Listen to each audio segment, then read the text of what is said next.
You're live on UV's States TV, the headlines. It's crunch time for aspirants as they make their final preparations before appearing in front of a vetting panel. 8 persons all running for various federal positions will answer questions from an 8-member committee. This time, we have only 3 aspirants running for the position of the federal SRC president. So, who will it be?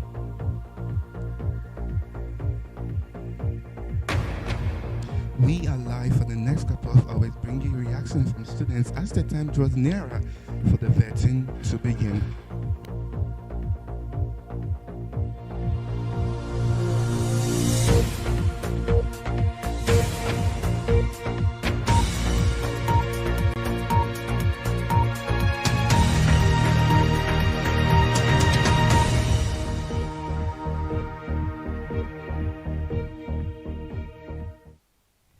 Hello and welcome to your US-based TVC live coverage of the vetting of the federal SRC candidates. You are looking at live pictures from Trafalgar as the panel is sitting down and getting ready to vet the candidates. Today we have 8 federal aspirants standing for various positions. So let's take a look at the aspirant. Well, first we have Roger Mascot Lutrod, who is standing for the position of federal SRC president. Now he is a level 400 medical student from the School of Medicine. Next we have Miss Rejoice Aflu, who is from the School of Nursing and Midwifery, and she's standing for the position of the federal SRC treasurer. Next, we have Beatrice Akadiri, also from the School of Medicine, PA 2023, and she's standing for the position of the Federal SRC Women's Commissioner. Next person we have is Fafwok Bright, who is also from the School of Nursing and Midwifery. It looks like we have a lot of people from Sonam standing for various positions. He's standing for SRC president. He was the former, I don't know, well, he's still a NAMSA president. Handing over has not yet been done, so he's still the NAMSA president. Well, next person we have is Front Chati Bechuba, also a level 400 medical student from the School of Medicine. Also, has a fun thing. He's also in the same class with Roger. So we have 2 people from the same class standing for the position of federal president. We have Mardia Mustafa, I think also from School of Nursing and Midwifery. So now I'm also standing for the position of federal secretary. Like this year, so now wants to take all the federal positions. And finally, we have Godfred Amangwa. I'm not sure of his school or class. He's also standing for the position of the federal SRC treasurer. Okay, we also have one more person, Ms. Ivy Edo, also standing for the position of Federal Women's Commissioner. So these are just the 8 people who are going to be vetted tonight as the vetting is about to take place. In just about 15 minutes time, the candidates are outside and they are doing their final checks. They are dotting their T's, their I's.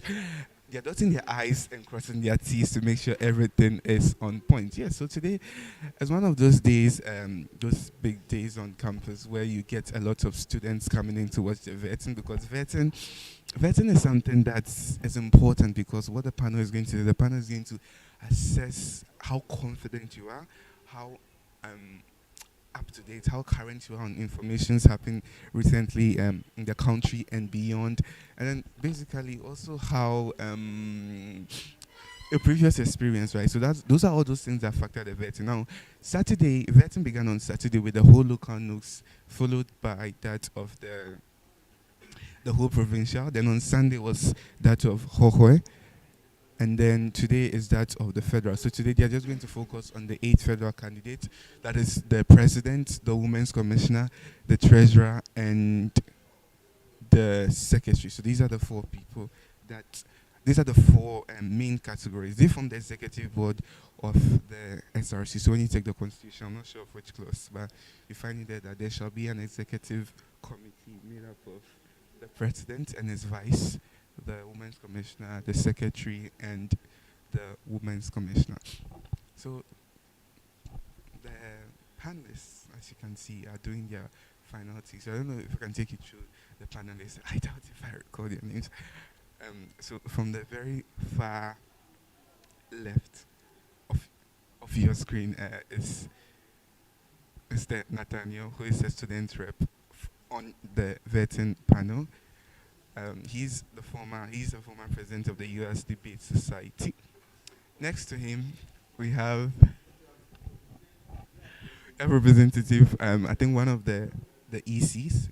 Then next to him in the white is Mr. Rexford Dassa, the EC himself, and next we have Mr. You have the SRC legal advisor. The SRC legal advisor, Enoch Ajari. Yes, he's the one you can see, the fourth person. Then at at at the far right, at the end of the screen, you can see Prosper. He's also a student rep. So these are the eight. I think we are left with two members. We are left with Tanton, the editorial committee chairperson, and Sam Joseph, the Howard provincial president. So these people will join the panel and then become eight. So here's the thing. This year, we are only getting three SRC aspirants, people aspiring for the presidency, just three, as compared to last year where we had about five different people. But this year, it's just three. It makes it very, very interesting. So if you're just joining us, this is USB TV's live coverage of the vetting of the federal candidates. So we're going to go through the candidates again. First off, we have Ivy Addo, standing for the position of Federal Women's Commissioner. The Women's Commission is one of the big executive positions because one of the organizers of Miss US, and apart from that, they focus on things relating to the women. So the Women's Commission. I'm trying to get the constitution to see the functions of the WUCOM, but in the meantime, we'll come back to the WUCOM so we can continue and move to the next one. We have Roger Mascot Lutrot, level 400 medical student from the School of Medicine, standing for federal president. I think he was vice to one of the candidates last year, and this year he's standing on his own. Next, we have Rejoice Aflu from the School of Nursing and Midwifery. She's standing for the position, or she's aspiring to be the federal SRC treasurer, the one who makes sure all the financial records of the SRC are intact.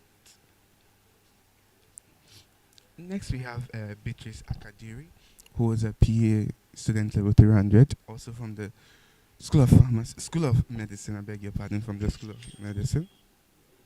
She's standing for the Women's Commissioner.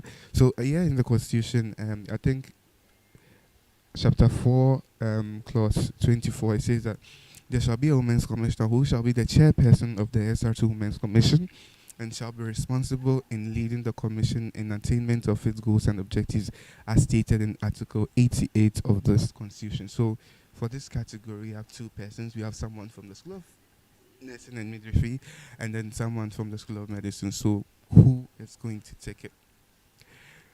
We have Vakpo Bright, the current NAMSA president, outgoing NAMSA president, was standing for the position of Federal SRC president. So he's a second person. Then the third and final person for the category of SRC president is Frank Chatti, also a level 400 medical student from the School of Medicine in the same class with Roger. Looks like a tight competition. So there's going to be something like you're going to have a divided class because you're not going to know who to vote for. We have Mardia Mustafa from the School of Nursing and Midwifery as standing for the position of the Federal SRC General Secretary. Next, we have Godfred Amankwa. Yeah, Godfred Amankwa, Federal SRC Treasurer for 2022.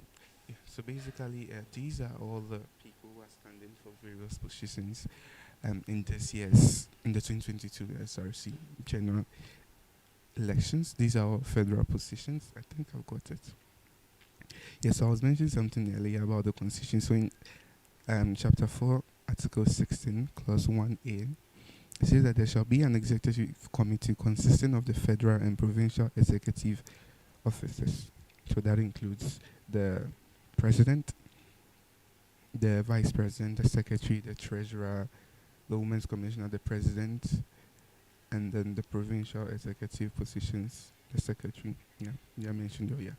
So these are the categories. So There you can see the members of the vetting committee, the vetting panel, doing their final checks before the candidates come, and then the whole vetting process would begin. So do get interactive with us. Send us a comment. We read the comments live here. So send us a comment. Who are you rooting for? Who are you supporting? Who do you think is going to win? And what are your expectations from today's vetting? Let us know in the comment section. You can also tweet at hashtag USBaseTV or send us a message on Facebook at USBaseTV.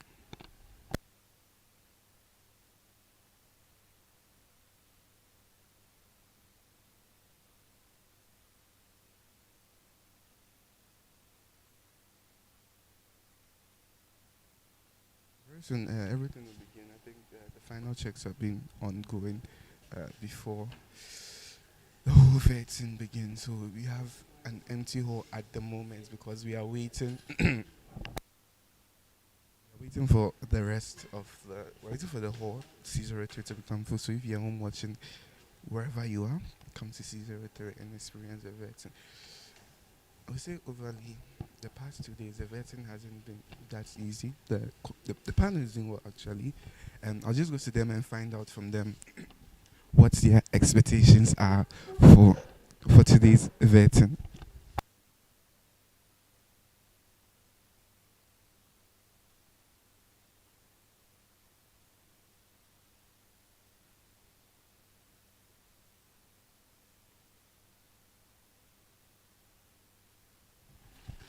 When he releases the vocab, then I release my.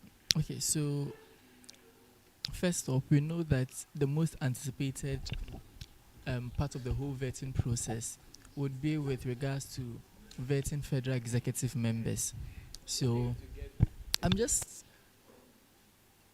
I can't really say I have like an expectation. All what I'm looking out for is to be able to get someone who is ready to lead the good people of UHAS, who is ready to take up that mandate of leadership and servitude.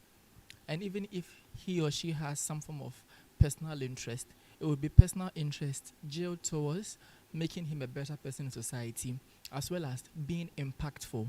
Basically, I'm looking out for that one individual who believes that he or she can be better by making a change in society. That's all. Today is the last day of vetting. So from Saturday, Sunday, what is your general remarks so far? Well, I would say it has been a mixture. I've seen everything.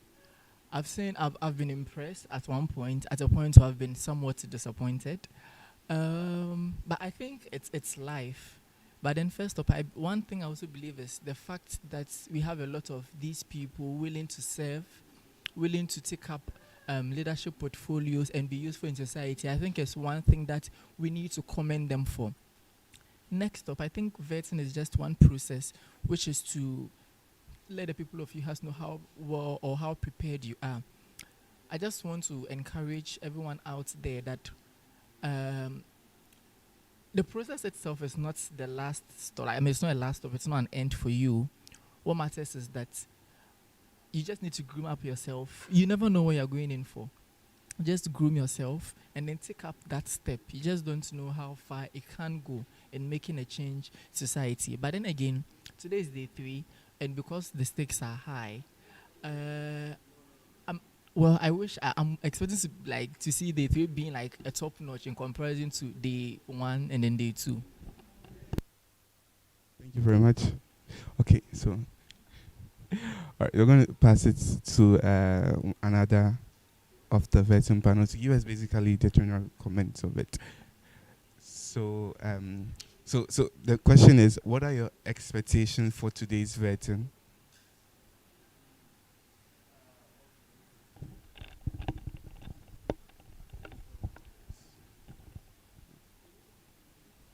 Okay, thank you, Mr. Zenas. This whole vetting processes, which we started from Saturday till today, which is the final day. Today, let me say, is the most important part that we are anticipating.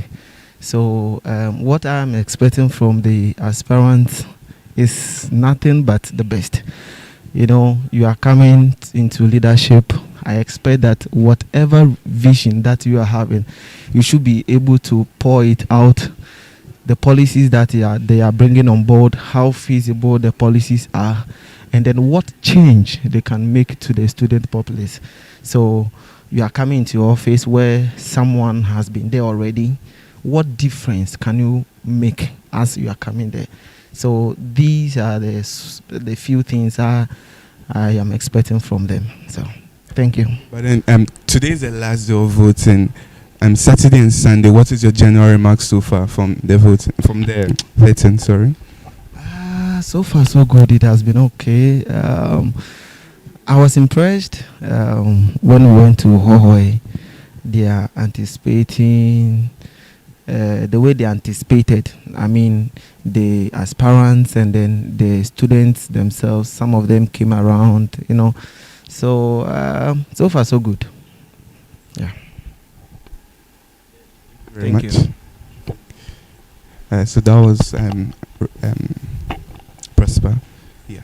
So next we move to another person. The SRC legal advice. Yes, Enoch Ajare, that's his name. So I want to find out from you, what is your expectations for today's vetting? So I expect the aspirant to be truthful. That's what the students actually want. So they should be honest in whatever they are saying. They shouldn't promise things that they can't fulfill. And I see vetting as a means to put the student, or to tell the student that you are qualified for a particular position. So I mostly liken it to, these are professional exams. The professional exam is such a way that you have the minimum knowledge and skill for the particular profession you are going into. So vetting, I see the vetting as a place to assess the aspirant, whether I have the minimum skills or the capability for whatever portfolio they are vying for. So that's what I see vetting to be. What is your general, how do I put it? What's your general impression of the vetting so far, both Saturday and Sunday? Okay, so far I think it's getting better. So I hope, since this is the federal executives and they are the head in terms of the administration, I think they should give their best. So far so good. Let's see today to be the best day of all. Thank you very much. So that was Enoch Ajari, the SR's legal advisor, also on the panel. So basically, the panel are telling us their expectations for today's vetting and what they are looking forward to, and basically how yesterday and Sunday's vetting has been, and how today's vetting is going to be. Their expectations are going to be. So all right. So we have another member of the vetting panel.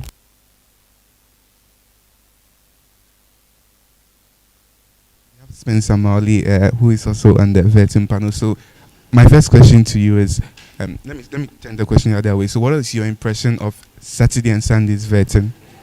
Thank you. I was in for Friday's vetting, and then I followed online for Hohwes, provincial and then local nooks vetting.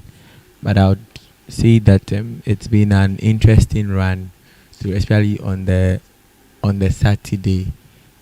How the aspirants come in, and some of them look prepared, but just at the push of a question, and then it looks like their whole world is turned upside down.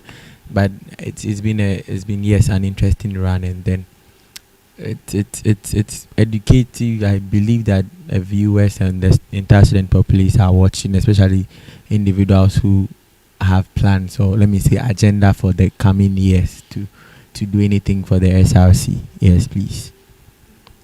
What are your expectations for today's vetting? Yeah, so I think I have quite a very huge expectation, simply because today's vetting is for federal executives, and even as an institution, looking at our number, we give value, we give that honor to our federal executive. So I believe so much that they have a lot. They have a lot to prove tonight. I expect them to be up to task, just to give us their best. And as our legal advisor said, they should be sincere. They should be truthful. This is just part of the whole electioneering process. It's not the vetting. Is not the final. It's not the final verdict, or it's not the declaration of results. Yes, thank you. Okay. Thank you very much. You're welcome. Sir. Thank you very. So basically, that has been the response from the panel. They've been talking about their impressions from Saturday's vetting, Sunday's vetting, and then today's vetting. Today's the vetting of the federal SRC portfolios. Yeah, so basically, my first question: what is your expectations for today's vet? Oh, okay. I think the previous aspirants have really done well, and for today, I'm expecting the aspirants, since they are the federal executives, since they are going in for the federal executive positions. I think we are expecting much. Let's say we are expecting much information from them, so they should be ready to give us the necessary information we will ask them, and also.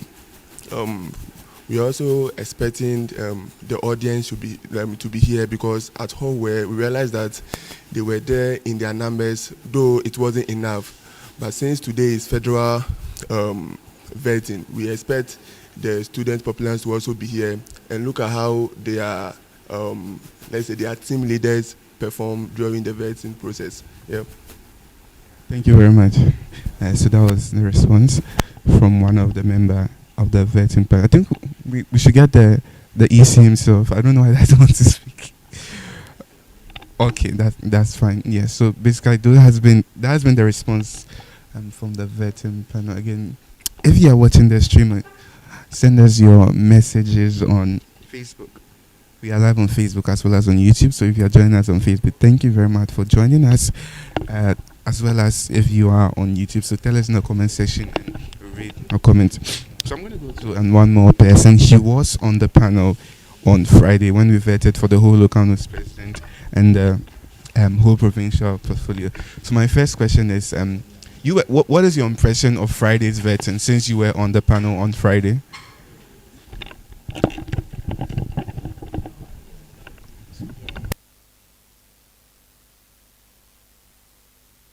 Oh, okay. My impression about Friday's vetting was that every aspirant put up a great performance. I mean, with the way they went about answering their questions, and then how that they composed themselves very well, looking at the confidence and competence of each aspirant. Although some of them were not able to defend their policies, but at the long run, they pulled through as expected. So that was my review about Friday's vetting. Okay, but what are your expectations for today's vetting? Come again? What are your expectations for today's vetting? Oh well, I'm expecting much more performance from the federals. I mean, these are people who are going to lead the school. So if they are not able to, defend their policies, tell the student populace that they are competent and capable enough to lead the school, then I think they do not. We cannot accept them to be our leaders. Okay, so I just hope that they'll up their game in today's vetting and then come out successful. Okay. Basically, that has been the response from the vetting panel about today's vetting. In just about 5 minutes or so, the whole process should begin, and then vetting should start for the various candidates. And you're still live on US-based TV, and we will bring you all the reactions here. So we're going to go to one more person. Okay, before we come to him, I'm Elijah, and I decided to witness today's episode of vetting. So my expectation is that I'm here to support my team. That is Team Roger, and I wish all the other aspirants the best, and I hope the best candidate or aspirant wins. All right, so can I hand over? Thank you very much. One of the member observing the process so far. So I think vetting should begin very soon. So you can see the aspirants there, and we're going to also one more person, one member of the vetting panel, the editorial chair, committee chairperson. We're going to get what he thinks of the vetting process so far and what his expectations are for today's vetting. So first of all, your expectation for today's vetting.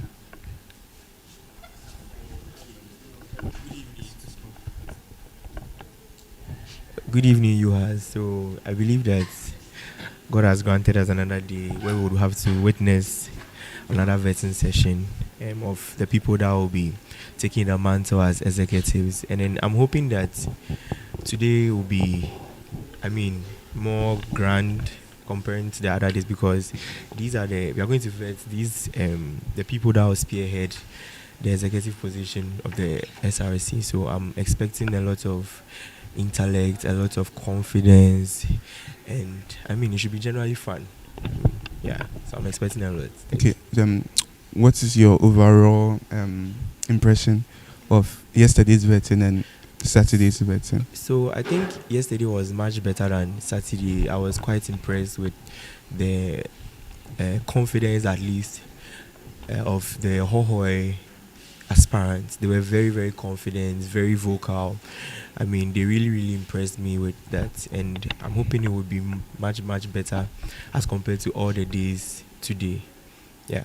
Okay, all right. Thank you very much. Thank you too. Yeah, so basically, that is his response. So today again, we are vetting the aspirants. I'm going to take you to the aspirants again. So in your shot, you can see Madam Miss Ivy. They're going for the position of the Federal Women's Commissioner. Next, we have Roger Mascot Lutroid, Federal SRC President, hopeful. Next, we have Rejoice Aflu going for the position of the Federal SRC Treasurer, also hopeful. Next, we have Beatrice Akadiri, Women's Commissioner, hopeful 2022.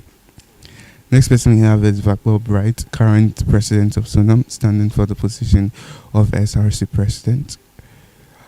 Frank Chati Bechuba, also medical student, level 400 in the same class with Julia, standing for the position of Federal SRC President.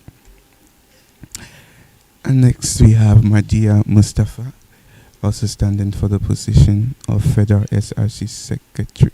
And finally, we have Godfrey Amankwa, who is standing for the position of the Federal SRC Treasurer. So basically, these are all the 8 categories. Like this year, we have lesser number than last year. Last year, we had a lot of people as compared to this year.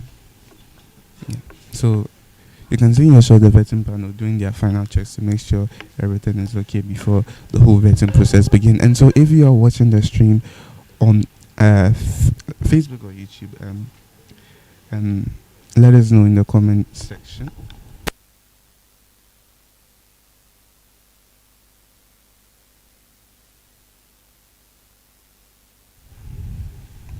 Right, so you're still at US-based TV.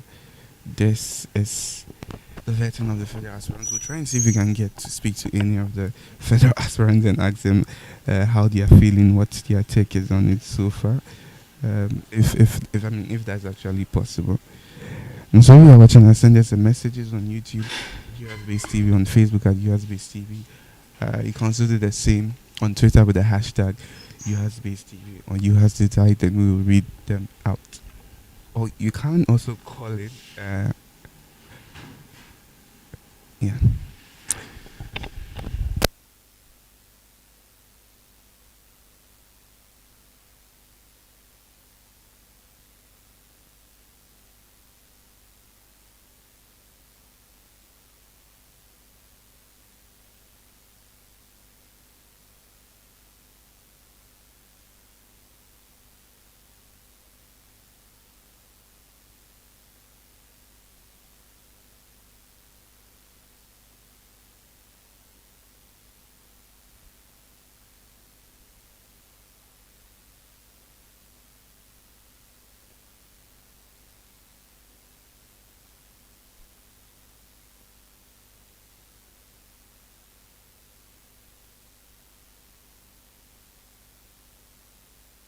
So the whole process will begin very soon.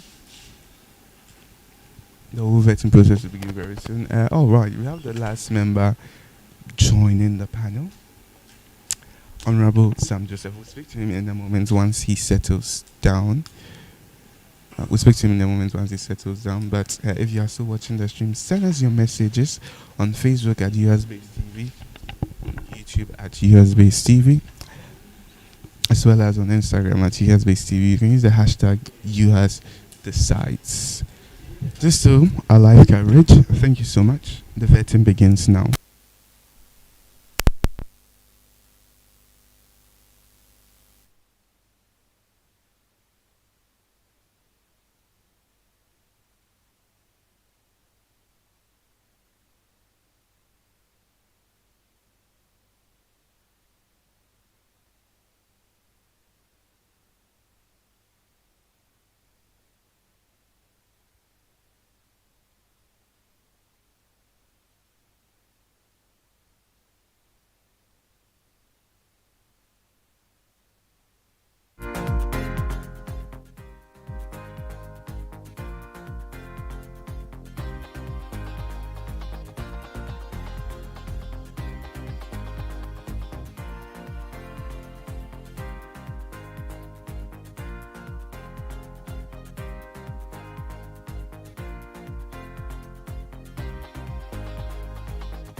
Vetting of the federal aspirants for the 2022 electionary year.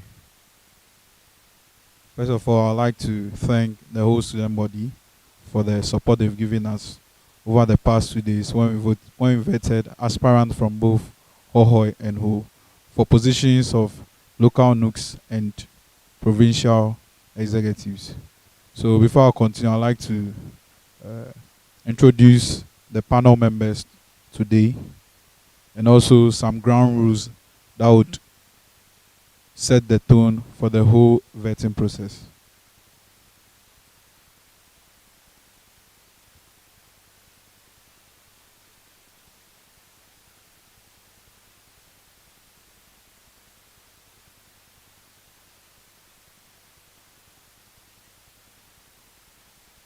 Okay, so at my far left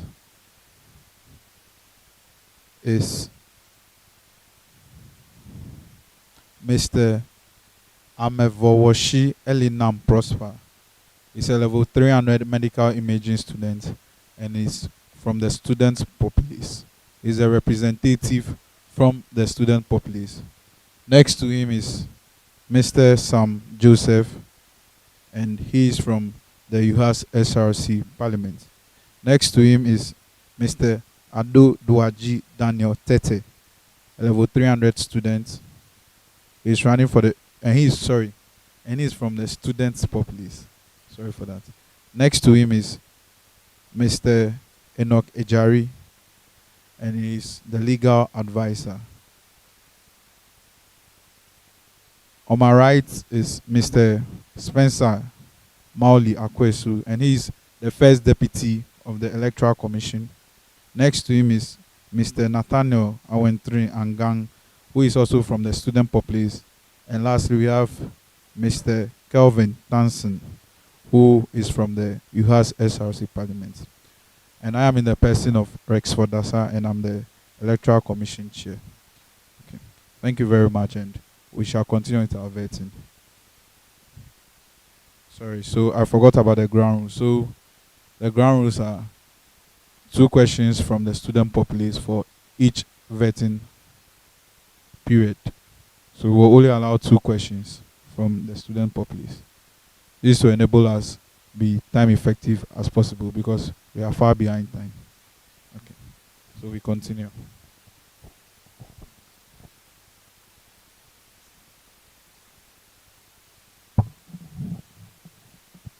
Hello.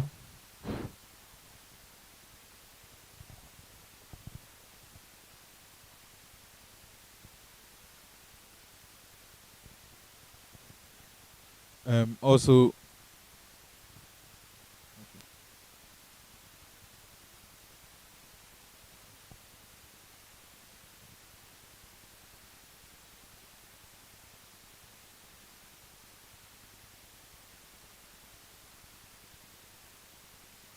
so kindly introduce yourself and the portfolio you are running for, please.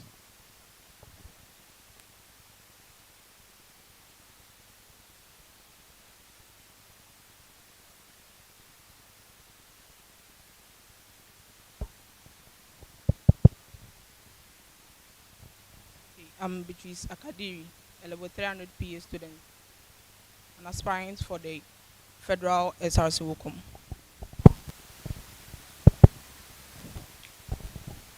Kindly tell us a little bit about yourself. Okay, thank you. I am a highly motivated, young and hardworking young woman, a team player, a motivator, and an influential person. I like to play and watch football and read and also listen to music. Thank you. You like playing football. Yes. So who is your favorite player? Who is your favorite player?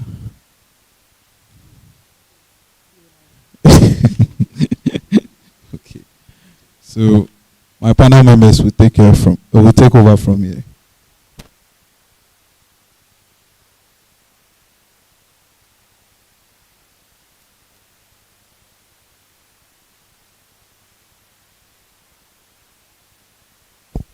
Miss Akadri, great. How are you doing?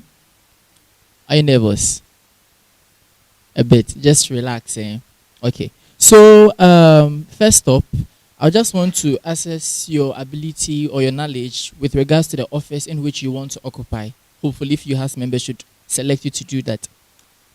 In your experience, in your CV, you did say that you've been a course rep since 2019. Now, as someone who has the vision to occupy the office of the Federal Women's Commissioner, how have you used your position as the course rep to impact the ladies in your class?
Sure. Do you want me to repeat the question or you are good? Yeah, I'm good. Okay, great.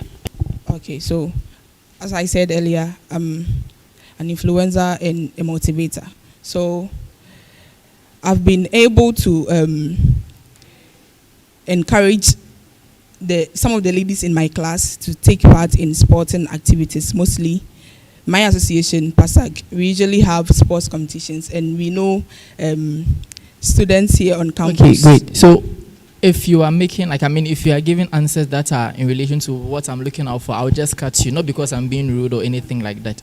I just want to know, this year's PASAG ladies debate, were you there? Yes. Which team won? The level hundreds. It was team A. I've forgotten, but the two ladies were from level 100. Okay. Last year, were you there? Yes, please. You were there? Yes. Okay, one more thing. As a women's commissioner, right, someone who, first up, are you an advocate for female empowerment? Yes. Okay, so meaning that it's safe for me to say that you are willing to question status quo, right? Please come again. You being a female, a female advocate, Yes. right? It's safe for me to say that you are willing to question status quo, meaning that you are willing to question the kind of things society has accepted to be true of us. Come again with the last part. I didn't get you. You being a female advocate or an advocate for female empowerment, is it safe for me to conclude that you are one who is willing to question the status quo? Status quo simply means like the current situation, like you are one who is willing to question how society has accepted to do things. Yes. You are? Yes. Okay, great. With that being said, I want to know, this is my last question. You are sitting in front of an 8-member panel vetting committee, and there is no female amongst us, unless probably some of the aspirants, the vetting committee identify otherwise. But from what I see, we are all males. Assuming you become the Federal Women's Commissioner, first up, would you have an interest to push women to be part of the vetting committee? And if yes, how are you going to do that? I will say yes. And how I will do that is it's talking to them and encouraging them to take roles like this, like joining the panel to vet aspirants, like how you are doing. So it's motivation and encouraging to take leadership roles just like this. Follow up. So is that to say that you think that previous women commissioners, including the present one, like in terms of in the discharge of her duty, she has not been motivating ladies enough, she has not been talking to them enough? Am I safe to conclude that with what the answer you just gave me, you are trying to imply that previous women commissioners, including the current one, have fallen short in that regard? No. Explain. It depends on how the whole process is about. It depends on the approach and how you talk to them. So I think maybe I don't know, but I think maybe she spoke with one or two persons, and unfortunately they didn't. So I think I would be able to do that. Okay. Panel members, just one last one before we move on. Practical example. I'm a guy, but let's assume I'm a lady. You want me to be part of the vetting committee. Convince me. Actually, so I approach you. So I will ask if you know about the Don't theorize it. Make it practical. Like talk to me as if you've met me on campus and you are convincing me to do that. So Ajwa. Sorry. So have you heard about the SRC letter for the, sorry, let me come again. Have you seen or heard that the SRC the EC has released a communique looking for panel of judges for the vetting? I heard that, but I'm not interested. Oh, why are you not interested? You have to tell everything. You take too long. Like I don't have that time. My academics and all. I don't have time. Oh, you have to try and be part of the panel, because mostly in the previous settings it's been only guys, and as we've been hearing, what men can do, women can do and do it And better. that's what they are saying. If guys are doing it and the work is being done, what's the big deal if a lady, like, I mean, they are doing the work. After all, I believe in gender equality. So if a guy is doing the work and is going on, there's no problem. Then why should I force myself and go in there? You have to, because other ladies will look up to you to take such roles. So you have to be motivated to take such roles so that others can emulate. So, it's okay, thank you.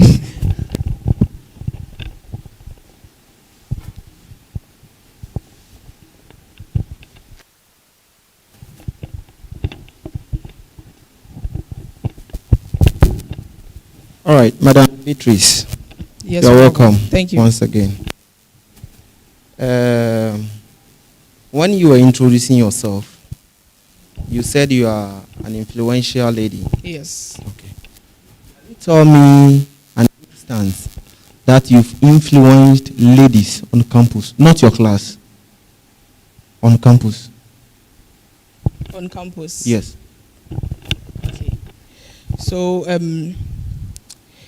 currently I'm the president for Northern Students Union, and I influenced a lady to come for a position that is the women commissioner for the union. So I think that one is. So you just influenced one person to come for WOCOM yes, portfolio. you said an instance. Okay. All right. So looking at your CV, it's mainly about sports. Experience, the sports committee chairperson. When you go to the core skills and achievements, there's sports there, right?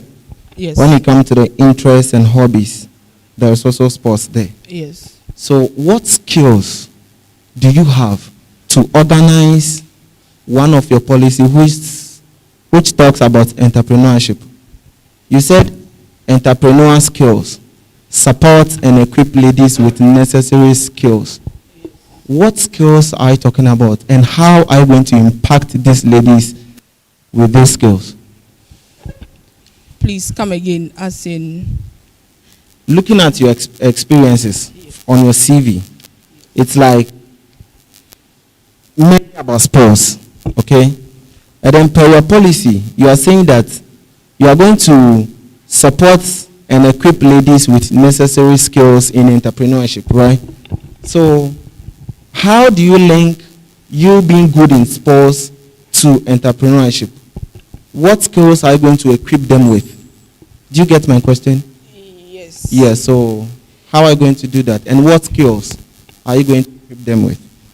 So thank you for the question. And I think me putting only sports there doesn't mean my life is solely about sports. As in the policy document, I wrote skills in wig making, soap making, beads making, photography, and all those. So I think it's written in there that I will invite entities outside and inside the schools to train them and educate them on these things, like these skills. Okay, so my next question. How can you aid female students in realizing themselves as an important resource so as to contribute to the advancement of their society? Okay, so thank you. I have a policy here which talks about organization of mentorship, career and leadership skills. So we will, I will Which invite. of your policies? Which one? I think the education Okay. points 4. Yes. So through that, we will get, we will have people, individuals of high influence to talk to these ladies to realize themselves as more important, so that it will help them in the advancement in society. So fortunately, we have females administrators in the school, like the VC, the registrar, the dean of students, all of them are females. So talking to these ladies or these female students will encourage them and will help them to realize who they are. So, who will be talking to the ladies? Is it you talking to the VC and the registrar, or the registrar and the VC talking to the students? I will engage the VCs and to come and speak with the female students. Okay, so as a welcome, yes, you just go straight to the registrar? No, I think no. We just engage them. You go to them. How would you engage them? So I think the school we go in a channels, right? Yes. So how would you engage the registrar? Through the dean of students. It can be through the dean of students, who is also a female, and through his office, the secretary too. So as a welcome, yes, you just walk straight from your office to the dean of students? No. So how are you going to engage the registrar and then the VC? How?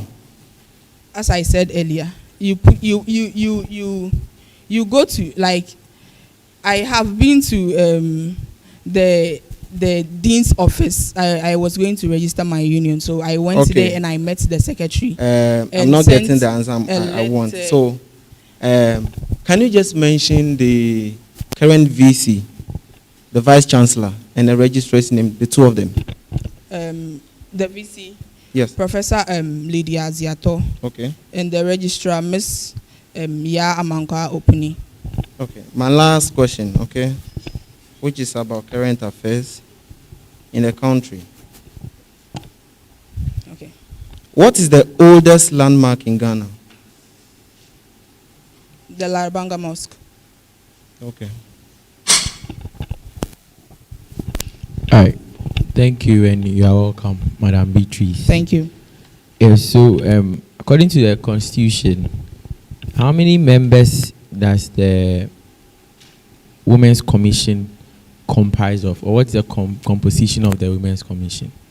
So the committee is made up of the chairperson, the deputy chairpersons, that is the provincial for both campuses, the secretary, the treasurer, the organizing secretary, and the deputy organizing secretary. Thank you. Do you think that the Women's Commission is a body on its own? Yes, I think. So, and then do you think they are up to tax, as in from what we have seen so far, or in your years in the school, have they been up to tax? Yes, I think. You see that autonomy? Yes, something like that. In yes. what?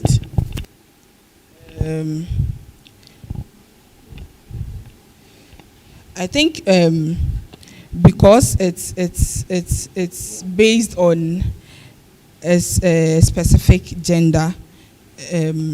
I think that's it. I don't think I'm okay. Well, the question. Let me ask you the question again.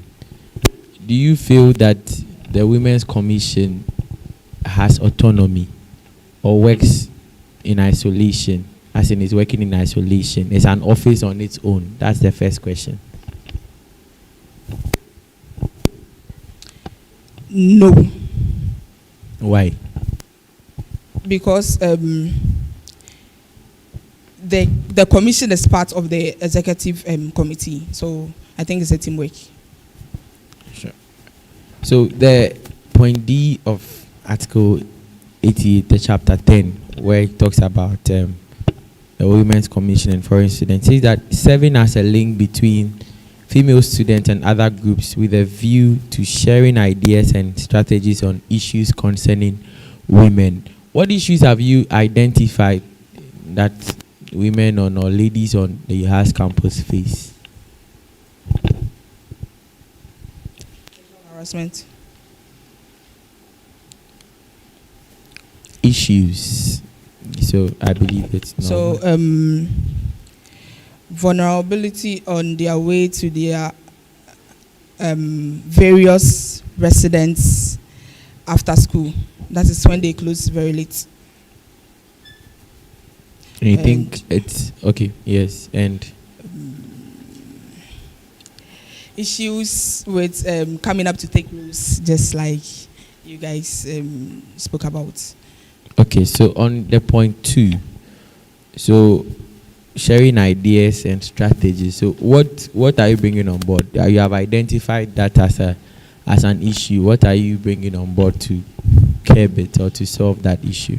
Okay, so with the sexual harassment, I think when how many issues, how many cases have you heard of so far, personally? Actually, I think only one. Yes, only one. Only one. Yes, that's what I've heard of here. You are alive, and anything you say here can be held liable. You can be held liable for that. So I want you, before you tread on, make sure what you are going to say is verifiable. And then when you are called to it, you can attest to every fact that can be held against you. Yes, so the number you gave us. Come again. You said how many? I said cases? only one. I Only read it one. here. I read it when I was in the house. I think it was in the news. Oh, okay. And you feel that it's an issue that it's happening in the school? Yes, I think You said one. maybe it's fear that is preventing other ladies from coming up, but I think it's an issue. But no lady has actually approached you? No. Okay, so now to answer my question on the second point, you mentioned that they have vulnerability when they are going to their various residents. Yes. What do you intend to do to help them? Okay, thank you. I think this issue is a teamwork which has to be taken upon by the SRC as a whole. So I think it should be approached by engaging with management and getting the securities involved, like the police, for them to set patrol points or advantage points where most students pass to their homes. Do you know Dave? Yes. Very well. Yes. You know that after the School of Hygiene, No lights. people stay beyond that side. Yes. So you want a security to be around that side. That is what you want. Yes. Vantage points, like just like the barrier, they can extend. They can put one at that area because You feel it's the work of the SRC? Yes, it's a teamwork. If we get to talk to the security personnel, that this is the problem we are facing, because I think this barrier is I think the immigration officers are there. So if you get to talk to the senior officers there, this will be solved. All right, thank you.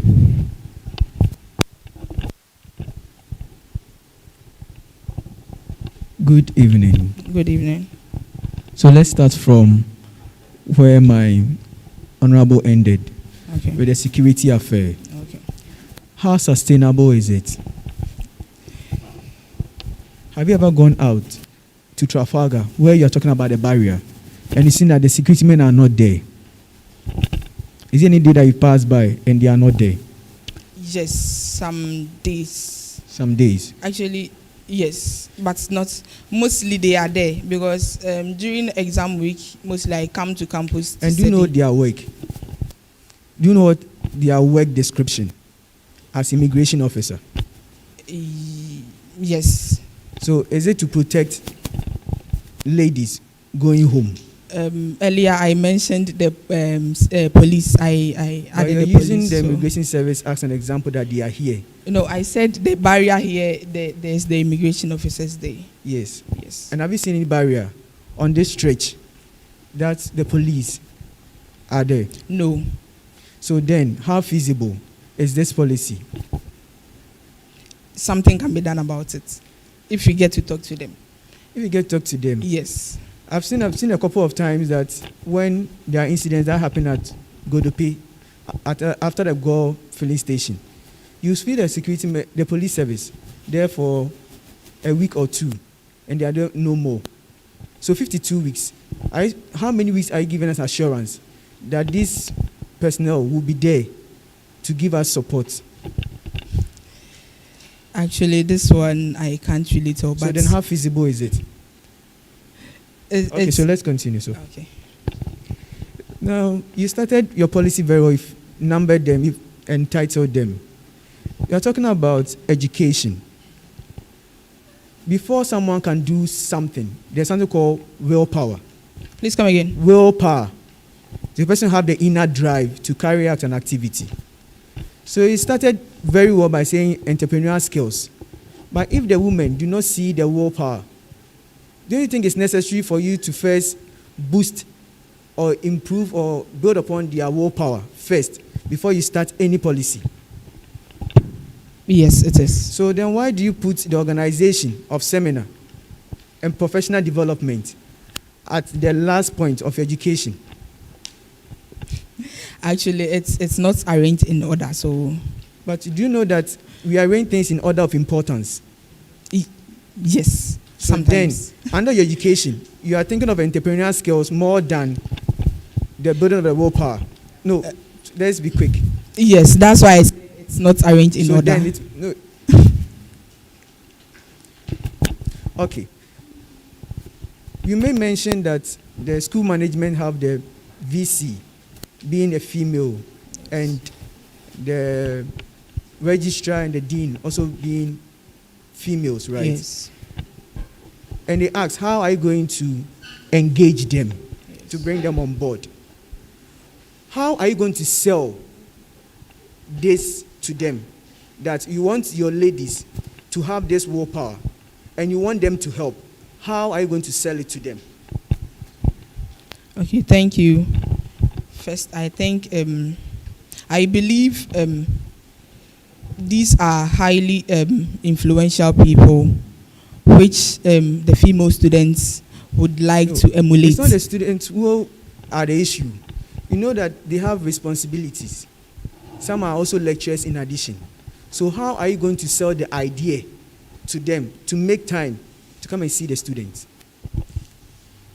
That is why I started off with the students wanting to emulate them. So I will try to convince them to make time for the female ladies, to give them these seminars, which should I come? Yes, to give them these seminars to encourage them in their career path and leadership path. So I think selling this to them, they would want to be of help. So you have a follow-up? Please, hello. Yes, I just want a follow-up. You said you start by saying that the students want to emulate them. Would like to, yeah. And do you have any evidence to back what you are saying? How many students came to you to say that they would want to emulate them? Actually, so it's an assumption. Yes.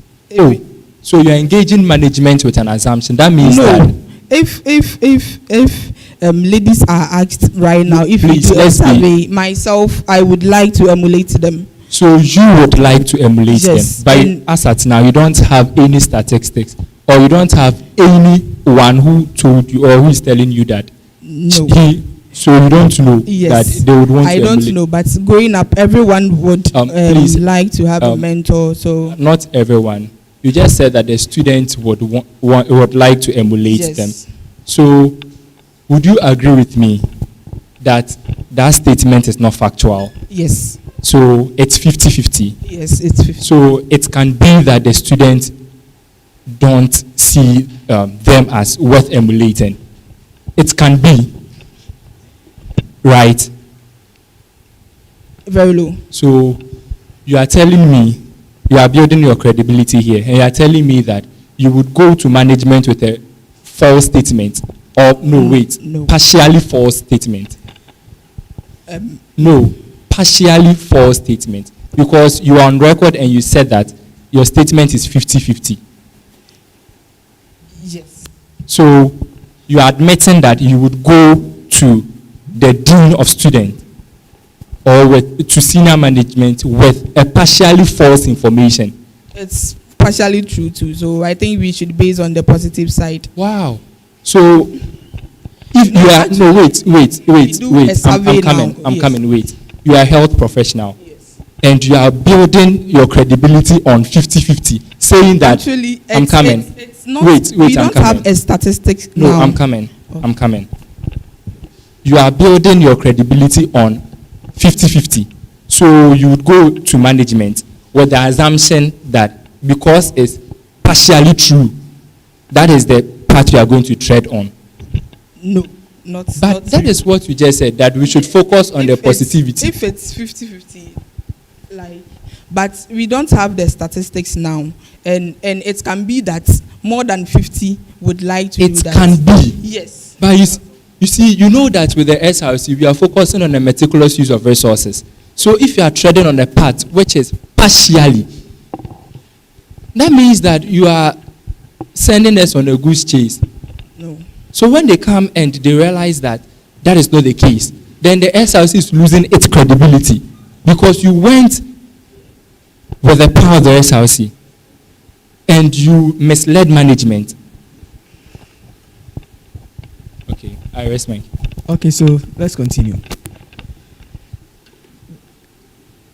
Do you know the core function or the core mandate of the local NUCs? Local NUCs. Yes, please. Yes. And what's the core mandate of the local NUCs? To see to the external affairs of the SRC. And do you know that what is your source of authority? The Constitution. And is it stated in your Constitution that you, as a Women's Commissioner, have the powers to engage foreign companies, which I say external companies, NGOs, in providing scholarship for the students? Note in mind the core mandate of local NUCs. Is it stated in the Constitution? Because that is said is source of authority. Is that your core mandate? No. So do you think the local NUCs will be provided with finances to seek sponsorship for the student?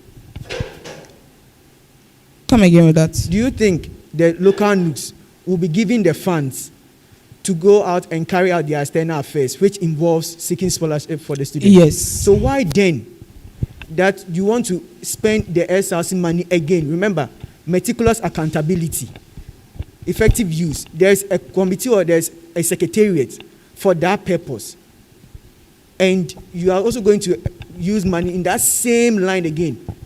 Are you saying that the local NUCs cannot do their work in seeking scholarship for them? No. So why then are you spending the resource again in that same direction? Or are you thinking this is not potentiation? Not like that. Not like that. So Yes. that means that policy is not your core mandate as stated by the Constitution. Please be careful with what you say. Actually, is it your core mandate in the Constitution? No, but and is it a secretariat function to do that? Yes. So then you are not mandated, and it's not needed for you to have this as your policy. Yes or no? It's not a core mandate, but if it's not a core mandate and no one is doing it, and after getting your core mandate done, you can move to that direction. Yes. So that is not a core mandate. It's not a core mandate. So I'm saying that you can't seek scholarship for students in UHAS, for female students in UHAS. You can't seek scholarship for them. I can. Through what means? It's not that the policy didn't mean seek sponsorship for students. Do you know that in UHAS there is scholarship for females? Yes. So why don't you state it? It's an internal affair. Yes. So why don't you, and you are stating NGO, are you telling me that GMPC is going to favor females because they are serving Ghanaians? No. Test. No. Why is it that there is a scholarship scheme right here in UHAS, which is for female only? Why don't you state that policy are going to help the females in securing that scholarship? Which is an internal affair. Yes. I thought it's wise that... Please, be careful with what words you use. Okay, sorry. I thought it's important to add this because there's state that. Yes, the local one is already on campus. You should have stated that. That is what it said. A bird in hand is more than 2 or billions in the. You have 1 year, which is for UHA students only. Yes. And 2, it's not just UHA students, females. So why then do you go out to look for a fish in the sea when you have 1,000 in the pond? Yes. So I'm just saying that this policy was not well thought of. And it's not even your core mandate. It was. Well thought of. I'm using the words very. You start from home before you go away. I thought that since it's on campus already and most of the students know about it. Are you sure most? Please, you're on camera. Do you want us to conduct a survey right now? Create a Google form and send it out right now to see whether students even know of the name. So there are people here. There are females here. We can just ask them here if they know the name because you said most. Please, you're on record. Actually, it's okay. Wait, what is the name of that scholarship scheme for females? Margaret Japan. It's funded by Margaret Japan. That's what I said. What is the name? I'm not saying what is funded by who. Okay, so now actually, you see most people. Yes. But now you the one having that statistics. Most people don't even know. Actually, it's been shared on the class web group page, and we were asked to forward them. So I think asked to forward them, yes. And you see some messages forwarded many times. I said sometimes WhatsApp message. You see some messages with the top forwarded many times, but the one forwarding has not even read it. Yes, it's true. Yes. So then you fall into that category because you don't know the name. No. Okay, now you're saying still policy and education. Point 3. So now point 2 is not feasible. Point 3, you are saying they are going to have mentorship between the female students and the female senior staff. Yes. And the lecturers. I'm asking, this school, UHAS. Yes. What is our population? I actually don't know. You don't know? Yes. So it's about 7,000. Okay. Regular students about 3,000. On campus, you've been here for 3 years. Which of the sex, male and female, is dominant? The male. Male? Yes. For students? For students? Female. Female? Yes. And for the staff? Males. Males. Yes. So are you saying that it is feasible to pair this small female staff we have? Because remember, it's not every staff, because some are not into the field that you are offering. Yes. And you are saying yes for academic development. That means you can't just pair anyone. You should know that. Yes. You can't just pair anyone. You have to pair with someone in that field. Or maybe if it is medicine, it can be any of the fields in medicine. But so far as the person is in medicine, you have to pair them. So you can't pair a person in medicine to someone working in management who has not done anything to help. Yeah. So then, are you saying this is feasible considering the number disparity? Yes, even I think it's feasible. Yes. So let's take SOM. You are from SOM? Yes, SOM. You've been taught for 3 years now. Yes. How many of the lecturers that you've been taught are females? Because remember, I'm also in SOM. So you should be very careful. You're on record. The dean is also watching you because you're supposed to go for a letter of recommendation. Now, if the dean sees this statement, it means you're not credible enough. So tell me, how many females? I can start even counting them from. Yes, we can count them. We can count them, and you are saying it is feasible compared to the number of females. Wait, we have 4 years in physical assistantship and 6 years in medicine. Yes, and I say I can combine these two schools for the few female lecturers because it's not just pairing. It's not just what? Pairing. So I'm telling you that policy number 3, it's not feasible. Please keep in mind the number disparity. You're on record. Yes. And if they give the mandate and they come and tell us that it's not feasible, do you know you have something called removal of office? That if you do anything that puts the SRC in ridicule, you should be removed from office. You may know that I'm telling you. Yes. So anything within here, this is not feasible. Do you believe that it's not feasible? I think you left. No, yes or no? I added the students to it. So no, wait. How can the blind lead the blind? You should get someone who already know the road. Yes. Follow who know road. Yes. So first, it's the senior staff, the lecturers who are in that field. They know road. Yes. And they have to teach the seniors. Yes. For the seniors to teach the juniors. Yes. So are you telling me that the senior staff they are enough for the seniors? And which group do you consider a senior? Those in higher levels. So which group? Higher level. When you say higher level, from 200 is even a higher level. And be careful, keeping the number of disparity in mind. Yes. So is it feasible? Okay. With the staff, I think it's not, but with the students, I think it is. Let's continue. Your policy under health. Can you give me the screening methods for cervical cancer? Pap smear. Give me 2. I know of pap smear. Pap smear. Okay, fine. Do you know the cost involved?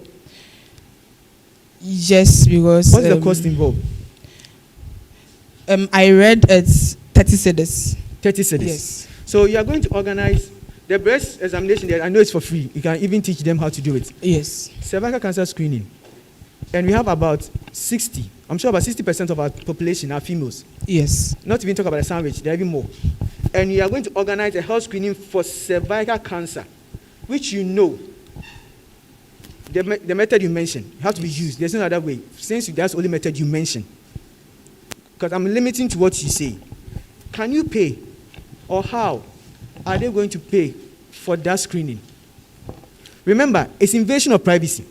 Yes. Some of the ladies will tell you that to break their virginity. Yes. So then, one, you didn't even talk about education of it.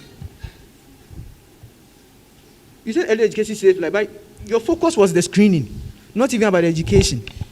Yes, I think it's but all you know parts. health staff. So policy. So that policy, to me, it's not feasible. Because I think if you give them the benefits of the screening, I think some will be willing to pay because it's in our society, people value virginity on a high plate, and they know that going through the process will break. Do you know most of them have the mentality, even students. Yes. So then, offering them the benefits, I have not done because the risk factors involve early sex. Yes. Multiple sexual partners. Yes. Your counterpart with multiple sexual partners. I'm not having sex. I'm a virgin. Why should then get involved in screening? Because all the risk factors are saying I have not engaged in them. Yes, I believe we are. And I have to hold my virginity also in high esteem.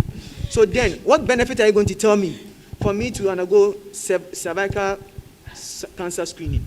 I believe we are in the tertiary where we assume all of us are matured. So I think please, when you come to a person's personality and ideology, it's not about the level of education. Yes. The person holds it goes beyond that.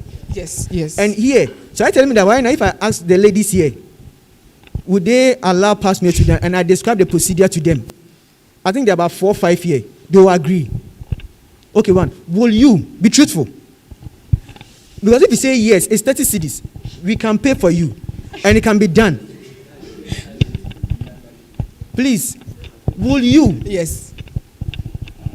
You can pay for me because I want to do one for myself. You want to do one for yourself? Yes. We can pay for you. Yes. Okay. Follow up. No. So you said you should pay for you. You are ready to do it. Yes. Is it because you are in front of the No. panel? But so for what's your level now? 300. So for 3 years, you have never thought of that idea to do that. Not that. No. Have you done? No. No, you haven't. No. So you've waited from level 100 till now. Yes. Is it because now you're having sex? That's why you want to do that? No. Because you're exposed to the risk factors. No. So why would you want to do it now that we are providing the money? I told him I myself I want to do it, not now that somebody is paying for me that But I want to do the it. assumption is you are going to educate the ladies to do that. Yes. But you yourself, you haven't done Yes. that. Actually, I've been planning to do one. For 3 years. Yes. So you've been planning for 3 years. No. But it seems the education on cervical cancer is generally low in Ghana. So if it's generally low in Ghana, Yes. it means you yourself you are not educated on that. I think school made me get to know. You think school made you? Yes. Because when I was in the house, most of the No, are you educated on that? yes, for now, yes. For now? Yes. And you still haven't done that? Yes. So it means That's why I that said I'm planning to do one. you have the education. Yes. So why didn't you do it as soon as you had the education? Factors. So then, wait. So then, if you educate the ladies, if they also say that, they also wait and also say factors, how feasible is the policy now? Because wait, you said factors. Yes. So then, the factors are also going to remain the same. Yes. For them. So actually, then, how I did ops and gyne this. I did this semester and I got to know about yes. So now you know that the other courses, Autotis, Medilab, yes, they don't do ops and gyne. Yes. So that's why there's an education day. But you had education properly. Yes. And you just are recently, so I'm preparing towards you are that. preparing, and also they also prepare, and by end of 10, it has not been done. It's not feasible. You are saying that it's not time bound because you are thinking about it. No, you're thinking about it. I'm planning. Have you done Yes, it? I'm not. No, so let's continue. You said every week. Follow up. Oh, okay. Continue. You said every week you design a flyer. Point 2 under health. Yes. Please, do you know the cost of a flyer?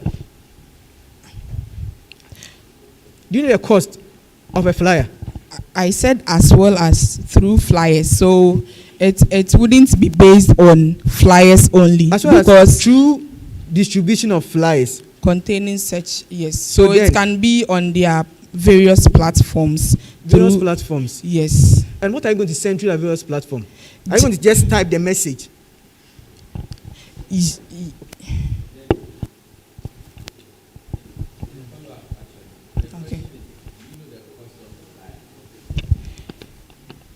Yes. What's the cost? It depends on the designer. What's the cost? 35 cedis. So I can continue. Okay, yeah, follow up.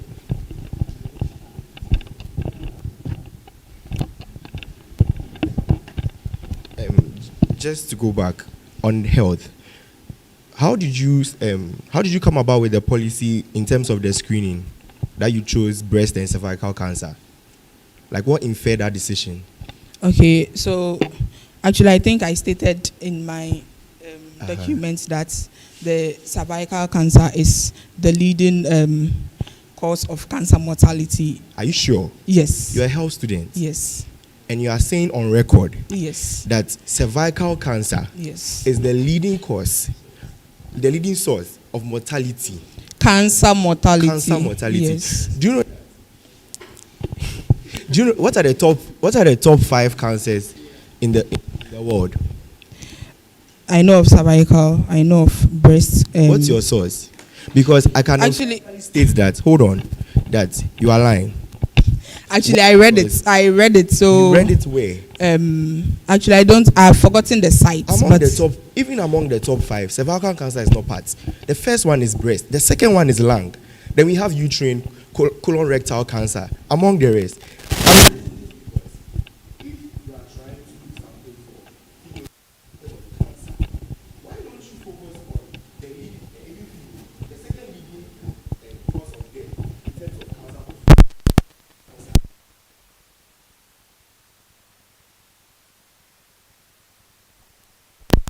Don't you focus on, and you see, my honorable even questioned you on in terms of cost.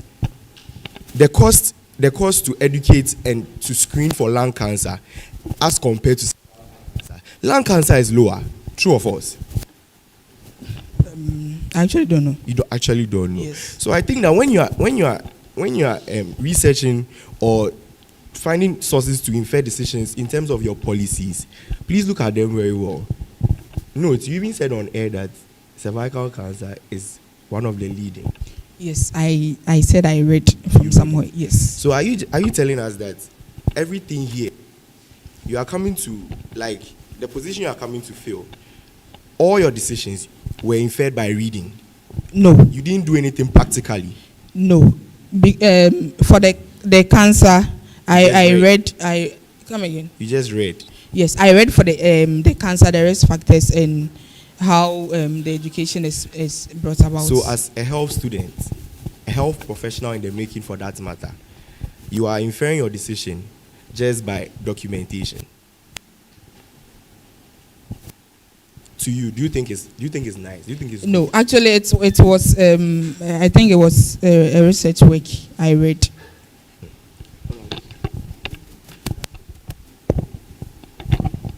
Okay, so you made mention of something which I love so much. You said one of the issues facing females is sexual harassment. Yes. So you just heard of the recent incident that happened in Tech. Yes, can you understand? What was it about? There was a lady making out with the boyfriend. Okay, so and yes, you know. So what are you going to do for your ladies here on campus if you are given the position as the Women's Commissioner?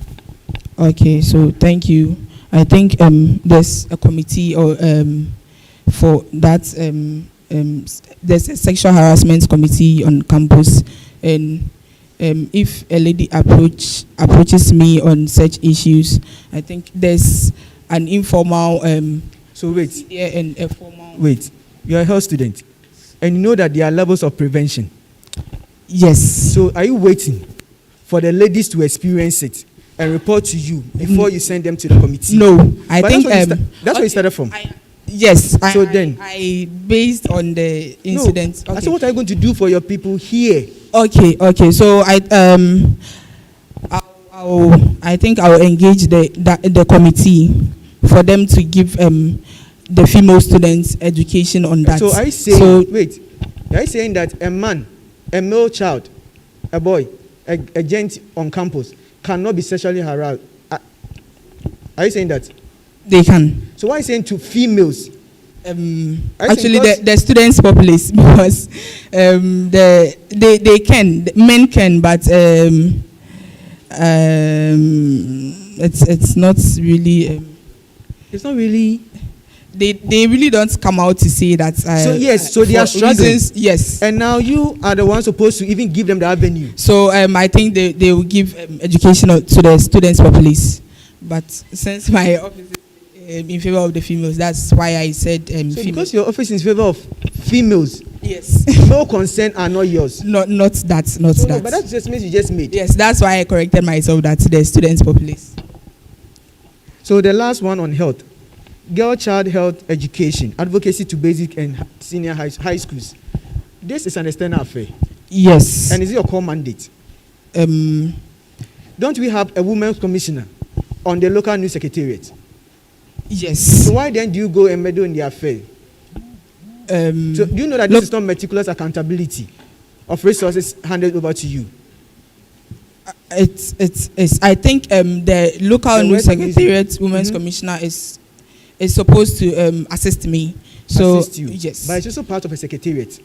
Yes. It's assisting you based on the constitution. Yes. But she also has a mandate at the local news secretariat under their constitution. So I saying that she can't think of this policy. No, then you I'm need not, to think and send it to a secretariat. No, I'm not saying so that. Then, don't you think this is misuse of resources? Since it's someone's work to do.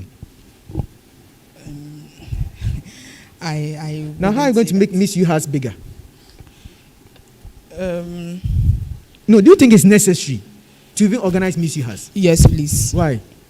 I think there's a function in the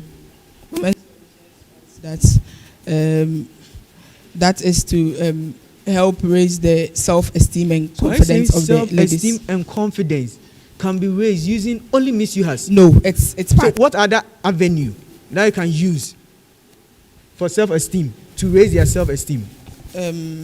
Seminars. So then, seminars are less expensive. Yes. Won't that save cost? Yes. Can that be done several times? Won't that go reach the large number of students, female populace? Miss Yes. Yuhas is for how many contestants? So far you've been here. How many contestants have been involved in Miss Yuhas? The final is 10. No, involved. But nomination forms, how many have you seen? I mostly know the final 10. Final 10? Yes. So are you up to 50? I don't know for those who paid the office. forms. No, you're coming for an office. We just organized Miss Yuhas this year. Yes. not even a month ago, and you don't know the number of people that took nomination, how Yes, then are I you going to actually. estimate how are you going to bring a budget then? You come to parliament with budget. Yes, based on it's an estimation. So it's an estimation. So yes. 2 years now, you've been here. You saw the one organized by under Apalu's-led administration. Yes, How many students were there? Female pig nomination. I actually have no idea. And you don't know about this. And you want to organize a bigger one. Words are powerful. Yes, A better and a better.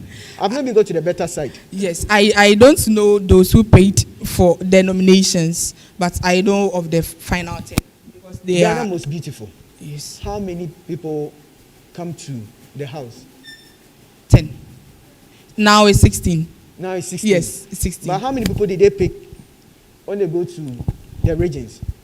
You don't know. Yes. So I say that when they are going, they don't plan. They don't have those figures to back them to plan. That they plan. Have the figures. So what are your figures? Because you want to make it bigger. Yes. What are your figures? So one. So I'm looking at. Let me say. So only 10 students are the end given opportunity to improve upon their self-esteem.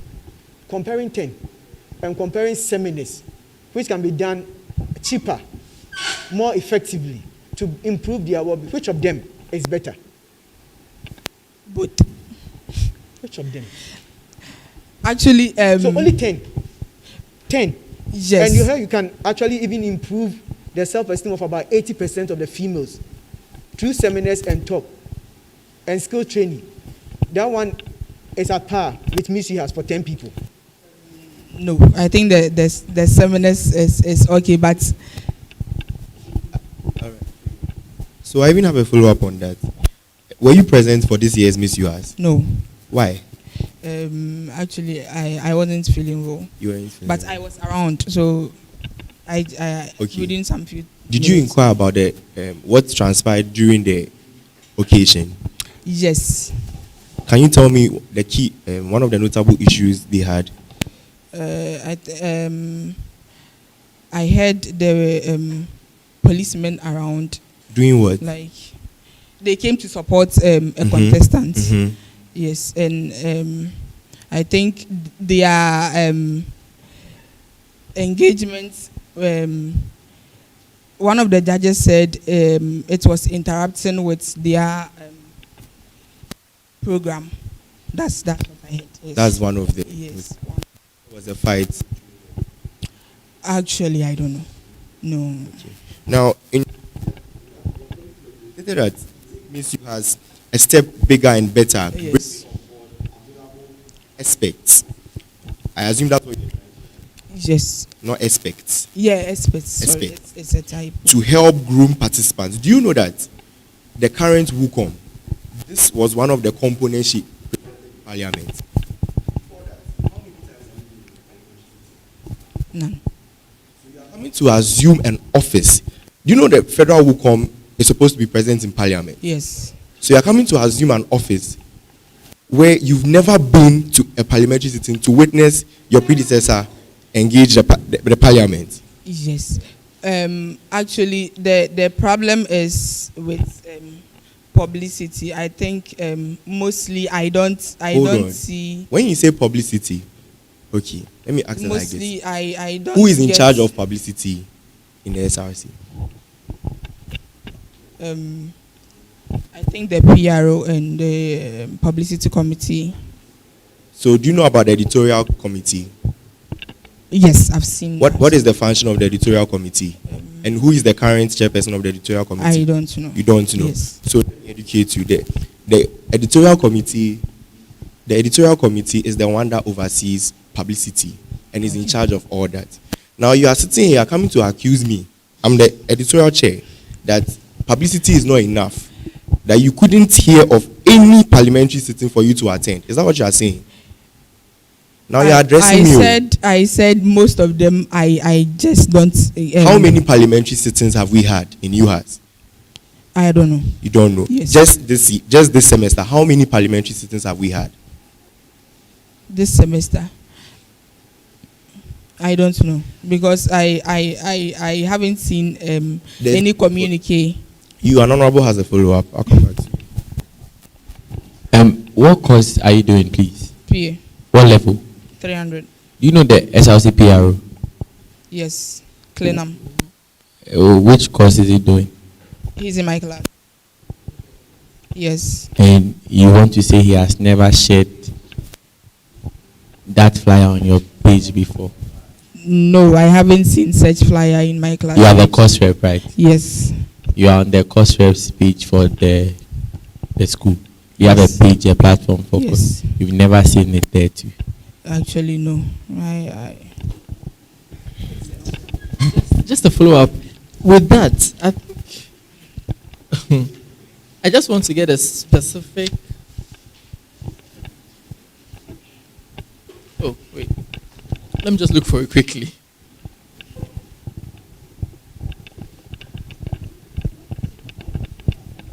Oh, there was a part where you were talking of distributing something flyers, and you were asked how The much a high flyer lady, cost. yeah. Great. So you're on the course rep page, right? Yes. Definitely, parliamentary like this information would be placed on the course rep page, Yes, right? yes. Now the purpose it was placed there was to inform true of Yes. us.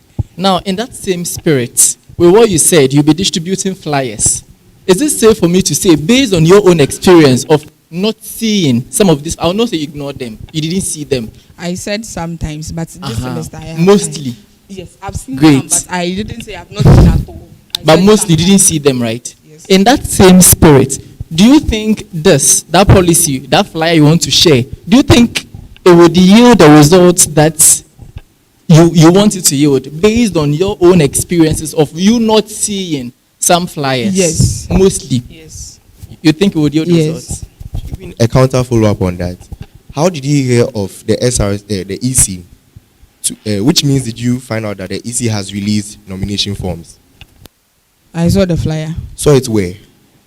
Come again. Where? How did you see it? Yes, it was circulating. Where? in So the where did you course see it? rep page. So the same course rep page Yes. that you've never seen. Didn't say I've that never you've, seen. that You you've said not you seen. asked- you I'm asked coming. this semester. I'm coming. So this semester, I asked of parliamentary sittings this semester. Yes, and I said I don't. You've know. not attended, Yes. and you. Maybe it skipped me, but I don't remember. Oh, seeing anything okay. like that. So parliamentary sittings, it skipped you. Budget and all those things skipped you. But when you were about to file nominations, then you started looking at the flyers on that No, page. I didn't see Thank that. you. It's fine.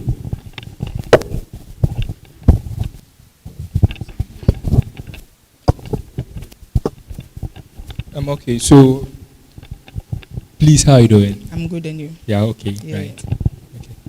Okay. I have few questions, and majority of them you've answered them. Okay. But I would want to build on a follow-up.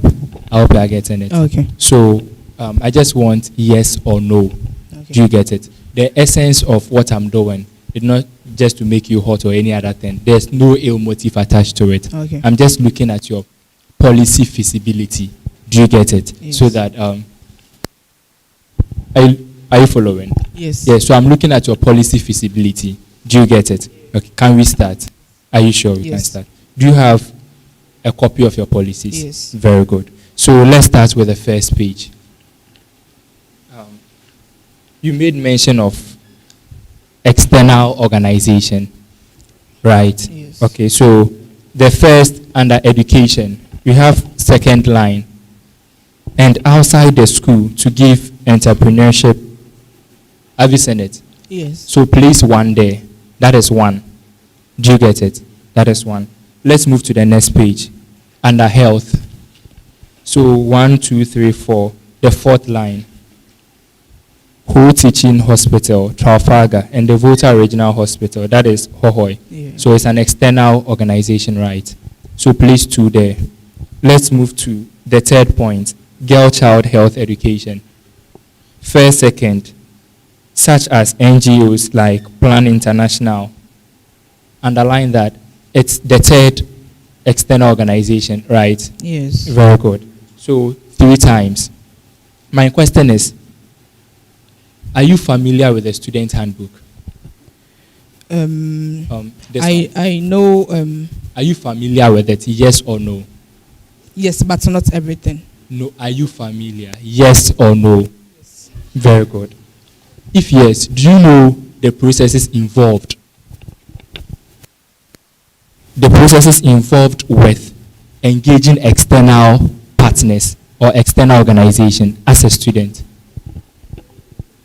Actually, no. You don't know. So, am I safe to say that you are bringing out a policy that you don't even know the steps involved in engaging external partners? Whether you are even allowed to engage external partners, you don't know. Yes, I don't know. Were you given the student handbook? Yes. So, am I safe to say that you have little regard for the student handbook?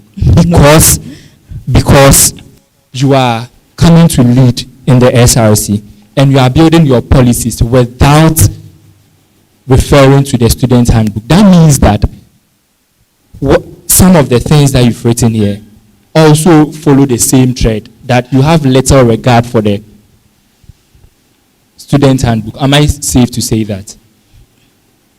Okay, you have partial regard and partial non-regard, like to the student handbook. Am I safe to say that? That you regard the student handbook in some circumstances.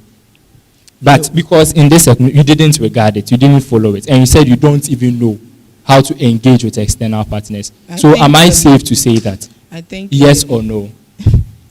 Yes, but there's... Wait, after that I'll give you a minute to justify yourself, okay, because of time. So I am safe to say that you don't regard the student handbook. You said yes, right?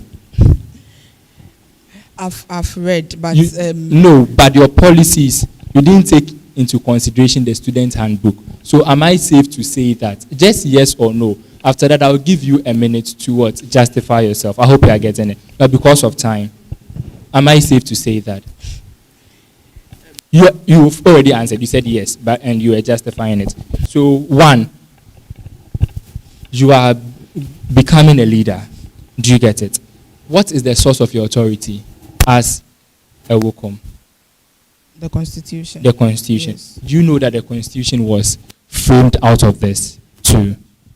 This is the general guide for every student. I hope you know that. Yes. Including management themselves. Yes. And you are saying that your source of authority, you didn't regard it whilst planning your activities. So what then? Or how are you going to be accountable to the student populace if you don't regard your source of authority? I think we learn and unlearn. So wait, I understand you. Do you get it? Yes, we are all humans. Do you get? I'm saying that I'm looking at your policy feasibility. Yes. So I'm not rich hunting you. So if you've made a mistake with your policy that is on your heart, that you want to tell you as students, because this is what you are going to campaign with.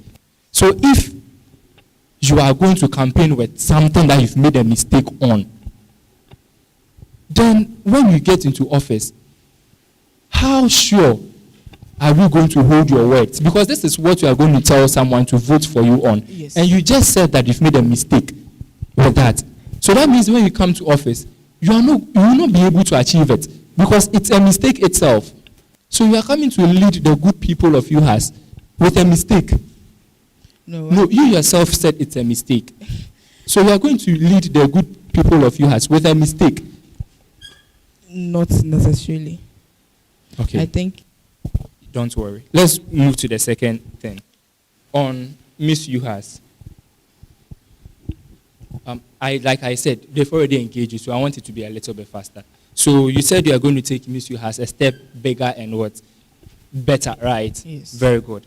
Now, I think the correction has been made. So another mistake. Instead of expect, you wrote expect. Yes. So there's another mistake. Yes. So not the first thing I said, it wasn't coincidence because there's a second mistake. That means it's full of mistakes. Can I say that?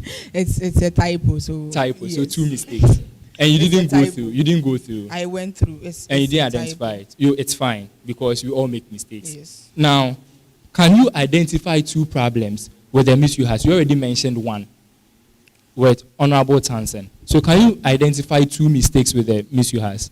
Mistakes. Can I say, okay, not mistakes per se, but problems, challenges with the Miss UHAS? Because you are going to make it bigger and better.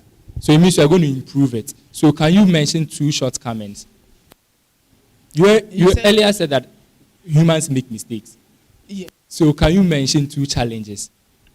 Challenges, I think, participation. Participation is low. Okay. Yes. And the funding too. The funding too is not there. So you said in your policy document that you are going to engage available experts. Yes. So can the engagement of experts solve those 2 problems that you've mentioned? Yes, I think yes. So I think seeking sponsorships to fund the program. Don't forget, earlier you told me that you don't know how yes, to I think engage we learn. external. So I think I will learn from the handbook. And do you think that it's possible to engage external partners in your with your office? Yes. The students book allows that. That's why I said I don't know. So I will learn from that. You don't know. Yes. So am I safe to say that this policy, until you know, it is not feasible? You can't do it. It is. Oh. Don't worry. Let's move to the 3rd one. Organize girls hangout trip. Yes. Girls hangout trip. Right? Yes. Very good. Again, because you said your source of authority is the Constitution and the student handbook. Yes. So do you know how, or they lay down procedures inscribed in the student handbook on how to organize a trip outside? Mind you, you are sending the students of UHAS outside the school, where the school is not now responsible for the security of the student. So do you know they lay down procedures in doing that? No, you don't. So again, you have little regard for your source of authority. In your 3rd policy, we've looked at the 1st one, the 2nd one, and you have little regard. So can I say that when you come into office, you'll be abusing your power? Because 1, you don't even know what is within your means, right? You just said you don't know. Yes. You don't know what is within your means. So when you get into power, what would prevent you from abusing that office that you have? That is why I said earlier I'll get back to the handbook. Okay, so can we say that based on that, take your policies and go back so that we go back and go and learn and come back much bigger and better? Actually, we learn and unlearn, so it can be. So we can say that it's okay. Take your policy, go back and go and unlearn and relearn. Yeah, it can be possible. And better, and we are safe to say that. Yes, it can be. You are addressing the panel, so we can conclude that since you are ready to go back and go and learn, so we will give you the opportunity to take your policies and everything and go back, go and plan better and come back next year. I think I can learn after this too. You can learn yes. after this. Yes. But this is your policy. So you are going to draft a new policy. No, I think with this one I'll just we just go through assume the processes for the external. But do you even know whether it's possible or not? That is it too. Not the lay down procedures. Whether it's possible, whether you are allowed. It's possible because I've witnessed some of the programs that they campus. do that. Yes. And you don't know whether they are abusing their office or not. Yes, I don't know. So then you are going to repeat the mistakes of the current administration, or you are going to repeat mistakes. You are just going to emulate blindly, right? No, I think it's fine. Don't worry. Let's look at the 4th one too. Inter-school cooking competition. Inter-school cooking competition. How would you include the Hohoi campus? Because inter-school. Yes. So I presume the School of Public Health or the Fred Binker Newton School of Public Health is a school. Yes. So how would you include them since they are outside or they are not in the same residence? Just a minute on that. Address yes. Okay. So the inter schools, I think it will be Okay, don't worry. Then the last one. My time is up. So the last one. Okay. engaging management to help with incentives. That is on the last one, the sports. Yes. They're going to engage management to help with the incentives. Yes. You said your source of authority is the Constitution, right? Now, the Constitution is for SRC. So if you're engaging management, they are not like the SRC, the Constitution, this SRC Constitution does not, how should I say, does not govern their activities, right? As in? They are not students. Do you get it? So they don't necessarily have to bow to what the SRC Constitution says. Yes, yes. So what will be your leverage in engaging this the management to provide the incentives? As in, please. I mean, how are you going to engage management to provide incentives for sports? Okay, so I think you talk to them. Let me help you. Yes, you talk to them. Yes. So what if they don't do that? If you talk to them, okay, we'll do it, but they don't do it. Remember, you're also time bound. Yes. I think I will keep talking. You keep on talking. Yes. Do you think that the current administration is not talking to management to provide incentives? Actually, I don't know for the sports. Okay. Because currently the sports they organize for. It's fine. Thank you. The school, the ladies weren't included, so I don't know anything about that. Yeah. See, I think it was safer if you had just kept it. You said the sports they organized for the school. The ladies were not included. The ladies sports like the football, they didn't make provisions for ladies. You're on record. Okay, sure. Yes. Please, let's continue. Okay, Madam Beatrice, in your CV, there is a portion where you listed the skills, the core skills, and your achievements, right? It's three core skills and achievements.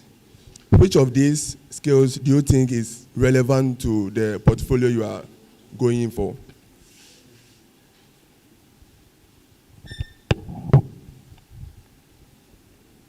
I think all.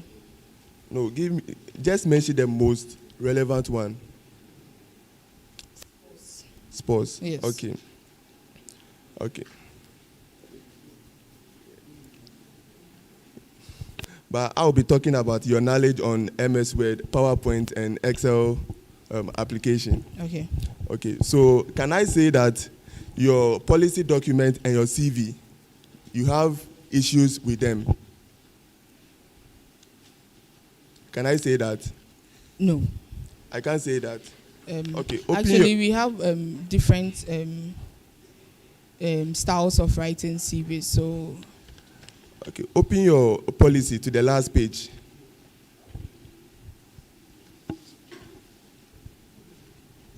The last page. Yeah. Do you see anything wrong there? The last page. Yes. The last page of your policy. Do you see anything wrong?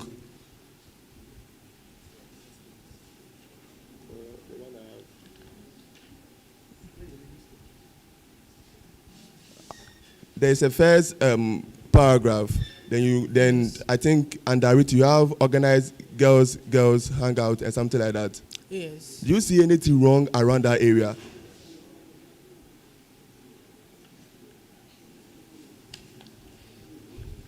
Yes or no? No. No.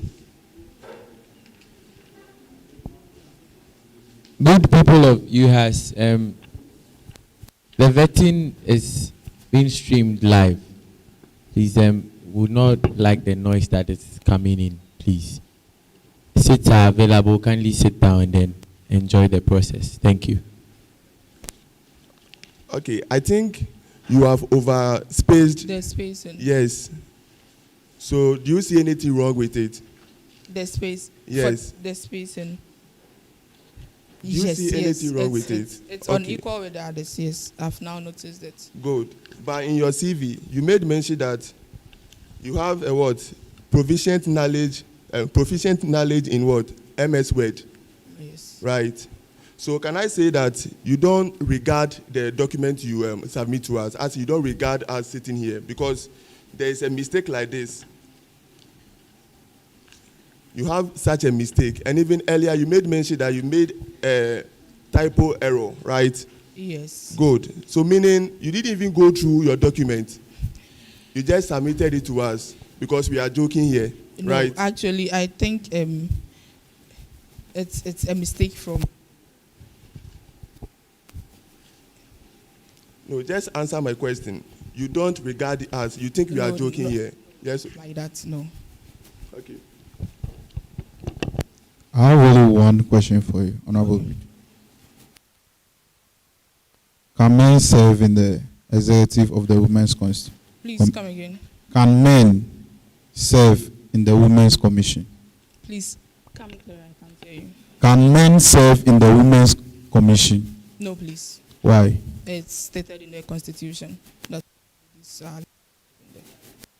So that means if a man presents his issues with you, and because you are only for women, you can't help the man out.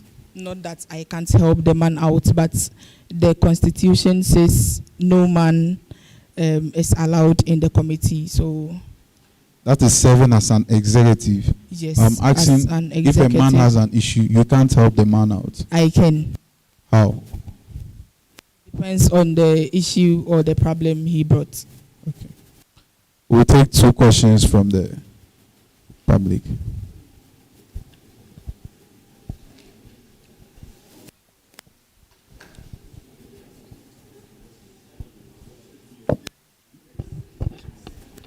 Please, you said only women can serve in the commission. Yeah, in the committee. Only women. So then how do it you, was stated in the so Constitution. then how do you interpret this?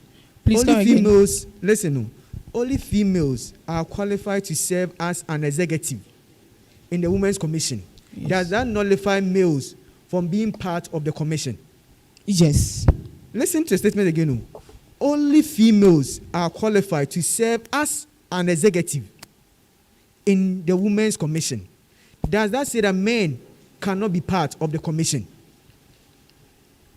Yes.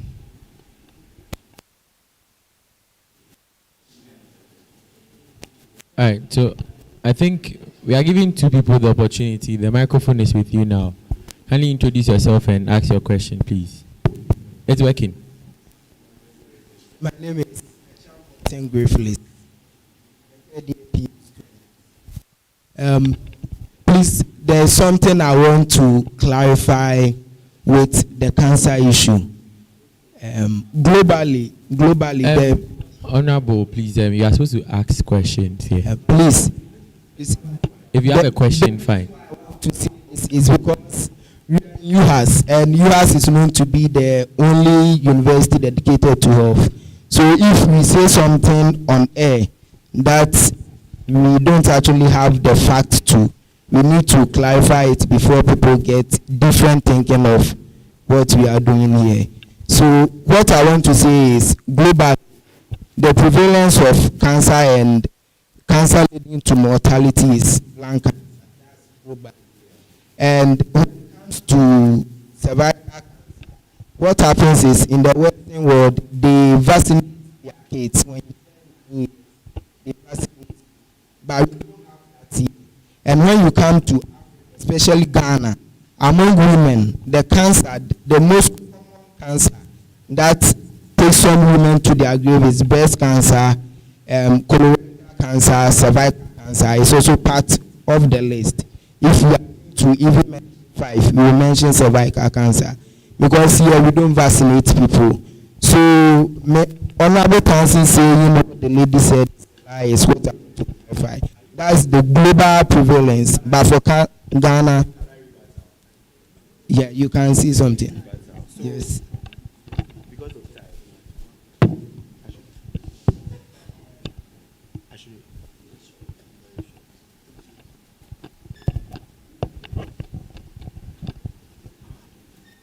We are very. Do you have a question or a contribution?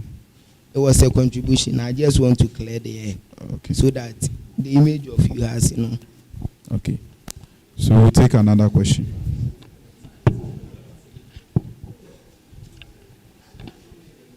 Two. No, no, please.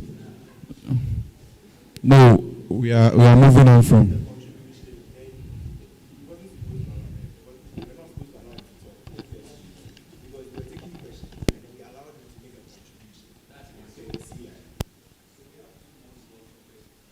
No.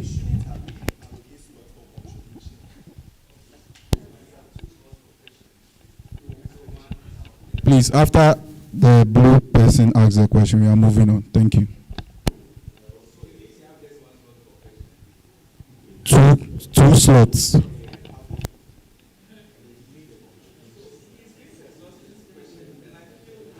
Please, sir, please ask your question.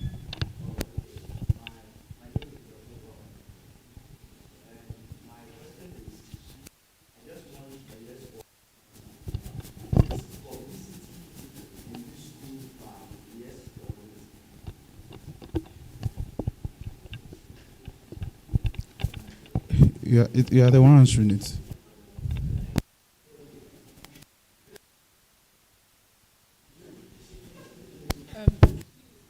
the question directed to me? To the candidate.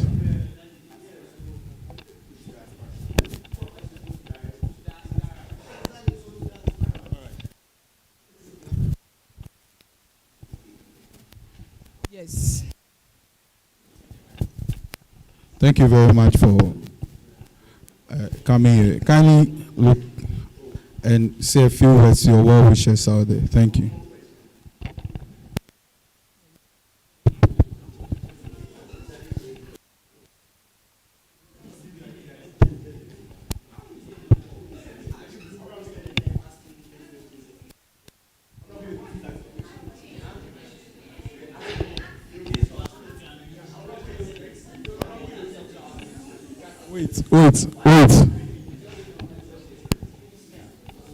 Wait. At the start, I said we are taking two questions. Okay. So if you take the mic, you are coming to give a contribution, the mic will be taken away from you. You don't add anything to whatever. You ask your question and you move on. So, honorable, you give an opportunity to ask your question. But moving forward, no one will be allowed to say anything apart from a question when a candidate appears.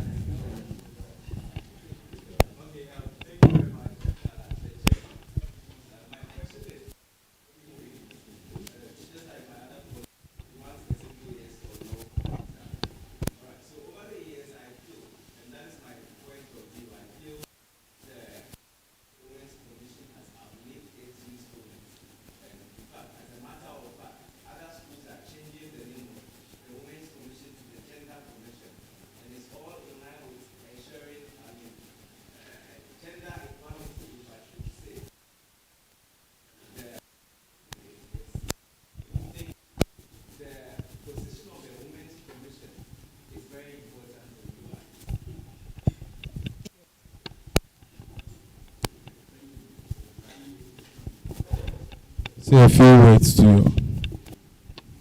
Okay, so PA students and I would like to thank all my supporters, and I would plead for your support to push the movement of the girls to the front agenda. Honorable Beatrice, sorry, Miss, relax.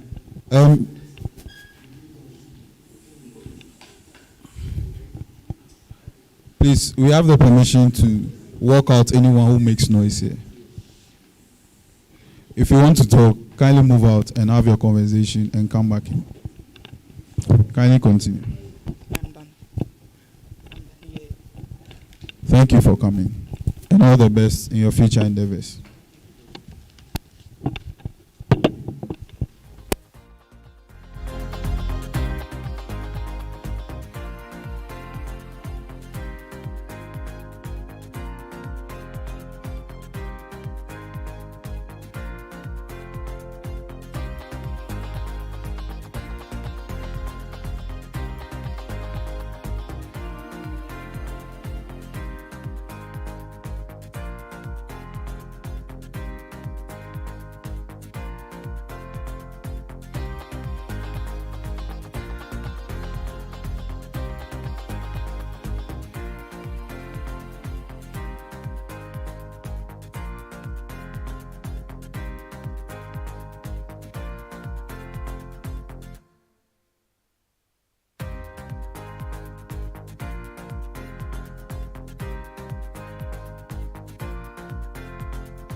said earlier, if you don't ask a question, the mic will be taken from you. If you make any noise, we have the power to let you leave the hall and never return. Let's maintain some decorum here. And also, we have the electoral commissioner representative sitting just close to us, writing. So if you have any concern, can you direct it to him and you let the vetting panel know? Thank you.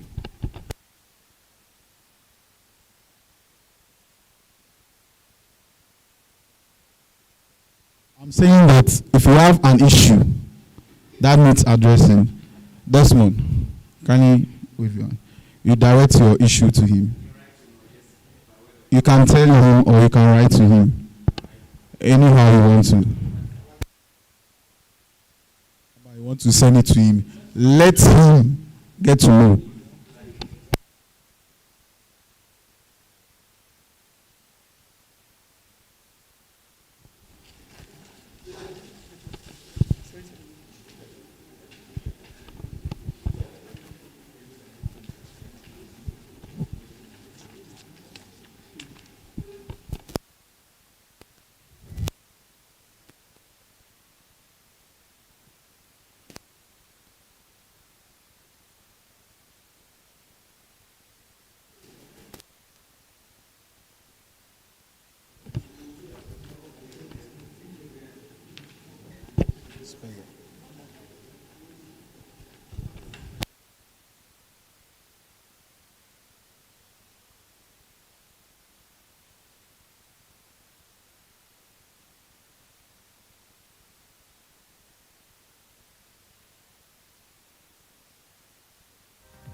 Evening.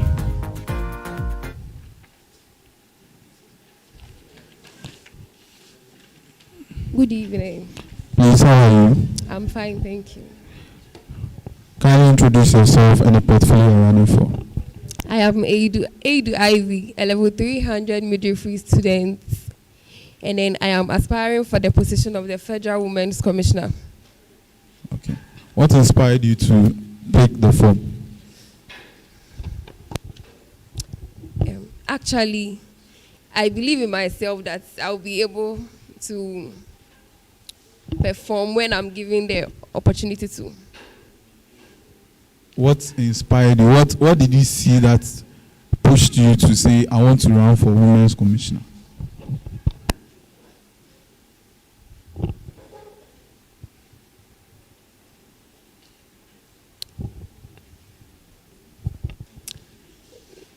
Nothing really pushed me. I just felt I could do it. Okay. So my panel members will continue with the rest of the question. Okay, thank you.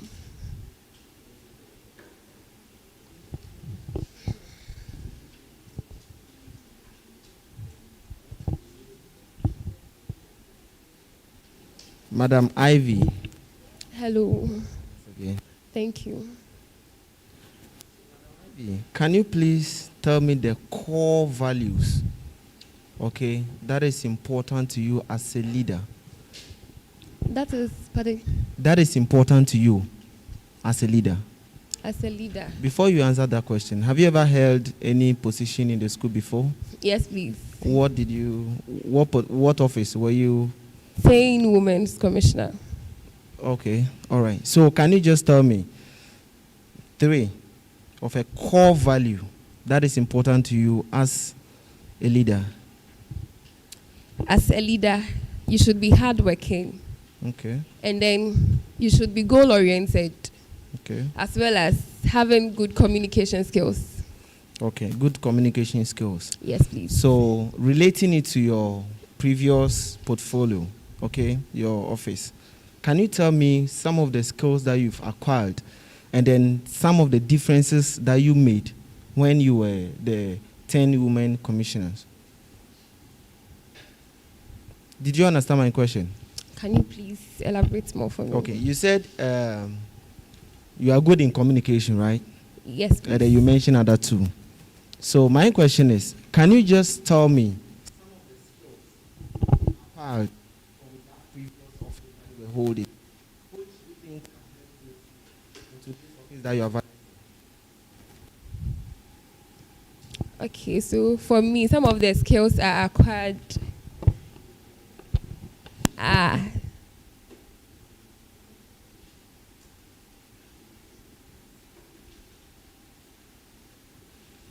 team player, being a team player, and then being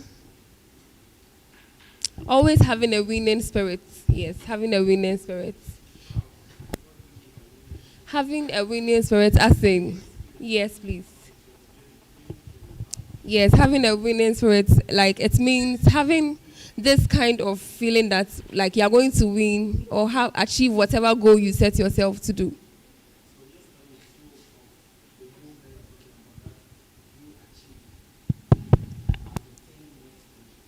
Okay, so in terms of helping females, assisting them in solving problems, I was able to help some of them when it comes to problem solving, and then um,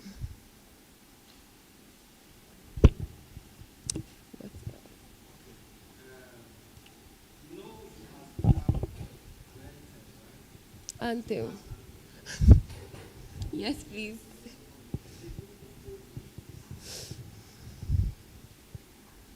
Please, I have no idea.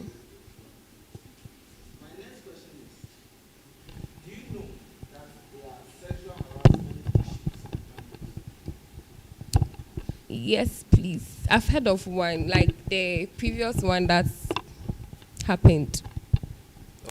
Yes, please. And some go unnoticed. Okay? Okay. And then some are being noticed. Okay. So as a women's commissioner, okay, what would you do to ensure that these problems or challenges are being solved? Okay, so when you take a look at the student handbook, when you get into the end, there's a policy that the university has on sexual harassment. So I think more lights should be thrown on that so that students will be able to know who to go to in case they are being harassed and the right channels to follow. Can you just tell me some of the functions of the sexual harassment committee?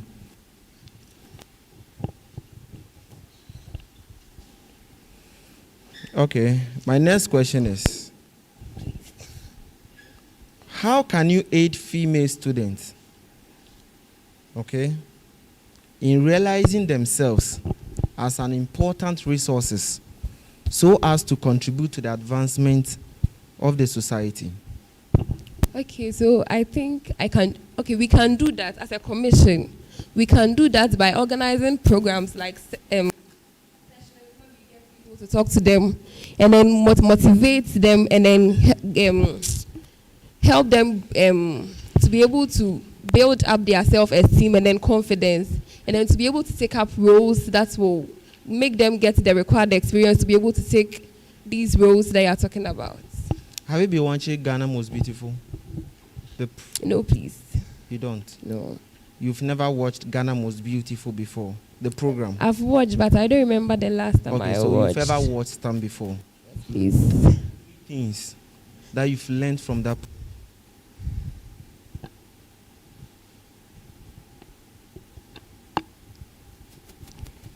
Okay, most of they normally talk about their cultural background, their cultural heritage, and then as a women's commissioner, okay, that you are vying for, the question is, what have you learned? You say you never watched Ghana Most Beautiful. I've watched before. Okay, so I want you to just mention, just two things that you've learned from that program. Building self-confidence. The program helps to build your confidence. Okay. And then you gain experience from it. Okay, so in UHAS, especially in sports, women don't participate. Do you agree to that? Some participate. Okay, ratio. Most of the population don't participate. Are you aware? Okay, yes, please. As a women's commissioner, what are you going to do about it?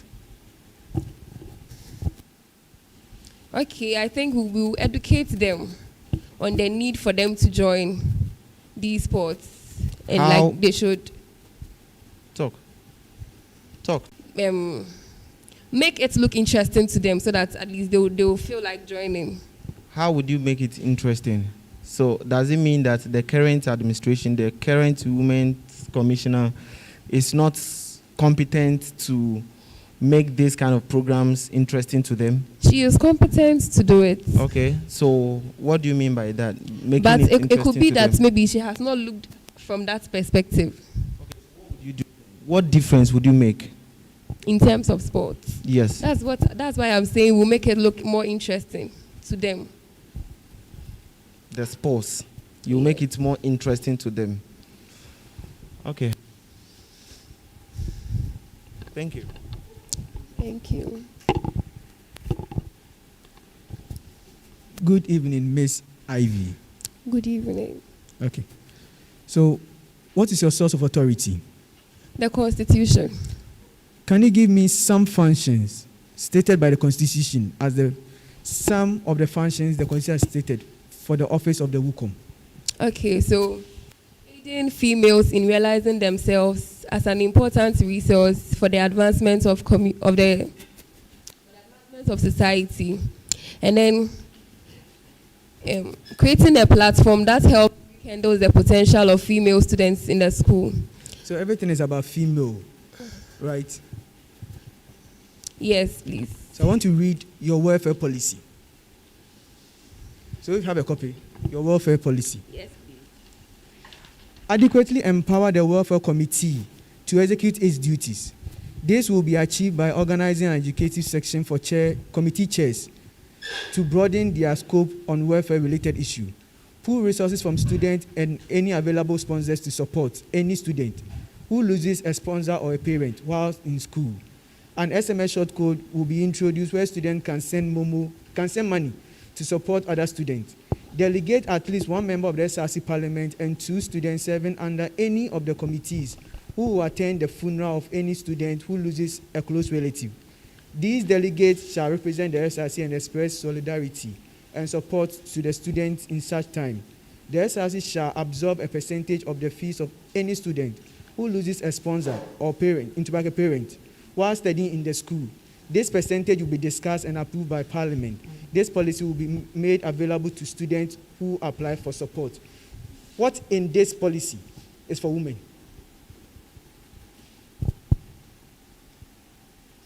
What in this policy that talks about for women?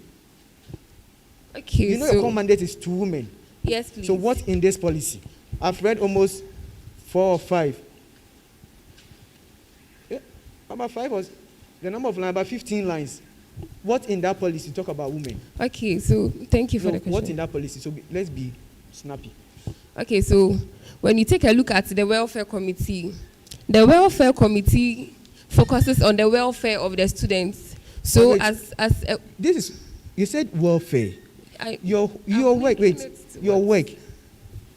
is for the women, not just welfare. Yes, please. But what I've read does not state anything for women. Does not state anything for women, does it? No, does it? Can I please explain? No, does it have anything? Because I've read it and people are hearing. People have heard. Is it anything? Can you point anything to it that talks about women? So, is there anything in it? Yes or no? Can I please explain? Yes or no? Okay, so is there anything in it?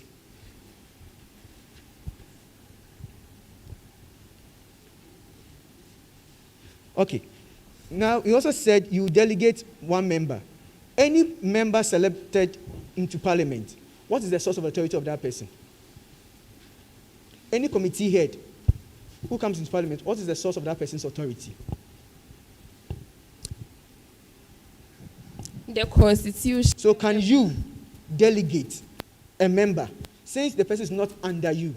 Because it is a member of your committee, a member of Parliament, delegate. Do you have authority over any member on Parliament? Since you say their source of authority is? The members of Parliament are under committees. So yes. Choosing a person... No, so do you have authority to delegate, to choose? Because members of parliament are not committee members. They are committee heads, and they are source of authorities from the constitution. So, do you have the power to delegate them? Yes or no? You're not going to do it alone. No, but you didn't say do it alone. That's what you said. You are going to choose, you are going to delegate. I am not going to do it alone. That is why I said we are going to empower the welfare committee. So we are doing it in collaboration with them. No, under welfare. You didn't even say under the welfare. No, listen, he said adequately empower. Not you're going to do it in conjunction with them. The welfare committee has a source of authority as from where? From the constitution. And do you exercise authority over them? So we are going to work with them. But you didn't say you're going to work with them. That's not the sentence. No, adequately empower them. Is it the same as work with them? Please. Academic writing. Is it the same? No. So it means that the whole welfare, the policy one, welfare, is not centered on women, and it's not your core mandate in the constitution. No, we didn't. But I have read it.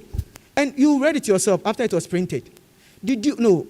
Anyone who takes this, can the person say that this is concerning women?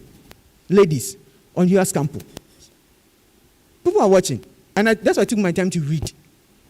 Anyone who take these paragraphs to read without seeing this part as Women Commission, would the person know that this is for women? We took the whole. No. For me, I Please. took the whole students into consideration for this particular policy. Your core mandate, as enshrined in the Constitution, is towards women, isn't it? So what's your first focus to be?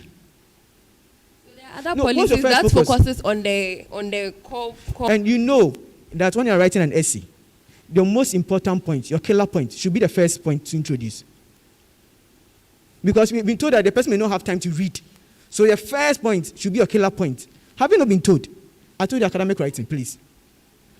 And that is your first point, number one, welfare, and nothing.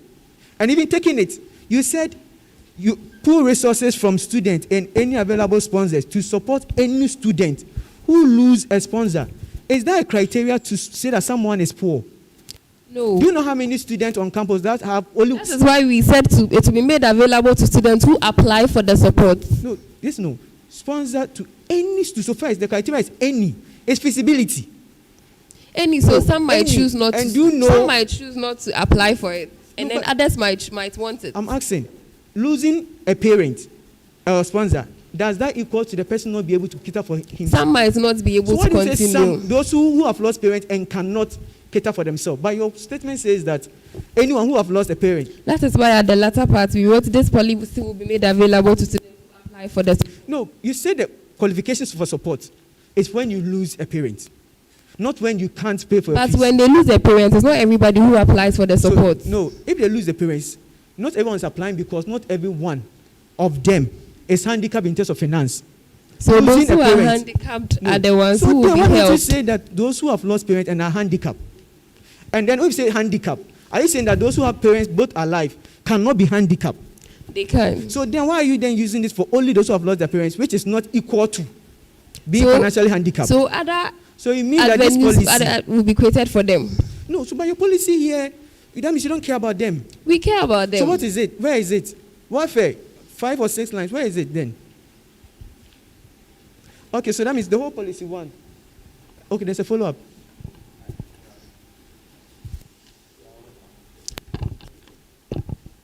Right, you are welcome. That an SMS short code would be introduced. One, what is a code for what exactly, please? Let's be. Okay, for that one, like a Momo, you see, they have this merchant ID that they usually give to people. So that's an account like that will be created and then given to them so that in case anybody has anything they want to support the person with, they send it through that number. How does this work? How do you get SMS short code in the first place? How do you get it? So we will talk with the network companies like MTN and then make them create an account in the name of like in the name of this particular project or this policy, so that Not the Women's Commission. it will be in the name of the Women's Commission, but then the Women's Commissioner, the SRC president, and then the treasurer can be signatories to this account. Is that a Momo account? A Momo account? Yes, but the merchant ID is not. Sometimes it's not just one person's details they need for it. But as in it, you need more, right? Yes, please. Okay. If that's the case, you said that it will be in the name of the Women's Commission. Yes, please. That commission. No, so that will be created. You are sure that it will work? That you speak. I have no idea about that. So for That's- me, in the that's- book, that's my- yeah. Right. Okay, so let's still continue with policy. Policy number 2. Ladies, but all students. No, so we start with ladies skill fair.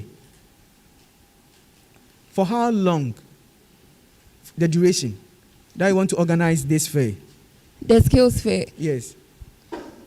It's going to be something that is going to be continuous. There's not just one event, one particular event in the semester. So how many times? So we can We can, or that's such no, a plan. I'm saying for a number of times, What but not number? just once. What number are you thinking of? We can have it like 3 We can times have- in the no, semester. What you are thinking of? Okay, 3 times in the semester. So that means 6 in academic year, right? 6 weeks in academic year. No, that's 3 times in the semester. Okay, so is six, that six. 1 in the first semester and 1 in the second semester, So or two in the So first that means semester? maximum of 6. That's what they're saying. Okay. Because he said 1 and 1, or Okay. 2, Yeah. 3. So maximum of 6, minimum Okay. of 2, isn't it? Do you think 6 weeks, and it's not every day in the week? Yes, please. It's times. Yeah. That means 6 times, not weeks. Let me use it 6 times. Do you think it's enough 6 times? It's not- enough, wait, to build someone capability in graphic design. Aside being taught during language. That's why I asked you for how long, and he told me Yes. it's a point in time. He didn't say it as well. That's why I asked for the duration first, because I know the duration that it takes to learn a language. It's not 6 times maximum. I get it, but with the fair, that's why I said the fair. With the fair, after you have been taught, it's not like you stop. You practice it yourself too. So is it 6 times? No, No. So are you saying No, that? you practicing it individually is not about the fair that we are organizing is what I'm talking about, the 6 times. But aside being taught there at the fair, when you go, you are supposed to like try and then build up on it so that in case we organize another one again and you have any problem, you bring it up for us to help you solve it. And do you think that they're good students? Yeah, I don't even, said, but all students. So, no, you organize a capacity building project to equip students, not just females, not just ladies. So you have included, you've stated that it's ladies. So are you telling me that these are the capacity building opportunities that the students of you has want? Some are interested. So, yes. Percentage. About 70% would like About to take- 70%. Yes, please. Have you done a survey? No, You know you're please. an evidence-based era. That is why I said about. No, you've not done a survey. So you have about, you are Wukom, so that means female. I have about 6 or 7 female here. So it means that 70% of them is interested in graphic design. That is, about it's not 70%. only graphic design that was there. There are other ones as well. Language. You've not done a survey. Which of them, if you are prioritizing, will be your first, based on your survey? Okay, you didn't do survey. So then, are you saying that the ladies in this school still need social media management? Yes, please. Policy still under capacity building.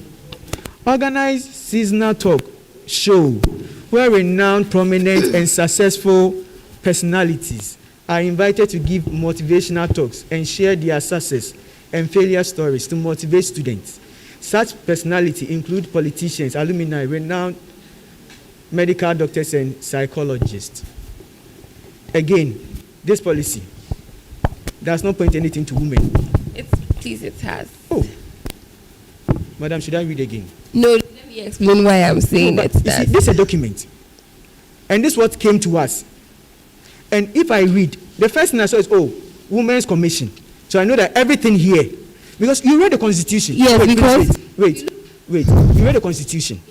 And what's your mandate? You told me your source of authority is the Constitution. Yes, please. And it's your mandate to all students. It's your mandate to all students. This particular one. Please, it's your mandate to all students. It's not to all students. So I tell him that, and you know that, let me open to the portion for Women's Commission, and let me read something to you.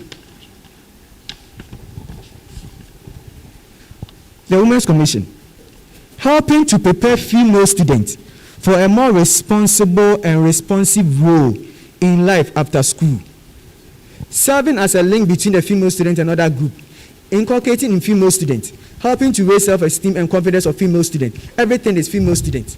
And your policy under capacity building is not even directed towards female. And the next thing I want to ask before I continue, can you tell me the management, school management? Can you mention 5 people that make the school management? There are a lot of people, but the core people that are in the school management. The vice chancellor. The vice chancellor. The registrar. The dean.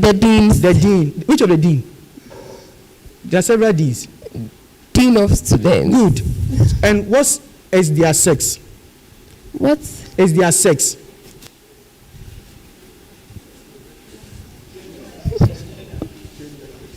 We can take a water break. What is the agenda? What is the agenda? You mentioned people, VC, registrar, and dean of students. And I'm asking, what is the agenda? An agenda, no. They are females. I didn't understand. Sorry. So, they are females. And they are in this university, right? Yes. And you have to have a seasonal talk. And you never even listed them. And you're talking about women empowerment. Listen, no. The thing is, a bird in hand, before you answer your question, a bird in hand is more than 2 in the bush. So please, why is it that they are not even stated?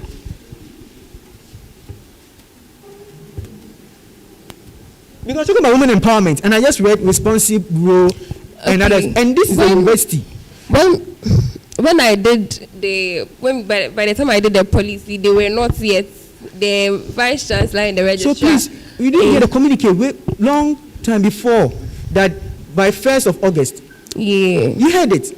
Even though they hadn't taken position, but you knew that by 1st August they'll be. So then you're going to tell us that if there's a new information, because you know the old one, you won't change.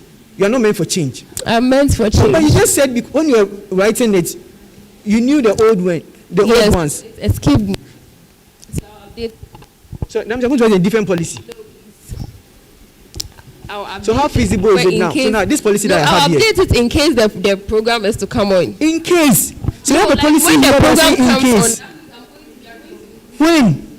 When the program is to will be included. Even this policy, you are not even sure whether you can even fulfill it. I am sure I can fulfill it. You are sure? Yes, please. The next one, policy on charity. Lays with Red Cross Society, Student Association, and others to organize blood donation exercise to aid in stocking the blood bank of Ho Teaching Hospital, Ho Municipal Hospital, and Hohoi. Do you know the Constitution has a health committee? Yes. And do you know this is the work of the health committee?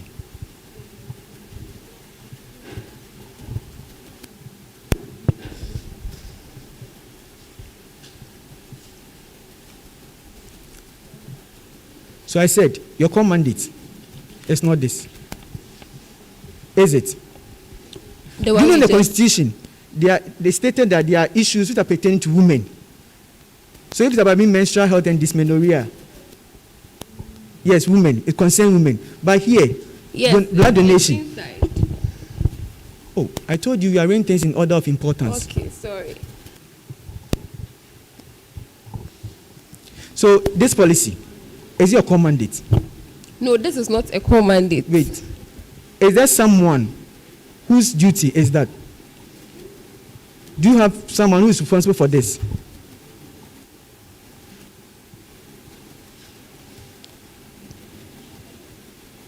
This is still testing your knowledge on the Constitution. Is there someone? There is. So then why are you stating someone's work? Someone doing it, we can also do it. So then, why don't you just say you support the other committees in doing their work, which involve women? So that we don't let us read all this. Because they are supposed to do it. And when you appoint them, that's what they are supposed to do. Why they state their roles as your policy? Okay, so I should have been supporting them doing it. No, just support. You don't need to tell us what they're going to do, because they're going to do a lot of things. So Yeah. if they're doing anything concerning, you say he lays with them. That means they want to do anything concerning women, perspective women. You won't help. We will help. But you said here you lays with them for only the blood donation. No, it's not just the blood donation. You mentioned examples, not just the blood donation. And others, listen, and others. You said Red Cross Society, Student Association, and others. So the others is still a group that you are mentioning. It's not, it didn't come after the blood donation. It came and others. That means others means the other group, Red Cross Society, Student Association, and others. It means other groups, not and others as in blood donation. You are listing blood donation and other activities. Please, academic writing. So it means that if the society wants to do something concerning women, because you stated you we will support. So you just help them in organizing the activity. So we will support them. If they are doing it, we will support. I'll let my other panel members continue. Okay. Madam Ivy, yeah, I looked through your CV and I've not seen anything like personal skills, like any skills you have acquired. Or is there anything over there that probably I've not seen it? As in skills.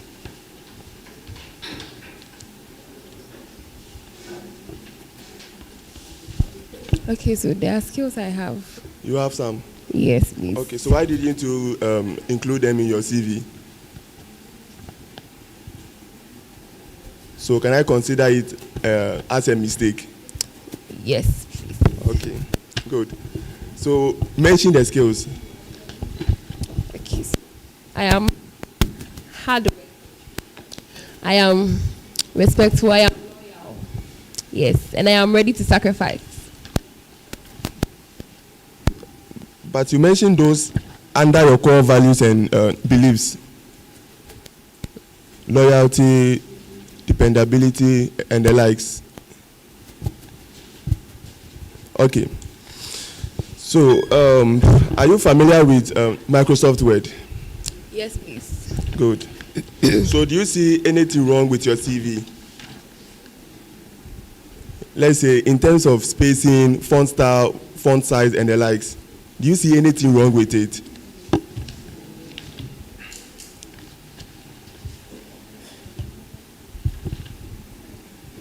Yes or no? I haven't seen it yet. You haven't seen? I haven't seen it. Oh, okay. Can't you see you use different fonts? Let's say your profile. The font size and the font style you use is different from the ones you use for the working experience, your core values and beliefs. Do you see any difference in them? Do you have your CV over there? No, I don't have a copy here. Ah, okay, then you can.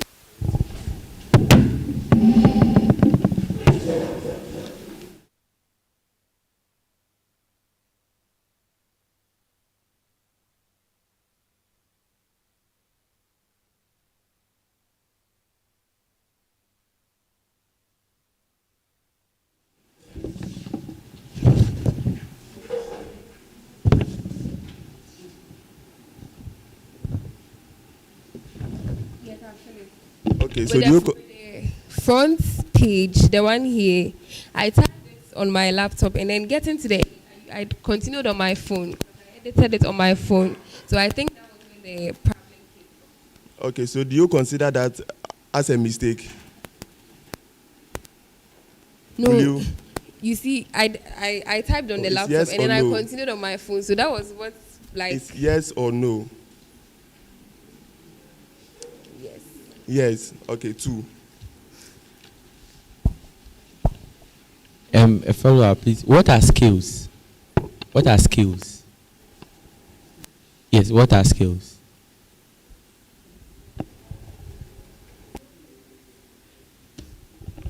I don't even know what to say. In your own words, what are skills?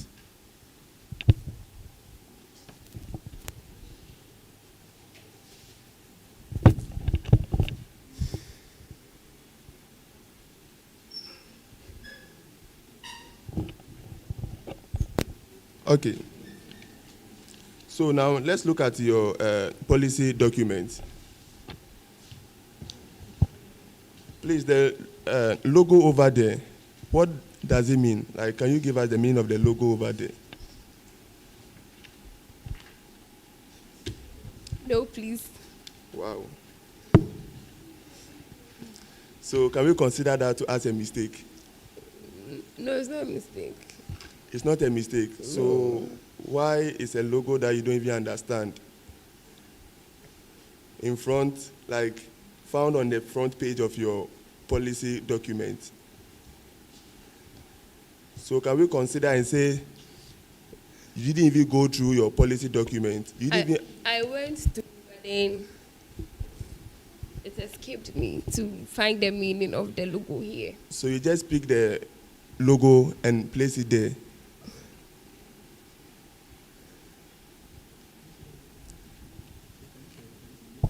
Did you put the policy document together yourself? Did you do this yourself? Yes. But I was helped to on how to arrange it. No, but I mean the front page. Is it just a design or as a logo? Yes, please. Which one is it? Design. A It's not design. a logo like a Wacom logo, yeah. It's not your logo. No. Not something you identify with. No. Okay, thank you. Yeah. Okay. So my last question then, did you give your policy document or CV out to somebody to cross-check for you? Did you? When I finished? Yes. Yes, please. And the person says there's no mistake with it, right? Yeah. Good. So how sure can we say that when we vote for you into power as a WUCOM, you will not give the work out to maybe credible people to do it? Because I can, if not time, I can identify about 100 mistakes. 100. So tell us, if we give you the mandate.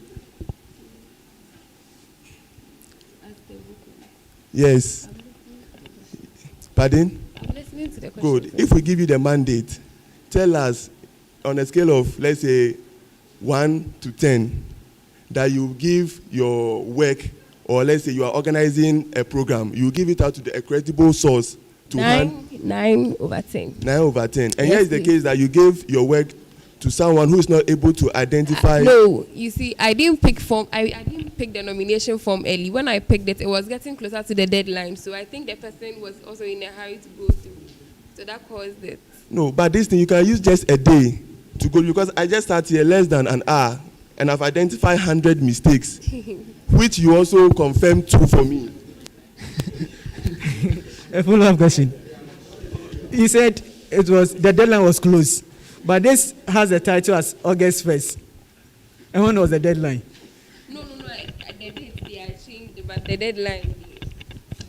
How should I say it? Okay, thank you. You can ask the EC the day I bought the form.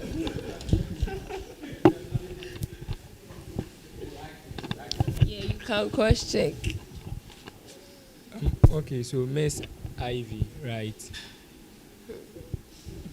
Okay, please, how are you doing? Pardon? How are you doing? How are you doing? I'm fine. Okay, so it's just a quick one. Do you get it? Just a quick one. I'm looking at your policy. Do you get it? Just one on them.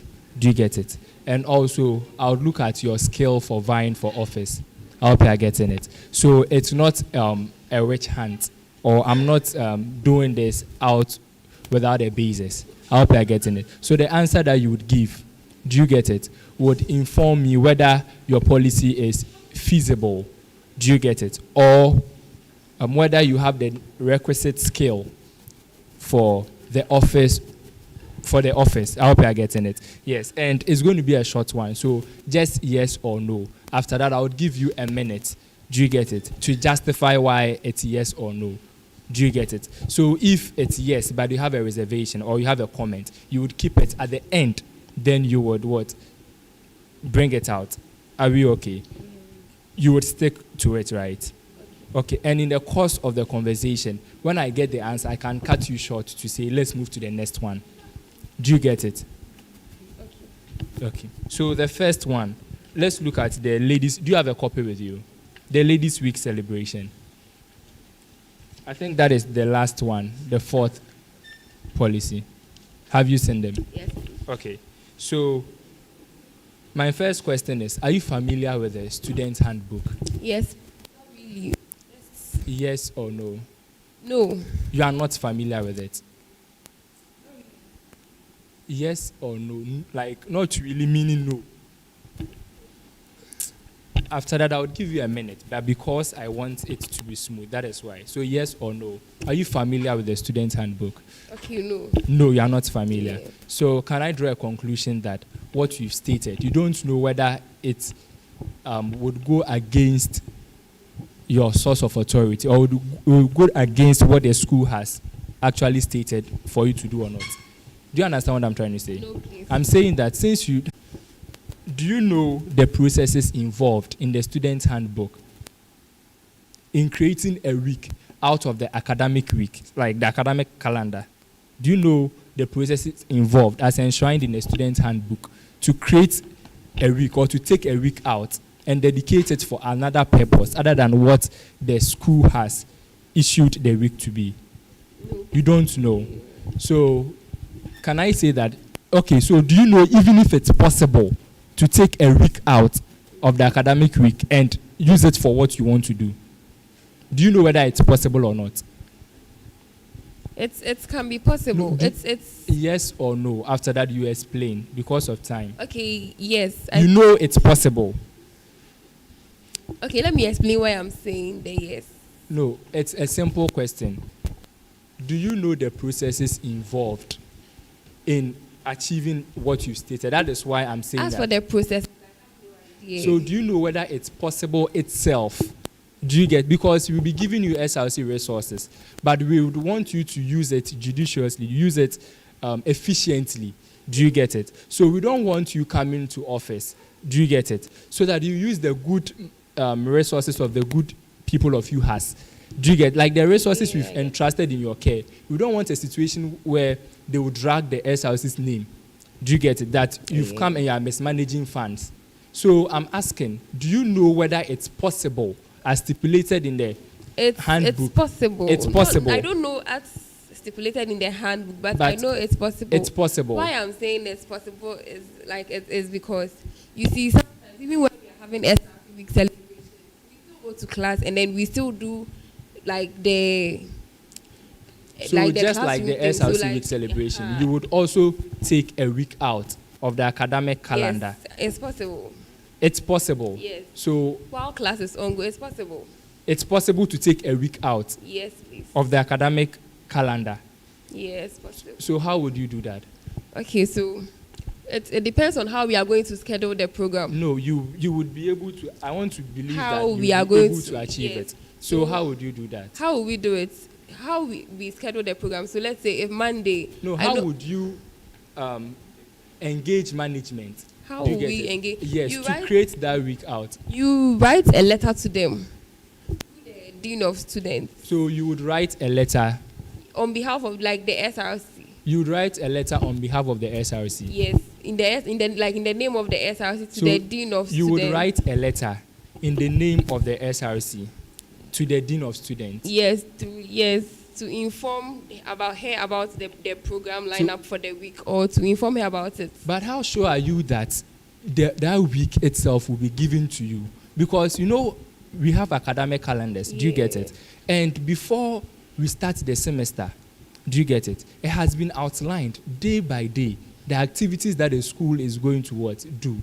Yes, That is and why then when you see there are some weeks there's nothing really. So goes you on. are trying. So you are that saying week that we can put it you are there saying and that then there are weeks that the school it's hasn't just accounted for. classrooms. There are some weeks that is just classroom work.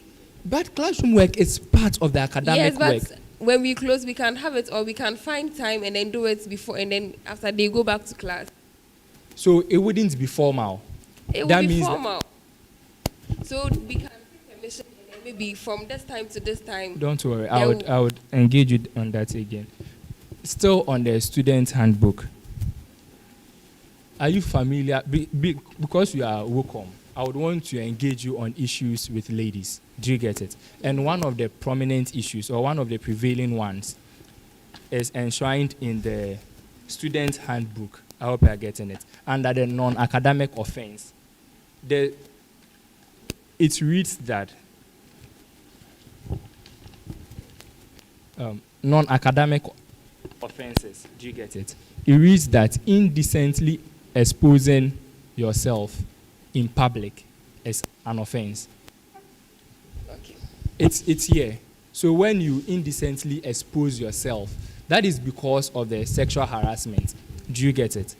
So when you indecently expose yourself in public, it's an offense, non-academic offense, and there are sanctions to that. Do you get it? So as WOCOM, how would you tackle that? How would you solve it? The indecent dressing. Yes, exposure. So let's create a scenario. Okay. I'm a lady. Do you get it? And I'm wearing something that is not decent, and you met me. Yes. So how are you going to? Okay. So first of all, I'll let you know. I'll educate you on the policy and then make you aware, because I think most of the students are not aware about this policy. Are you sure? Because you see, yes, what we do is we give most students don't really take their time to read this book. No, listen. You are live, and you are making assertion that the handbook is given. Do you get it? In level 100, and it's even enshrined here that if you don't know, it's not an excuse.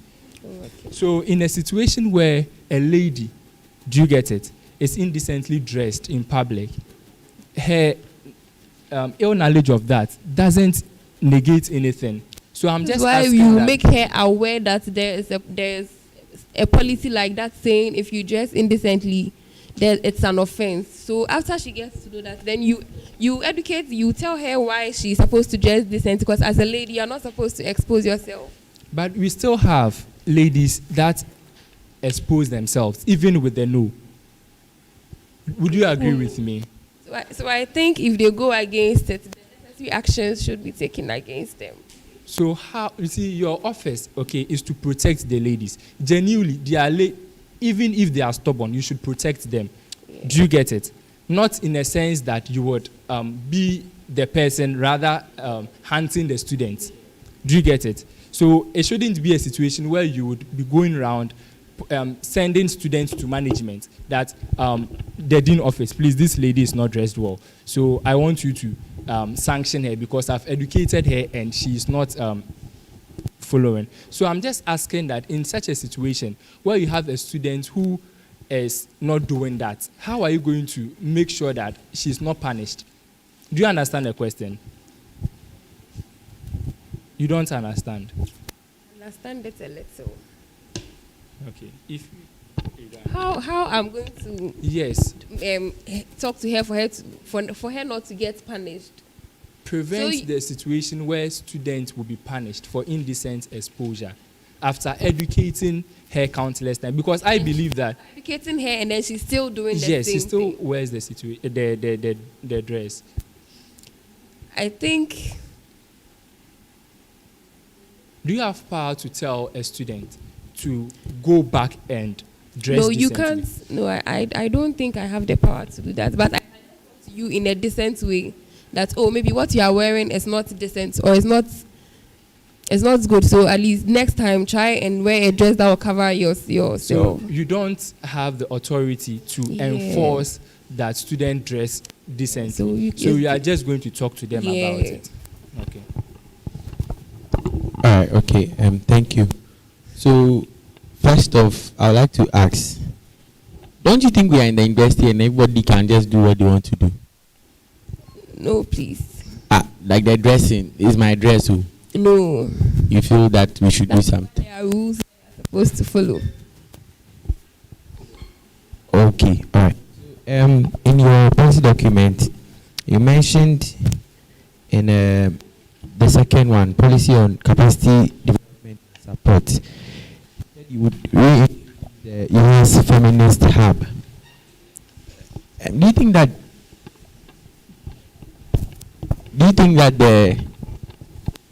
the Miss US has outlived this purpose? Do you think we should just let it go? The mercy. Yes. You think that it's okay? We are fine. It's okay. We have done enough. So let's take a break. No, I think it should continue. You think it should continue? Okay, but it's not captured here, because you mentioned that you would reintroduce. So, and then do you think that so far the organization has been excellent? No loopholes. You've not found any loopholes in Miss US, as in no problems, no issues. I think there are issues, because looking at the current one that they organized recently, people didn't really attend as compared to the previous years. So what are the problems you have identified? I think one, because there was no artists coming, it was part of what they make it look attractive to some of the students. Because if there was an artist, I think most of them would have loved to come. And then, okay, it could be that the publicity was also not. The publicity? Yeah, it was not enough. Did you share the flyers yourself? Yes, please. Okay. So, what do you want to? What do you intend to do to make it better? That's what Miss US. What do you want to do? Yeah, what would you do to make it better? Okay, so how am I going to make it better? We are going to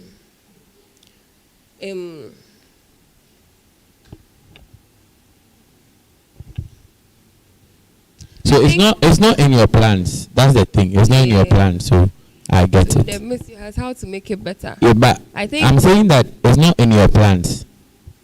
It's not in your policy document, meaning you don't have plans to do anything about it. I have plans for it. But it's not here. It's not captured here. This is your policy document. This is what you are selling to us. Okay, so I will not ask any further question. Thank you. All right, Miss Ivy, how are you? I'm fine. Yeah. So just a follow up on what you were saying about sexual harassment and decent dressing. What is your definition of decent dressing? My definition of a decent dressing, it's a dressing that does not expose some parts of your body. Where those parts are? Can you give me a vivid representation, or like some pictorial representation by word of mouth? What you mean by decent, non-decent dressing? Like it should cover some. You see, there are some parts of your body that. What parts? Because when you are going to, maybe like he said, you said after educating the girl and she keeps on wearing that dress, whoever you are going to report to wasn't there. So what are you going to tell him? I don't get it. I'm saying that. Now you were asked the question, Sam, that when you find that you said you speak to her first, and then if she's not heeding to your advice, then you take it up. Now when you take it up, report, or you have to show whatever she's wearing is indecent. So that's why I'm saying that, like, help and what you mean by indecent. For all you know, maybe I'm even wearing something indecent. No, so once you see, sometimes they wear dresses that exposes some parts of their breasts, and then like some dresses that are really short. Like, Please, let's be. Who are they? Who are we talking about? They. Female. You are a female, so if you say it nicely, we would accept it. Thank you. Okay, so Continue. some females wear dresses that exposes their breasts, and then they wear dresses that are really short, and then ends up exposing most of their thighs. Yeah. Okay, so on that, were you present for the Miss You Has program? No, please. You weren't present. No. Do you know the dress they wore in their first, and as in even the pictures and in their first entry? No, I wasn't. So they wore short. They wore short. No, okay. It could be that it wasn't. No, how short was it? Very. Very like exposing. Was it so I'm asking you Yeah, what you so- mean by so like so- help. So you see, there are some shorts. They are not so exposing, and then there are others that are really exposing. All right, that's fine. So and I follow up on that. What is your what would be your primary disposition towards a male harassment report?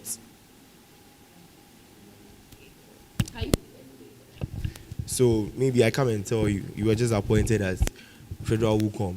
I don't trust my guys. I don't trust boys. And I feel like you're the one that relates with my emotions very well. And I have been raped by 2 girls. And I come and tell you, Miss, I've been raped by 2 girls. Kindly help me. What should I do?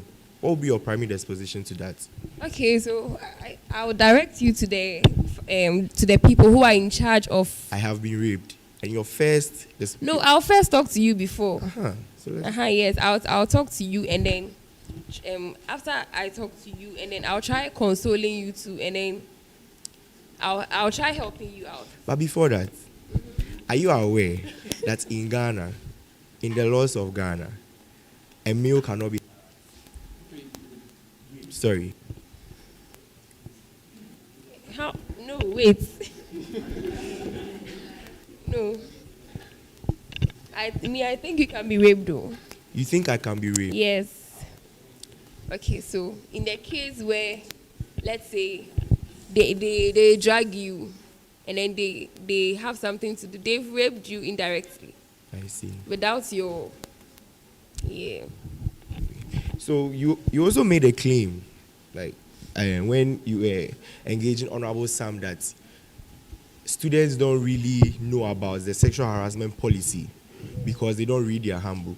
But are you aware that I think last 2 semesters, the outgone dean of students sent a communique on indecent dressing on campus? That is Professor Duedu. He sent a communique on indecent dressing. Are you aware? Yeah, I think I'm aware. So would you say the students are still not in the know of how indecent their dressing is? Yes, some in a way. Is it? Because some students were not here when that communique was released, so So you are saying that the students that have come now are the ones that are dressing I'm not indecent? saying the ones who have come, even those who were here. Some, it could be that some are also still doing it. It could be that some are still Yeah. doing it. Okay. Anyway, where in the Constitution can we find the functions of the WUCOM? Chapter 10. Chapter 10, just chapter 10. And then chapter 4. Chapter 10 and chapter 4. Can you give me the specific article?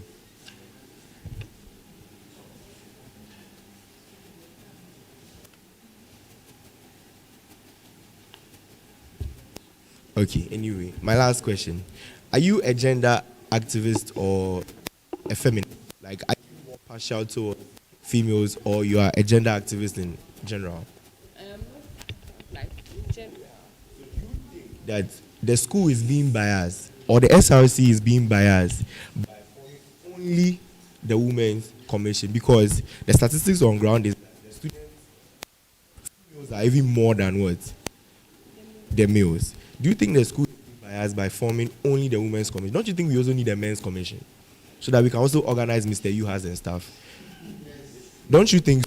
Okay, I think Statistics actually show that they can do it for guys too. they I can think, do it for guys yeah. too. So are you saying the school is biased? No, they are not biased. So why? But females are more feeble, like. Female or female? No, not female. Feeble. Yeah, like they are weak. No.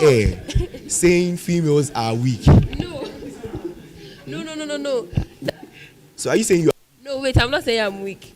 But you see, females, sometimes when they are in some problems, they are not able to come out. They are not able to. Able to come out. So that is why we are here to help them. What about the men? Is everybody that is able to come out? So I think they should form some for the guys too. A question one of the asked. Do you think that the Women's Commission has outlived their importance and they should actually be changed to be? That is where I'm actually heading. Instead of organized. It's not a bad idea.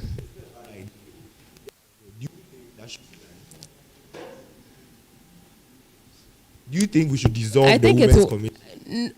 No, don't dissolve it. But then a male's commission can, yes, like a commission can be created for males. Yeah. Commission. It's much pressure on our. Speaking of resources, are you aware of the current state of the office? Not really. Not really. How many times have you been to the parliamentary sitting? This semester. Last semester. I've been there before, but I don't really remember the actual time I went. Are you have that relationship with the current Women's Commissioner? Yes. You are, and you inquire about the current state of. She said there's no money. There's no money. Yeah. So now that there's no money, and in your policy 4, you are saying you are going to do Ladies' Week celebration. How do you intend to fund that? Okay, so with that, proposals will be written to companies and some NGOs to help for sponsorship, and then in return for the sponsorship during the programs, we can make them. All right. So when I cut you short, it means you are giving me an answer I like. But then, what is the core mandate of the local NUGs? Seeking for the external affairs of.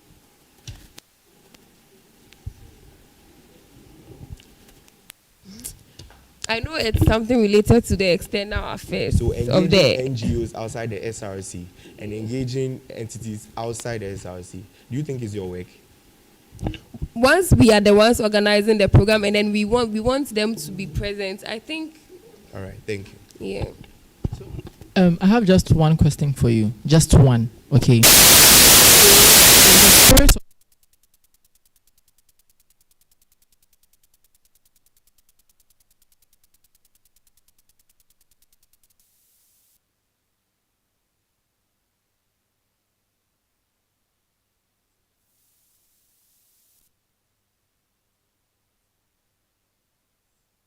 Mainly the United Kingdom, where an office holder to vacate the office in the instances where they are unable to fulfill their policies, right? In that spirit, should we pass you as a, like, if the Vet Committee should pass you and you go on to be elected as the Women's Commissioner, I want the good student of you has to know, should, in the instance that you've presented, you're unable to fulfill them, would you avail yourself to, would you remove yourself from office, willingly, in that spirit? No, please. Let me explain why I'm saying that.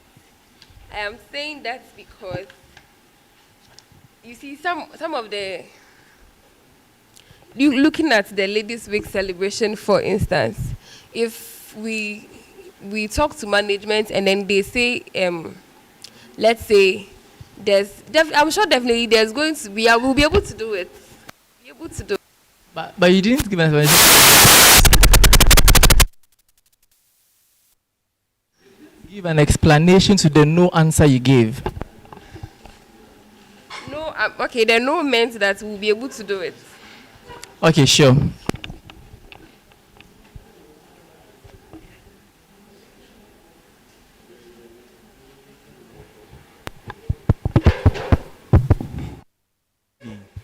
When you come to Ghana, Act 29, the Criminal Act made in 19, which was brought in effect in 1960, section 97 to section 99, the organ of penetration is the penis. A woman or a lady does not have penis. So in that sense, a woman or a lady cannot rape a man. So no matter how a guy will come and tell that he was raped, because a woman does not possess the organ of penetration, and that is written at section 99. So a woman who cannot rape a man, but can sexually harass a man. Okay. Thank you. You have it. Sorry, I mean. The audience. Just.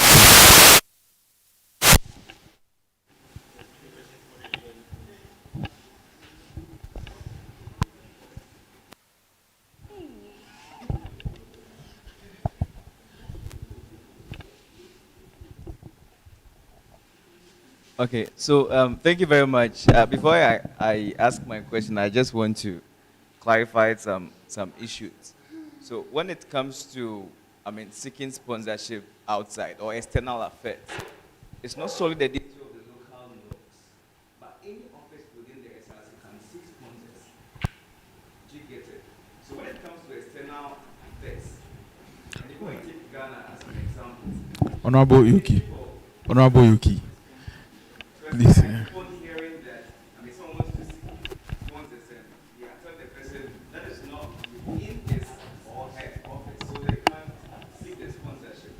So I just want to make that clarification. Okay.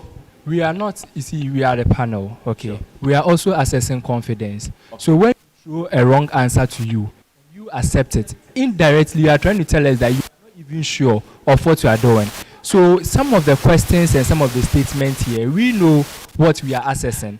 So we don't necessarily say you are wrong to tell you that you are wrong, but we are looking at certain values that you possess, being that if you go to management, you say something and you are not able, I don't know whether you get what I'm trying to say. That's fine. So it doesn't necessarily mean when we say Nux does this, we expect you to succumb to what we are saying. But come on, you're a leader, so we want you to be firm with the decisions and to be able to prove above any reasonable doubt that you know what you are saying. I hope you are getting it. Many a time, it sounds like, they are telling lies or something. But that is yes. perfect. So that is yes. So now you can go on to your question.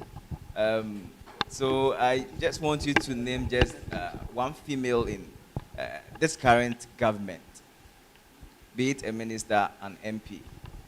Just one female.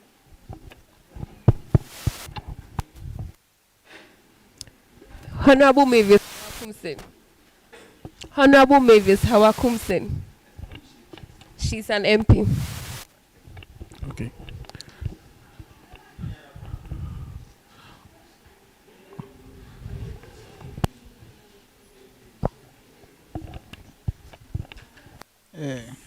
Thank you very much.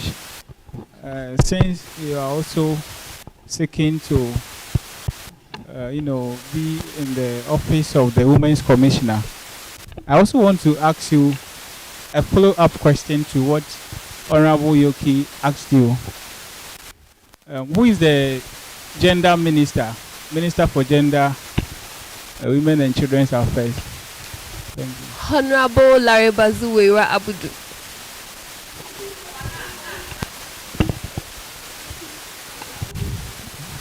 Thank you very much, Miss Edu. Kindly, do you have any last words for the panel? Do you have any words for the panel? For the panel. Yes. Thank you very much. So kindly look to the camera and say a few words to the people watching you and sell your message to them.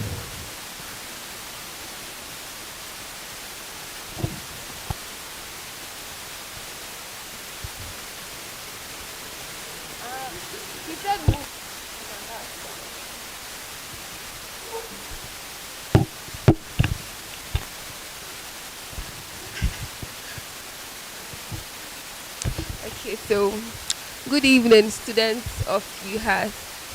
I am Edu Ivy, a level 300 midwifery student aspiring for the position of the Federal Women's Commissioner. And I'll urge all of you to support me, and let's make this dream a reality. Thank you very much.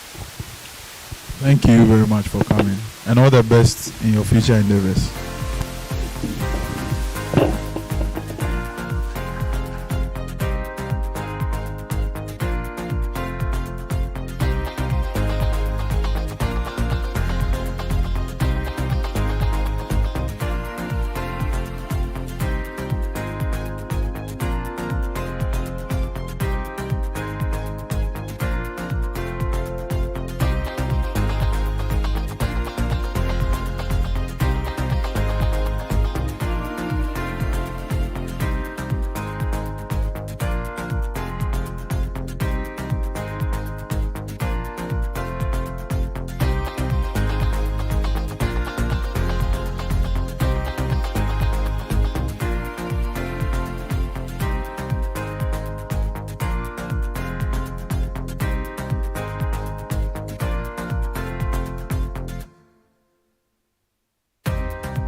How's your day been so far? It's been okay. Okay. Kindly tell us a little bit about yourself. Okay. My name is Rejoice Aflu, a level 300 midwifery student. My name is Rejoice Aflu, a level 300 midwifery student. Okay. What portfolio are you running for, please? I'm vying for the position of Federal SRC Treasurer. Okay. No.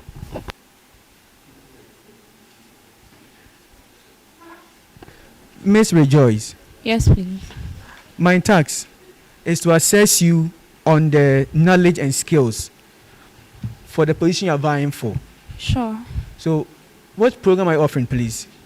Midwifery. And you know that before you be given a license to work, you have to first pass your board exams. Yeah. Isn't it? Yes, please. And when the board exams is to test whether you have the minimum skills to practice, isn't it? Correct. Do you see the same thing as the vetting? To test whether you have the minimum skills to practice? Yes, please. The position, as working capacity as a treasurer? Yes, please. Okay, so please can you come and have a document? Sure.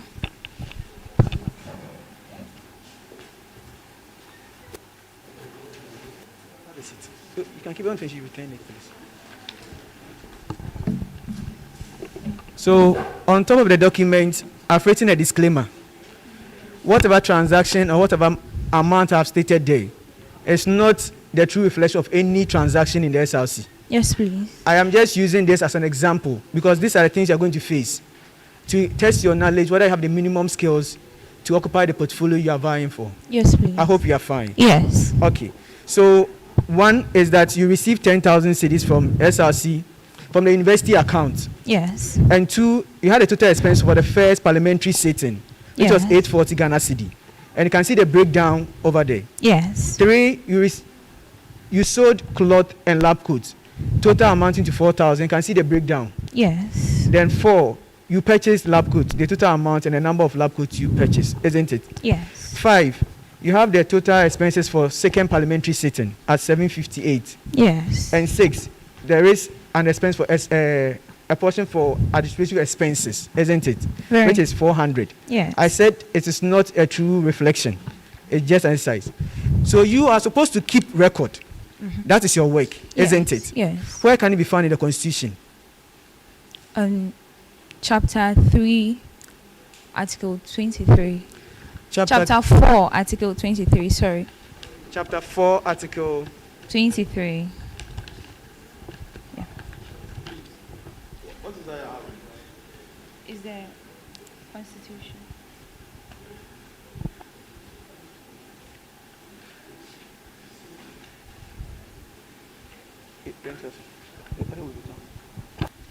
Please, are you supposed to bring the SRC constitution with you to the vetting panel? I didn't ask about that. Pardon? I learned I can bring it, but I didn't verify. If You learned you can, bring it out. but I didn't confirm. you didn't confirm. Yes, please. Okay. I told you mine is to assess whether you have the minimum knowledge, right? Yes. Please, we would want you to put it away, okay? Sure. So that it doesn't interfere. So just place it under. Oh, Do you get? And alright. kindly address us as we ask the question. Don't Sure. make reference. Okay. Okay.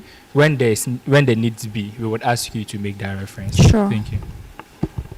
Okay, so you're supposed to keep record as one of your basic requirements. Yes. So how are you going to keep this record? Because this is an information and transaction. Okay, how are you going to keep this record?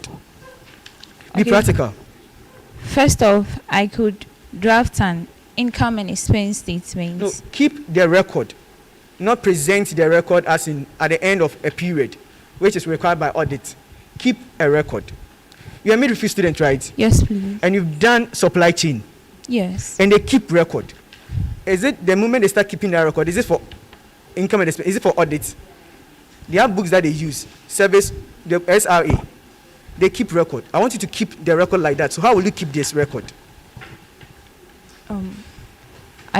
Don't get the So question. these are transactions that occurred Yes. separately. I have kept them together as one. So that means they are not going to occur at the same time. One will occur before the other. How are you going to keep the records of transactions? Because that is your duty, isn't it? Yes. First off, to my best knowledge, I may need a book to record all this. So in the book, how are you going to do the recording? Okay. Keeping in mind the bank card. All right. I would draft a table in a book where I have first of the income that comes into the coffers, then the expenses. Under the expenses, I'll have to break down. Same page. Pardon me. Or at the same page. Will you have the income, the same page? Then beneath it, if there was an expense, you write it at the same page. Yes, from this income. Our expenses is based on this income, right? No, I'm saying that I want to understand. Okay. So open a book. The income is just one line. So after using that one line, are you going to write the next expense beneath it? Is that what you are going to? Yes. Okay, and that's what I want to understand. So continue. Okay. So I'll write the various expenses, then the breakdown of the expenses for clarity. Yeah. So for the expenses, won't you state in the book who you gave it to? Won't you state who you gave it to in the book? Yeah. Yes, under each, for instance, the total expenses for first parliamentary sitting. Then we have 400 cedis for allowance per sitting. Who took the money and the person's signature as well as mine should be recorded in the book. Yes. Okay. Then, if I ask to prepare an income and expenditure account, how are you going to use this to prepare? Okay. First off, again, I need my title. For instance, you have SRC. So here I've given during the first semester. Yes. So I've given you time. So I need my income at the top. Then I have my columns. So let's use this. Okay. Then I have the expenses. The expenses. Then I have, because I'm using a tabular form, I can break down the expenses in the tabular form away, in the table right away. So I would have notes, then the amount used. Then after entering all this, we now come down. This one. Yes. What are you going to enter? I want to be practical. That's why I brought it. Okay, no problem. First off, I have total expenses for parliamentary sitting. Then give it notes, which is 1. Then I have sales of SRC, note 2. That will be 2. Then I have purchase of lab codes, 3. Then total expenses for second parliamentary sitting, that's note 4. Then when I come down, note 1. Then I now break down the total expenses which was made for parliamentary you know that sitting. The total expenses, you kept sales of SRC cloth. Is it an expense or an income? Sorry, that's an income. Sorry. So what is at the income portion? Okay, for income, we have the sales for SRC cloth and lab coats. That will be under income. What about point 1? Pardon me? What about point 1? I can hear you. What about point 1? Which was? 10,000 was transferred from the SRC, was transferred to the SRC account from the investor account. Isn't it an income? Yes, so under income, we have 10,000 cedis transferred from SRC account, from the university account to the SRC. That will be under income. Then we have sales from SRC cloth and lab coats. They are also under income. Okay, so the other income, you said you write total expenses for first parliamentary sitting, note 1. Or this time, not note 1, because now you've changed the arrangement. So that means note 1. Then you have second parliamentary sitting, note 2. Don't you think you have to put together, right, to make it easier? Parliamentary sitting, total amount. Then you write your note, and when you come down, you break them as first and second. Please come again. I said, yes. You said. that you write first parliamentary sitting, Yes. note 1. Second parliamentary sitting, I'm taking it as that's note 1. Note 2 for second parliamentary sitting. Wouldn't it be easier to put it as parliamentary sitting, total amount? Then when you come to the note, you break it down. That's not bad in itself. Oh, I'm just suggesting. So I'm not saying what you said was bad Oh, yeah, or not sure. bad. Are Yeah, we fine? yeah. So what is a balance sheet? And when should we prepare a balance sheet? A balance sheet. Yeah, when you say, do you know, I'm asking, do you think it's your duty to prepare a balance sheet? Sorry, I've not researched on that. On the balance sheet? Yes.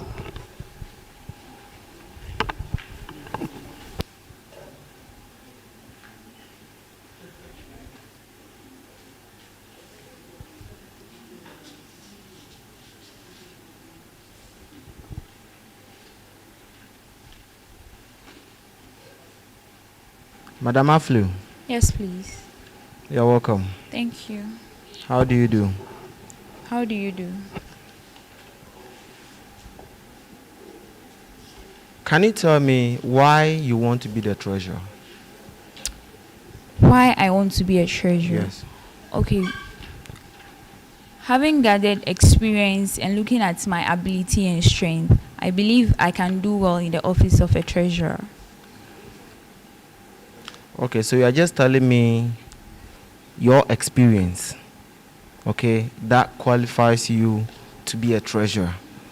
Okay, so my next question is,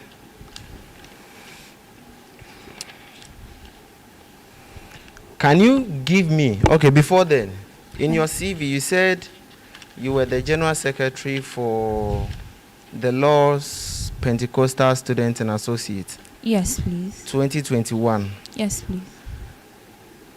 Financial secretary. Yes. The same ministry. Yes. 2021. Yes. Treasurer. Yes. The same ministry. Yes. 2021. Yes. Were you doing all these three jobs at the same time? Yes.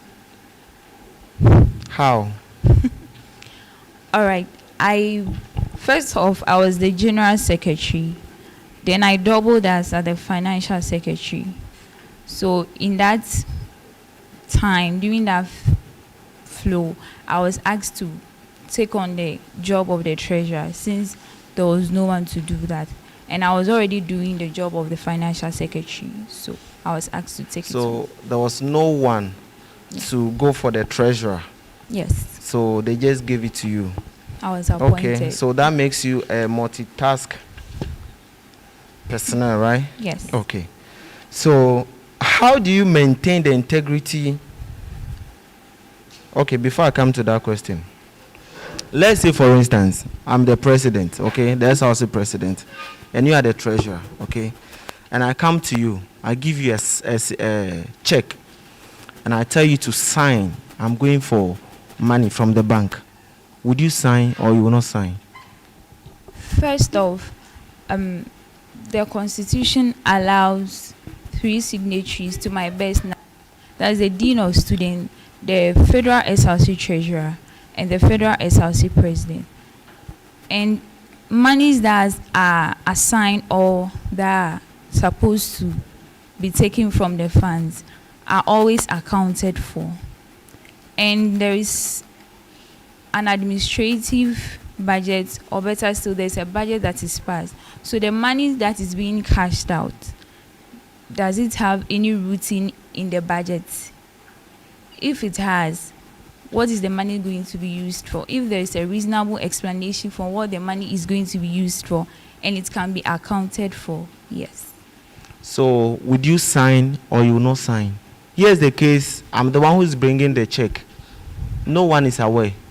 No and one I'm is just aware. insisting that you sign, whether you like it or not. Would you sign or you will not sign? I wouldn't sign if the Dean of Student Affairs is not in the known. I'm the president. I have the authority to command you to do something, right? But do you agree to that? I agree. I have to do duties assigned to me by the Federal SRC President if it is constitutional. But here lies the case: you bring a check of which no one is in the know, not even the dean of student affairs. It's only between the two of us. What's the transparency there? So I wouldn't sign. Okay, so what if I find my own ways and means to go and cash the money out from the bank? You have to account for it. How? How would you tell me to account for it? Okay, so you went to cash out the money. Yeah. What was the money used for? Was it used in the benefit of the student or the SRC? Exactly was the money used for? Okay. Do you know the state of the current SRC account? The state of? The SRC account currently. I don't have any idea about that. You don't know any idea about it. And then you want to be the treasurer. I want to understand the question. The state of the current SRC account. Does it has to do with money, like? When we talk about accounts, what do we mean? We are talking about bank account, right? Sika, right? Money. So do you know the state of it at the moment? Sincerely, I don't. And you want to become the treasurer? Yes. Okay. All right. Hello. Hi. Okay, so it's just a quick one. Okay. Sure. Yes, and I'm looking at how I want to understand how you think. Do you get it? Yeah, yes, sure. and I want the good people of you has to also understand how you think. Do you get it? Yes. Yes, so there's no right or wrong in this Sure. situation. Sure. Do you get it? And I'm also looking at your virtues. I hope you're getting it. We don't want bringing a leader who is some way. I hope you are getting it. Yeah. So your answer, be confident with it. You are not right or wrong. I hope you are getting it. Yes. Can we continue? Yeah. We can continue. Yes. Very good. So look with your CV. You stated that you are a finance officer. Yes. You are still, right? Yes. So to date, do you get it? Can you mention 2 impacts that you've made with that portfolio? Okay. First off, I ensure there is financial management in that we don't make exorbitant expenses. If we go to the market. Can I intercept? Yeah, sure. I want you to monitorize your answer. So if you prevented that, were you able to save the company an amount of money? Do you understand what I'm asking for? Yeah. So that we place value on your answer. I don't want any abstract answer. Do you get it? Yeah. So can you take it again? Okay. As I mentioned earlier, I ensure there was financial management. So before that, there was someone before you. Yes. Do you get it? So the person before you, the company, did it suffer a loss? When you came, you were able to save the company from loss or something? Or you still don't get what I'm trying to say? I get you. So I want you to place value on your answer. There was no particular loss. Okay, regardless of that, you can continue. Okay. So what I did was that we go according to budgets. So 1, what did you do? Then 2. First off, we go. Your impact. So 1, okay, I did this. 2, I did that. So I want to know your impact. Okay.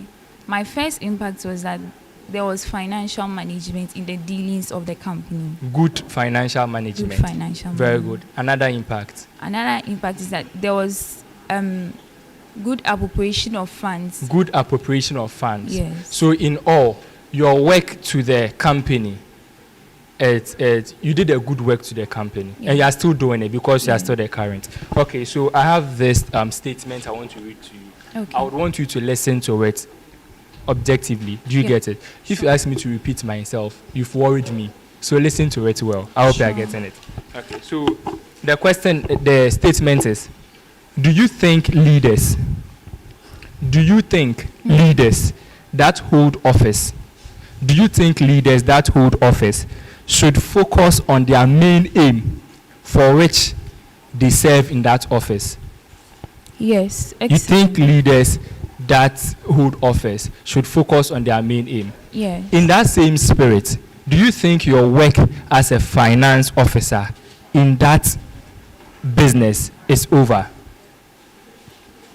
Do you think you've been able to, do you think your services are no longer needed there?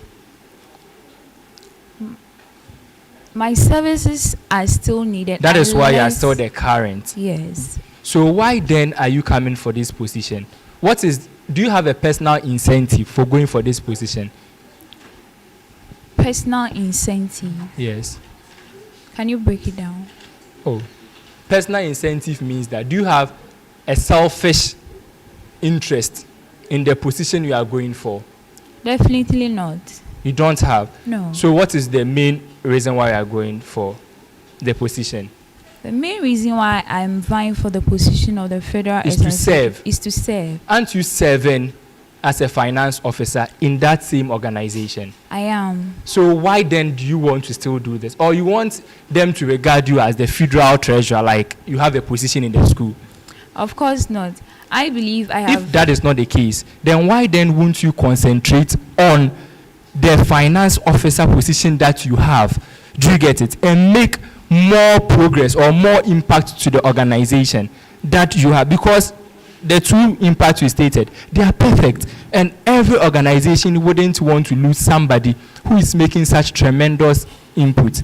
Do you get it? Yes. So why don't you concentrate on that? Because the reason why you are serving or you want to serve as a federal treasurer, you are already achieving that over there.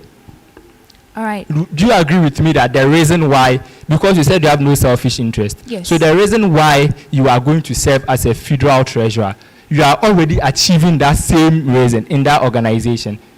Do you agree with me? Yes, I do. So why then do you want to come for this? The organization is outside my school. So you want I want to- to effect the change in my school as well. So if that is the case, would you agree with me that if we get somebody who would also be able to effect that same change you want to effect, you will step down for the person to? I wouldn't step down. Then you have a selfish interest. I don't. Because if your main objective is to make sure that what you are doing in another organization is done here, then why then won't you allow somebody to go for that same position and do what you want to do? I believe I have equal abilities and You have the ability. Yes. You are saying that you have no selfish interest. Yes. You have no personal agenda. No. Do you get it? Yes. So if that is the case, and your ultimate aim is to make sure that that place is well kept, and somebody is coming to do that work, why won't you then step down for the person? I believe that every server's greatest fulfillment and joy comes from the service they do. So then it means that you want self-joy. That means you have a selfish interest. I don't. But you just told us that. What I'm trying to put across is that No, you are saying that. Yes. I'm coming. First, I said we want honesty. Do you get it? We don't want to put a leader who would say things to contradict yourself. Very So well. if you come and you are telling us that the money is 1 cedi, we want to believe that it's 1 cedi because we trust you. Yes. So if you say something and you come back to counteract again, then you are destroying your credibility. I hope that, and this is the only question I'm asking.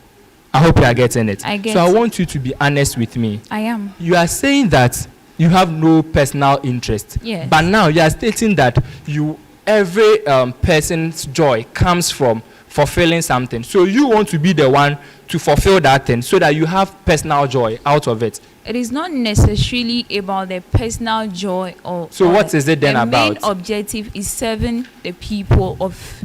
And we UHAS. have somebody who would serve in your same capacity, do you get, to achieve the same result. So why then wouldn't you allow the person to serve? Because the end means is to achieve that thing.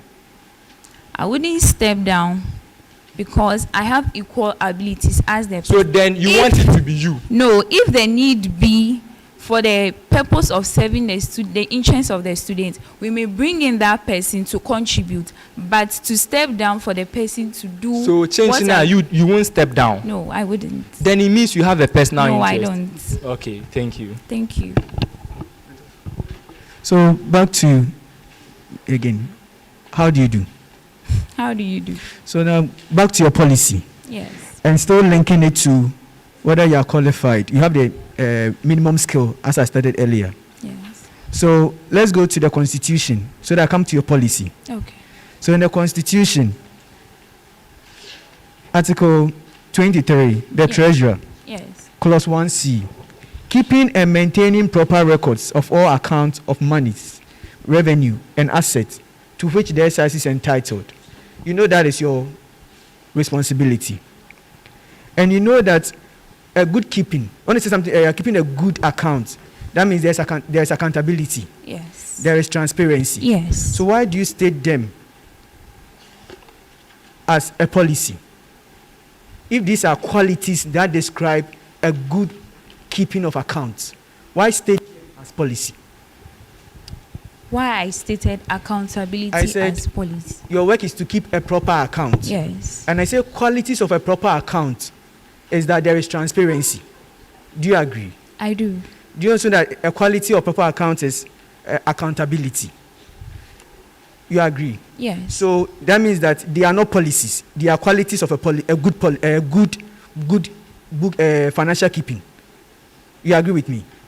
That they are qualities of a good financial record keeping, accountability, transparency. It's a policy, in the sense that, being in UHAS for 3 years, I don't recall where there was any public display of approved budgets, or better still, the students' populace was made aware of expenditure of the SRC. That's why I stated it as Is it a in the policy. Constitution that the students are supposed to be made known? Is it in the Constitution that the students are supposed to be made known of an approved budget that they come and state on the notice board? The SRC have approved 50,000 for that. Is it in the Constitution? The Constitution allowed that. I don't recall coming across it, but to my best knowledge, the students are supposed to be made aware of the financial activities of the SRC. Okay, so you said that you, to your best of knowledge, you are not aware that the students have been made known about approved budgets. Have you ever attended a parliamentary session before? A parliamentary meeting? None that I recall. You haven't, but do you know that you can attend?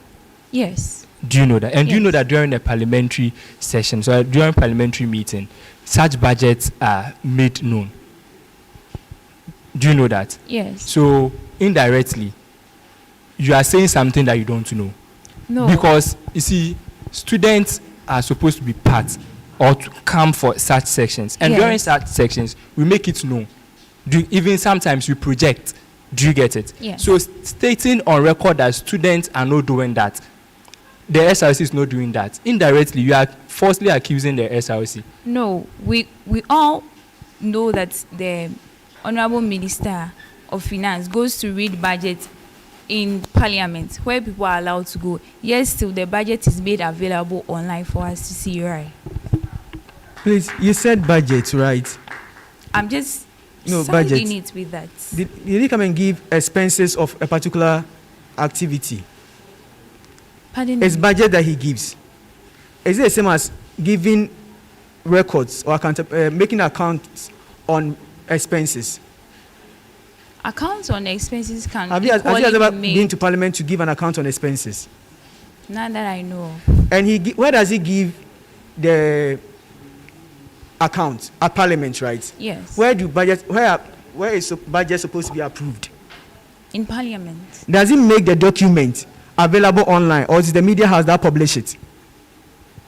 But the general population is supposed to be made aware. But that's why Parliament is there, for the budget to be brought, for the general populace to be made aware. But all of us can't go to Parliament. That's why it is streamed online. Yet still, people cannot watch it at that moment. So it is made available. It's online. recorded. I can watch when I can go and watch the dissemination of research dissemination. Yes. Yet still the document is made available for public view. You know that after parliamentary section, we have the clerk of parliament makes a record of all what happens. Do you know that? And do you know that it's shared?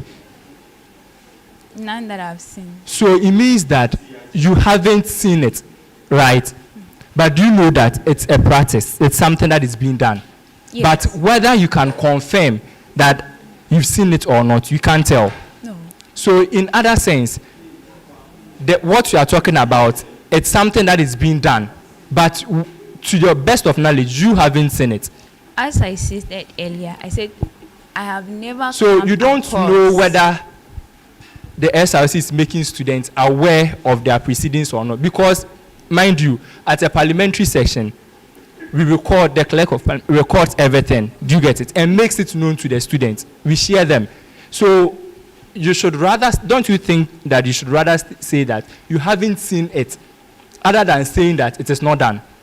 Hence, you are going to do that. To my best of, since I came No, to you, yes I or have no? never seen that. Yes. I So made it that means that statement you earlier. have never seen it. Yes. But you don't know whether it's been done or not. None, I've not come across it No, before. it's yes or no. You haven't seen it. Yeah. All right. I have not. That one, you are fine with it. Yes. But you don't know whether it's been done or not. I don't know. Very good. So why are you here saying something emphatically that you don't know about?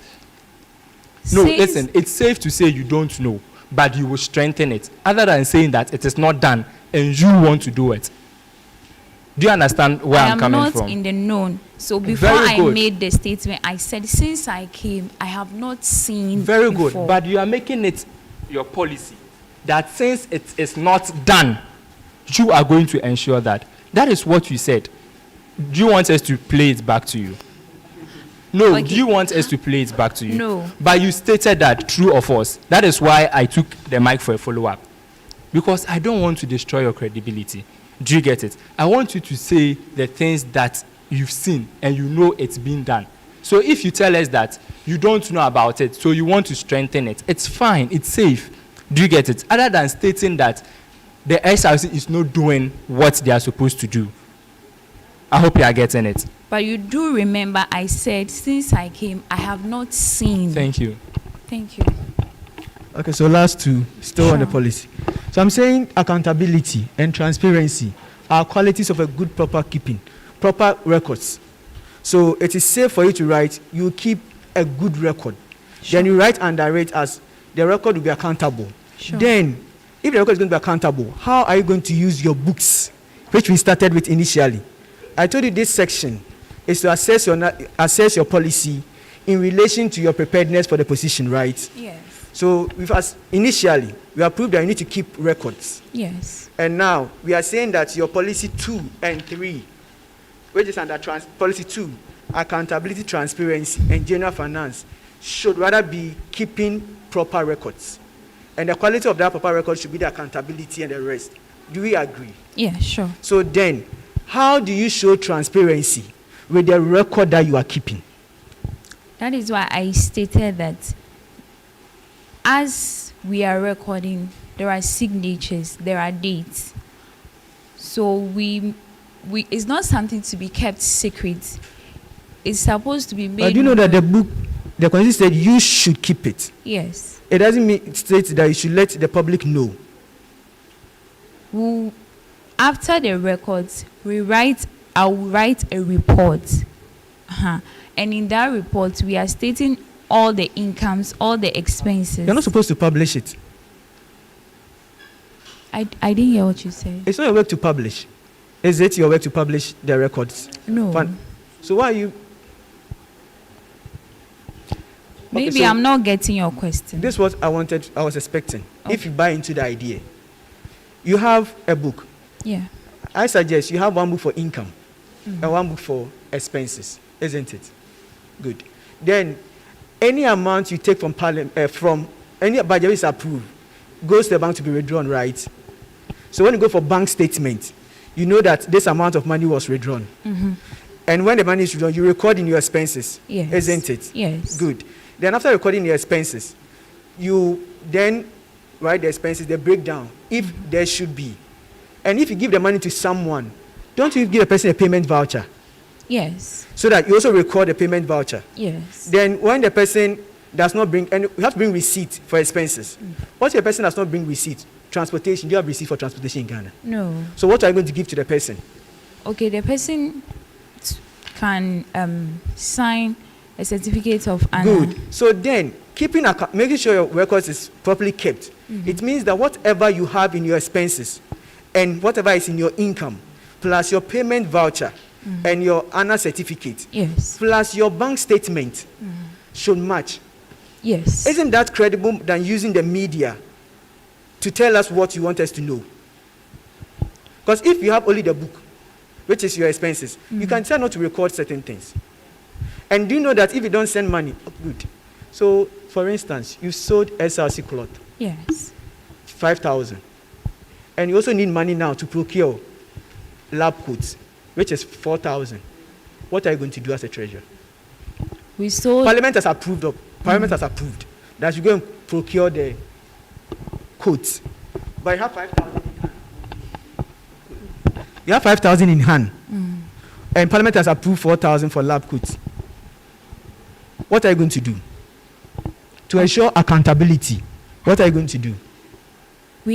I have to emphatically state that the money at hand is 5,000, but the approved is 4,000. So we take the 4,000 and retain the 1,000 which has been made, which is more or less a surplus. Yes. So isn't it better for accountability to deposit the money at the bank, then go for a check to take the 4,000 so that you can balance your book? We deposit the 5,000. The sales made. The sales made. 5,000. So that when they are depositing, there's a point for reason. Sales of, and they will type it in. Sales of, and you go for bank statements, you see that it's sales of cloth. The only thing you deposit it as the 5,000. Then when you withdraw, with the 4,000 for the lab coats. So that when you are giving account, it's easier for you. Yeah, sure. But what if your president does not allow it? What will you do? If your president doesn't want you to deposit it? I don't know what his reason would be though, but it is proper, as you stated, that we deposit the 5,000. Then we get a check for the 4,000 needed for the purchase of the lab goods. Okay. Miss Aflu. Yes. Yes. So I have just two questions, very simple questions. Sure. And then these questions are in relation to current affairs. I just want to assess you how conversant you are with like the dealings within the country. Are we good? Yeah, sure. Great. So first up, who is the Deputy Finance Minister of Ghana? Deputy, not main, deputy. Sure. The name has skipped me. The name has skipped me. Sure, that's fine. Next question, right? Yeah, sure. With regards to the Ghanaian economy, bad, no, the bad is poor, fair, good. Where would you rate or where would you put the Ghanaian economy currently, like to the best of your ability? Bad, poor, fair, good. I would say bad. Why? Because currently, things are very expensive compared to the previous years. So I'm asking this question because you are vying for the position of like federal treasurer, right? Yes. It has to do with handling money. Lots of things around money. Okay, that's why I'm asking that question. So in case it looks a bit awkward, okay. Last question. Do you know the current inflation of Ghana? Do you know it? No. Yes or no? Sure, I'm done. All right, Miss Aflu. Yes, please. How are you doing? Very well. All right, so I'm just going to assess you on your knowledge of the SRC. So just one question. Okay, two. What is the highest decision-making body of the SRC? The SRC Parliament. Is there any instance where the executive committee can override the decision made by the SRC Parliament Can override the decision. of the SRC Parliament? Is there any instance like that? Um,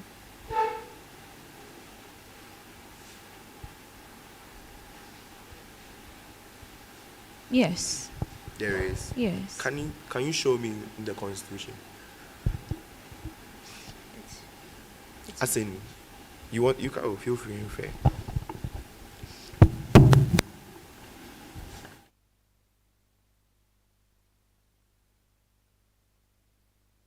Because you'll be part of the executive committee, you know that's right. Yes. Yeah. So Chapter 4, Article 4. I'm listening. Okay.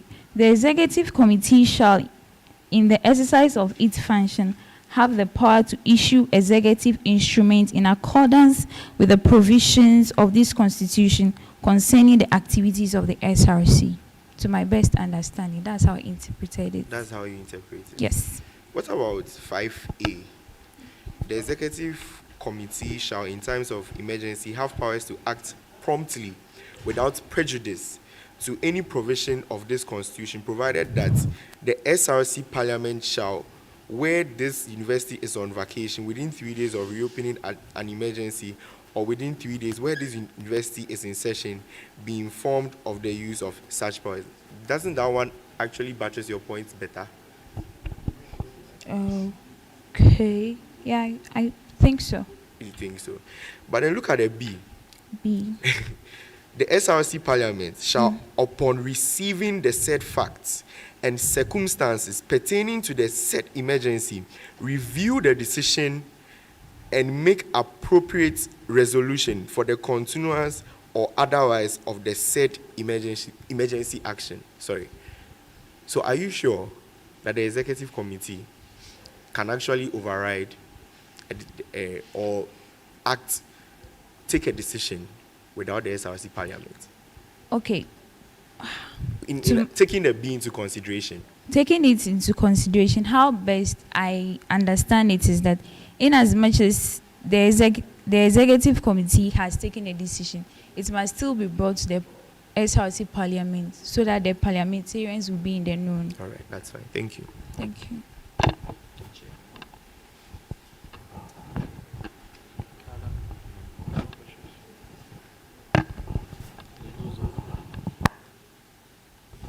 Please, we receive 2 questions from the audience. I can't hear you. We are receiving 2 questions from the audience. Yeah, sure.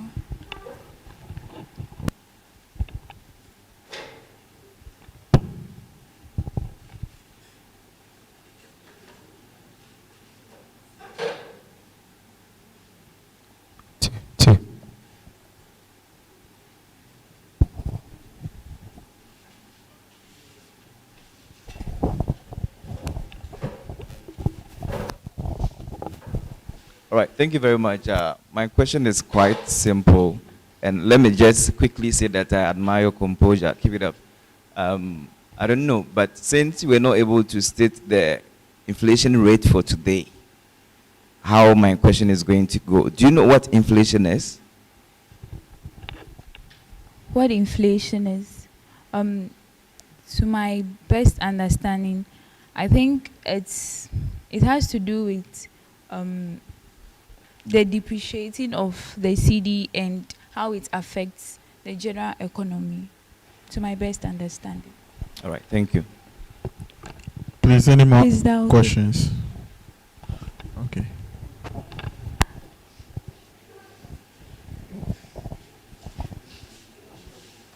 Okay, Miss Aflu. Okay, I have a very simple question for you. Sure. Okay, so most of the times in the SRC, they normally say we don't have money. We don't have money. And when you go to other universities, you notice that most of the times their treasurers or their financial secretary comes from either the economic department or the various financial courses department. And when they come into power, in terms of, they don't depend on solely their dues. Okay, so our problem here is that in terms of maximizing our accounts, has been a problem. So as a treasurer, what are some of the modalities you are going to put in place to maximize our accounts as an SRC? Thank you. Thank you. Please, in my policy document, I stated something about income generation. So how I intend doing that is that we incur more assets or souvenirs such as customized SRC scrubs, breast watches, and other medical apparatus where we can sell to the students. It will just be beautiful when you go to the ward and you are wearing a customized SRC scrub which has the UHAS logo on it. So we are selling UHAS to the world and we are also generating income for the SRC. Also, we can establish another SRC printing press at the main campus where we can generate more income for the SRC. That's to mention but few.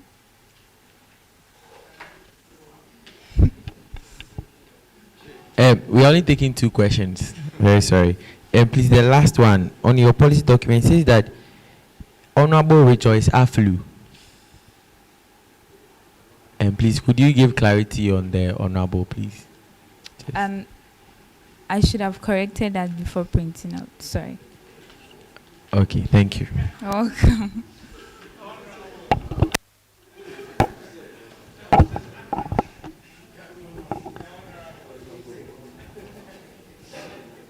Please kindly watch the camera and then say a few words to your fans. Okay. I want to say a big thank you for having me, and also a big thank you to my family and my class, especially midwifery level 300. You guys have been amazing, and I ask that you continue to pray for me and support me in all your means. Thank you.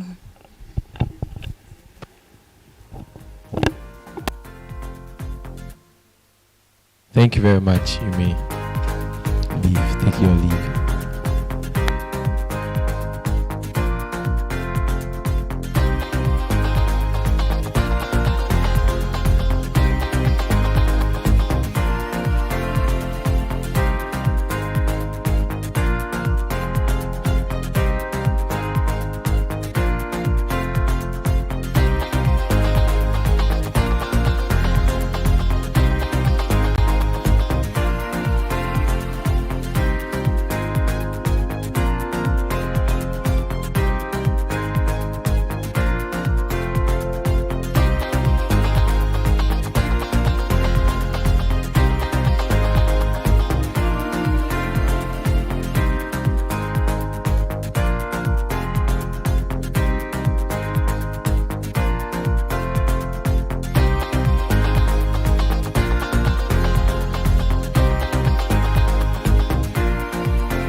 sorry. Good morning, sir. Good morning. How are you? Fine, thank you. Okay. Can you tell us a little bit about yourself? Okay. My name is Godfrey Amankwa, a physiotherapy level 300 student, and currently I'm aspiring for the Federal SRC Treasurer. I'm the past president for the Fiat Hostel, and I'm also the current course rep of my class. Thank you.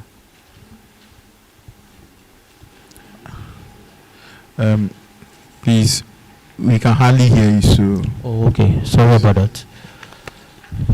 You were the Fiat Hall president. Yes, please. And which year did you serve as the Fiat Hall president? 2020-2021 academic year. Okay. So, when we're vetting the NUCs or one of the provincials, I've forgotten, the Fiat came up and local NUCs president, the Fiat Hall came up, and they said they were facing challenges with sanitation, and it has lingered from years, and it's even happening now. Can I say during your time you didn't address that situation before leaving office? Thank you for your question. During my time, I did my possible best to address the situation. We had a series of meetings with the heads of the hostel management, and they promised us to give us certain equipment to help with sanitation. Some came, but not all. So we did our possible best with the resources that we have.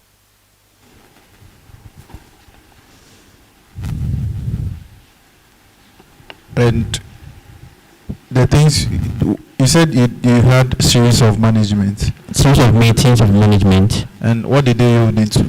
So they promised us that they give us the cleaning materials, and they brought some, but it was inadequate, looking at the number of students in the hostel.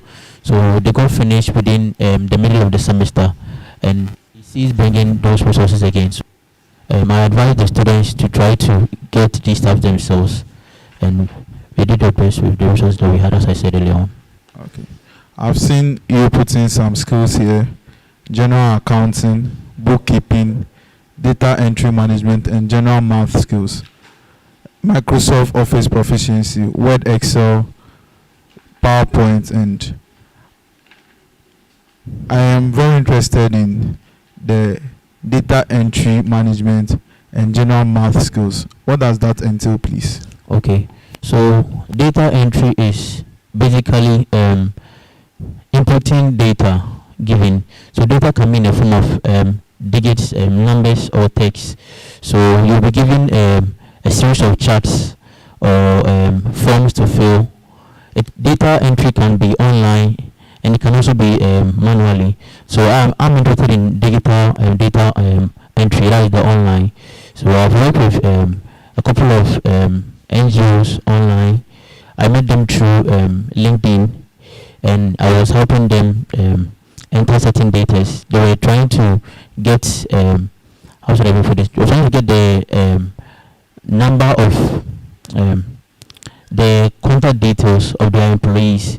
So they employed me as a service charge of $10 every day, and they were paying through PayPal. So from that service, I learned how to do data entry online.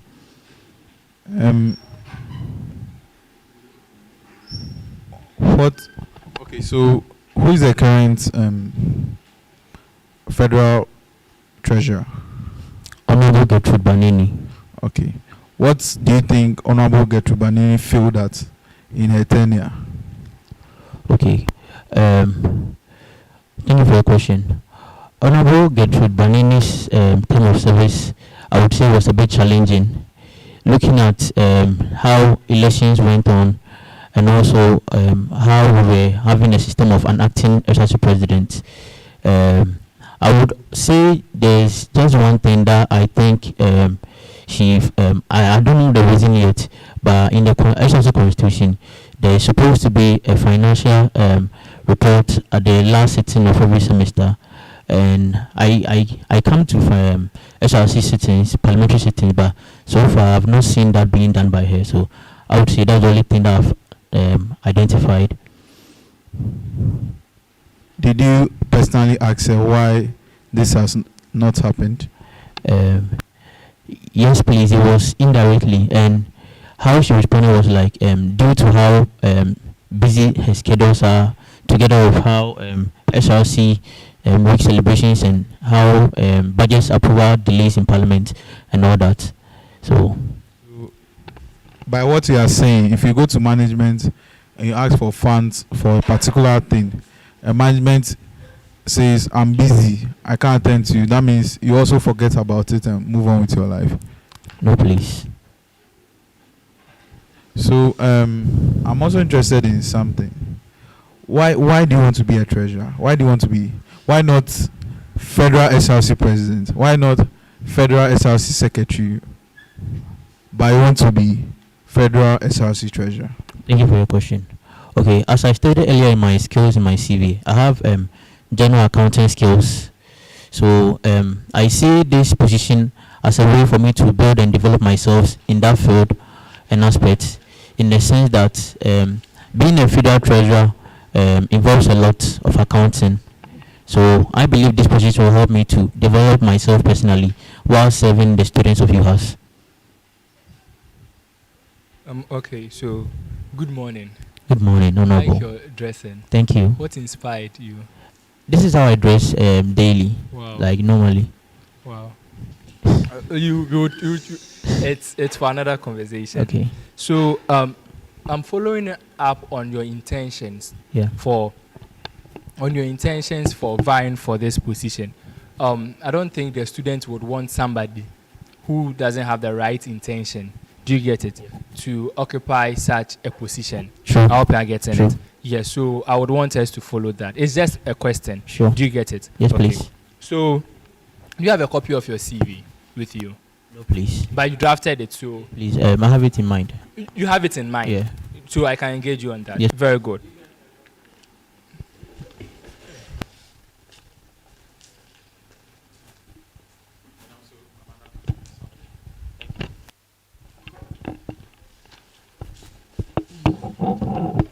Now to your experiences, please. Okay. Open to your experiences.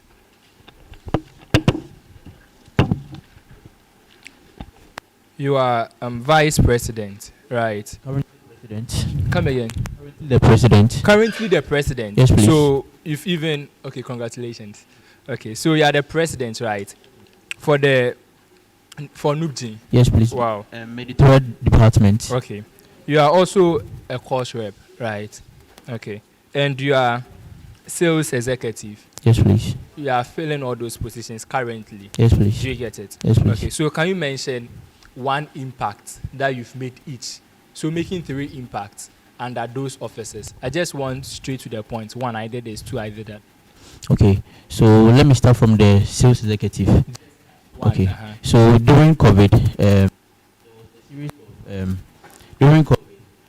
there was a lockdown. What did you do? What did you I made sure I was able to procure goods in Ivory Coast while there was lockdown for it to come together for the enterprise to move on. Okay, so that is for the sales executive. Yes, please. Now to the course rep, 1 impact. So with the course rep, I would say I help my course mates due to me having good presentation skills.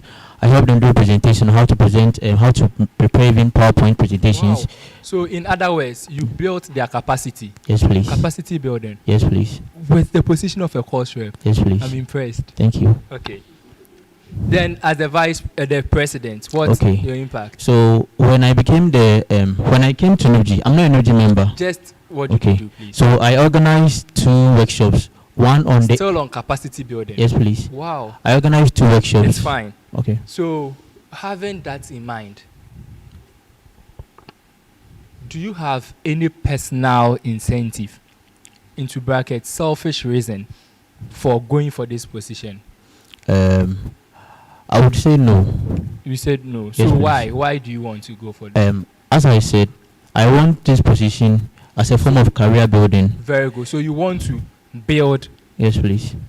You want to build capacity. Yes, please. But would you agree with me that you are already doing that in the 3 renowned positions? Yes, please. That you are But serving? as I stated in general accounting, I want to build more.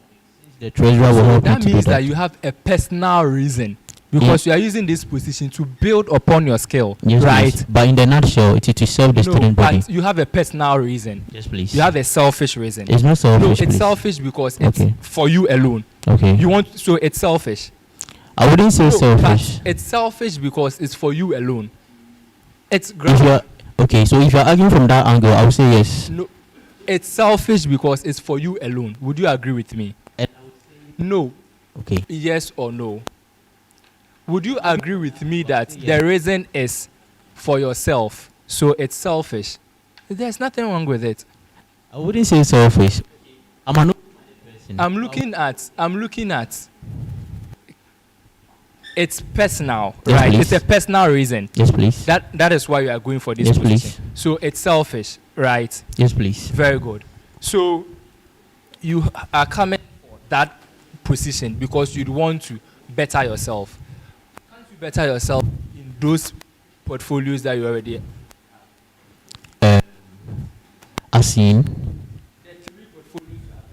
Mm-hmm. you already have? Can't you better yourself with that? I think I'm doing well over there. So you want to do more. Yes, So please. in other words, you are power driven because you already have that and you are doing well with it. So you want more power. That is why you are coming for this position, just because of your selfish reason that you stated emphatically, right? Okay. So in a good position to say that you are power driven, one, and two, you are coming for this position to use SRC's resources for your selfish ambition and aggrandizement, right? If you argue from that No, perspective, right? Because you just stated that, and that's I why built on earlier that. when I said I'm an open-minded person. Right. Whether open-minded, whether any gender you identify with, am I right or wrong? I would Based say, on I would what say you okay want. based on what you are arguing. So I'm right. Based on what you are arguing, So yes. you are telling the good people of UHAS that one, you are coming for a personal selfish reason, and two, you already have positions that you've consumed with your personal selfish reasons. So you are coming for more. So we should vote for you based on that precedence, right? Okay. So Okay, thank you. Thank you. No further too. question. Thank you. Mr. Mankwa, right? Yes, please. Good morning. Good morning. So I'm going to engage you on one key area Okay. to assess your ability. To assess Yes, please.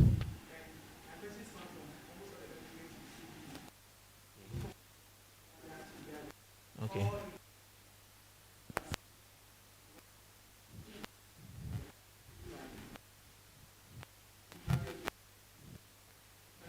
Yes, please.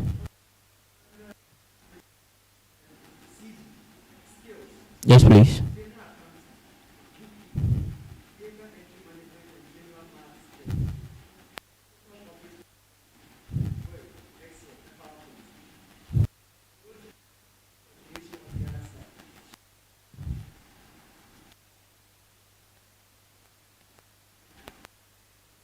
Yeah. Yes, please.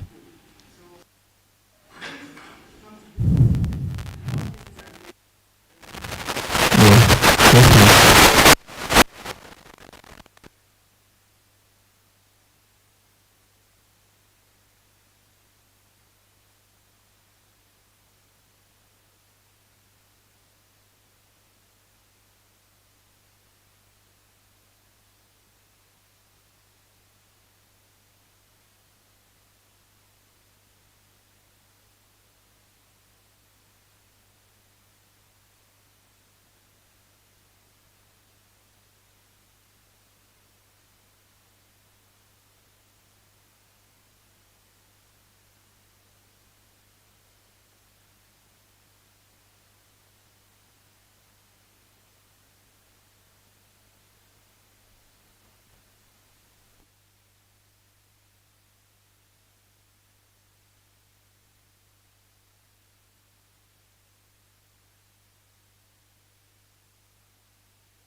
you are keeping this record, the date, and for one, he said for transparency. Yeah. Only transparency, that's why you're keeping the record. Yes, please. It's only transparency. Not just transparency. What else again?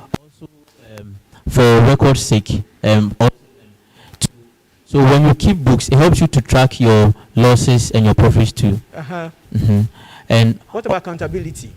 okay, once you can know the profit that you are making, you are accountable in that sense. So that means that accountability Mhm. from a bookkeeping and transparency, they are qualities of a good bookkeeping. Yes, please. Isn't it? Yes, please. So in essence, I can say that accountability and transparency are not supposed to be policies because they are features of a good bookkeeping. Do you agree? If you're arguing from now, I will say yes. Do you agree? In this perspective, I will say yes. Yes, so you agree. In this so perspective. then, from that same perspective, I said I can cancel your second point, accountability. Because it's not a policy. Do you agree?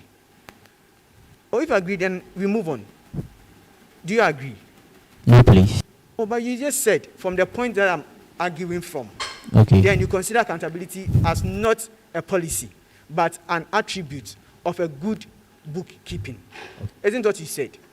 And I'm saying that based on that, you are saying based on that angle, you agree. Then I'm saying that then accountability stated as a policy. From that same angle, it's not a policy. That's what you're always referring me to, please. So then, do you think it's better for you to write that you are going to ensure a proper, good bookkeeping? Then under it, when you're explaining, you tell us what you are going to ensure or what you want to bring out to show that it's a good bookkeeping. If my policies begin from, so it starts from. I'm not talking about capacity building. Okay. You've listed policies here. Yes, please. And I'm starting on one.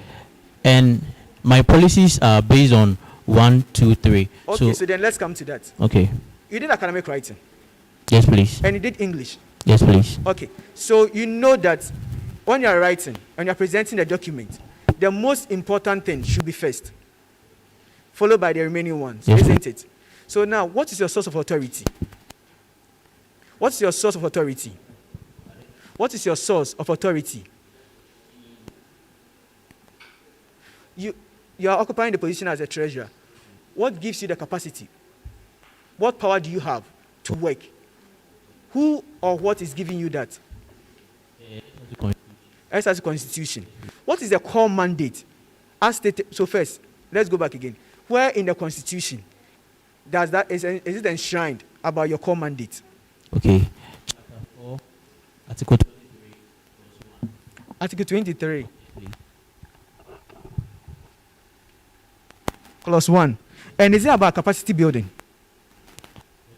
So don't you think that since your core mandate is bookkeeping and everything down there is bookkeeping and you have your skills here bookkeeping, don't you think it is right to start the arrangement in terms of academic writing that bookkeeping should be the first thing to good bookkeeping should be the first thing to appear as your policy? Okay. Yes or no? So that, because if you don't know your core mandate, you can start from anywhere. Okay. Isn't it? Yes. You can start from anywhere. I can start from here and I can find my way to the hospital. But I can cut the wire here and get through. But is that the right thing? Haven't I found my way there? But is that the right thing? So if you know your core mandate, does that guide you to do the right thing? Yep. So you are saying that you started with capacity building because you didn't know your core mandate as stated in the Constitution. I didn't say that. No, but you wrote it in that format, saying that everything is built on capacity building, isn't it? Now, the core mandate is also on proper good bookkeeping. So isn't it right to start with proper good bookkeeping? Okay. So the reason why... No. I want to give you the reason why. I will say no, Yes, then give you the reason. So no. No. Yes, please.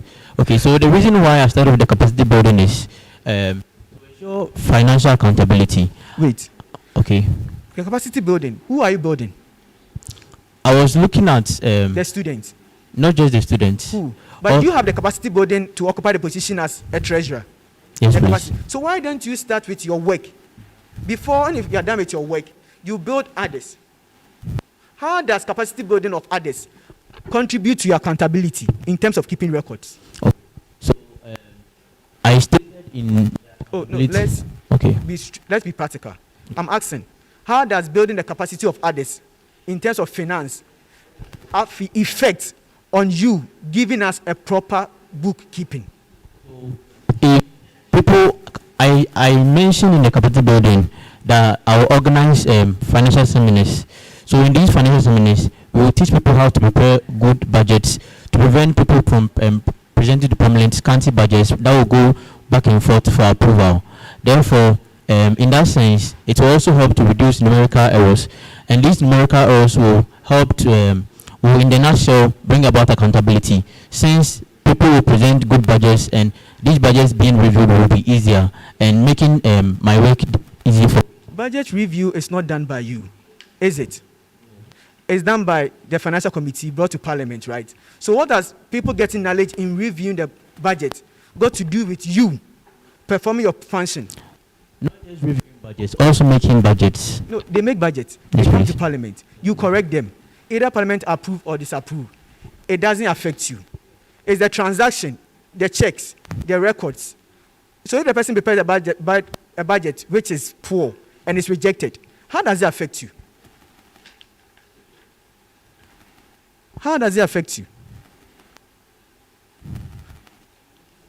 Okay. So you're still on. So I gave you a piece of paper. Yes, please. And on the paper, I've written on top boldly disclaimer. Yes, please. Because these are not the actual transaction. I Yes, just want please. us to have a practical.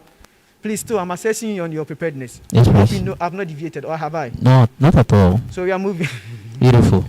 So it's a disclaimer. So Yes, please. those watching us, it's not an actual amount. Sure. I'm just going to read something. So the school has given you 1,000 Ghana cedi from the school's account. 10,000. 10,000, thank you. And the total expense of first parliamentary sitting, 840. And it has the breakdown. Second parliament, then the third thing is you made 4,000 from the sales of lab coat and SRC cloth. By the way, do you have an SRC cloth? Currently, no. You don't have. Can you tell me the sources of funds for the SRC? The first one is the SRC dues. Okay. And the other ones are the income generated from sales of SRC products. So now, your third point, policy. You're talking about getting funds, right, for the SRC. But you don't have SRC cloth. Do you have any other souvenir of the SRC? Yes, please. What souvenir? I got it from a friend. I didn't buy it myself. You didn't buy. So I want something that your money, because if it's revenue, your Yeah. money should go into it, right? Then that will motivate students to go into it. So when I'm telling you that you don't have the moral right to tell students to buy the SRC souvenir because you've not bought one. Am I right to say that? That you don't have the moral right? When I say moral right, that means you've not done it. So you don't have the right to also tell people to do it. Okay. Do you agree with that? Yes, please. So then it means that policy here to generate funds internally is not going to be possible. Okay, if I want to be possible, how much is a yard of SRC cloth? You are a treasurer, you're going to go for a position, and people will come and buy a yard. They don't care whether you came today or tomorrow. Yes, how much is the cost for a yard of SRC cloth? I'm not sure of the amount, but I remember the friend who bought it's saying 80. 30. 30 per yard. Yes, please. The treasurer is here. The treasurer is here. That's why I said that I'm not sure of the amount. So it's not true. Okay. What else again does the SRC sell as a souvenir?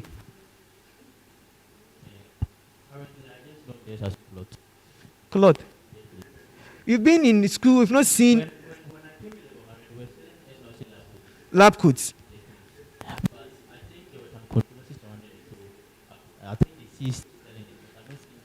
This is, do you know, last year they made reports on it that they sold lab coats. And do you know whether we have lab coats in stock or not? We still have them. So now you're a treasurer. And one of the internal generated funds, cloth, you don't know the price for a yard. If I ask for lab coat, since you said the other they've stopped, that means you can't tell me the price for one lab coat. And these are ways that you can generate funds for the SRC. Is there another place that SRC is getting funds from? Still, I'm assessing for your preparedness for it. I hope you agree. Yeah. Do you know where other place that SRC gets funds from? I think funds apart from the students' funds and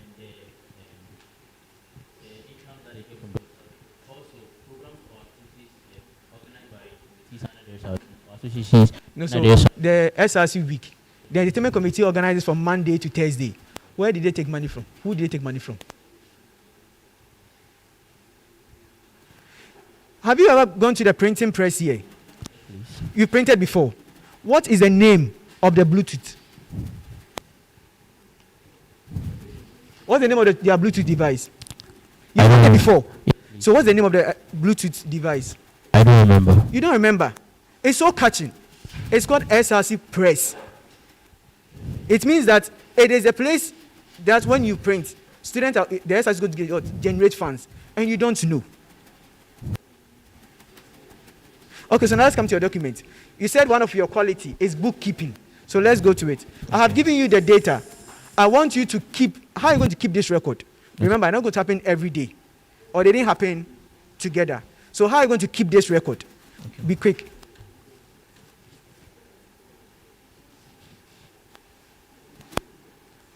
Oh, I'm going to get this, I'm going to get that. I'm going to put one here, I'm going to put one here. Uh-huh.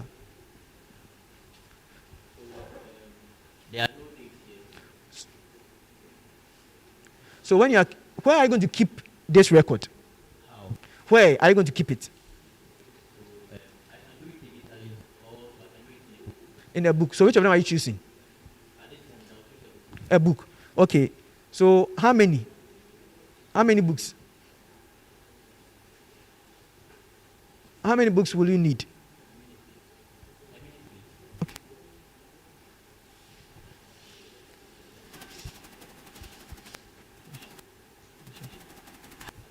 Be enough. One book will be enough. Yes, so you don't think you need a book for the income and a book for the expenses?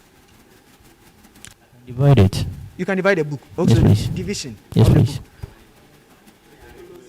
You have been economical. You are using our scarce resources very well. Okay, fine. So, how are you going to record this to ensure accountability? So, when I told you good bookkeeping has accountability. So, how are you going to record this for us to say that it's good for accountability?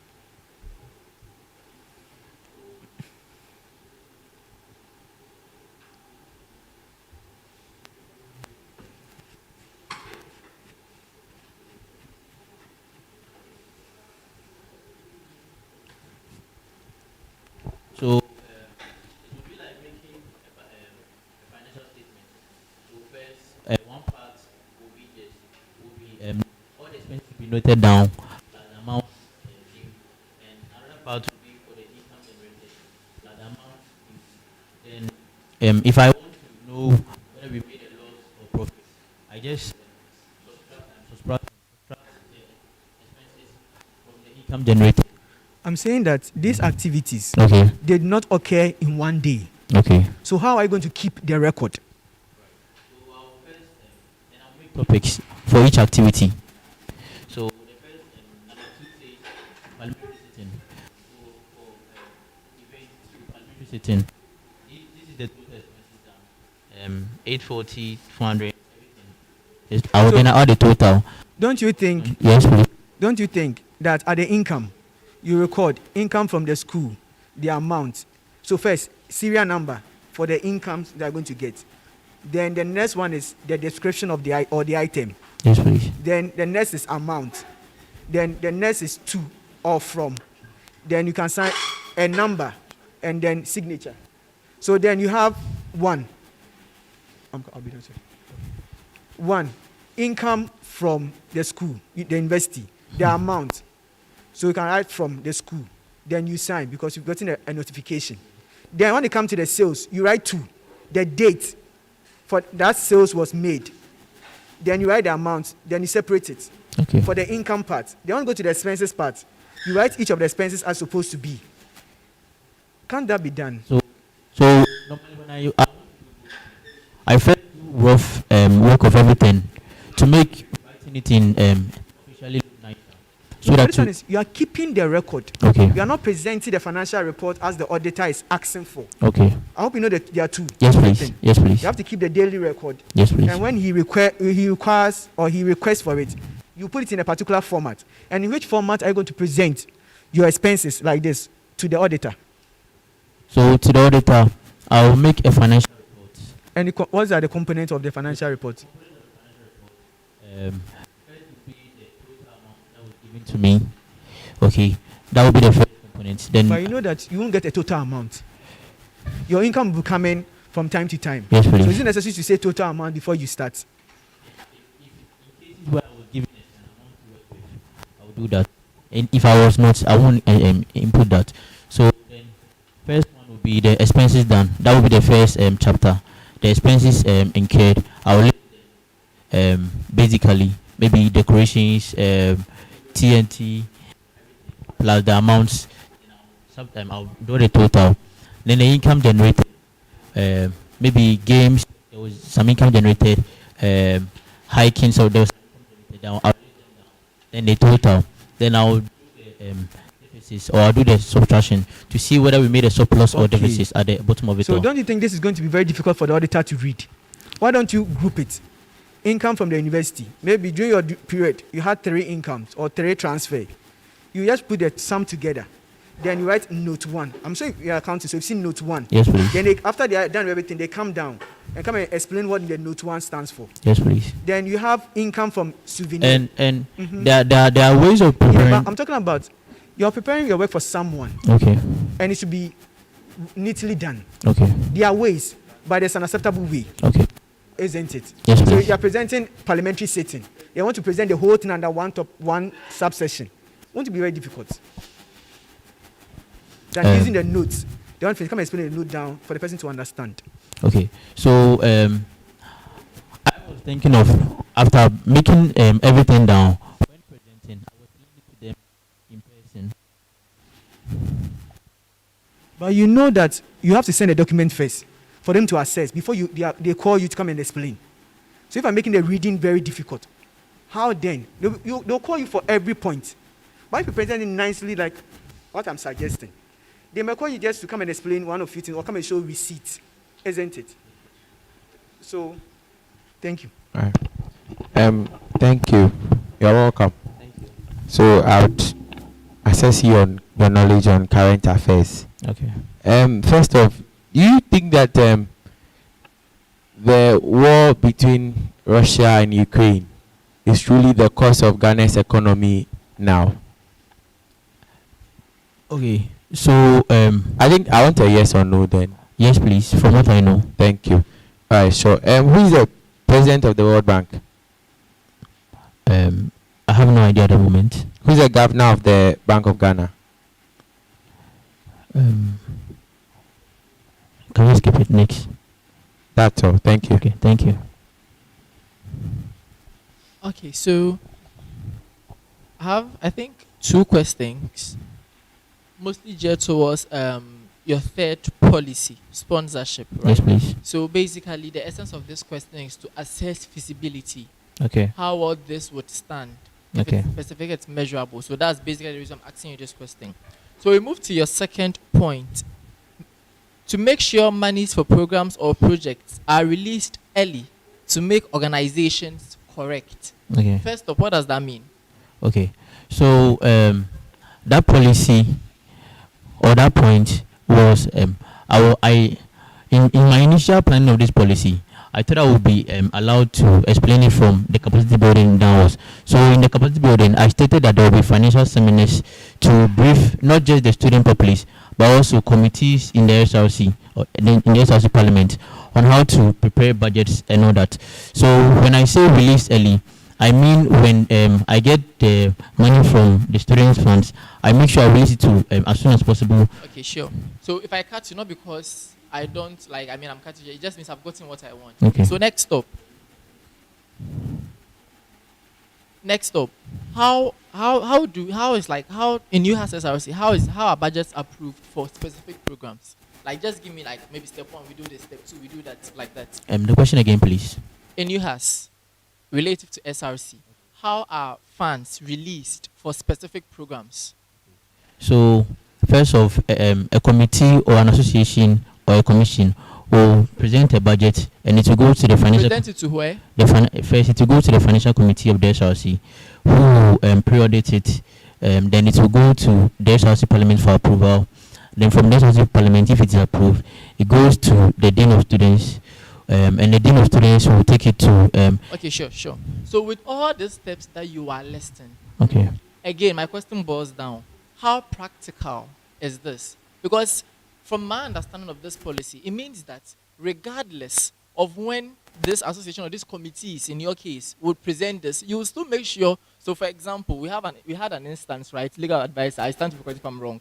We had an instance where a program was supposed to be on Monday, and then a committee presented the budget to Parliament on Saturday. Do you get my point? Just Sunday is not a working day. So in that instance, let's make it practical. Budget was presented on Saturday. Parliament has approved. How then do you make sure they get that money? They are supposed to leave Wu by 6 a.m. Banks open at 8 a.m. Sunday is not a working day. Parliament has approved. How do you get that money to them on time? And that's my last question. Alright. So this will take us back to the policy of building, taking them through financial seminars. So I will advise that at the beginning of every semester, if every association knows that budgets are supposed to be presented before the SRC Parliament as soon as the semester begins, because they know they are aware of how the processes are done. That it must come for approval. Thank you. It must come for approval and go to the dean of students, to the school accountant. They are aware of these processes. So if you don't submit your budget on time, then I believe you can't pressure the system to release the funds to you as soon as possible if you don't present on time. Thank you. All right.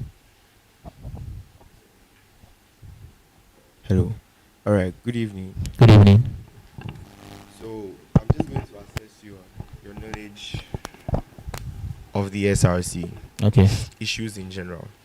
So I want to ask you, economically speaking, do you think the previous administration should have approved the budget for buying the SRC bus?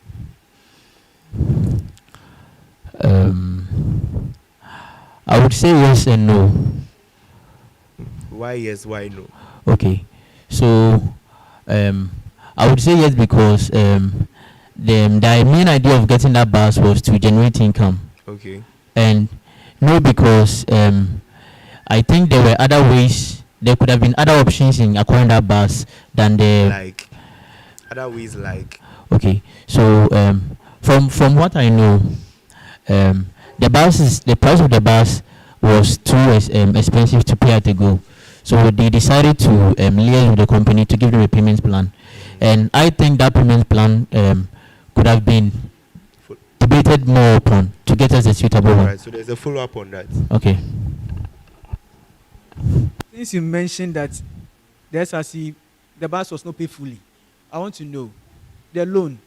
What is the payment modality? You're a treasurer. So what's the payment modality of the loan, the bus loan? How often are you supposed to pay it? Okay. I don't have that details in mind currently.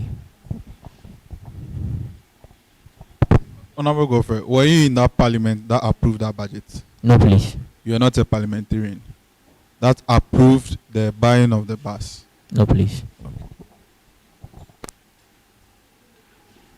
All right. So you were saying like we should have debated it. So I mean, give us a payment plan. You think? Okay. So I think I don't know the price of buses currently, but I thought you just said that the price of the bus was too expensive. Yes, that's the information I was given from the research I did. That was the information I was given. You didn't inquire of the price. No. So why did you agree to the fact that it was expensive if you didn't know the price? Due to the payment plan that was given, I got this information I think a year ago, so it's not clear in my memory. Sorry. Follow. He said yes. He didn't know. I knew a year ago. Okay. So the payment plan was to I don't know the percentages, but they are to pay an annual amount every year for a particular number of years. So okay. I'm coming. If you are not certain of the facts, why do you then say it was expensive? Like I said, I got this information a year ago, and around that time, from the figures I was given, it looked expensive. But now it's not. Now I would say, looking at the current economy, I would say it's not. The current economy of the SRC? No, the current economy of Ghana. It's not expensive? Yeah. Okay. So, yes, you are on the payments plan. I'm listening. Okay. So, I don't want to injure my integrity by lying to you. Okay. So I will say I don't have the specific details at the moment, but I will get back to my resources. All right. So the Women's Commissioner brought a budget to Parliament, which was over 50,000, and I mean it was to make the whole Miss Yuhas thing grand, beautiful, and get more people on board and push the Miss Yuhas to a next level. But it was thrown out of Parliament, right? I want to ask you, do you think it was the best decision we made, looking at the Miss Yuhas that was organized and everything? Okay. Should we have approved that budget? Okay. So I would say no. Why? Okay. So we're looking at I'm looking at the time that the budget was presented. Okay. And the time that the promo was supposed to be organized. So from the information that I have, any budget below 10,000 cedis, the dean of students can approve it. A budget above 20,000 cedis, the registrar has to come in, and a budget above 20,000, the VC has to come in. So we're looking at a budget of 50,000. The process it has to go through before it gets approved. I think by the time it's done, the program and date timelines would have Based on already what you are passed. saying, do you know when the SRC week budget was approved? No, please. You don't know. Do you know how much it was? Because I remember I saw you in that sitting when we were deliberating on the SRC week budget. Yes, please. So it was the SRC week was a week before that, right? After that. Yeah. But it was approved and the SRC week was organized. So if the reason you are giving for the WUCOM is because of time of approval, but the SRC week 2 was approved in a very short period. So Okay. So as the constitution says that parliament is the highest making body Yeah. in the university. So I think the parliament too has a say in the approval of this budget. So if the parliament agrees to not approve a budget, Alright. I'm sure they have their reasons. that's fine. What do you think about the current federal treasurer? Was she meticulously accountable enough? Or you feel she wasn't? You feel she wasn't transparent enough in the SRC's dealings? I mean, I think it's one of your policies. You said you organize a forum where you would account to the good students of UHAS meticulously. I use the word meticulously. So do you think the current federal treasurer has been meticulous enough or accountable enough, or you feel she's shady? Okay. So I would say Honorable Getri Banini is doing a good work. As he has never organized the forum for the students to know the current state of the SRC coffers. Okay. So in my policy, I stated Now, that based on that, Okay. do you think she did a good work or not? the only thing I think that she did that was Based on lacking accountability. based on accountability. And the policy, your policy document, in terms of organizing that forum to account to the students, do you think she was accountable enough?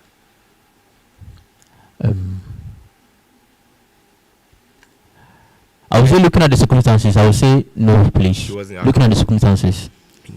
So my last question, can you give me an instance where in case we pass you and then you are elected into office, you'll be a member of the executive committee. Yes, please. Can you give me an instance where the executive committee can override or, without the prejudice of the SRC parliament, take a decision? Okay. So from this Constitutionally, actually. Yeah, from this also constitution, I think chapter 4, article 16, clause 5A and B. There's a part that says in state of emergencies where parliamentary sitting cannot be organized. An emergency can be when something comes up and the university is on vacation. Okay, the executive body can make a decision and All right. override it. Based on that, Okay. the SRC parliament is the highest decision-making body. Yes, so please. don't you think it's a contradiction in the constitution? And I think I said by the follow-up in the clause B Alright. says that when the parliament sits down, they will have to go over that decision again to know whether it should continue or not. Thank you. You know, when we cut you off, it doesn't mean you are wrong or something. Yes, It means please. actually giving I truly understand. Thank you. Thank you.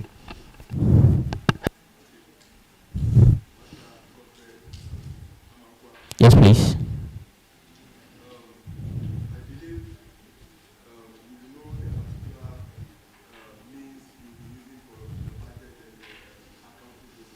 Yes, please.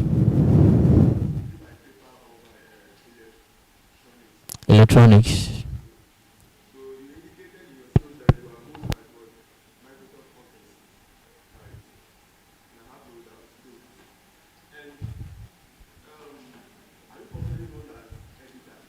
Yes, please.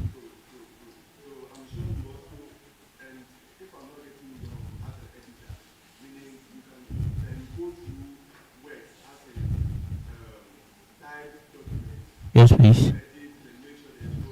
Yes, please. Yes, please. Yes, please. I went through this morning and saw some errors, so I reprinted it this morning again. Yes, please, from my assessment.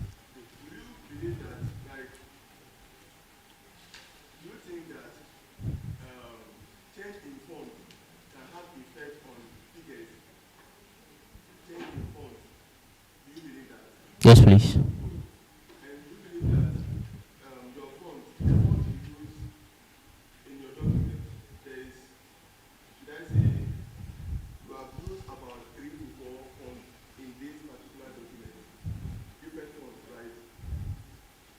Yes, please.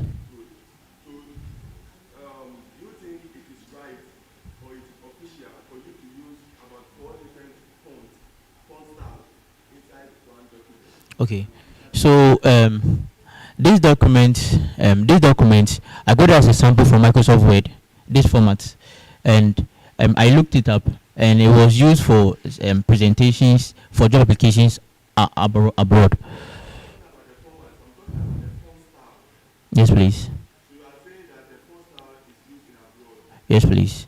It was what Microsoft gave me, and I looked it up, so it was being used. That's why it's there.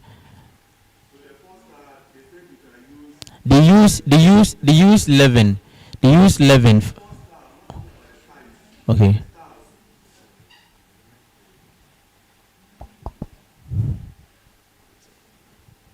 I'm talking about the style. Okay, you mentioned two font style, you know. Colonna MT, Calibri, Times New Roman. Okay, I said two. Okay. So now, did you use one font style throughout your document? I would say no. You would say no. Good.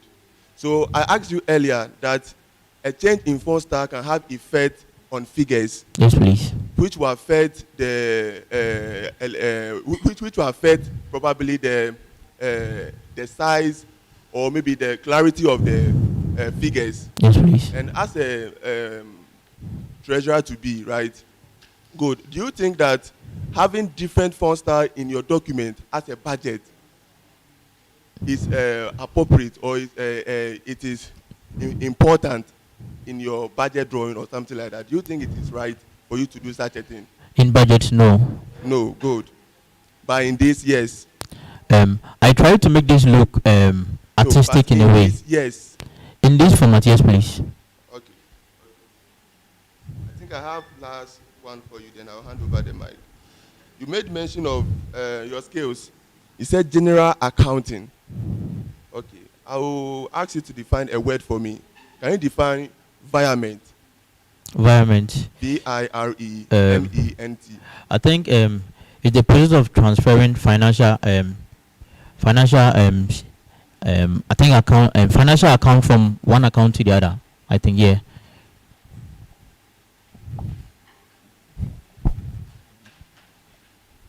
Please, a question from the audience.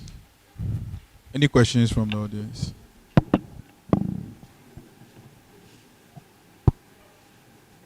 Before that, yes, please. Are you active on LinkedIn? You're very active on LinkedIn. So, but I added it to my CV profile. Yes. So, can you tell everyone what you said when you were asked what your personal interest for vying for this position was? Um, When you were responding to Honorable Sam. okay, I said I want to build myself and also develop my general accounting skills in the course career. of in the course of serving you guys. For career development. Yes, please. Would you agree with me that LinkedIn is a platform where you interconnect with people mainly in the business space? Yes, please. Okay. But I looked up your profile on LinkedIn and I looked at the skills. You said teaching, events planning, social media, entertainment, marketing, electrical engineering, digital marketing. Final lessons. Thank you. Thank you for coming.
Hello. Hello.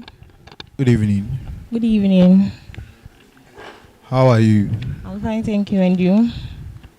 Kindly tell us about the portfolio. Hello.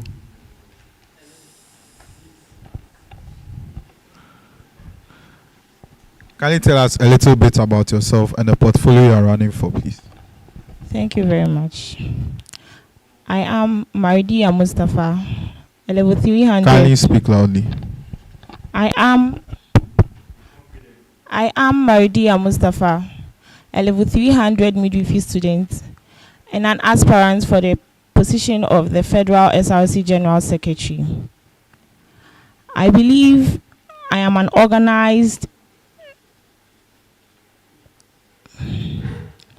sorry about that. I believe I am organized and ready. I believe I am organized and ready for multiple tasks. I am teamwork. I have. Hey. I'm fine, thank you. I am fine. Relax. Okay. Okay.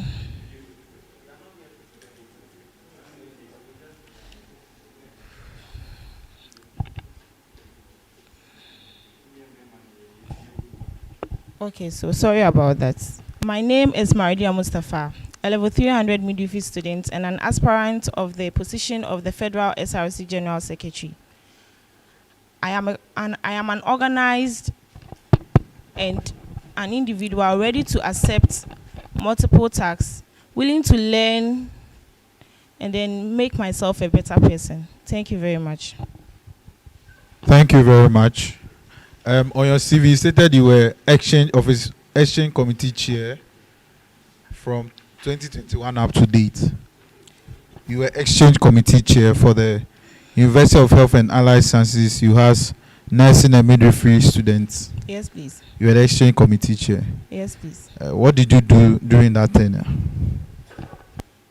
So during my tenure of office as the exchange committee chair, I was supposed to, I actually was responsible for ensuring that schools or other external organizations, anything that is not SONAM, is well comfortable anytime they are invited to any program that pertains to the School of Nursing. Thank you very much.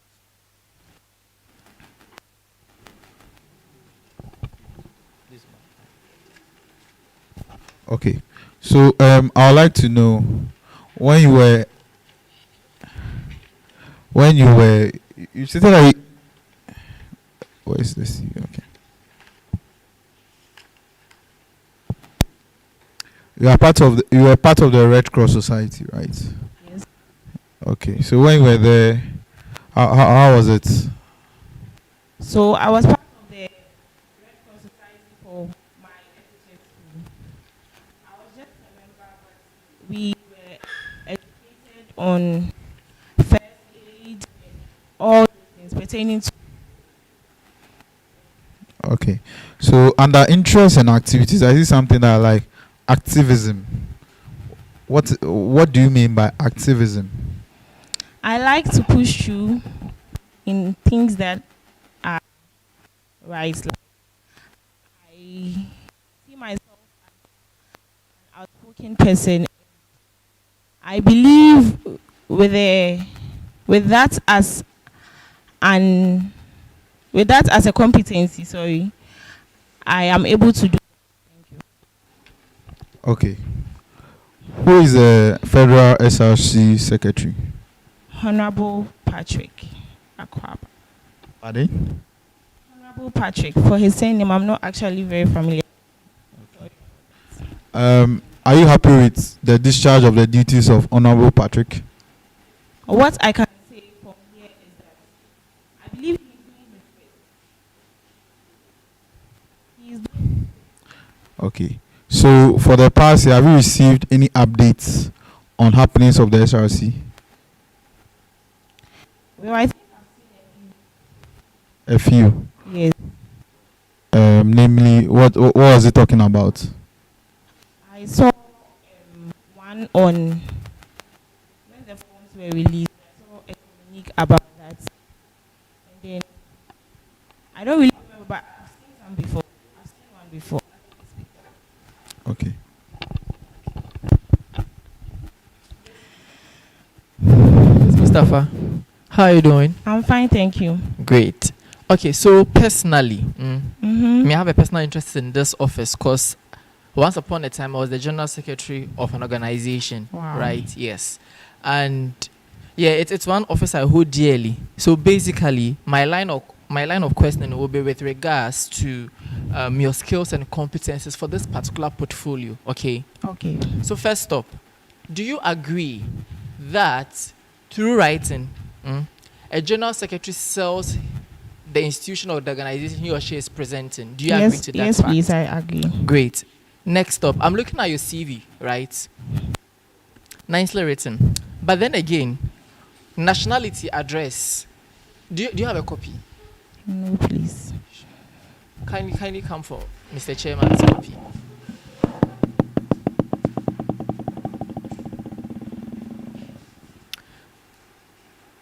Look at the line spacing between name and nationality, and then the line spacing between nationality and address. Would you say they are the same?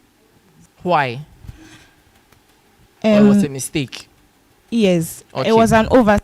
Sure. But then you are the secretary. You represent the institution through writing. Yes, please. Brief profile, organized and dependable candidates, all those things. Would you agree that the font style is different from the rest of the document? Yes or no? I do. And again, General Secretary, you're representing the institution, right? Yes. Great. And so it's important that the way even a document looks, right? It's important. You agree to that, right? Great. With that being said, in writing an executive, first of what is an executive report? It's a formal report. Okay, great. Give me 5 features of an executive report. So, an executive report, I know a report, okay. An executive report should have a heading, call to order, minutes, approval of minutes, and then the budget. Let me just move on, okay? So there's no correct or wrong answer in this place, okay? Sure. Now, do you know what a memo is? I do. If I wanted to define a memo in 20 seconds, how would you define it? It's a professional form of communication within an organization. Okay, great. So in writing a memo, right? Yes, please. Depending on the one writing it and the group of people in which it's addressed to, the arrangements sometimes change, right? Yes. Do you agree to that? Okay. So now you'd realize that sometimes from begins, then to. Do you get it? Yes. In other instances, we have the to begin and then from coming in next. Now I want you to give me instances where we would want to use the one that has from beginning and then to. Do you get where I'm coming from? Okay. Sure. So I believe when a higher body is writing to the lower body, the higher body writes from, then the name comes to. Sure. Follows.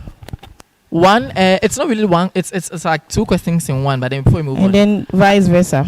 assuming you are in a meeting, executive meeting, right? Yes. So executive meeting meaning you are there with the executive committee, and then you are having like meetings. You're supposed to take minutes, right? In what format in what way would you take the minutes? Would you do it through write up or through a laptop or something? I just want to know. I might not be able to pay. No, So- the question is, in taking of the minutes, in recording of the minutes, are you going to use a pen and a paper or you use your laptop? That's what I'm asking. Like I'm in a computer. Any Because that the next suit- question. any that suits me. So which one suits you? It depends. Depends. So right now, assuming right now you've been given the opportunity to be the general secretary of UHAS SRC, we are all executive members. We are having a meeting. At this point, which one would you use? I would write. You would write. Great. Meaning that you should have some form of speed and accuracy, right? Do you think it's an important quality of a general secretary? Okay, sure. So I want to do one thing. I really want to say something, and then you'd write for me, and I will see if you captured it. But then, for the sake of time, I'll just move on.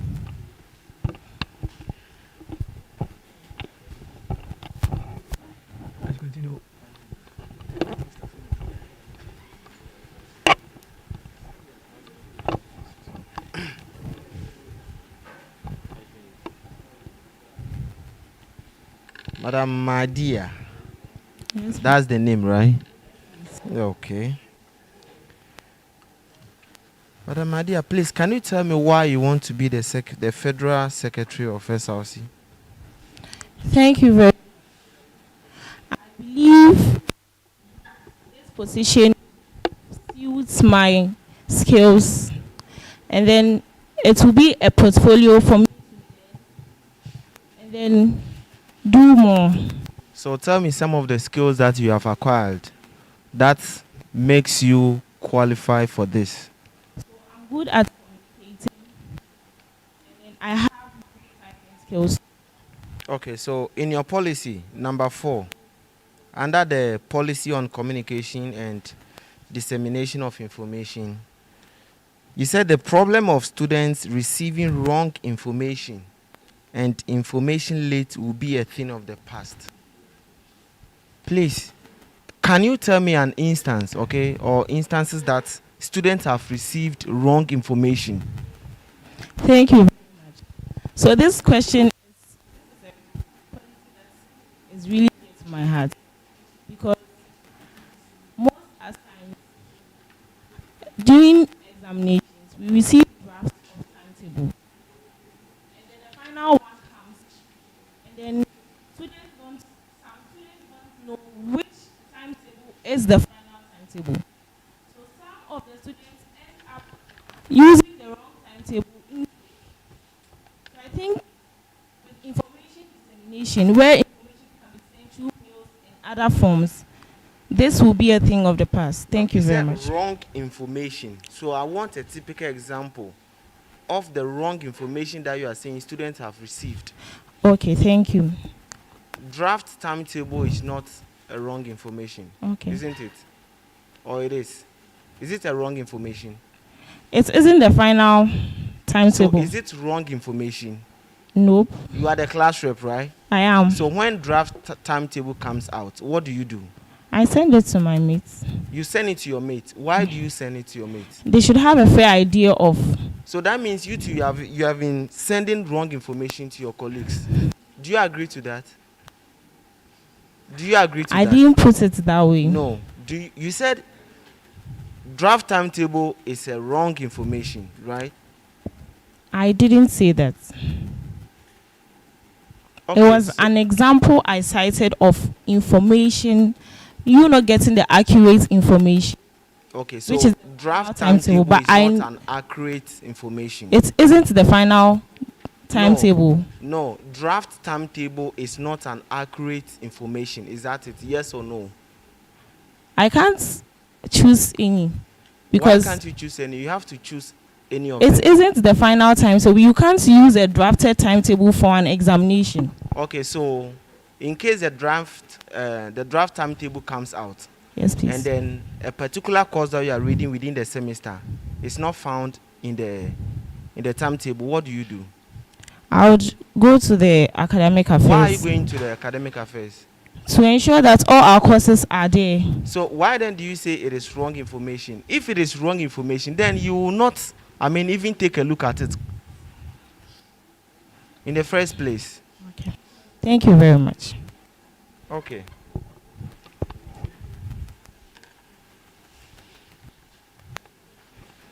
Hello. Hi. Okay, so I have just 2 questions. I hope you are getting it. Yes, yes, and it's on your policy. All right. I went through your policy document, and I must commend you. Thank you very much. Yeah, something that if you can really do them, it would really help I hope you are getting it. Thank you. Yeah, so I'm interested in them, and I'm interested in you fulfilling them. I hope I get, because I believe that when you're able to do that, it would really help the university. So thank you. I'm commending you on that. Okay, but I have do you have a copy there? No, please. Okay, so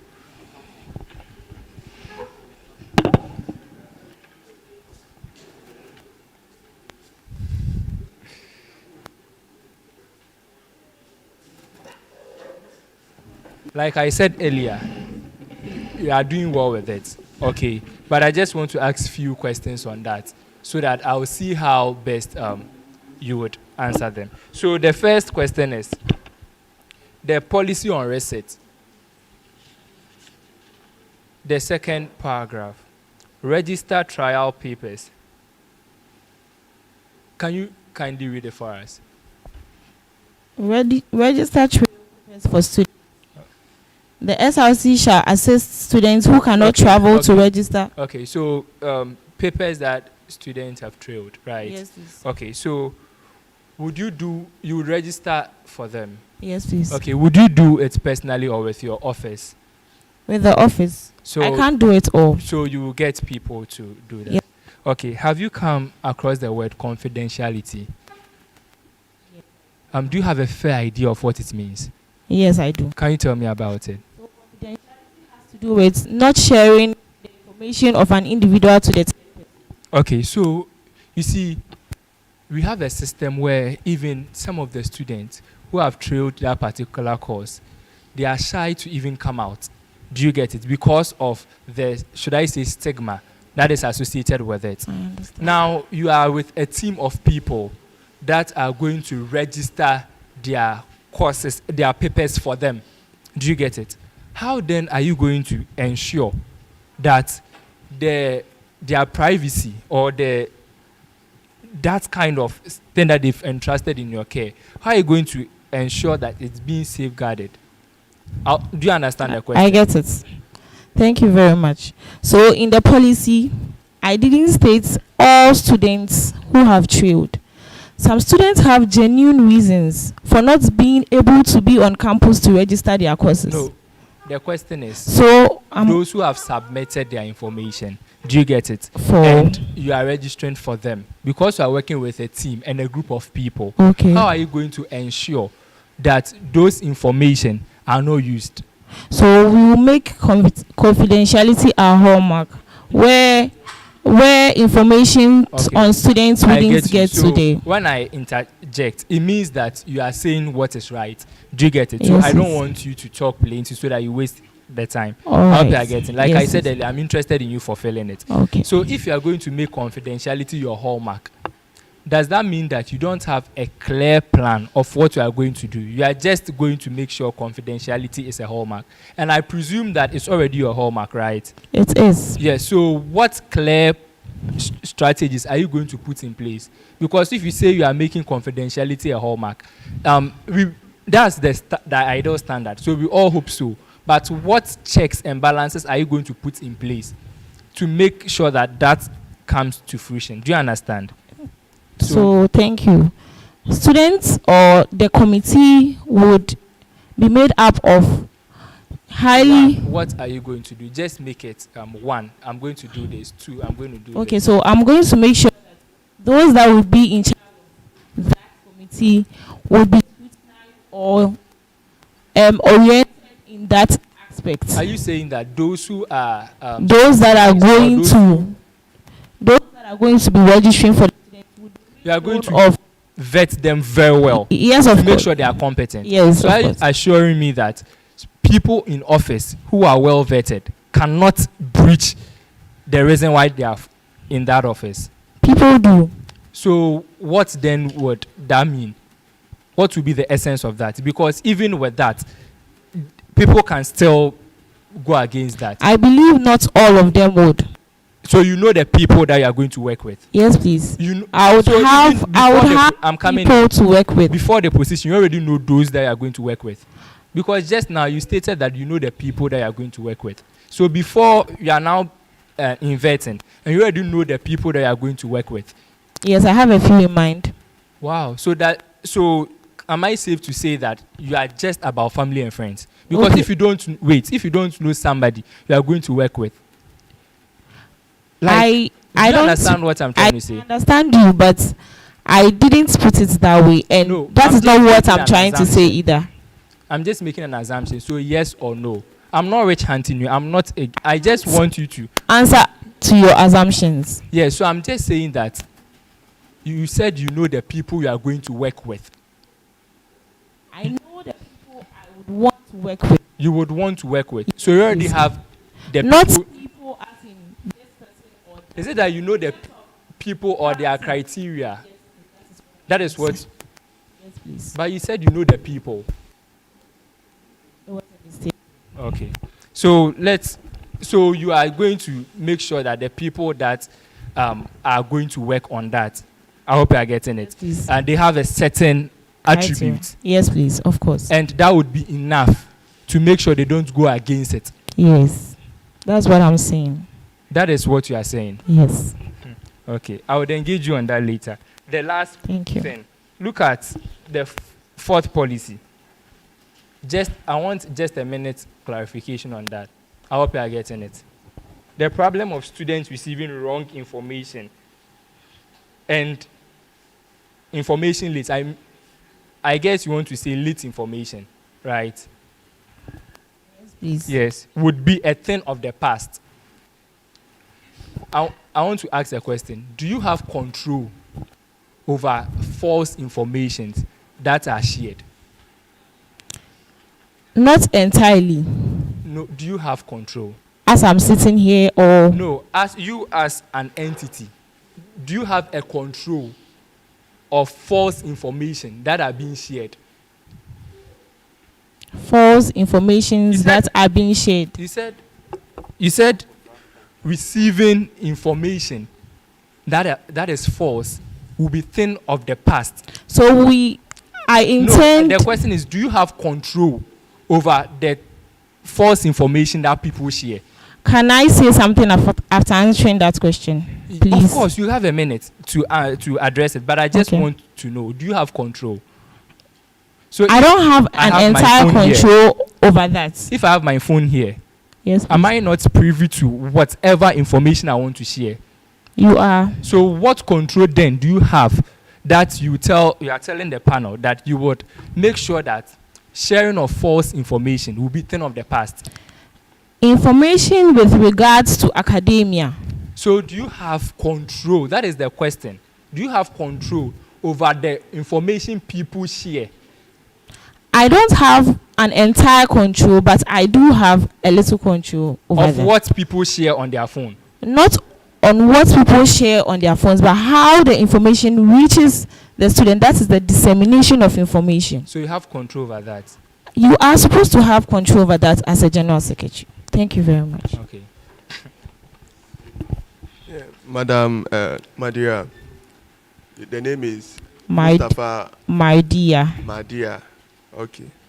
I want to ask if you know the policies of the current secretary. If you know any, like two. From him? Yes. No. No. Okay. So will you agree that when you are voted into power and you find out that all that you have written in your policy is not your duty, you will step down? It's not my duty. Yes. I've written things on my Just a duty. question, yes or no?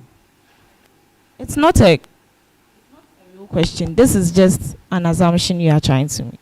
Oh, yes. And I'm saying that if you realize by the Constitution, all that you have written in your policy is not your mandate, that means you can't do it, right? So, I use the Constitution to prepare the policies. okay, so where can I find that? In the Constitution, where? So it's the duty of a secretary to communicate to students. And in my policy, I have dissemination of information.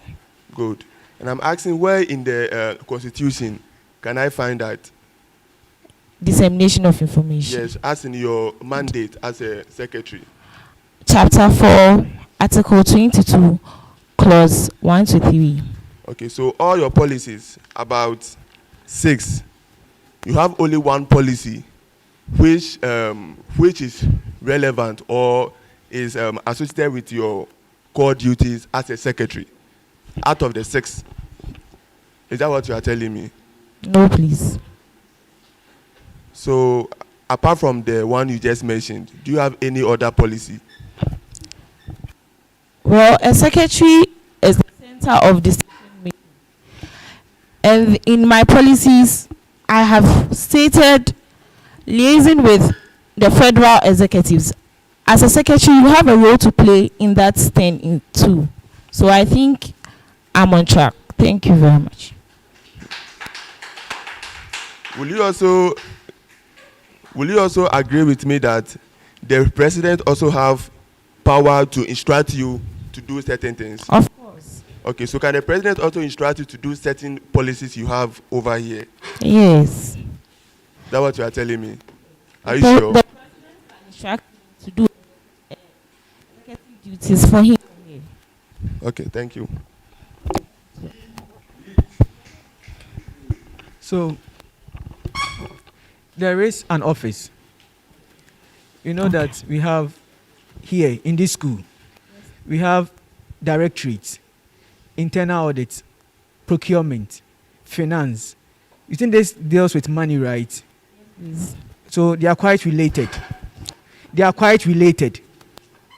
Procurement, internal audit, finance, they are quite related, right? Well, yes. So, but why do you think they separated them? I don't have an idea. Don't you think is that so that each will have a specific role to play? No. Isn't That it? way. So, you think so? You put it that way. Oh, no. Isn't this so? That's why we have division, to ensure that the president has a function to play, the secretary, so that you can focus on your core mandate and Yes. fulfill it. Isn't it right? I agree with that. You agree with that? And do you believe that you are competent? I am. You are competent. I am. And do you know that in the constitution you have the mandate to select committee heads together with your federal executives? Yes, please. And you believe that the people that you select are competent enough to carry their duties, isn't it? Hopefully. No, you believe. Yes. You are not hopeful. You are selecting them because you believe they can do it. Yes, please. Yes. You believe that they can do it. Yes. And do you know that every committee have its chairperson and Yes. you have their secretary? Yes, their please. committee. Yes, please. So you know that. So you don't need, you're a federal secretary. You don't need to be in that particular committee to work, isn't it? Yes. So if you're a federal secretary and you're meddling in the affairs of the academic committee, do you think it's right? No. It's not right. But I want to say something. okay. You saying it's right. As a federal secretary, you are the head of all secretaries. You're head of all secretaries, but Yes. meddling in the affair. They have a mandate, right? The academic committee is enshrined in the constitution, isn't it? Yes, please. And they have its core mandate, Yes. isn't it? So they're supposed to do their work. And is there any part in the constitution which you mentioned Article 22 that talks about you overseeing their activity? I'm using academic committee as an example. Is there anything in that gives authority to oversee their activity? No. What about the audit committee? No. No. Okay, so now let's come to your policies. I just started this so I can talk about your policy. So your policy document, well stated, but before we talk about it, SLC, when someone mentioned SLC, is an abbreviation. Come again. SLC. Yes, please. Is it an abbreviation? Student Representative Council. Is it an abbreviation? Yes. Is it an abbreviation? Yes, please. And how do you write abbreviations? If you are quoting something in the Capital letters, please. So policy 2. Policy 2, the SLC. And what case is it? It was a typo. What case is this? Oh, you just said capital. It's supposed to be capital. What is it? SRC. No, what is it here? Uppercase, It's lowercase? lowercase. Okay, fine. Then let's take the policy 1 after that. I'll be quick. Policy 1. Policy 1, Okay. administrative policies. Okay. Work with the academic committee. You've told me that every committee has a core function, a core mandate. And that committee will have their own chairperson and secretary to do their core mandate, which you are not supposed to be involved because the Constitution has not given you the mandate. It gave you a mandate to select the person, isn't it? Yes. But it tells you that you are competent enough. So you selected the right person. You believe that, didn't you? So working with academic affairs to conduct evaluation, are you not meddling in the affairs? I am not meddling in their affairs. But they have a secretary. I know and that. They have their core mandate, which you don't oversee. I didn't state I would oversee. I would work with. But they didn't say that they can't do the work and they need your external support. Because it's a committee. And the Constitution is so wise that it has put people together to function. So I'm saying that the people are going to select, you think you need to help them or work with them before they can achieve their goal.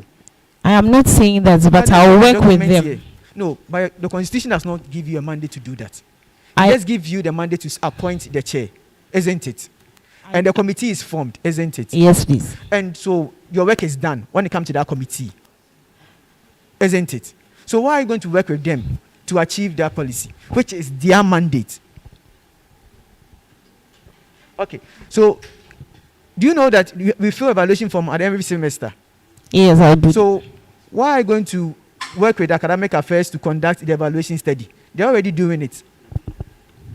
And the evaluation. Do you know they ask questions what transpired during that model? Yes. And to assess the problem the students face, right? For School of Nursing and Midwifery, we don't do it that way. It's for lecturers. So each lecturer has his or her assessment. But you know that the lecturers are the one teaching the model. And there's a portion that focus on the lecture and a portion that focus on the teaching delivery. Whether the person use teacher learning material, whether the person may ask questions, were done. There's a teaching portion. Or if not filled one before. I know. There's a teaching portion of it. So the lecturer attitude, the teaching, the feedback, that's the component of communication to write something. What in your capability as a secretary? What can you do? What power do you have as a student to write something over there? It's a choice. And you have power of approval choices. So I'm saying that policy is not feasible. Do you agree with me? There's no right or no answer. You can decide to disagree. Do you agree? There is already a committee there to do that work, so you are not needed at that part. If you say so, thank you very much. Okay, so policy number 2. You wrote ho in capitals and ho in capital, which was supposed to be done for the SRC secretary. Okay, so policy, IT policy. Do you know they have IT committee? I don't know of that. You don't know of that. Do you know there's a current information IT committee chairperson? No, please. He said, I don't know of anything of that. So yeah, that means that you are drafting a policy and you are not even fully aware of the committees in existence. Because I mentioned his name. He is Honorable Enoch Adi. Enoch Adi? Yes. Okay. And that is their work. To see to it that whatever happened during anything involving IT, they take charge of it. So student portal, anything, projector, Wi-Fi, that is their duty. And since you have established that committees are made for a function and they have committee members, you don't need to be there. So do you think this policy, if I tell you that it's not your work to be done, so it does not need to appear on the policy document, do you agree with me? It is a feasible policy. No, I'm not saying it's not feasible, but we said in your oath, because of meticulous accountability, the SRC is going to give resources in a particular field. We are going to give you a resource to carry your core mandate in Article 22. Why? And they're also going to give the IT also their resources to carry out. Why do you want to use the resource that for your work to go and help someone who have not said they need, because you are going to appoint competent people? So do you think I can strike that one out? Okay, so now you said policy, which is the dissemination of information. You said so much. Let me jump to the policy 5. That's most important to me. Policy on school fees. Do you know the head of the school fees committee? No. No. Do you know the process that goes on for us to bring the school fees? The policy states No. Liaise with the federal. Wait. Do you know what go through for the school to bring out that this is the school fees? I'm answering that question. Oh no, I just want to. When you finish, you can continue. You know that he told me my time is. I have a fair idea of that. Fair idea. So can it just? I know the fees are supposed to be approved in Parliament before they are released. Yes. University school fees. Yes. Has to be approved in Parliament. Yes. Which Parliament? The Parliament of Ghana. Ghana. Yes, So please. then, can you go and force the Parliament of Ghana to quickly approve school fees so that it's available 31 days before school reopen? I believe when the fees are released earlier and then submitted to the Parliament, something can be done about it. Parliament always have their work to do. But the earlier they submit it, the earlier it is When I came to this school in approved. 2016, that policy was brought in about 2017, 2018 or so, where every school is supposed to be that policy. Have you ever heard that the Parliament has sat to discuss that school fees before? No, please. So then, how sure that when they send it early, and do you know because that go on here in UHAS before the school fees is sent to them? Do you know what goes on here? No, I guess. No, I'm guessing. I didn't say that. No, I said I guess. I'm not saying you said it. It's a guess. But I'm saying that you don't know, I guess. So then, since you don't know what goes on here, I didn't say I don't know. So do you know what goes on to bring about school fees here? I know it passes through a lot of. So which of the processes can you influence by liaising with the office so that through the federal offices? What are they going to do? We are going to liaise with the dean of students. To do how? Do you know the members of the school fees committee board? Whether the dean of students is there, do you know the members of the committee? She is the dean of students. She is the leader. Dean of students. Is the leader of and the this is a student's affair. Fees has to do with students. So I believe the dean of students would have a role to play in this So you policy. think that only the dean is the one on the board? No. And the school fees has several components. And it's So- just liaising with the dean of students. So when you look at the policy, it starts from the federal executives, going higher to the dean of students, then to the office of the province. So it's like we are moving higher. Thank you very much. All right. Miss Mustafa, my dear. I think I should commend you, like what Honorable said. Your policies are very interesting. But I'm just going to test your knowledge on the SRC related issues. Okay, is that fine? Okay. I shouldn't ask you. Should I ask you? I should ask you. Okay. So you said something in your policy about information dissemination, right? That you will ensure. So I'm going to ask you, between the office you are vying for, the PRO, the publicity committee, and editorial committee, who is actually directly in charge of information dissemination in the SRC? The PRO, which I am ready to work hand in. Are you sure it's the PRO? I think it is a PRO. I think it is. Can I refer you to Article 73? Which Can talks I? about the editorial committee. So you know what it says, right? Is it the PRO? Editorial committee. Is there? The editorial committee. Okay. Do you know the current editorial chair? You are. I don't know my name. I don't know your name, but I know you are the All right. current. So you said something in your earlier delivery that the federal secretary is in charge of all secretaries, right? Yes, please. Is the clerk of parliament a secretary? He is the secretary for parliamentary sittings. I am not in charge of it. I wouldn't. But you said but you emphatically stated that. Aside that, please. So aside that. Yes, please. Okay. Have you been to any parliamentary sitting? No, please. Why? As someone who is going to take up the role of information dissemination, I would like to find out, why haven't you been to any parliamentary sitting, or you didn't get the information of? Well, It was only in level 100 that I had an information about a parliamentary seat, and aside that, I haven't. You have, so you are saying on air that you have never received, after level 100, any information about parliamentary sitting before? I haven't. You haven't? Personally, I'm not speaking for anyone. Yeah, I mean personally. Yes, please. To which means did you get information about filing of nominations? I saw it on people's statuses. People's statuses? Yes, That please. is how you decided to file for nominations? That was when I saw that nominations were opened. But you yourself, you didn't look for it? I would have. You would have. So am I safe to say that if you were really interested in the affairs of the SRC, you would have looked for information concerning parliamentary sittings? You can't say that. I can't say that. Yes, please. Why can't I say that? I am interested. Thank you. Oh, there's a follow-up to that, then I'll continue. Okay. All right, Miss Mardia, you are a course rep.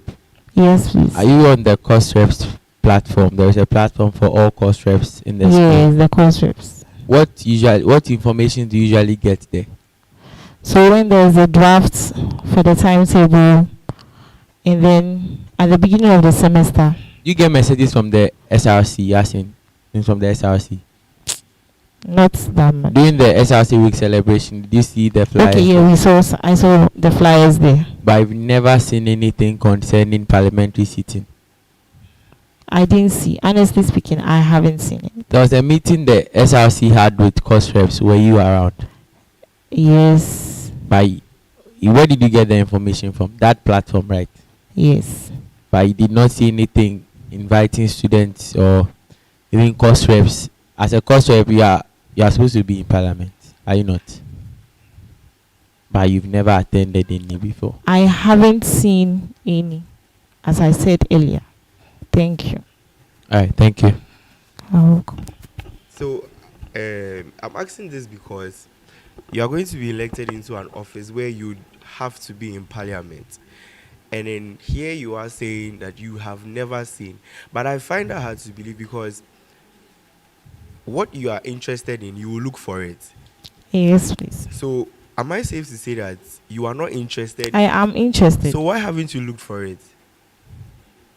Because you would go to parliamentary sittings. We have standing orders, and we have several things we do in parliament. Don't you think it would be, in quotes, wise enough to at least have a feel of how parliamentary sittings are done before? I wish I had done that. You wish you had done that. Yes, all right, please. thank you. Thank you.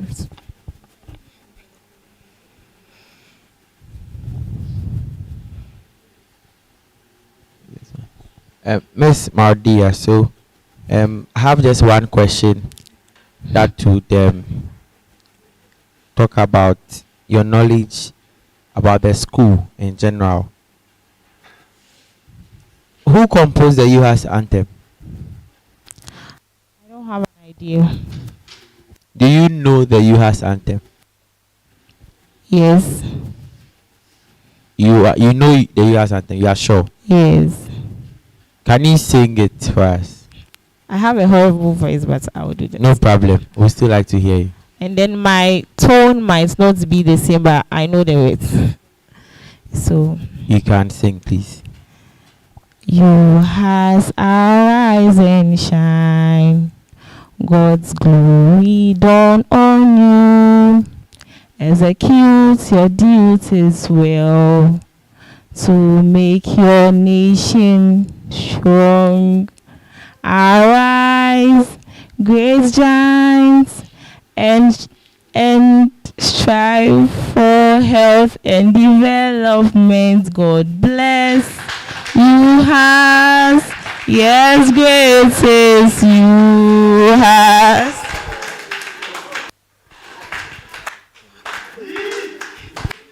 Please, we would like to receive a few questions from the audience. 2, if there are any. Okay.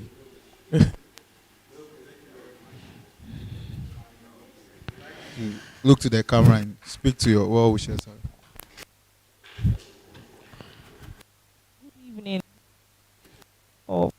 morning to you all. I am Maridia Mustafa, an aspirant of the office of the Federal SRC General Secretary. And I am Maridia Mustafa, an aspirant of the office of the Federal General Secretary. And I'm here as a friend to ask for your help in soliciting votes and support in the upcoming election. I believe no one has it all and no one can do it all. We are all supposed to help each other in attaining higher heights. Thank you very much.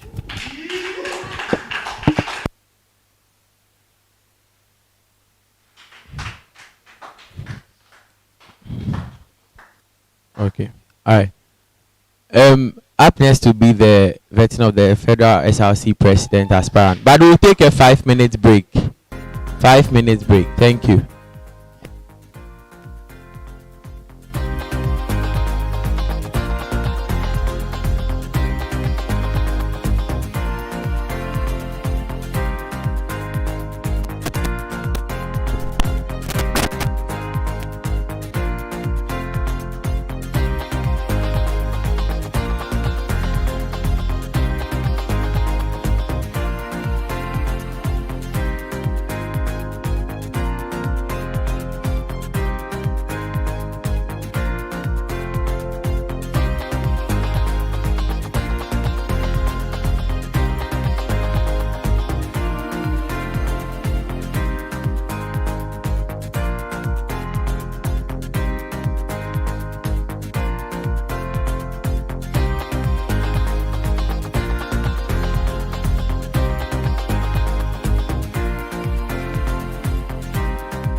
Good morning.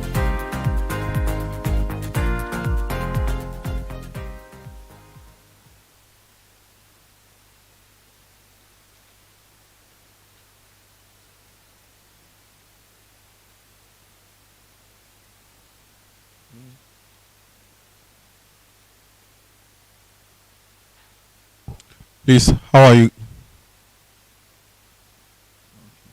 I'm also fine. Kindly tell us a bit about yourself. Okay.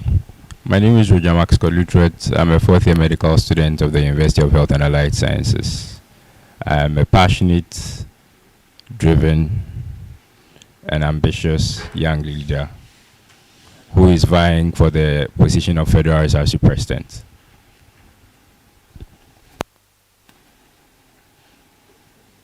Please, we couldn't hear you very well.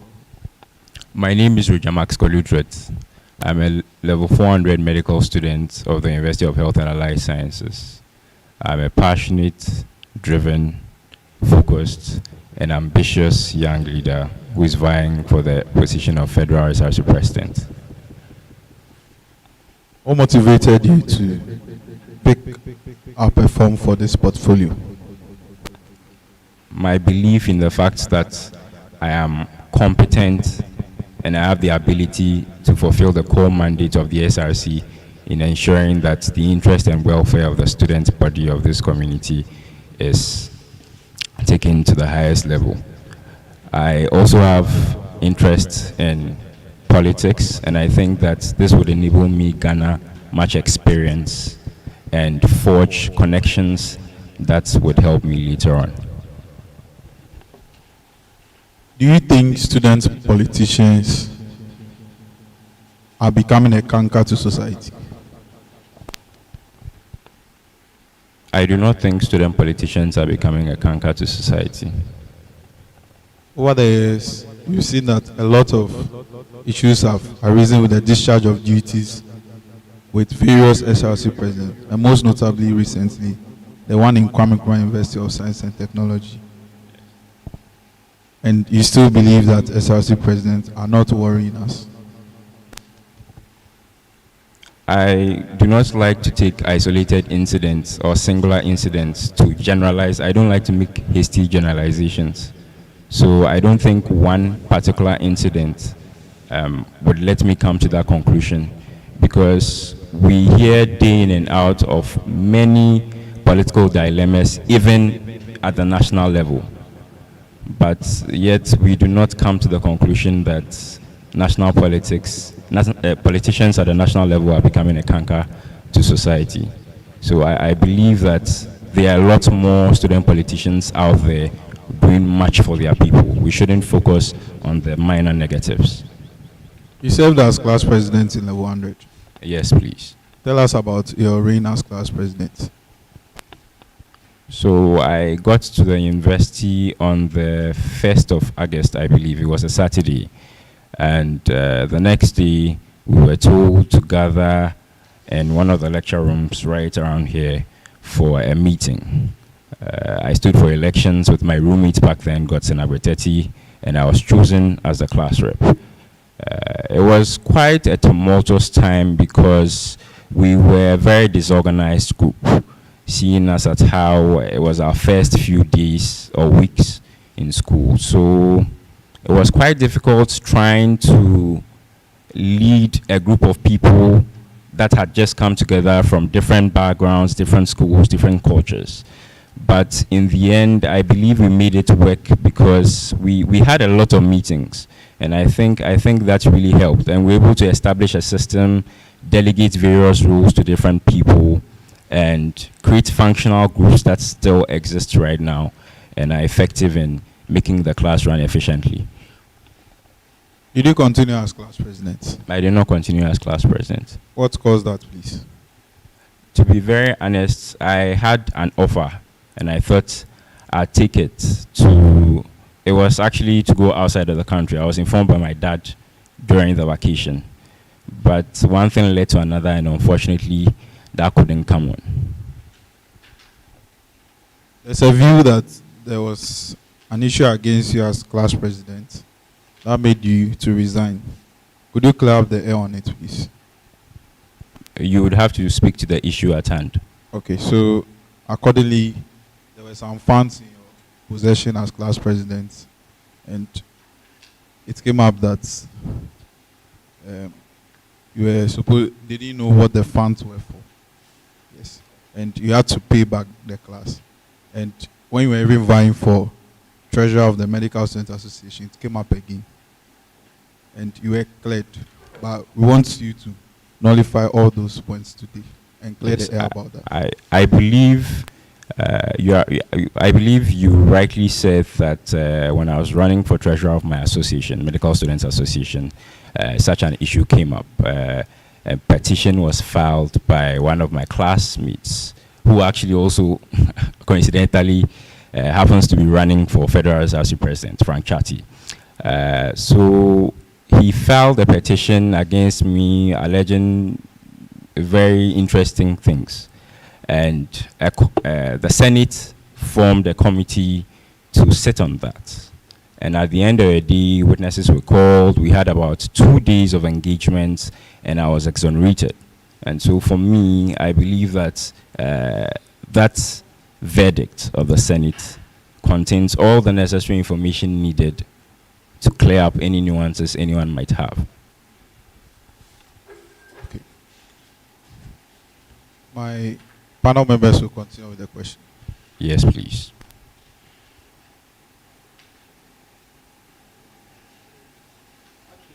Mr. Lutrot, good evening. Good morning. Good morning, sir. Yeah, sure. So my line of questioning will be in relation to your policies, right? Yes, I want please. to assess feasibility. I know you're a debater, so when I say feasibility, you understand. Okay. I want Yes, the please. practicality of the policies that you have here. First up, lovers benches, tables, and shirts on campus, right? I want to understand, how do you intend about it practically? How do you intend to go about this particular policy? Like the step-by-step approach. So first, we will have to survey the areas that we are planning on constructing these lovers benches. So let's name the areas, maybe not. For example, permanent site. Because it so happens that there are no such lovers benches or summer huts or anything of the sort. Students have to stand in the sun for so long waiting for buses. People don't have places to just sit and enjoy their music or something after class. So we take permanent sites, we get our areas, preferably maybe somewhere under the trees. Yes.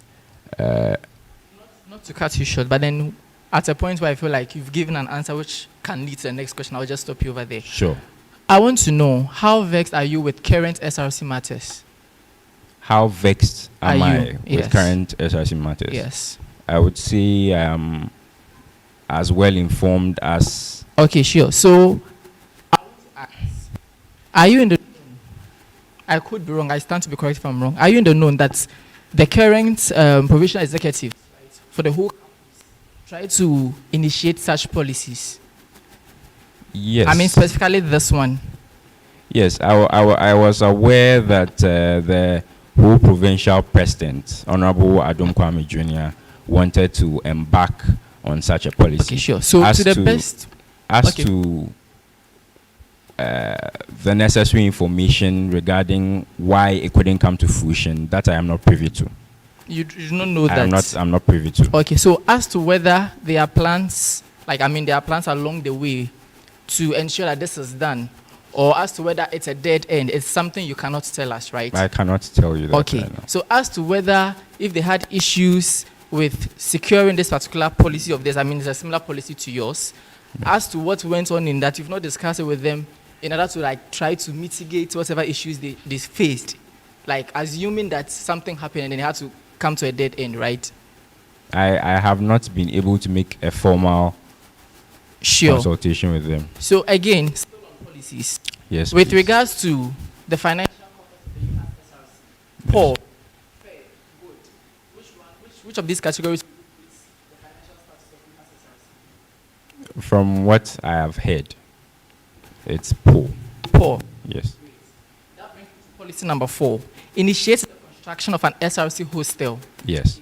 So I believe it's a mega project. True of us. Yes, it is. Great. So it's under long-term policies.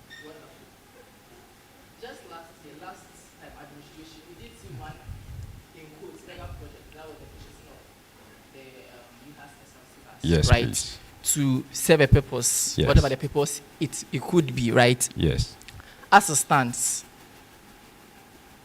information which says that we haven't been able to, fully clear that off. Yes.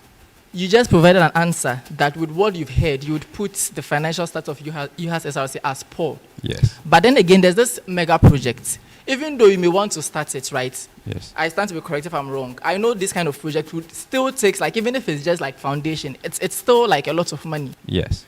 I want you to give me the practicality, the feasibility, like the mechanics. When I say mechanics, you're a debater, you understand. Yes. So give me the mechanics. How will be able to achieve this? I want to understand the feasibility of point number 4. So we have two options basically. We either go with a BOT deal or a BOOT deal if we do not want to primarily take the funds from the student coffers. So in a BOT deal, you have a build, operate, and transfer.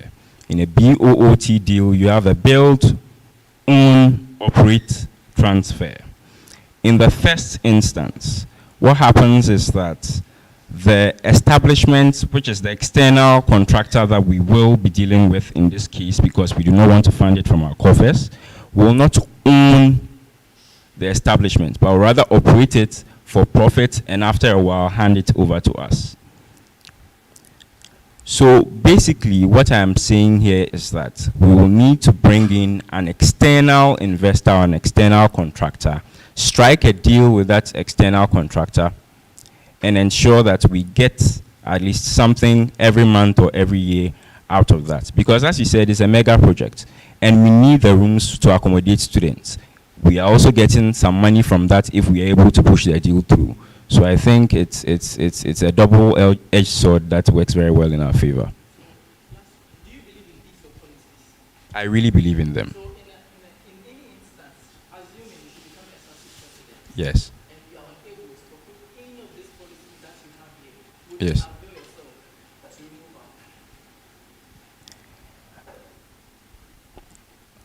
Policies are plans that we want to actually enact. But man proposes, God disposes. And in this case, God can be even circumstances beyond our control. So these are all plans that I really want to see through to fruition. But at the end of the day, there may be external factors that might not enable me complete or achieve every single one of them. And I do not think that that is sufficient grounds for removal. You're welcome, Mr. Roger. Thank you. So I also deal with some of the policies. One, extending on the flagship policies, and then you deem this at short term. The number 1, extending library hours, especially during examination periods. Is this not already happening? It's not already happening. They are extended library hours, but it's not a 24-hour system. What I really want to do is a 24-hour system. But it's not stated yet that you want to do 24 hours. It is not. Yes, that is true. But that's why I'm giving clarification. Okay. So to the one on Laver's bench, I still want to ask again. Are you a parliamentarian? I'm not a parliamentarian. Do you go for parliamentary meetings? I do go for parliamentary meetings when I can. When I go for parliamentary meetings when I can. But you were not in parliament when this very proposal was brought in by the provincial president? I don't think I was, no. Okay. You were not? I don't think I was. That's right. So, initiate the construction of an SRC hostel. So, your plan is to alleviate the accommodation issues, right? Yes, please. But currently, there is a new hostel in Pem site. Yes. Ready to accommodate over 3,000 students. Am Sure. I right? So, what is this going to help? Because the hostels are there. Current Asogli, what's the name? I think it's Asogli Hostel, right? It has about 4 different spaces that students will occupy. So the school is working towards that. Now the construction, and then how sure are you that construction can be done within a year? Especially when you are not finding it by yourself, you are getting an external investor. How sure are you that will be funded within a year? It's a matter of numbers. If the demand is there, it will actually motivate the contractor to finish the project. We see the school expanding. Even classroom spaces are not enough anymore. I am very aware that new programs will be introduced next year. So as to a matter of accommodation, I do understand that the school is working towards it. But if we have an alternative to give to students, I think that will also go a long way to assuaging or mitigating the challenges that students face. I'm actually glad you mentioned the issue of space, because that's under academics, the point too. You said that you work together with management to explore local and economically viable but sustainable options to address the lack of steady furniture problems in lecture halls. Yes, please. And you are saying that we don't have lecture rooms, as in they are not spacious enough. Where are we going to keep the new tables and then the things for learning? Where are we keeping them? It's not a matter of lecture rooms not being enough so we can't store them there. It's a matter of having even fewer of the study furniture than the lecture rooms can actually accommodate. So you see students taking furniture to and fro from classes. That is what we are working to mitigate. For the matter When was the last time you went to the permanent site? The last time I went to the permanent site? Yes. That would be probably 3 weeks ago. Okay, so just to inform you, the school has actually procured new set of desks that are there. So I believe that hopefully in the coming year, or maybe by exams, during the examination period, that should be sorted out a little. It may not necessarily... Oh, sorry. Are you aware of that? I'm aware of that. So this very policy here. But the question is it enough? That is the question. Then I bring you back to the issue of where are we keeping them? Where are we going to use them? But then I also have to bring you back to the issue of the fact that we do not have enough lecture rooms to contain students. That's not necessarily... So where are we keeping... Right now, the issue is where are we keeping these seats? What I'm saying is that lecture rooms are empty. There is no study furniture. And so that is why we are trying to make sure that people do not have to fight over study furniture. Not necessarily the fact that we need to have somewhere to keep them. There's a follow-up, so I'll come back. Okay. Please, with that particular policy, yes, are please. you factoring the Hohoi campus too? Yes, we are. So you are also factoring the Yes, Hohoi we campus. Bringing back to the argument, I wanted to ask that with the Hohoi campus, yes, their lecture rooms, all right, yes, and we don't have enough lecture rooms to keep the chairs. So yes. the problem is not with the chairs not available, but the problem is with the few lecture rooms that we have. Do you get it? Mm-hmm. So in that circumstance, how is because you said emphatically that the policy also factors the Hohoi campus. Are you also going to make adjustment to that? When the Hohoi campus is one that is issues regarding the Hohoi campus are quite delicate due to the fact that it's not a permanent campus. So, are you aware that the Hohoi campus is a permanent campus or not? I wouldn't want you to say something that is not true. So, do you know whether it's a permanent campus or not? I know that it is not a permanent campus for undergraduates. So, yes, it's a permanent campus. Yes, it is. But not for undergraduates. Yes, please. But it's a permanent campus. Yes. So, you make it clear. Yes. Okay. So, since it's a permanent campus, do you get it? Yes. So, what would be your provision?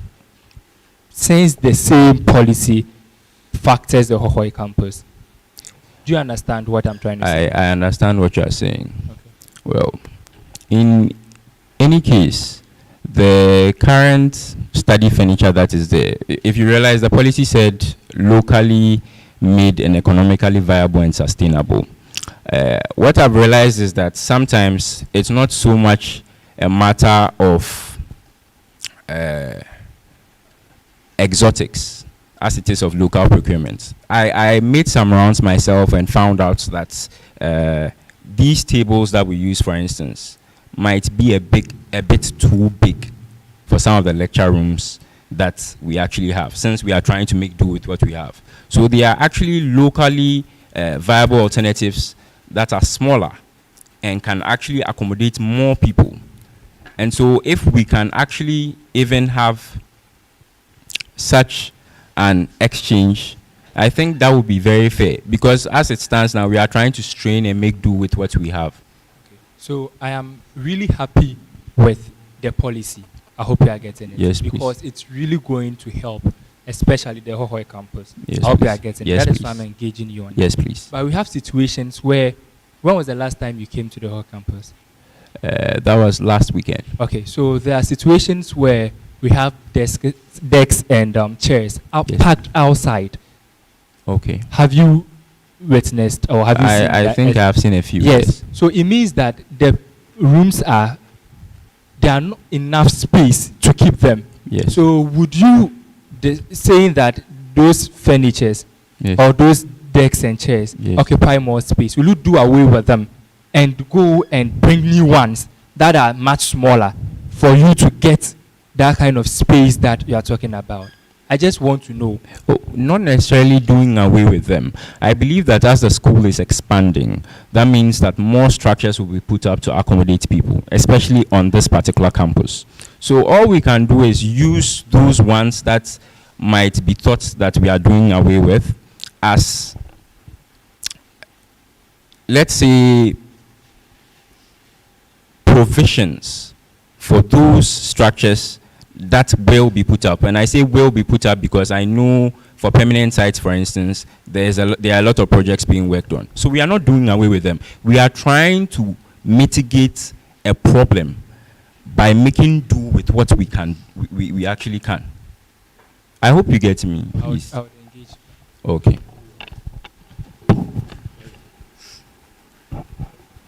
So, Mr. Roger, follow up on that.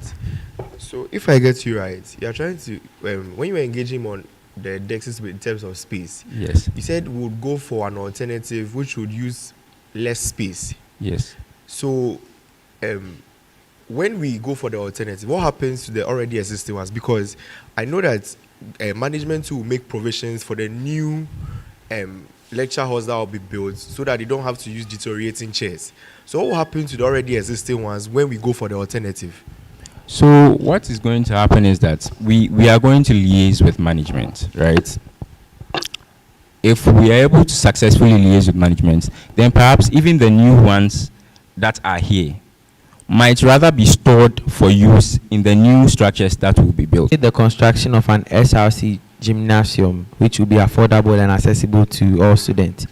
First question is where would this be built? Where would this I am be looking at building it near Asogli Hall. Near Asogli Hall? Where Asogli Hall is, yes. Have you seen the plan for the place where you has, as in, this is you has land? Have you seen that plan? I haven't seen the plan, but I've been in talks with a few members of management who have told me that it's possible. That there is space for that construction? That it can be done. So just in the Asogli Hall, that's what you are looking at? For the time being, yes. Okay, sure. So welfare and security. Said we'll advocate the number 3. We'll advocate for the preferential treatment of UHA students at the whole teaching hospital and Volta Regional Hospital, respectively. What kind of treatment are we looking at, and why exactly a preferential treatment for UHA students? So we are looking at giving priority, at hospital staff giving priority to treating these students. You are just looking at treatment. Is that it? Okay, sure. Giving priority to these students when they are healthcare clients, so as to speak. Because what we realize is that many of us do a lot of work in the hospital. We help out patients all the time. We sleeve basically because some of us do vocational training there, intra-semester practicals, all of that.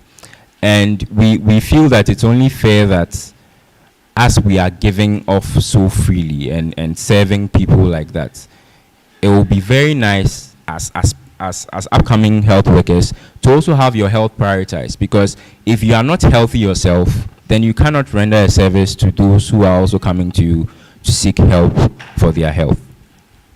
All right, so my final question. Capacity under capacity building number 4. Yes. What is the work of the debate society? You are a part of the debate society, I Yes. believe. What do they do?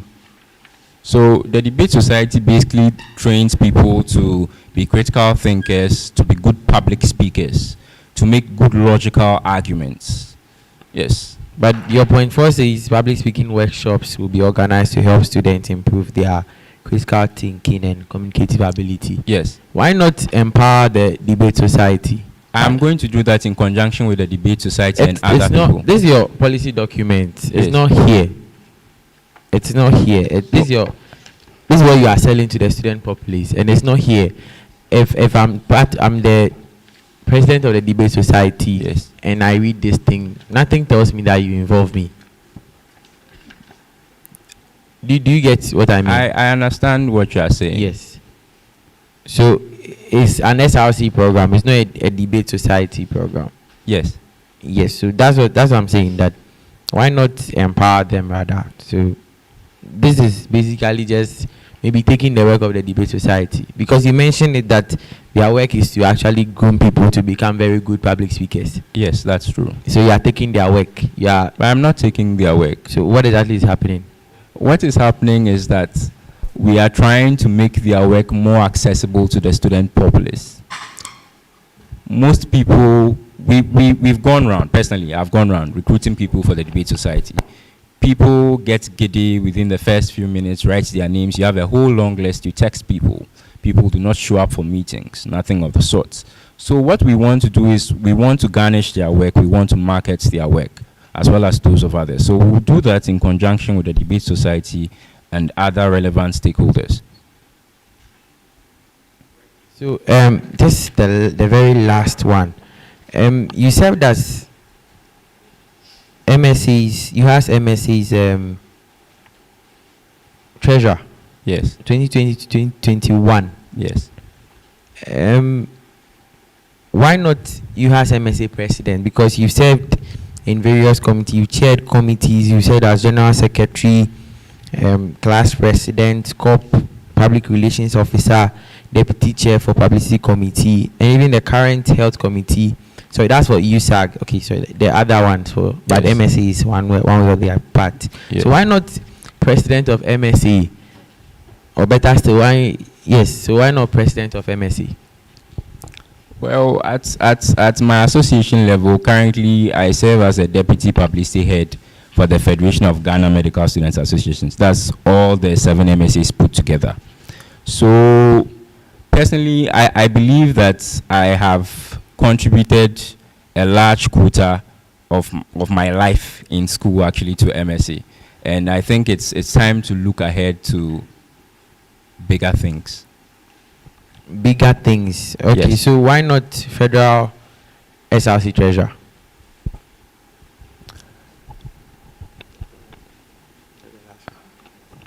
I'm going for federal SRC president because that is what I believe my competency can enable me execute very well. Meaning, when you handled the treasurer position in MSA, you're not competent. Oh, I was. So why not? So now my question is still not answered. My vision for the SRC was not built on the aspiration for treasurer. So as in because of let's say selfish interest, that's how come you are coming for the position of SRC president? No, I am not saying because of selfish interest. Then what is it, please? I'm saying that my drive. If it depends on what you call selfish in that case. If you are talking about what drove me to actually pick up forms, what drove me to decide to have a vision in mind to serve, then yes, you would be right. Yes. So the very last one. Yes. Do you think that I'm sure you also saw the 2,000 cities for the forms for federal SRC president. Yes, I did.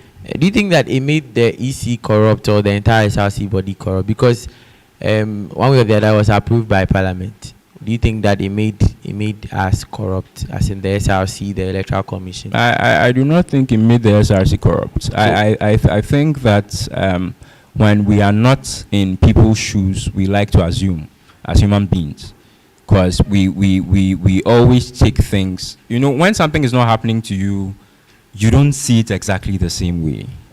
So I think as parliamentarians, as people who are committee chairpersons, as certain people who have been elected into office, people saw that they had very good reasoning power, and that is why they were there.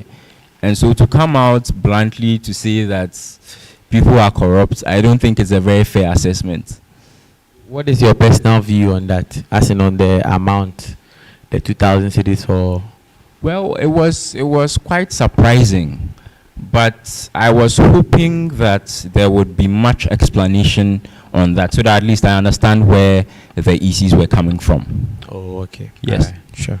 But you didn't inquire from the EC to find out why? I did. If I remember correctly, I actually texted you, say, to pertaining this issue on why I texted you to inquire about the prices of the forms, and you told me that to verify yes, if that was the price, but not to ask why the that oh, was. no, because I wanted to verify. If I was able to verify, then I could go on to ask why. Oh, okay. Yes, so please. you did not verify. I did not give you a response. You told me that you would get back to me. Sure. Yes, please. All right, sure. All right. So the rest of the. All right. Good morning. Good morning, sir. So I want to first start with this question, then we come and start with the game itself. Yes, please. So I hope your advice is from Hohoi, since I saw his the program that he's offering. Yes, right? please. Yes, please. So I want to ask, does he know that the projectors that they've been asking for are in? I didn't hear the question one, please. I'm asking, do you know that the projectors that you've been asking for are in? The Koho campus, the projectors are in. I don't know they are in. You don't know that? Yes. Do you hold any office or any position at Hohoi? Yes, please. What position do you hold? I am the academic. As in. Hohoi, what position are you currently holding? Okay, I hold a committee chair. A committee in chair? The SRC. Which committee? Project and Programs Committee chair. Project and Programs Committee chair. Sure. And you are not abreast with that the projectors are in. No. So you know you've been engaging management in the whole issue, right? You've been engaging management. Sure. And before writing this policy, wouldn't you have checked how far it has gotten to before writing this as a policy? I did. You did. Sure. And you didn't know. I didn't know. But wait, it is you know that you have if anyone to ask, you have the Hohoi provincial president as the source to ask. Did you find out from him whether they are in? I asked him about it. And what did he say? And he said that they've worked towards that. So he hopes but yesterday you heard that they are in. No. Yesterday they are the vetting. I didn't. I said I don't know whether the projectors are in. I don't know. But what I know is that he has worked so if I'm towards able that. to tell you that they are in, will you agree with me that we should cancel that policy out? I don't know if they are in. I said if I'm able to tell you that they are in, you will cancel that policy out. Okay, so I said this is still with the business. So you do not started the main game. Yesterday, it was made known that transportation is an issue at Hohoi, true or false? I think hostel 1. One of the hostels is very far away, and the students are complaining of shuttle system. Do you know of the transportation problem at Hohoi? As in vehicles not available in Hohoi or transportation, like SLC transporting them or what? So the Ayalolo buses, the shuttling that is going on, is not enough for the student capacity population at Hohoi. Do you know about that? the school hasn't made any vehicles available to convey students from the hostels. So do you have Ayalolo working at your on campus? Any shuttling system working on campus? No. So then, to them, transportation as an issue on Hohoi campus, right? Getting students from their various hostels to campus to study, is that an issue at Hohoi? It's not an issue It's at not your Hohoi issue. campus. It's not your issue at Hohoi. It's not my issue. I'm not saying it's my So issue. I say it's not the an students issue. at Hohoi, do they have issue with transportation? I don't think they have issue. You don't think? Sure. So you think they'll be happy saying that you advocate for improvement of shuttling service in whole campus without mentioning Hohoi? The reason is, can I explain to that? Sure. This current administration tried to embark on that project, right? They did what they could. They brought a bus to be conveying students from the various hostels to campus. But then the students didn't really help to embark on that project. Sometimes the bus will be there and you get few number of people So- to come to the campus. Now let's go back to the real thing. I think a year or two ago, I don't want to remember, there's a good student of yours. The sad news.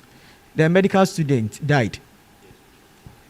And I know your welfare and security. You said you're advocate. You know there's been advocacy since then, but nothing has changed. What are you going to do different now? Oh, it's to you. So anyone who wants to answer? So what we are doing is that basically in that process there are stakeholders. There's the So hospital. Are you saying that the advocacy that started did not involve? I'm saying what are you going to do different?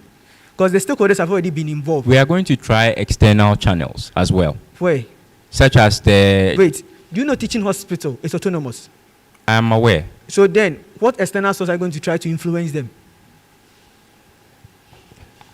I am aware that hospitals exist on their own when it comes to a regulatory sense. Mhm. But then again, people are people. We all have soft spots, and we have people that we Are you listen saying to. that you know the soft spot now? That means the advocacy that started. I am saying that I know What are you going to alternatives. do different? So give me the alternatives. Yes, I was getting to that, and then You you know you jammed don't me have back. time. So be quick and straight. You are not debating. Yes, sir. Yes, sir. I will do that. Okay. Yes. So I currently have a very good relationship with the one of the district directors of health of Volta region. I also have a very good relationship with one of the deputy director generals of the Ghana Health Service. But I told you that they are quite different. Yes, I am aware of that. But Okay, so that means this policy, yes, you are not still going to work on it. So asking whether to come in a month or two, you are not certain, but you are But promising that you get it done. advocacy. No, you are promising you try and make improvement and get it Yes, done. that is what I am promising. That's what you're promising. Yes, sir. So now, if a student has an emergency, Yes, sir. what are you doing in the short term? We will have to accompany that student to the hospital and make Hospital, sure. so students at Alex Day, because that was where, I think it was Alex Day or Jim Fuga, one of them. Jim Fuga. So, and Jim Fuga, it happened at dawn or something. So if it happened at 1 a.m., Yes. what are you going to do? The best But you know solution to. transportation issue in who? In the evening. Yes, sir. So then what are you going to do? So then the best way to mitigate problems like that would be to have people on site People on site. That- that. that are trained. So why is it that since you are thinking of a long-term policy Yes. to get this, why didn't that state in your policy that there's a short-term policy of training people to render emergency service? I believe we already. I do not like to. Let me explain to you a few things. My policy document was one where I did not like to hammer on already existing things Wait. because I wanted to. Are you saying that there's already existing trained personnel? I am at saying the- that we already have a first aid society. Wait, first aid society. The hostel that you are in. Yes. Is there any place allocated for first aid?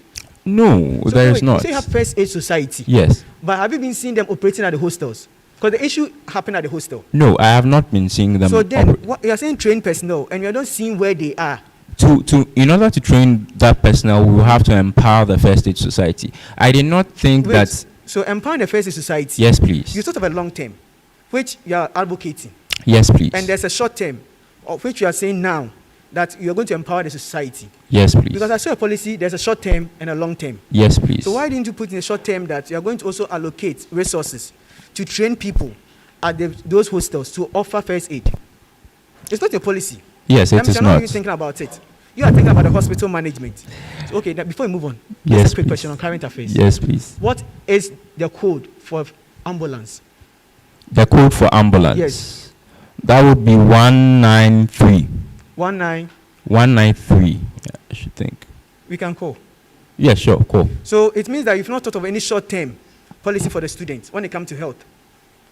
That's not what I'm But saying. it's not stated here. Yes, I was You know, saying that I did not. Let's set a ground rule first. Yes, please. This policy is what you have thought of doing for the student.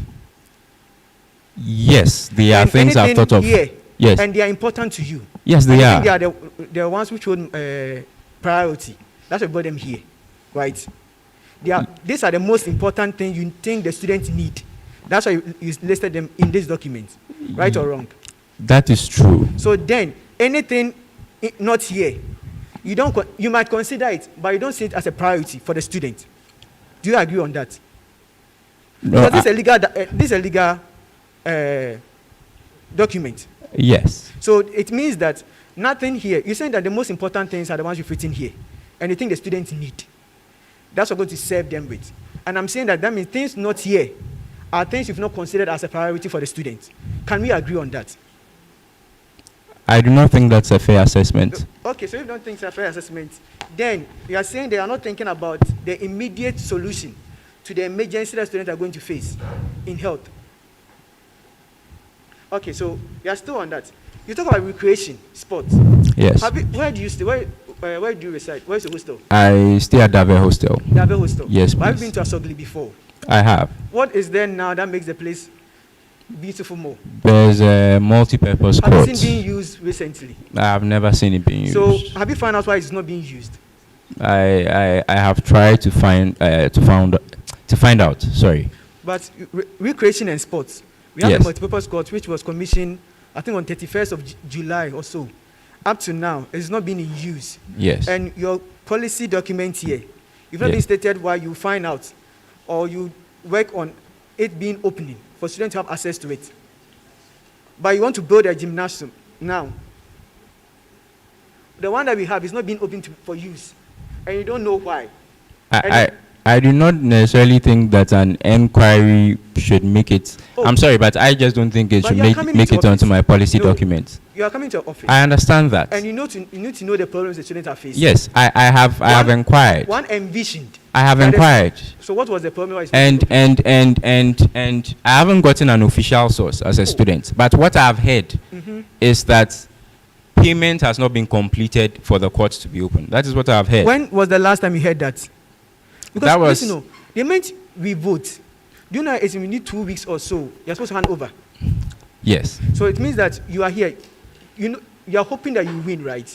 Yes, I am. That means all steps you are taking now is to prepare yourself to take over when you win.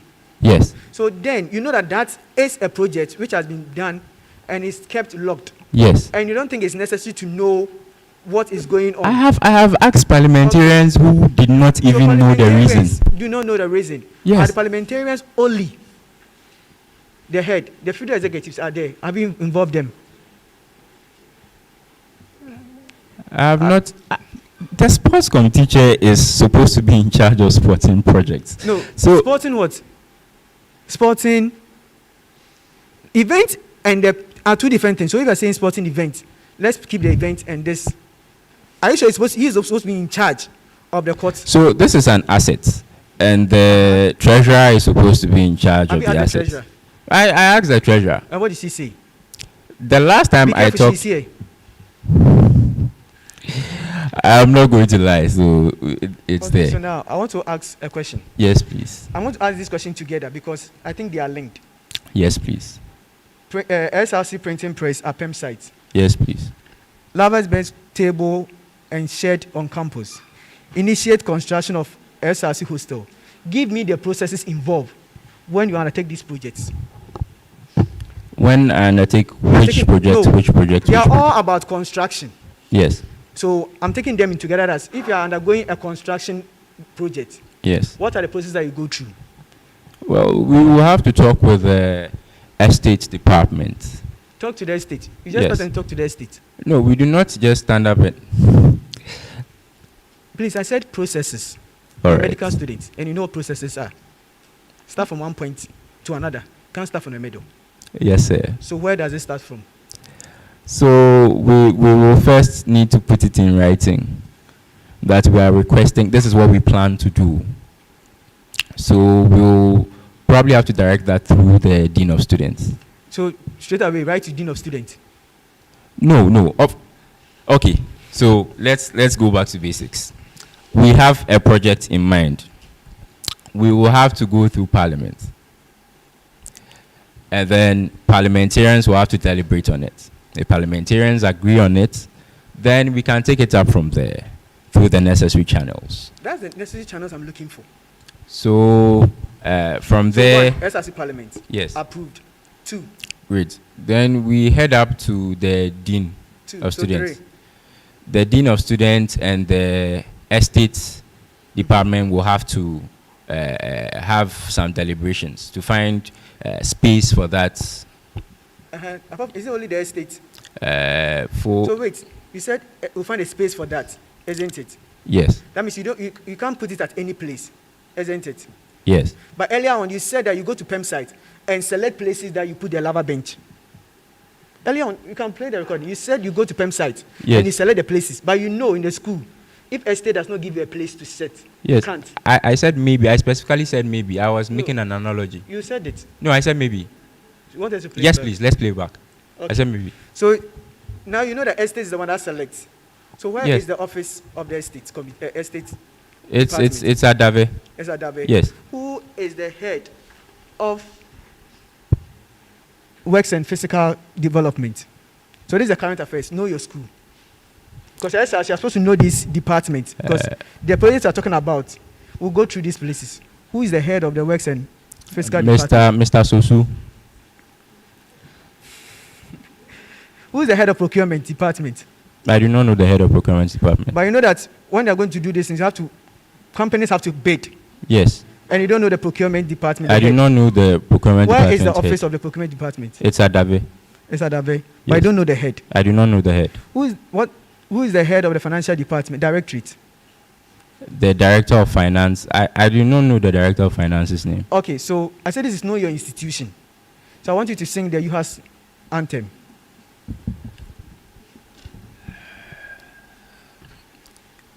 This is just a breather.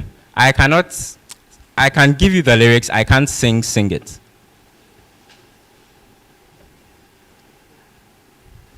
Yes. So yes, all the lyrics. You has arise and shine.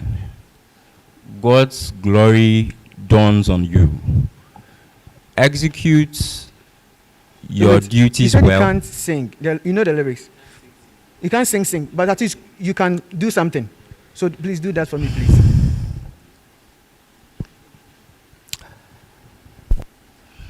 This is just a breather for us to continue the business. I can't sing. You can't. No, your voice can help you. Can back you up. No, you have to do something. It's an anthem. You have to do something. I can do the chorus pretty well though. I said anthem, please. Yeah, but it's part of the anthem, is it not? Say. The first and the chorus. Even if you say the anthem, it's supposed to be from first, second, third. That's anthem. So you can't say the chorus is anthem.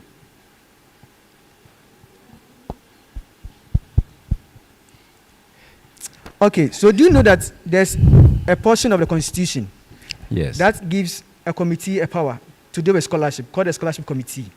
Yes. So why then are you saying that a scholarship desk headed by the academic affairs committee chairperson, when there is a scholarship committee?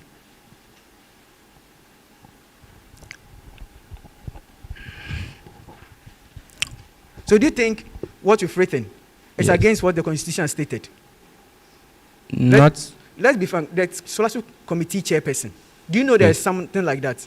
Yes, I know there's something. And you know like that their function.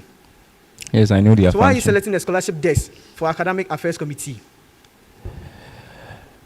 It is. If you choose to look at it from a technical point of view, then you might be convinced by arguments. But what I'm basically doing here is just simply creating awareness as to the nitty-gritties of the processes that can be handled. The nitty-gritty of the process, the committee head is a committee head, and that we've stated it emphatically. And that is not what the Constitution is saying, is it? Pardon? The Constitution has a scholarship committee that deals with scholarship, isn't it? Sorry, I can't hear you properly. The Constitution Yes. has stated the functions of a scholarship committee, Yes. which the scholarship decks or things in scholarship are related to that part, isn't it? Sure. So then, why do you give that work to someone? Okay, so let's move on. Since you're about to take office, you're thinking of building a hostel, which you're using the BOOT and the BOTO. I think if I heard you right. BOT. Good.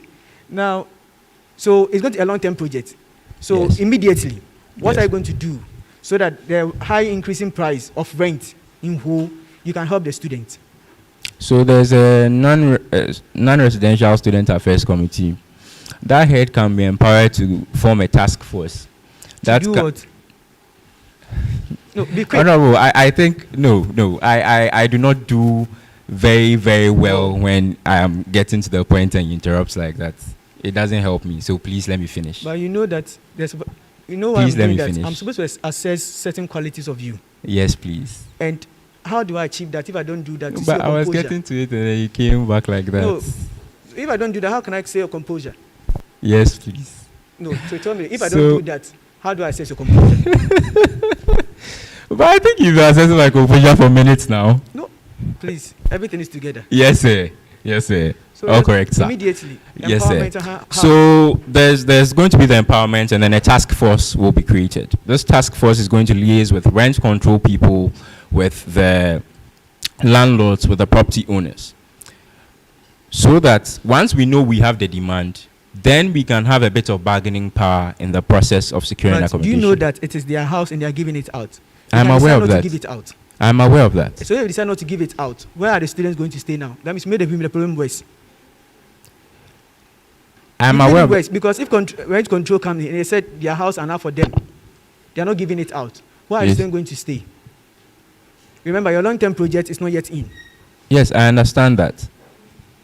But at the moment, that is the best we can do. We cannot force the hands of the landlords. We can at least try. So you know the SRC is managing a hostel. Yes, I'm aware. What is the cost for living in that hostel? I think one room. I'm not too sure about the figures. But you know you'll be taking over these places to manage. I'm aware of that. So what is the cost? Because this is still about rent and about building. You already have a building you're managing and you don't know the cost. And are going to engage someone BOT and BOOT in building. The person is going to bring cost. And you know some of hostel cost more than No, others. but when you are doing a BOT and a BOT, No, I'm saying you that- do market analysis. You do not look at one particular hostel and Yes. use it, You right? do market analysis. Yes, please. And the person who's going to do have to also get the funds back. Isn't Yes, it? I'm aware of and that. going to express the cost of building. Yes, versus I'm profit. just trying to see the correlation between that Wait. and this very hostel that you are Wait, so talking you have about. a hostel. Yes, please. What is the cost? And I was telling you that I am You not don't too know. sure of the figures, but so when you build but wait, I'm coming. So when you build a hostel, yes, and the cost is now 3,000, yes, based on the person's assessment and spreading of yes, the cost involved in building, yes, and it's 3,000 per room. yes. Do you think your students can afford? I If you don't think do my the students current can one? afford. You said? I don't think my students can afford. My, Good, my that's issue is what with I'm saying. using this particular Wait. hostel as a yardstick. That's my Wait, issue. one. Wait, first thing, Yes, you need to know how the hostel is being managed here, isn't it? sure, Because you'll be taking over. sure, And you need to know the cost. sure, Because cost is involved in managing the hostel. sure, sir. So what is the cost involved? I You was. don't know, is it? You don't know, is it? I know. told you I'm not too sure. Okay, so now let's come to But the bus. I think that Let's come to the bus. to the School SRC bus. yes, sir. Can you give me the process involved in hiring the bus? In hiring the bus. So, as in, so I should take myself as a client who wants the bus. Okay, so then I think the first thing I will have to do is to write to the SRC. To the SRC. To the SRC. No, I don't think that will be under the purview of.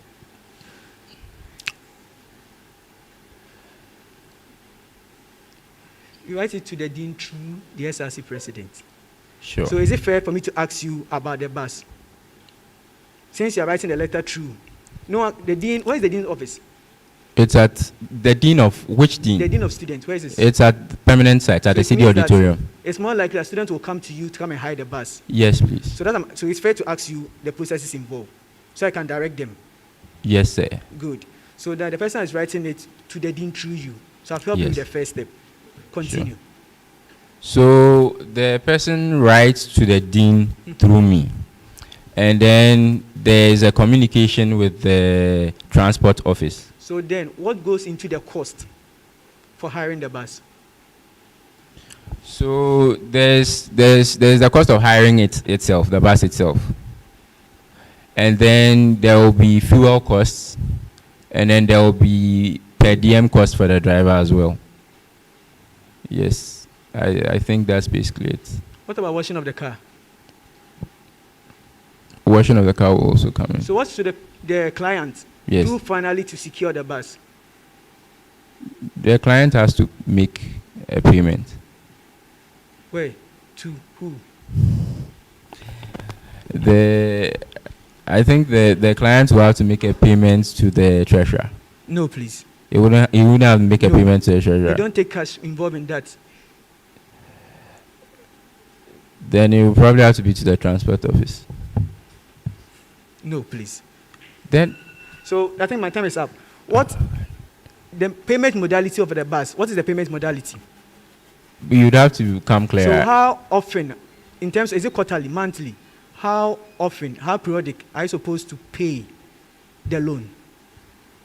How often are we supposed to pay the? So the loan, you know that simple interest. Yes. There is time. Yes. And you can divide it. You pay it monthly. You can pay it yearly. You can pay it quarterly. Yeah. How are we paying the loan? Using the year. Are you paying the loan monthly? Are you paying it quarterly?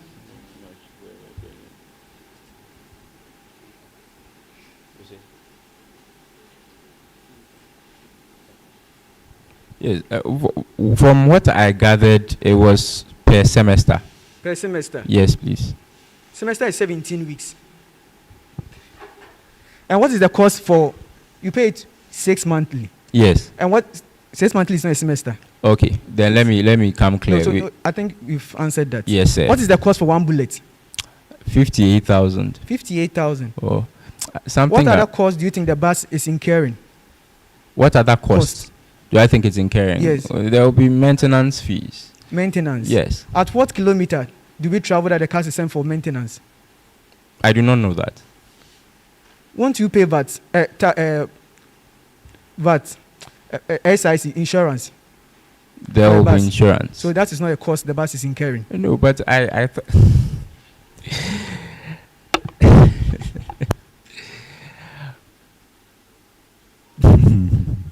okay. Yes, sir. I'm very well, thank you. How are you too?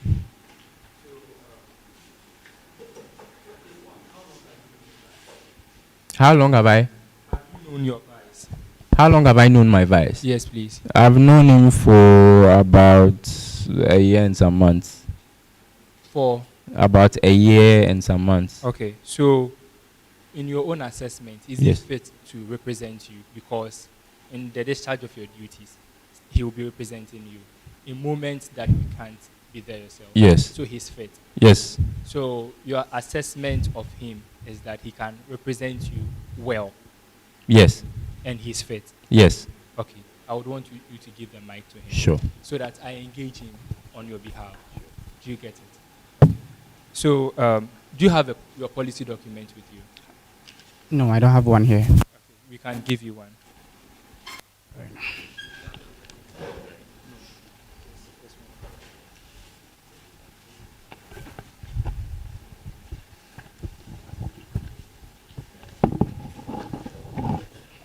Okay, before we start, personally, I'm happy and I'm excited that someone from Hohoi is actually, you picked the vice from Hohoi.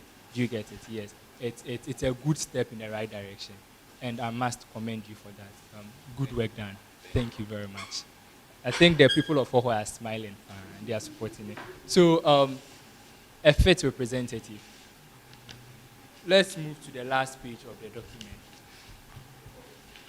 So, policy 7, the fourth policy under policy 7. Can you help me with the first line? You want me to read it out? Yes, please. We will organize a people's assembly on both campuses to ensure consents. Okay, it's okay. So the purpose of the exercise is to determine his ability to, like I said earlier, so I wouldn't want you to interfere. I would want you to give him the space to make what. Very good. So having laid that rule, how different is the General Assembly from the People Assembly? Okay, so before that, do you know that we have a General Assembly in Sure. each province? Sure. And the purpose of the General Assembly is to take consents of students at all levels, because course reps are part of the General Assembly, as well as hostel reps or JCR or whatever. So the consents of students, do you get it, are channeled through the General Assembly.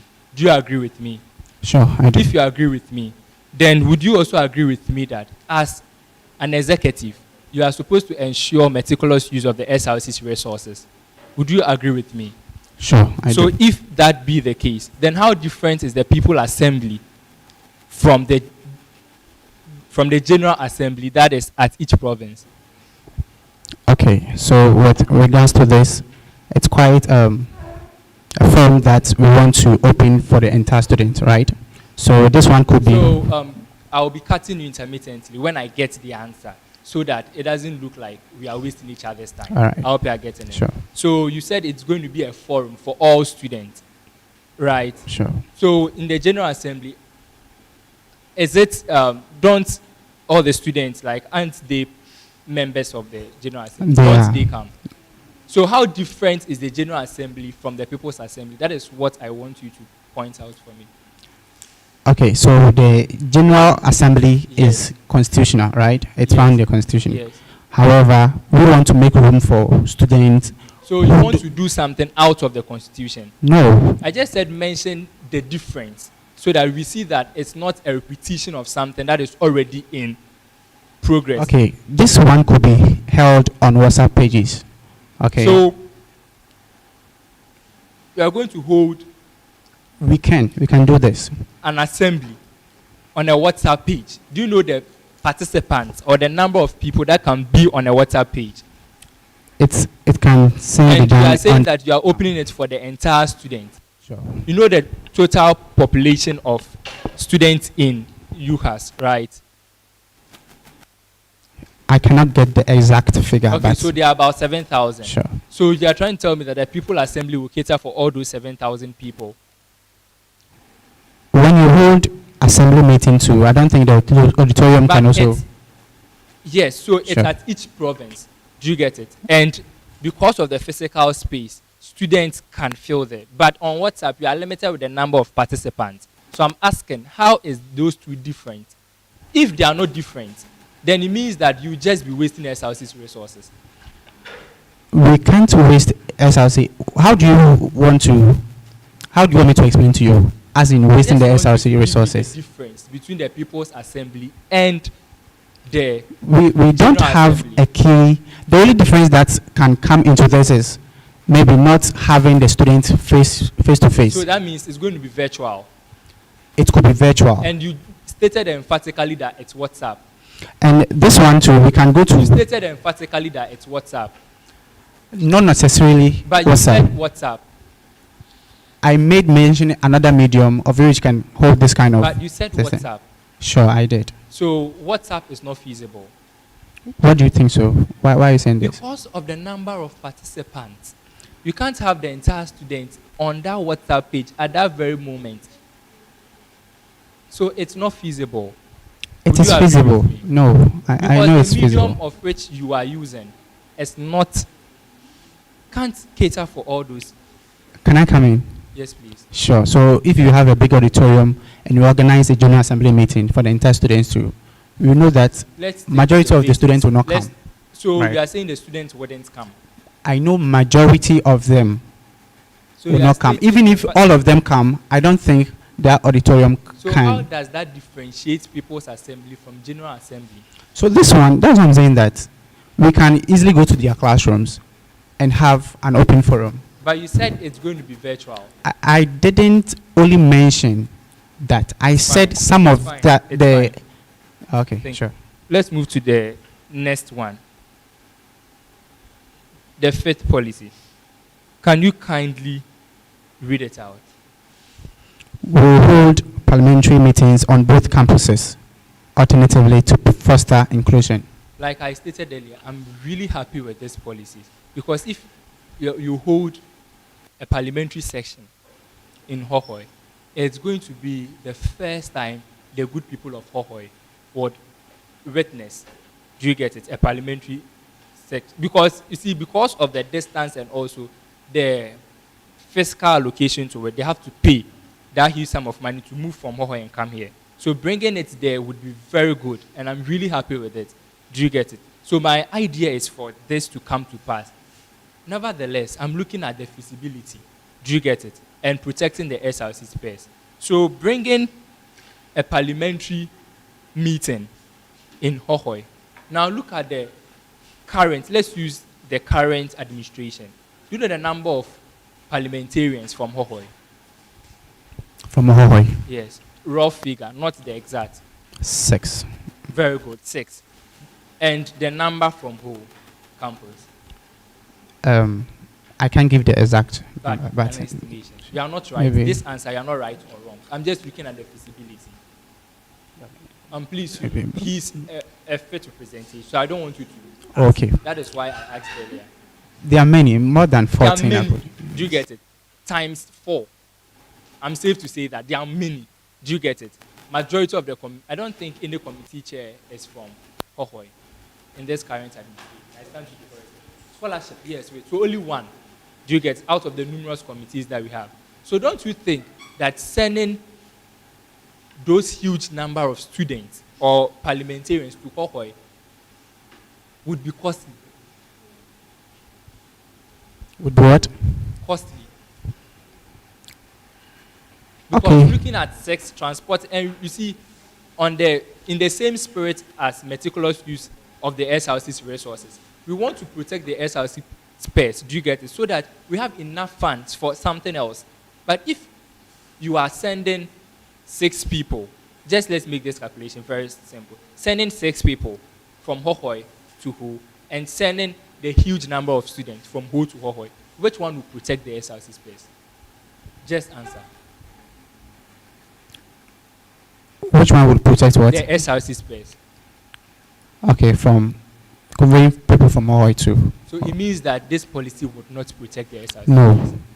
So no, right? Sure. Fine. Let's move to the 8th policy, transportation. Okay. Transportation. Advocates for improvement. Can you take it from me? Advocate for improvement of shuttling services on whole campus. Beautiful. Did you consult with him when this policy was drawn? Were you included? Sure. And you didn't include the Hohoi campus. I didn't. Earlier, you gave an assumption, or you gave a background, to which I'm really happy about it, because I effected it myself, and it didn't work. Do you get it?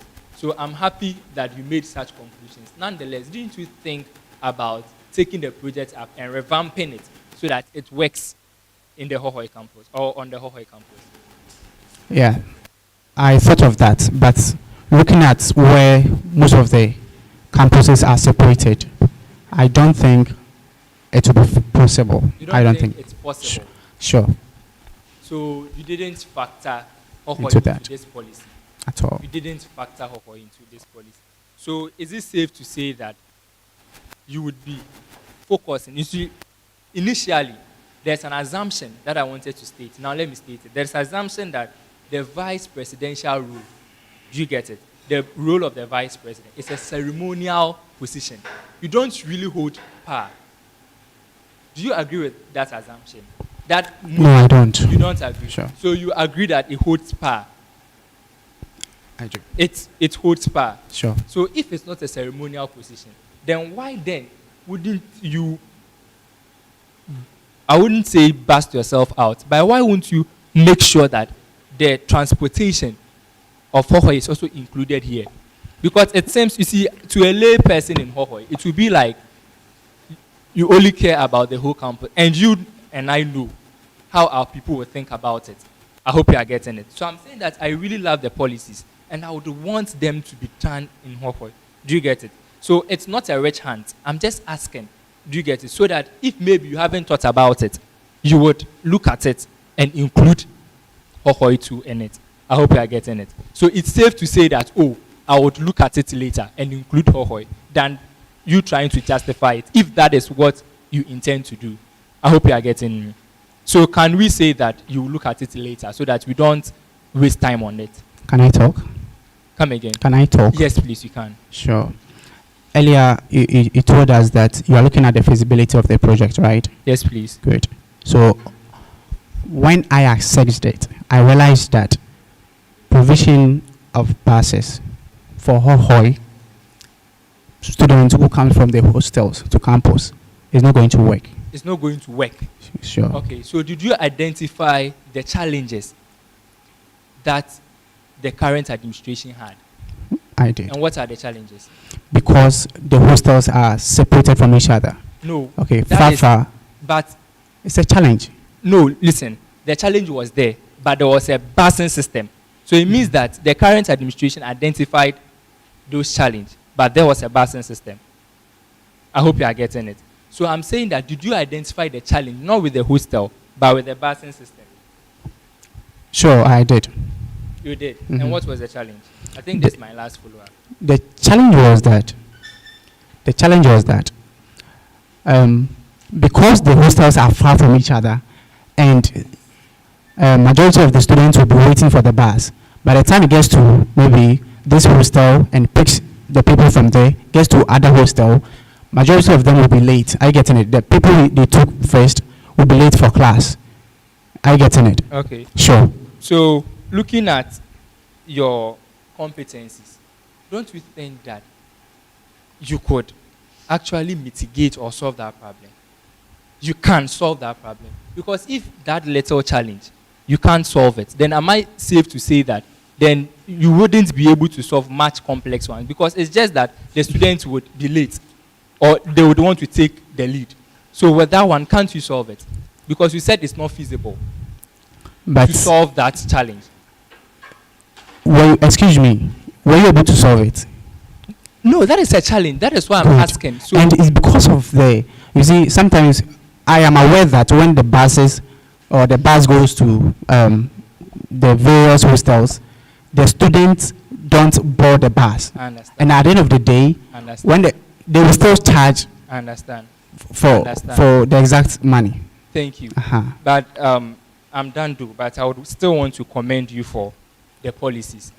I must say I'm really, really glad that these are some of the policies that these are the things you want to do. So keep it up and make sure you do them. Thank you. Okay, Master Bright, I want to ask you just two questions. Yeah.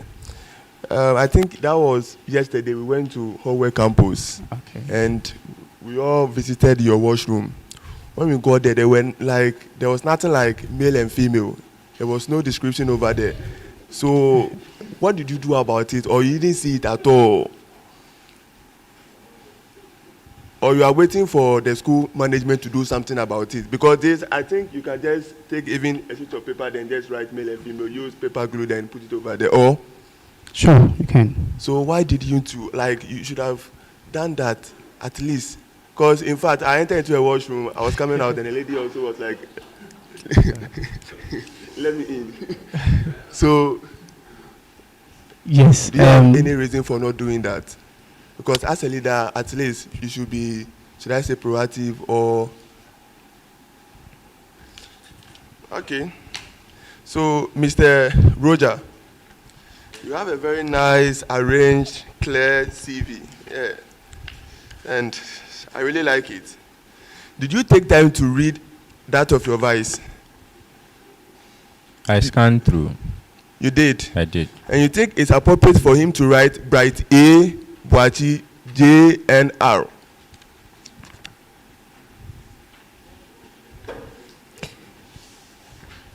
And you also think it's appropriate for him to use different font styles? Wow. Also, Mr. Bright, I hope you know as your core mandate, you are automatically with your position as a member of all committees. Do you agree with that?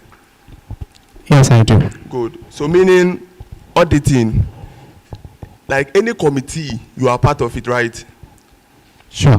Good. So meaning you have to have a skills in this editing work, or let's say Microsoft Office and the likes, right? Sure. To be able to carry out those duties. But here is the case that your own document that you submit to the panels, you couldn't even edit it well. How sure are we that when we give you that power, you can do such a work? Because you'll be part of all the committees. Okay, so I'll be a member of such a committee. I'll be a member of such a committee. Are you listening? I'm listening. I'll be a member of such a committee, all right? And I think the decision making is not going to be myself alone. It's a committee. Here is the case that you don't have any skills that you can be able to at least use to identify certain mistakes. And you are saying that you are not, that means you are just there. Like as Honorable said, you will just be there and they will do it, then you will just be in the school like, vice. Or, okay, thank you. I think that.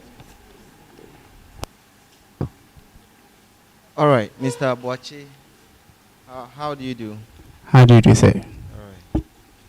Please, as an aspirant, okay, I'm vying for vice of this noble institution, I presume you should know something about the school, right? About the school. Okay. So kindly give me a brief history about the school. The history about the school. Yeah, a brief history about UHAS. Can I make a consultation? Can I make a consultation? From. Sure. Okay.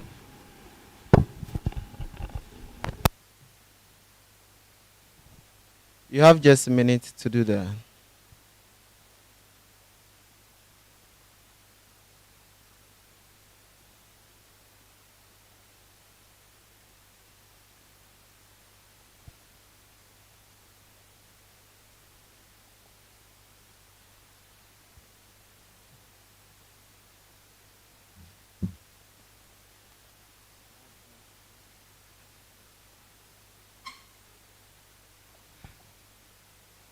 All right.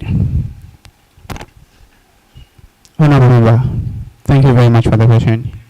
I couldn't get more ideas, but the school was established under the rule of His Excellency Professor John Mills in the year 2012. And the first VC was Prophet Newton Binker.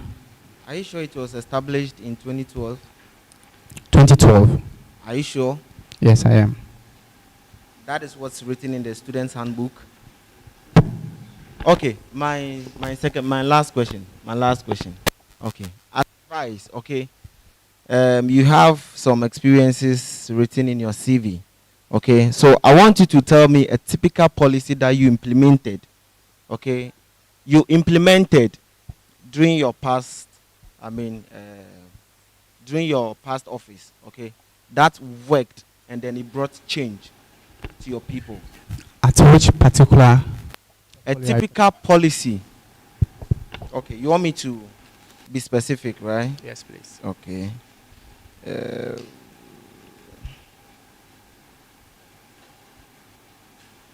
Deputy Head, Federal SRC Students Academic Affairs.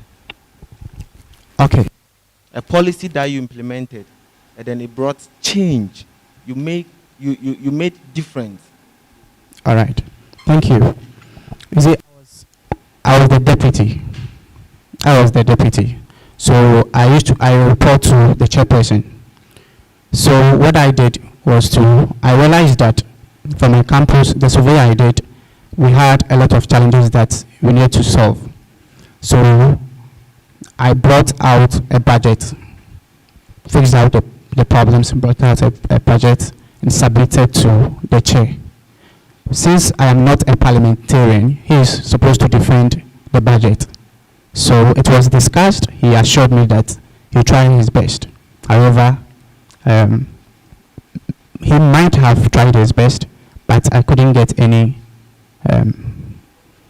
fruitful result. Thank you.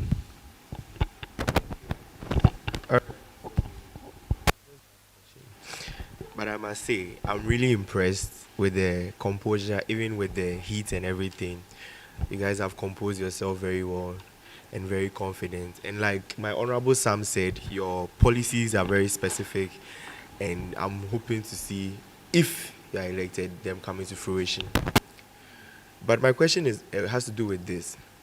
So, before you appear before the panel, there are background checks we do.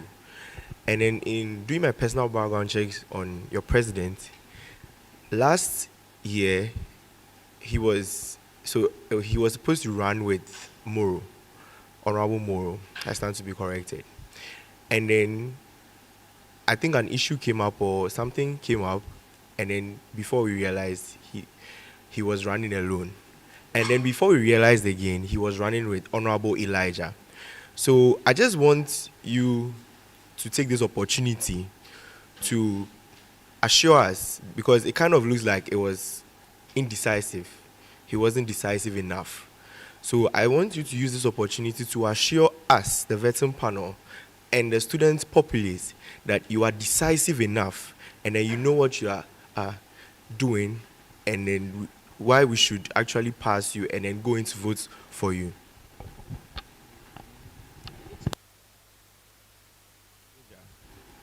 To Roger.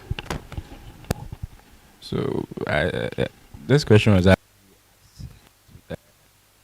They actually asked me this question last year. Funny enough, it was my vice presidential candidate that asked me that question last year. Yes. The motto of the U.S. Parliamentary House is democracy and dynamism. Dynamism. That means the ability to adapt to changing situations. Sometimes you think that you are on course with someone, and then when they don't involve you in decision making, you realize that maybe you are making a wrong choice. At the end of the day, for me, I believe that what matters is where you stand, who you are with, and if that person believes in your vision and you believe in their vision. That's what makes a very dynamic. So it's not so much a matter of indecisiveness. It's a matter of reevaluation. I believe life is a constant process of reevaluation. If you don't reevaluate your life, then I think you will be on a lost course. Also, Honorable Sam Joseph, please, we are looking at having a split parliament, and that is why we put that policy of alternate parliamentary meetings. We are looking at having a split parliament. We want Hohoi to have more representation. So that was it.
Dear brothers and sisters,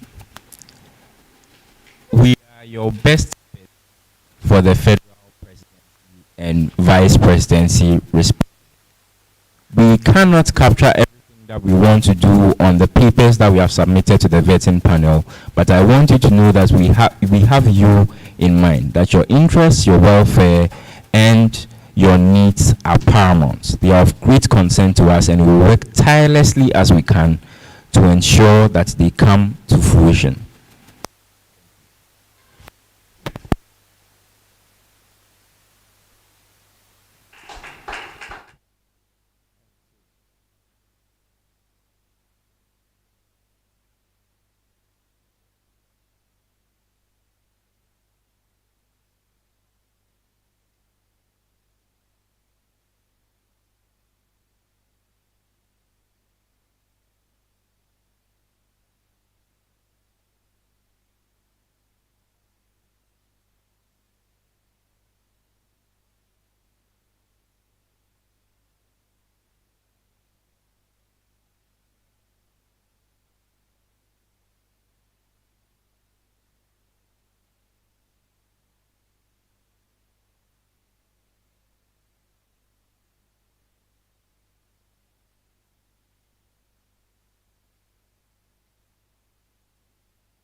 Good morning.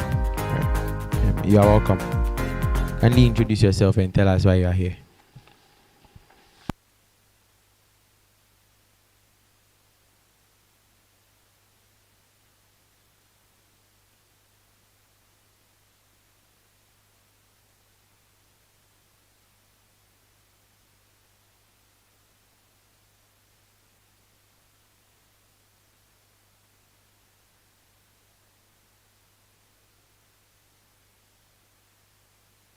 So,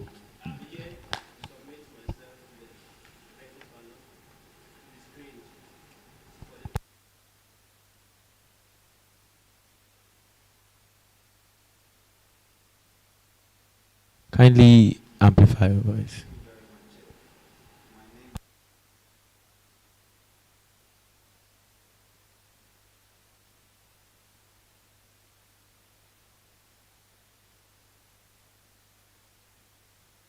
Okay, thank you. Mr. Frank Chati Bechuba. I hope I got the name right. Um, why federal president?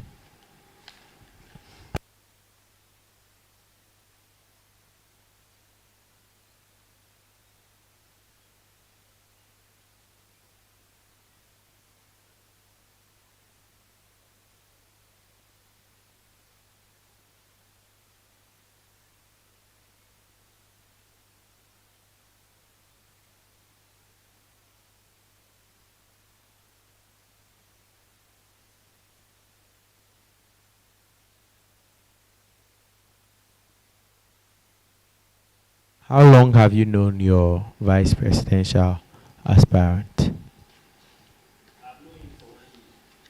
1 year.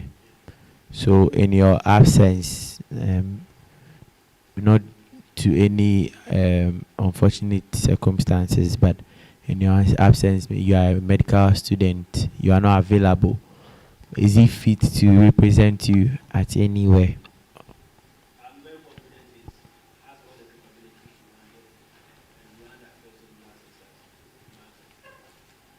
Are you part of the current SRC parliament?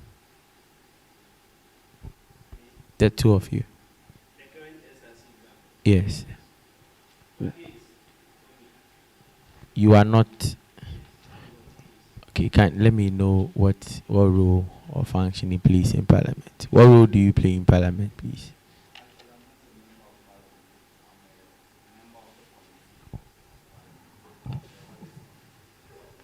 You are part of the audit committee. Okay. All right. Thank you. So I'll hand over to the rest of the panel members to continue. I'll start with them. Honorable Prosper.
Okay. How many institutes do we have in the school currently? Hello? Yeah, can you hear me? Yes, sir. My question is, how many institutes do we have in the school or in the university currently? Institute. Okay, Yeah. so the institute, I think there are two. Can you name Institute them? of Research and Institute of and Herbal Medicines. Yeah. Mr. Chatty, please kindly hold the microphone to your mouth. We would like to. It's a live feed, so we would like to get the audio very well, please. Okay, so still on the current affairs. Who was the foundational vice chancellor? Prof. Fred Binka. Okay, all right. So my first question: per the experiences that you've stated here, okay, how would you establish accuracy and transparency in your administration? How would in case you are elected? Yes. So how would you establish accuracy and transparency in your administration? Yes, thank you so much for the question. With the establishment of transparency, it means that you have to be open to the people. You have to let the people know what you are doing. I mean, the students of UHAS know whatever the government is doing. As an SRC government, you have to let people know. And that will have to be done through open fora. So you have to be organizing open fora and updating the people on some of the projects and some of the initiatives that you are taking. And if there is any budget that is allocated for the projects or programs, you have to let the people know. Secondly, parliamentary meetings should be recorded and saved for future references. We could also, like Apalu government started, have the clerk, take minutes and then share it among students through the various pages, WhatsApp pages. So Okay. I believe Alright. with that, students will be able to follow what the SRC is doing and Okay. contribute Alright. better to it. Thank you. Thank you. Do you find or see any deficits in this current administration?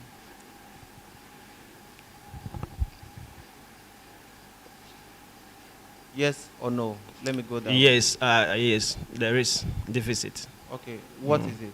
The deficit I have seen is, like I said, I think this government is a bit closed in terms of their activity. Students are not able to follow what the SRC really doing.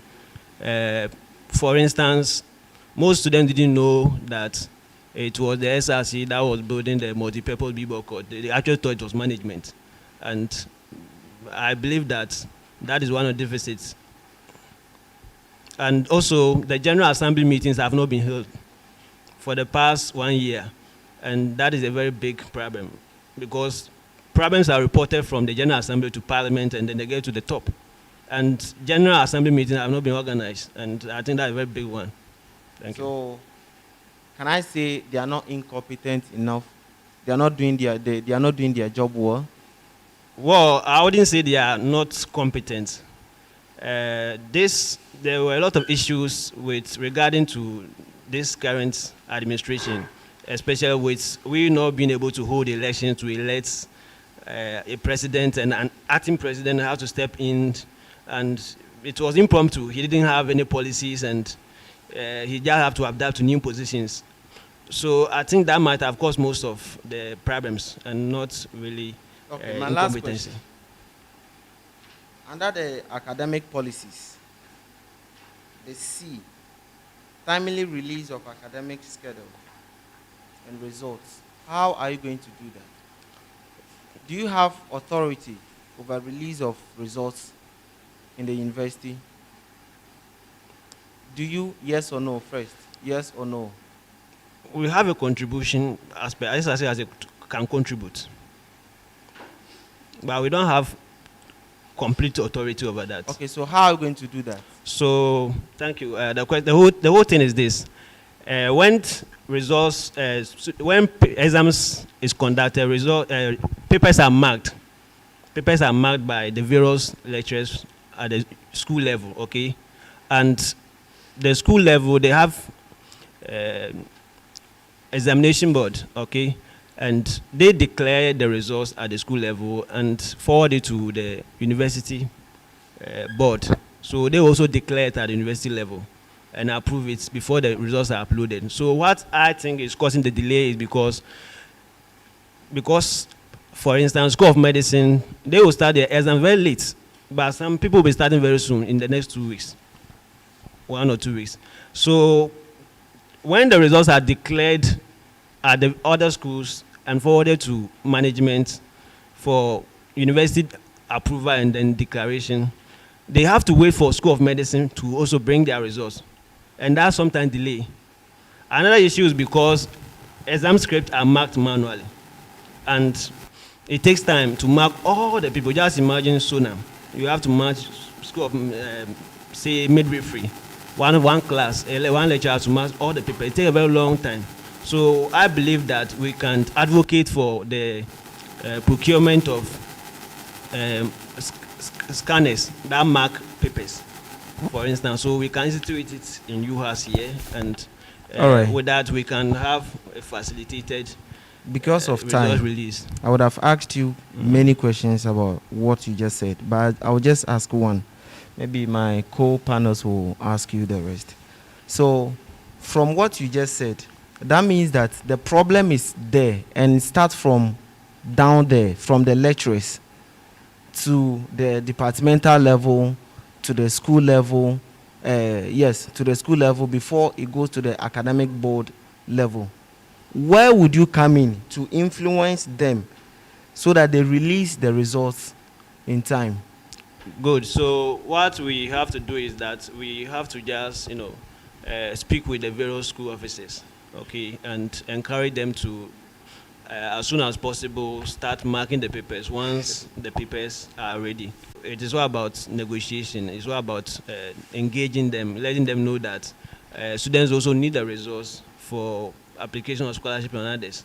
And they could, I'm very sure that they are going to listen to us and then act accordingly. Okay. Mr. Bechuba is your surname, right? Yes. Okay, great. I like to use the title with the surname, so I'll call you Mr. Bechuba, right? Okay, great. So, personally, my line of question will be towards assessing your policy in relation to your core mandate as prescribed by the UHAS SRC Constitution. Are we good? Okay, sir. Yeah. First off, I really love your watch. Nice one. Great. Policy number C, administrative policies. You say establishing a functional JCR system. First off, do we need halls in order to have a JCR system? That's my first question. Yes or no? We need halls. We need halls to have a JCR system. Yes.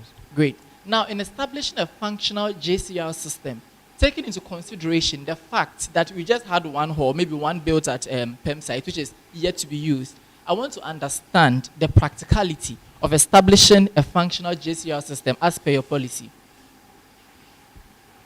Thank you. The Chair, I said establishing a functional JCR system because I was thinking that it is possible to, for now, improvise with the various hostels that we have in the system and use them as the host, okay? Because we have students staying in the various hostels. The university partner hostels are there, and the SRC partner hostels are there. We can improvise with them and use them as the host. And okay. Yes. Points. I really want to ask a question on point A. Decouple SRC dues from university's fees account. I didn't want to ask, I had to ask.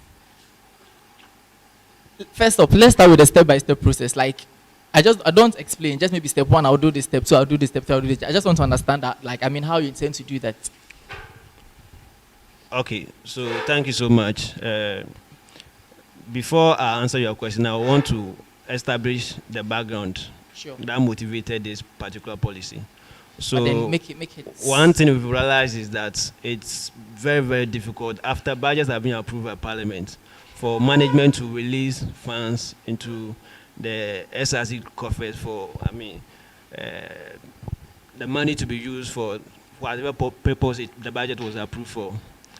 So I have seen that the problem is that it's not because SRC does not have funds, but it is usually the delay is from management. How they release the fund, they tell you there's no money, they will drag you here and there. We can all attest to the fact that what happened with the local NUCs. Awards dinner and the funds were not released, and they have to find other sources of funding their own I was in the 9s. So we thought that we could step in as SRC and use this as one of the means to get access to our own funds. So one of the things we are going to do is that, one, we are going to engage management, okay? We are going to engage management on that grounds and tell them that, okay, so this is the issue. For SRC to be fully functional and to serve the interests of the student very well, we need to have financial independence. You get it? So financial independence is very key to any association, any organization, okay, for it to operate very well. So they should understand the aspects. Secondly, we have to get in touch with our students and let them know that if funds are decoupled, SRC dues are decoupled from universities' account, it means that they are going to pay dues directly into SRC account. And that dues can be accessed directly to embark on projects that will benefit them. Okay, so how do we achieve this? What we are going to do is that if management agrees and students also agree, we are going to provide an alternative account to the university partnered banks, say ADB, Zenith Banks, GCB, and the rest. So management, with the help of management, we are going to provide an alternative account at the various banks. So if a student is going to pay fees, say you are paying part payment, 50% of your fees, 50% of SRC should also be, that puts into SRC account With at that, the point of so if I payment. cut you short, it's not because you are wrong or there's no wrong or right answer. We just want to understand you. So with that, assuming my school fees for a particular semester is 3,000 cedis, I have 1,500, right? I have to pay into a separate SRC account, right? Because now the SRC, you've decoupled it, right? SRC has an account with Agricultural Development Bank. I am paying my fees at Zenith Bank. Again, I want to understand the practicality. Do you think students will be willing, so assuming I'm paying if I happen to pay at ADB, fine, but then assuming I'm paying at Zenith or Ghana Commercial Bank, do you think practically students would pay their 1,500, take out maybe 50 cedis because that's half of it, right? And now walk all the way to ADB to now deposit it. I just want to understand it. Do you get my point? I get Sure. you very well. Thank you. So the whole idea is that the payment will be done at the bank that you are paying the school fees and not at ADB. Okay, so we are going to provide alternative account at the various partnered banks. Okay, the various university partnered banks. So at the point of payment, you give, say, the 3,000 to the cashier, 30 cedis. That's it. That, let's say 30 cedis. That part payment 30 cedis. Good. So 30 cedis is going to be deposited in UAS SRC account. That is provided at the bank. Automatically. Automatically. Oh, okay, sure. My colleague has to follow up and then I'll ask my last question. All right, so just a follow-up. You said it's one of the reasons why, because our account is together, it's one of the reasons why local NUCs didn't have, funds weren't given for the local NUCs to organize the awards. Is that what you said? We're delayed. That's what you said. But are you aware they brought their budget to Parliament and then Parliament advised them to go and do something? Are you aware they brought their budget and then they were advised to go and amend their budget or something? Are you aware of that? No, please. I'm not aware. Okay. And are you aware that after they were advised, they declined? They were advised to merge local news with Miss Yuhas, and then they declined to do that. Are you aware? Yes, I'm aware. Okay. So last question. This policy that you have here, it's just yes or no answers, okay? Is it specific? Specific meaning, is it just solving a particular problem? Yes, I think it's solving a very Sure. big problem. So just yes or no. Is it achievable?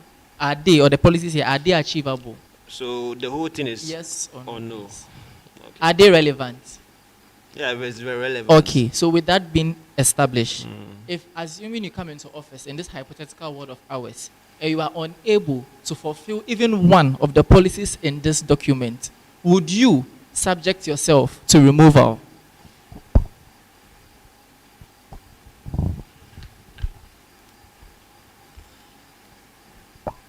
Please, when you say removal, I think it's, I don't get it very well. Removal.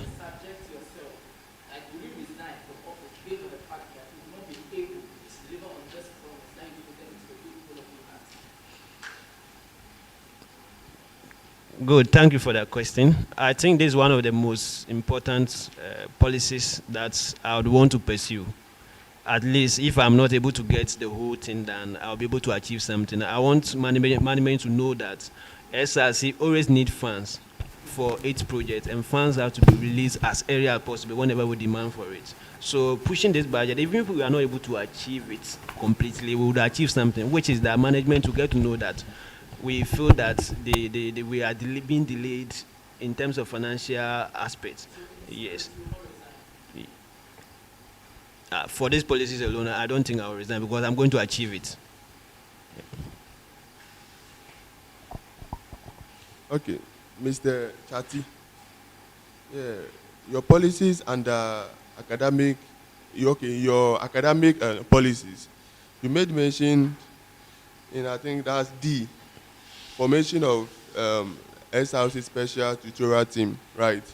And in it, you said this tutorial team will also be in the informal service of providing PASCO, that's past questions, and likely examination questions to students who are preparing for exams. Have you ever been have you been questioned by a lecturer concerning his past question before? I have not. You have not? But a lecture about... Yeah, questioning you that where did you get his past question from? No, personally not. Personally, no. And do you think a lecturer can question you that where did you get his past question from? Yes, the lecturer can. So how can you do this? So we are trying to all help each other. We are all students, okay? There are a lot of past questions, whether we accept it or deny it in the system. That we are aware. We are all students of this university. So past questions are not bad. In fact, the initial idea is that I wanted actually to get the past schools. I mean, the university actually provided past school to the students at the library so that they can access the past school directly from the library. Yes, so for now, because we don't have the copyright to the past questions, whatever pieces that are scattered on people's phones and then laptops, we try as much as possible to organize them and to use them to help others to also, I mean, go through and then sit for their exams and pass. Yes. Mister, please, can you come again with the last but one statement about the library and the past question? I got a little bit. So that's why I said it is informal in the sense that we are not going to make it formal. But do you know that the library, or the library, should I say that, is having past questions available to students? Do you know that? That's how it's supposed to be. No. Do you know that they have that? True of it? Do you know? Yes or no? I'm aware there's a process to get the past questions. Do you know? Yes or no? It's just a follow-up. So I want us to be yes. You know that there is past questions at the library? Currently, I have not accessed any past yes at the library. Or no? No. You don't know. So you are not aware. I'm not aware. You don't know. Okay. So there is past question, okay, at the library. Do you get it? Yes. And I would want your advice to also, I want to ask your advice whether he knows it or not. So can you give them my... Please, can I give you a comment if you allow me? No, can you give, you said you don't know. So I want to ask, please, do you know that there is a past question? Yes, please. You know? Yes, please. You know? Yes, so did you inform him that there is a past question at the library? Actually, when we're drawing this policy, you were not made in the know. No, not like we're not made in the know. No, you were not aware of the policy. No, That's I was aware of the policy. So why didn't you tell him that there is a past question at the library? Like most students are not aware of it. They are not aware. Like so you see most here, we are students looking at meticulous use of the SRC's resources. I hope you are getting yes, it. please. So if the SRC is having money, do you get it? The SRC is going to use for something else. And you are going to, I want to believe that these people, you motivate them because they are going to teach students, assumed, right? So using that money, don't you think that you would rather educate students, or you'd rather make it known to students that, oh, there is past question at the library, so that you don't waste the SRC's resources creating all these structures. Don't you think so? No, I want him to answer first. Don't you think so? Yes, yes. So that is yes. the ideal thing. Yes. So in this kind of policy, that means that you didn't factor the meticulous use of the SRC resources into it. You are just, you placed it here to misuse or misappropriate the SRC's funds. This policy is targeted at misusing the SRC's funds. Would you agree with me? You know, Okay. Would you agree with me? No, please. No. Why? Actually, the But do you students that will agree be that recruited. when I cut you, it means that I'm getting the answer. So it Okay. doesn't mean that I hate you or something. Okay. I hope you are getting Okay, it. okay. I want to establish that ground rule. So do you know that what you want to do, that policy is already done? But the problem you identified was with the fact that students don't know, right? Yes. So the knowledge. Okay. So which one would have been the better use of the SRC's resources? Letting the students know, that is directing them to the place that, oh, this is where Pasco is.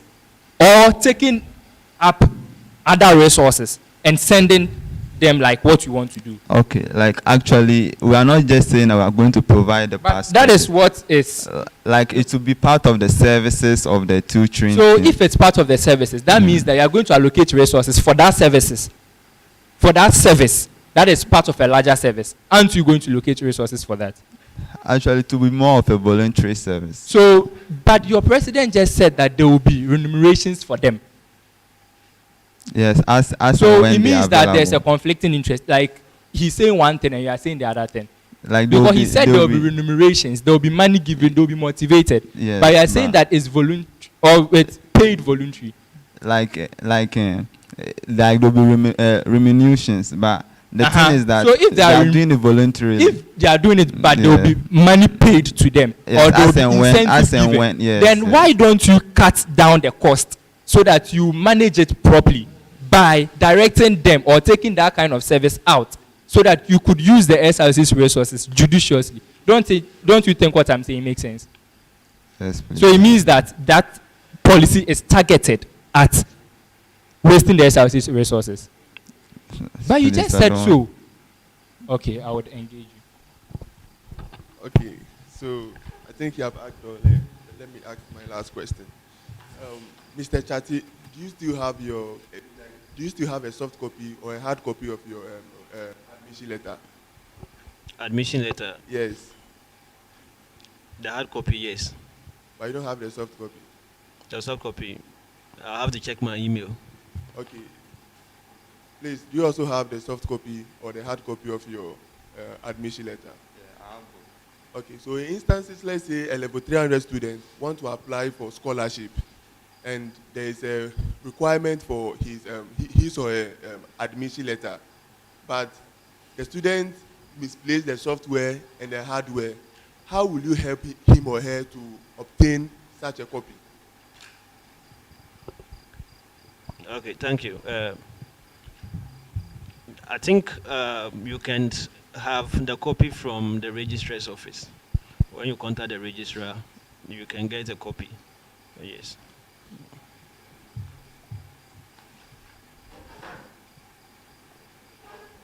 Frank Chati.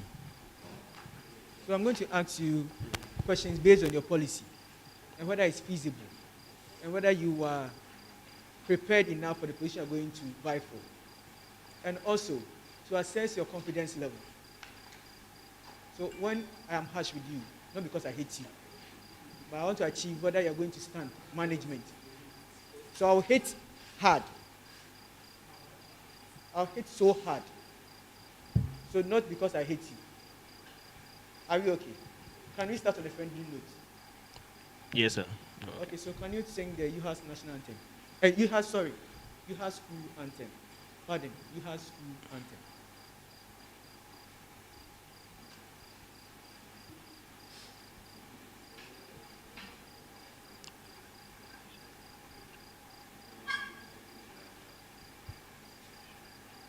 Can we move on? All right.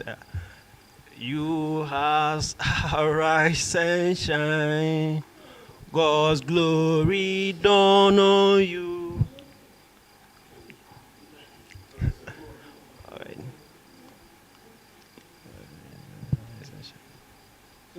Can you sing? I don't I'm going to sing. So can we move on? Yes, we can move on. Mr. Chatty, it's the school's anthem. It's not maybe a song that is. Can you? It's, it's the school's anthem. Can you sing the anthem for us? Pardon? Can you sing the anthem for us? I should sing the anthem. Yes, please. The school's anthem. I just tried and I couldn't. Okay, so still on a friendly note. Do you know the director of public affairs? The director of public affairs.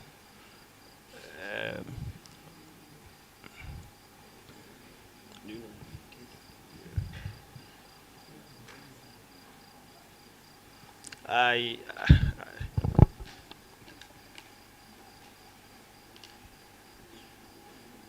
Have you been getting a lot of school mails? Yes, it's Mrs. Gwira. There's another name, but I don't remember the first. Gwira. Mrs. something like that. I don't know how to pronounce it, yes. Works and Fiscal Development.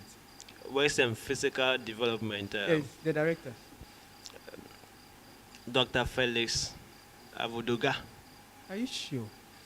Yes, I'm very sure. Are you sure? When? Do you know there's a new one? I'm not aware. Have you checked their site? I think I got his name from the site or something, and I've visited his office once last semester or so. Okay, so I'm going to ask a question, a personal one. Be truthful, because I'll ask him tomorrow. Have you paid your MSA dues? Receipt. Have you paid your MSA dues? Yes, I have. Please, can you give it to your wife? Have you paid your visa dues? No, please. Okay. Now, you're saying that the school should decouple. When you say the word decouple, it's separation. When you say decouple, it means separation. You agree with that? That decouple means there's a separation. In associations where you have paid, he hasn't paid, and you are telling the students to go and pay their fees, and you are giving a bank account for them to pay their dues, do you think you are going to get enough funds like you used to get when the school was giving you the funds? I think you let me do. No. No. So why then do you want to decouple it? So the decoupling, the whole idea about decoupling, that aspect was also factored in. That is why I'm saying that we need the assistance and the support of the student as well. So the decoupling. Wait. Are you saying that the association have not been able to get the assistance of the student? Mind you, the same student form the association, and that same student make up the SLC. So how different are you going to appeal to them? So if you understood my explanation very well, what I meant by the decoupling was that the decoupling is the provision of another account, okay, SRC account at the university partner banks. So when you are paying the fees, a percentage, depending on how much you are paying, is deducted and deposited in that account. So for instance, if you are paying 5,000 Ghana cedis, okay, so the SRC dues is 100 Ghana cedis. So because your fees is 10,000 Ghana cedis, you are paying 5,000 Ghana cedis. It means that 50 cedis will be deducted and deposited in that account. Okay. So what will reflect as your school fees, there will be a deduction of 50 cedis. Now, when you decouple it, it means if I'm going for my bank statement, it should only be my school fees.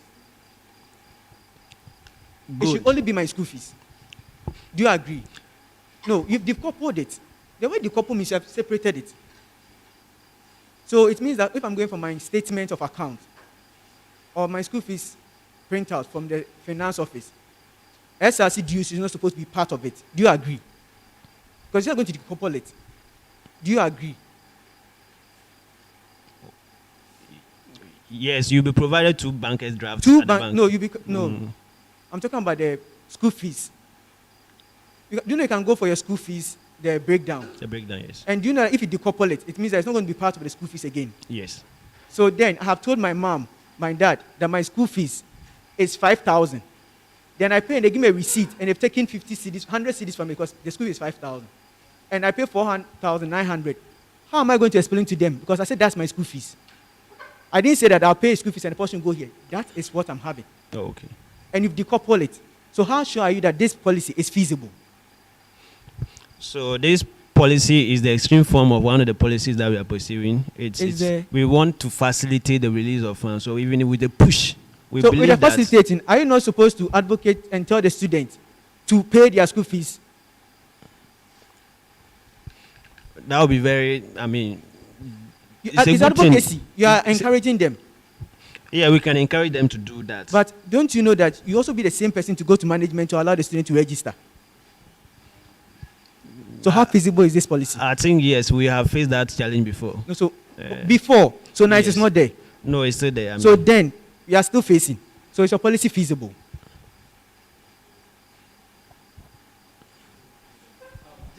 So that we don't drag issues. Did you really consider the paradigm that he's bringing?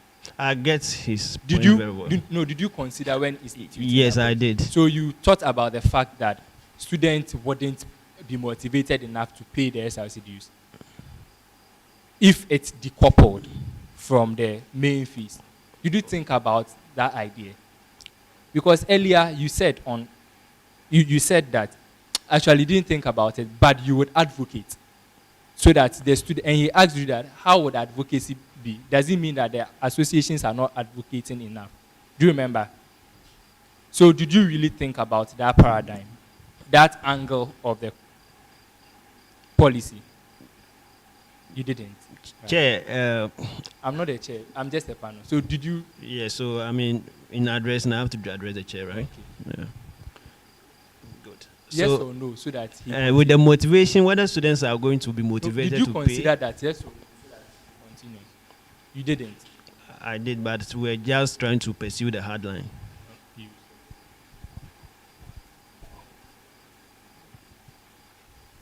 Good morning, Mr. Chatty. Good morning, sir. But you know what to say? I mean, I don't know. CBB, I work out there. But all right. I spoke in the local dialect just to confirm something on your CV. Okay, I saw full proficiency, so I wanted to confirm. All right. So, question here. I mean, your policy, welfare policies. Point number 4. It stated a skillful negotiation with management to get the best deal for students on matters of receipt examination. The best deal. The notion that this you have somebody student that throws a paper. That is the notion I'm getting from this point. So if you could kindly throw more light on this point, I'll be very happy. The best, are we doing transactions or trading? Okay, so what I mean by the best deal is that usually the receipt time is second semester. Students receipt second semester. At the end of second semester, vacation. Then you have to prepare and then come and write before the beginning of the next semester. And it usually coincides with the period for the VT. These same people did not perform well, and they need period to learn. And they have to also embark on the VT. So usually that part I think affects students because I didn't do any time to learn, and I brace myself with the concept so that I come and receive, and I have to go and then do VT too at the same time. So we were considering that is a problem, and we should be able to. A lot of students actually approached me when I was academic affairs committee chairperson about that, and I believe that moving forward we should start those talks with management. Okay, so what would you have done if you are the SRC president now? What would you have done for this very point or this very situation? What would you have done? Where would you have fixed the supplementary exams? Would you have fixed it right after the marking of the release of the results, or what? If after the 2 semesters it's not enough to write both true papers from first semester and second semester, where else can you fix the supplementary exams? Since you said they have VTs to go and other things to do, so they will not really have the time to learn. Where would you have fixed this new timetable you are proposing or something? Tell me your solution to this. In fact, I don't have a solution right now, so thank you. I'll go and think about it. No, then it means this is not a feasible something. Oh, I only gave an instance of the deal that I talked about. All right. Just an So, instance. And then my entertainment and sports policy. The C, free SRC tour and excursion. Free, the word free. Do you know the current financial status of the SRC? On a scale of 1 to, okay, poor, bad, good.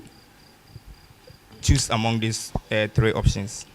I would say I'm privy to such information. Come again? I'm privy to such information. I don't know. I don't have idea. Okay, I think there's a follow-up on this. Since you are privy, let's start with this. The bus loan, how much are we paying? And how often should we pay it in a year? Because you're part of that administration. Good. And it was part of the handover report by His Excellency Felix Apalu. How much are we paying for the loan? And how often are you supposed in a year? You said you are preview, right? That's what you made mention of. I have the document. Could I refer to it? I have the documents here. I have some of the files I could refer to. I mean, 2 days. It was brought to Parliament. The amount, that percentage you have to pay. I can't Percentage? remember the accurate percentage right now. No, amount. I'm talking about the cash. Because he stated in his document the exact amount you're supposed to pay in his handover notes. And you're in that Parliament. So, if what you are saying, does that mean you don't have it in head, right? Yes. You can't keep that small amount. I have a document I can refer to. So you don't have it in head. Yes. So your policies, do you have all of them in your head? Yes. You know everything here. But I can't. I know everything. You know everything. Yes. So, like, how huge? Like, I want to know, why can't you keep that just the figure? Because you are part of the administration and you were in Parliament. So if you are being asked outside that, Charlie Honorable, you were there. So what? You can't make mention unless you go and refer. Because you are part of the administration. So you can't just give a simple answer of which you are present in the administration. Okay, still with the privy to the information. How is the SRC printing press run? Pardon? The SRC printing press. Does it give the SRC money? Yes, yeah. You know you're part of the administration that reviewed its management. We're not part of the administration that reviewed its management. You mean the management of the printing press? The printing press, how everything should be managed. We're not part of that administration. I was part. So how much was stated that printing press was supposed to generate for the SRC? What I'm asking is that you said a lot of free trip, that, so a lot of funds. So I want to know if you are well versed with the financial status of the SRC. How much is it generating for us? First, have you ever printed there before? Yes. And what is the name of the Bluetooth? I didn't use the Bluetooth service. So I think this was a follow-up, so let him continue. And then I think the D, follow-up, the policy after the C. He said introduction of celebration. I think this has already been introduced already. So why the introduction? I think the word there should have been the empower.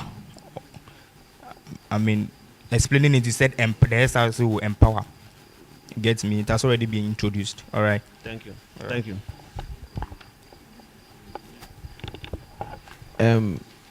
Team Frank, is that the name?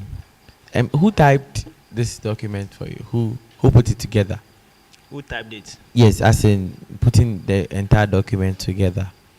Yeah, we had our policy committee that worked on it. Did you personally go through No, I'm not looking at the okay, it's beautiful. The carving and everything is beautiful. The binding is fine, but I mean the content exactly. Did you read through yourself? Did you go through? Yes, sir, I did. So administrative policies. B. Constitutional review.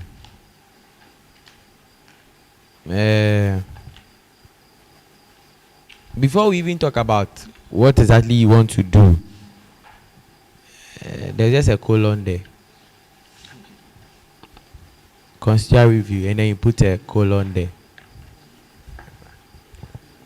It's a typo. Yes, so a follow-up will come on that. Then also, page 5, on welfare policies. D, negotiate for rollover data, colon. Then we go to E, special data package for SRC executives and class reps. A colon is brought. And I have 1, ensuring hygienic state of washrooms at permanent sites, Davao and Trafalgar, by encouraging regular cleaning and provision of toiletries, improving the services of food vending. Number 2 says improving the service of food vending on campus and at various hostels. 3 says liaising with the management to ensure the provision of special care and services to physical challenged students and others such as asthmatic and sickle cell patients. Then the 4th one is where you talk about skillful negotiation with management to get the best deal. But my concern is that your point E says that special data package for SRC executives and class reps. Then a colon is brought.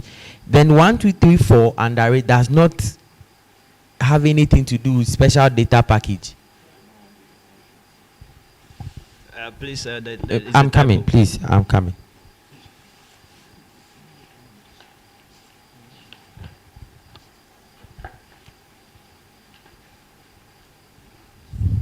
So I would like to finish up quick. Construction of a large capacity bus terminal at PEM site under transportation, page 10.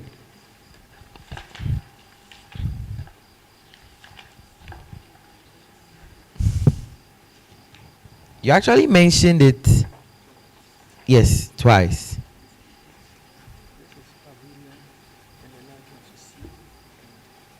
Okay, so the same page 10. We have C, liaise with, no, B, sorry, establishment of a pavilion bus terminal at the PEM site.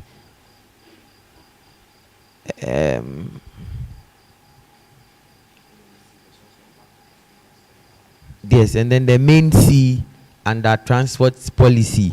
So you have infrastructure or physical development, whole campus, and under whole campus you have the pavilion bus terminal at PEM site. Then a major point under transportation policy, you say that construction of a large capacity bus terminal at PEM site. Is the school going to be a transport site, please? That's my question. Are we looking for a bus terminal for the school? Actually, the previous administration, Apalus administration, they procured a deal with Vodafone Ghana to construct the bus terminal. So, over the year now, I think the project has not been continued. Oh, no, after your committee, your policy committee finished work, did you personally sit down to go through this? Yes, I did. Oversight. Wow. With everything I've brought out, oversight. You said you have served this SRC for 3 years. Am I right? I served Felix and Ajima administration as the academic affairs committee chairperson. That was the only time you served. And yes, importantly, with that position that you held, this bargaining or finding a very good deal for people who have receipts, how come we didn't see it happening in that year? We had a lot of projects we wanted to embark on and a lot of policy we wanted to implement, but we couldn't finish it all before we left office. Thank you. So, with what you said, that means you are here to continue Apalu's administration. Not really. No, but you said we had a lot of things in mind and couldn't finish before you left office. That means you are here to continue his administration. Not only Apalu, but any good. No, but that's what you said. The SRC is a continuous process, and you specifically mentioned that it was only that administration that you were part of. And the last statement you said before I took the mic is that you are here to continue those activities. So I'm telling you that you are here to continue Apalu's legacy. I wouldn't say so. That means I'm saying that this policy do not belong to you. This is the mind of Apalu. I wouldn't say His so. Excellency, sorry. These are my policies. These are policies. And you are part of the administration.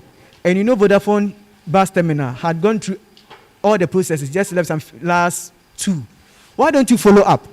But you want to construct again. Do you know the cost involved in construction?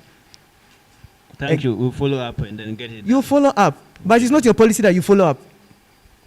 You are going to construct. But the police have been, you are part of the administration. And you know the police have gone through and they've even submitted a contract to the school. You know that. Yes. So why don't you just follow up that step and you want to construct again, not one, two, or PEM sites? So I said that this policy is not feasible. Will you agree? So that was one follow-up. The second follow-up, you said B, administrative policy B, constitutional review. Which part in the Constitution gives you the mandate for constitutional review? Because if it's a solid point stated, it means that you are well vested in that. What article gives you the mandate to undertake constitutional review? I think that's Article 96. I'm not so sure, but I think it is 96. 96, or you're not sure? Because you're on In fact, camera. the Constitution is there for reference. No, so you're telling us. So make sure what you're telling is right. So when you go for Viva and you ask a question, tell the lecturer the textbook is there for him to verify. Is that what I'm going to tell the lecturer? Yes, Now, like I said, currently, can you tell me what is happening to Vodafone? Vodafone? Pardon? Can you tell me what is happening to Vodafone Ghana? What is happening? To Vodafone Ghana. I heard they are selling their company or something. I don't know if that's right. So what happens to the students who have the Vodafone SIM card, using it for their data packages?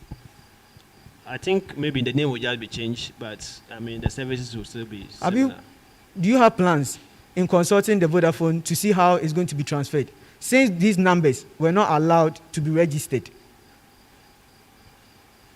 I hope you know those numbers were not allowed to be registered with our national ID. So what happened to it now? But your policies are Vodafone SIM card, contact Vodafone for increment, contact Vodafone for rollover, Vodafone for scholarship. And you know Vodafone is also leaving or handing over. And you're still mentioning Vodafone. So I'm saying that the policy was not well thought through. Well, they are still in the system for now, so yes. I don't have any other name, but for now, yes. No, that's the only thing I can. For now. But you have it in mind that they are leaving. That's the legal name they have now. That's the legal name. I can use it. You didn't state anywhere. Or did you factor it in that they are leaving? Be truthful, because honesty is also part of assessment. I didn't factor in that they are leaving. So then, the name here was not because we are saying, yes, the reason we gave, because that is their name. We say policy is a future thing, yet to be achieved, isn't it? Thank you. I'll factor that in. So that means you're going to present a different policy to the student body. Oh no, I mean like when I go over, like you have updated that aspect of it. So when I go, I'll make sure that. Okay, so when I cut you short, not because I hate you, I told you earlier, but I want what I have. Now warfare, you were here, you are in level 400. So I'm sure level 200, there was the demise of one medical student. I hope you know about that. I'm very aware. Good. And I think it was even during Apalu's administration. Yes. Very good. And what policy have you under warfare for the student warfare in terms of health? Or you think it can't happen again? What policy do you have for them? Okay, so let me first start with this. On the friendly zone. What is the code for ambulance?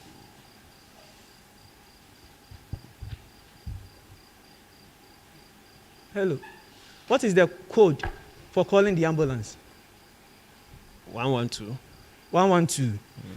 So students at the Fiat, 1 a.m., 2 a.m., they have a health emergency. What should they do? What would they do? What should they do? Because the incident I'm talking about happened in those areas. What should they do? Because it's not catered for them. Have you? Have you catered for them in the Constitution, in your policy? When I said in the beginning, introduction of my policies, I wrote something.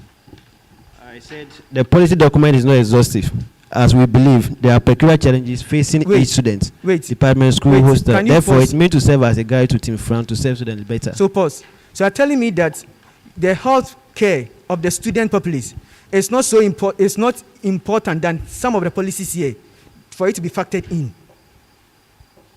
So it falls under one of the under the statement I just made. Show me where the health of the students falls in here. When it comes to health care. So, like I said, our policies are tallied to the needs of the people. So the the immediate needs, the emergent needs. I saying that the health I'm saying that is a need. It's an emergency. So the student people are watching. You are telling us that it could happen. It could. It could. It's a possibility. But So- what is actually happening right now? Let's. So put the thing that you first. can't even have control over. Let's. No, wait. The thing that you don't have control over, whether it's going to happen to you or not, you don't care about it because it could. That's what I tell the student populace. That their health is not your concern because it could. It's a possibility. So do you know what will happen when you live here? Okay, so there are a lot of No, possibilities Washington. right now. Do you know what will happen when you live here? Possibilities can happen. This building Wait, can let me ask a collapse. question. Have you renewed your national health insurance? Yes. Do you think you get sick? Pardon? Do you think you get sick for you to use the card? It is a possibility. It's a possibility. But because of that possibility, it's a chance. But you still insured yourself towards that, isn't it? Yes, please. So don't you think that it's a possibility of happening to the student? Hence, you should make a provision for them. You make provision for yourself. Where do you stay? Which hostel? Asogli Hall. So Asogli to Trafalgar is quite a short distance. So I'm talking about those afar. So you don't care about them because it's a possibility. But you, closer, have insured yourself. Thank you for drawing my attention to factor it in. So that means you're going to change your policy. Not. So that means you're not still concerned about them. How if you don't change your policy, how then do you show that you are concerned about that? There are some matters we will tackle as they arrive. But these are your legal documents that the student can hold you responsible. And it's not innate. You can't tell them it's not innate. So now, where is the procurement office, please? Procurement. Yes. Office. Office. The department. Where is that office? Permanent site. PEM site. And who is the head of the director? I say it's a PEM site. Procurement. Who is the head of the procurement department? Because if you're in procurement or a private hostel, you can't do certain things without them. And they're also going to construct. That means you're going to open bid, and they are going to do that for you. So who is the head of the department, and where is the office?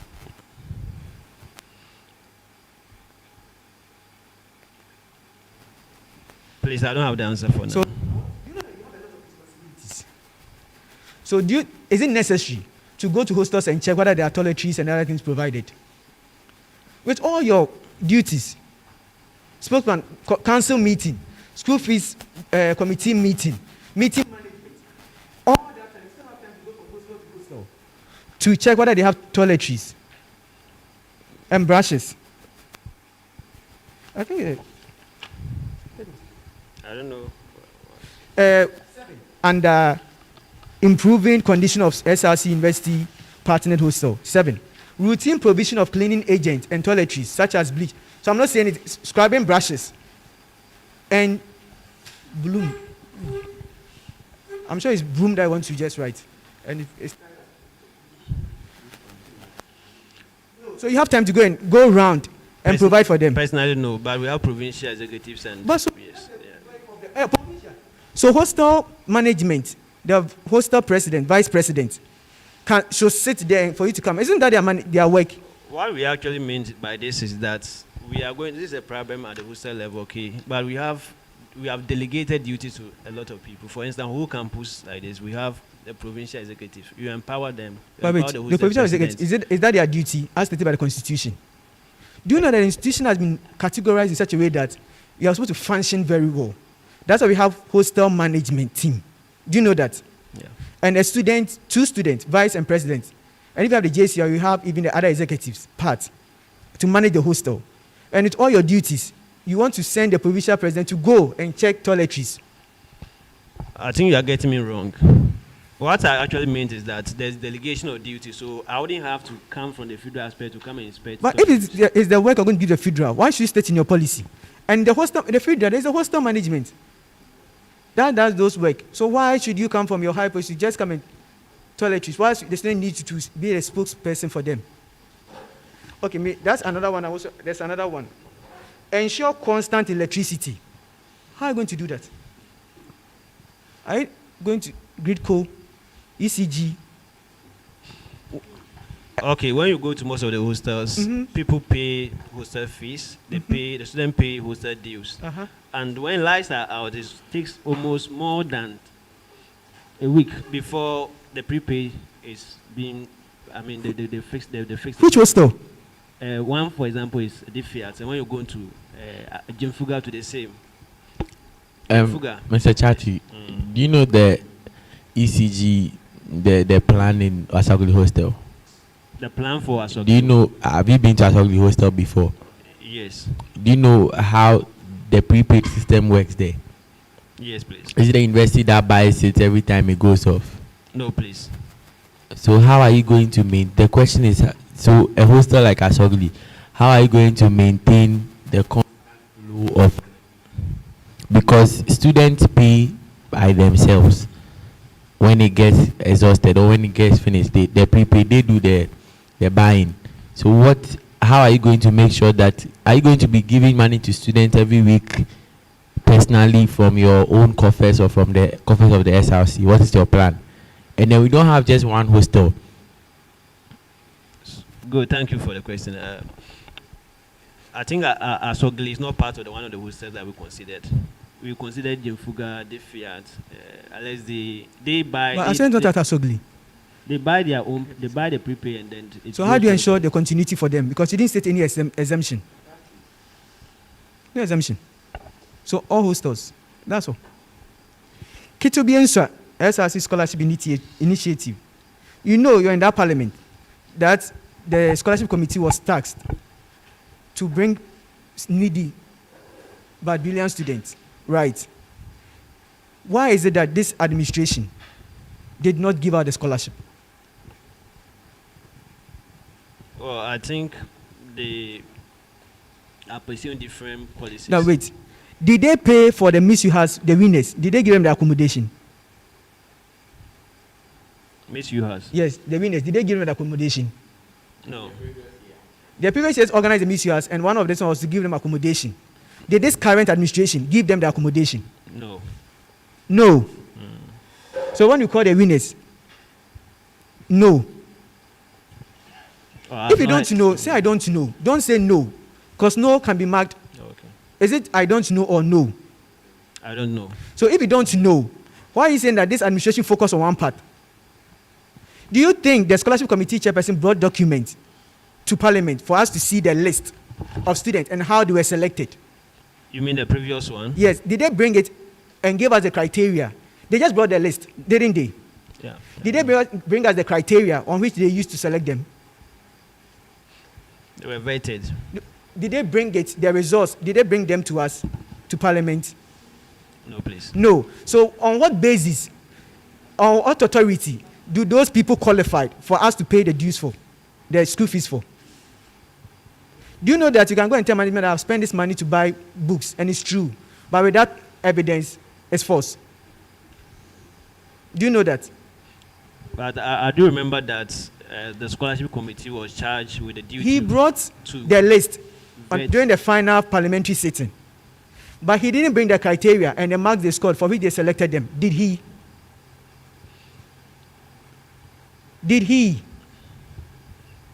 So if this current administration is paying the amount of money, do you think when they are asked when they are being audited, they can have evidence showing that these are the criteria we use to select the students? So my last question. So if this is not feasible, why are you then creating another one again? Because students are not tired of applying for scholarship, SRC scholarship. Because it started from normal time, they didn't give it. Apalu, they didn't give it. So why? What are you going to do differently now? So just like we said, we would make sure that they bring the criteria to Parliament, for Parliament to know the criteria of selection. But the criteria, when they finish, is it wise for them to bring the results, everything, so that we can keep the document for future reference? Yes. Did they bring it?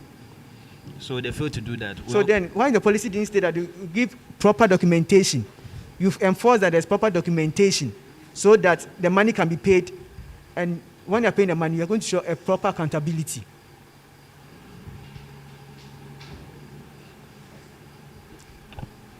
Okay, thank you.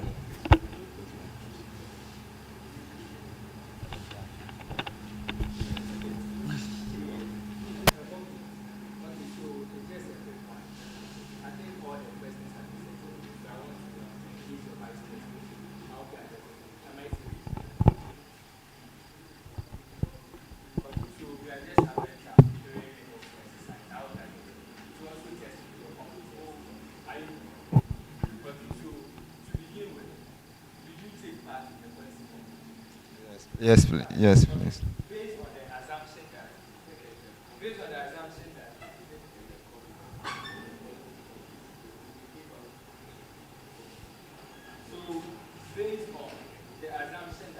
the vice presidential position is a ceremonial position, that means that the vice president's position, you don't do much. You are just for showcasing that you are vice president. You agree to that section?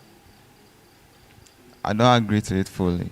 So you don't agree to that section? Yes, please. So it's not just a ceremonial position. Yes, please.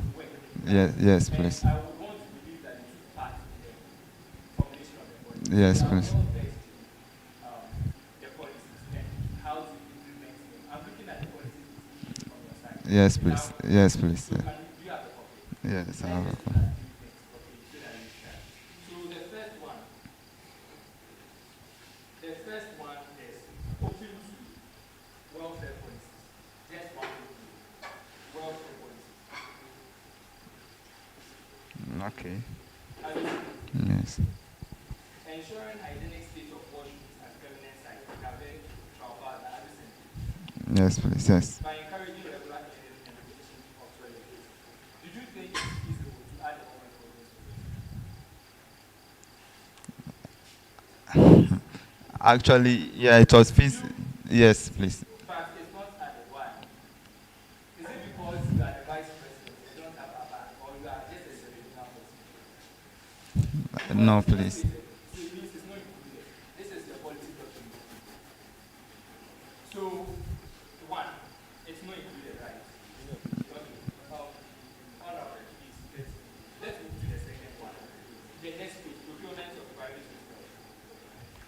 So you will see that we would procure private sectors from the preamble. You get it? Yes, the please. last one, and engage examples of such estate developers who are organ companies and all these things. But it doesn't make provisions for all. Actually, the case is that these are estate developers, and we not find some in in Hohoi. So how then are you going to implement this policy in Hohoi? Okay, in Hohoi we have hostels that are owned by landlords. So we can use that approach. That is what I'm asking. Why is it here? Why is it stated? Because when I take the policy document, all I see is that you are the vice president for Hohoi. So why is it stated there? Or it's in your mind, so when can you do it? Actually, it's part. It's part. Where is it? Okay, let's read the. They said like it's emphatically stated there that for you have students and Hohoi. But it's stated they've stated the whole provision. So I'm just asking. So it's not in the, I'm just asking. Okay. So it's something like that. Yes, please. It's stated in Hohoi, it's stated there. Oh no, not clearly stated as Hohoi. So it's not stated. You just need to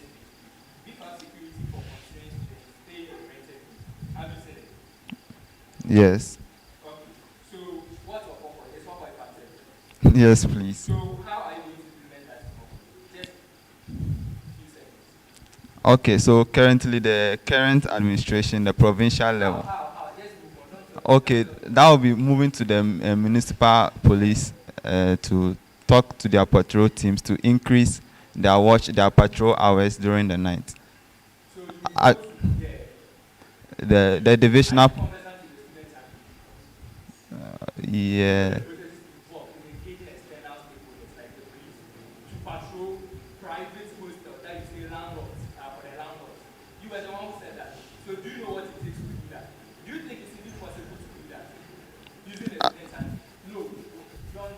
Do you think it's possible to do that? Yes, please. Do you think it's possible? Yes. Yes, please. Actually, I'm not privy to those. So you don't know, but you sit here and tell me that it's possible. So you don't know, meaning it's not even possible. It might be possible. It's not, isn't it that it might and it might not, right? You just said you are not privy to that, so you don't know, right?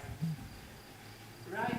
Yes, yes, so am I please. safe to say that you don't know even how to implement the policies on the Hawkeye program, right? No, no, You no. just said you are not privy to the information of implementation. You just said that you are not privy to that information, so you don't know. That is what you said. Okay, the student handbook is there for reference. And so you were reference. Yes, please. But you said, are you serious with that? Yes. You said you want to do something, and you brought it to us. And I'm asking you how. They are telling me that after this section, you were doing that. And so how? Because the people of Hawkeye are watching, they want to see how you do it. So if you tell me that, oh, I can't say it now, but when I go, I will do it. So how will you don't know whether it's even possible to do it or not? Let's look at the last one. It will be answered as SRCC scholarship. Is there anything to get that happening? No, please. So there's a project called it will be answered in SRC. No, it. You are part of the project. Yes, yes, please. Have you seen any documents on it will be answered? Okay, I'm not saying. I'm saying that it's not. No, oh no, no. No, it's not. It's not an existing project, but it was. It. Okay, it will be a new project in our administration. No, if it's not existing, it means it's a new project that are going to right? Yes, please. So if it's a new project, do you know that the SRC already have a scholarship project? Do you know that? No, no. So you are coming to do something for me. So if I say that it's for your president and you don't take part in the planet of this, do you understand? If your president take the money, can he answer the question that I'm asking? Can he answer the question that I'm asking? Actually, that would best to his knowledge. President, please can you answer the question? Can you answer? Or you also know? Because your vice categorically says he doesn't know. So can you answer? With the Skituabian scholarship, I want to be sure of the question. That's what I'm saying. Which question, please? Which question? You said a lot of things about the Kituabian Scholarship Fund. And you said a lot of things about beefing up security. So which one? When you say question? Yes, I'm aware we started something, but it was incomplete. Mm.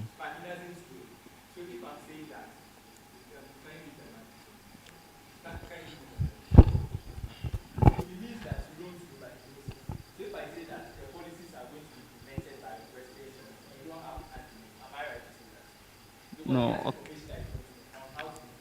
Okay, let me cut in. Like me saying that I don't know, I'm talking about the fact that the Kituabi and SWA is not currently in this administration. Like it's not. Yeah, it was being. Fact. Yeah, it's a.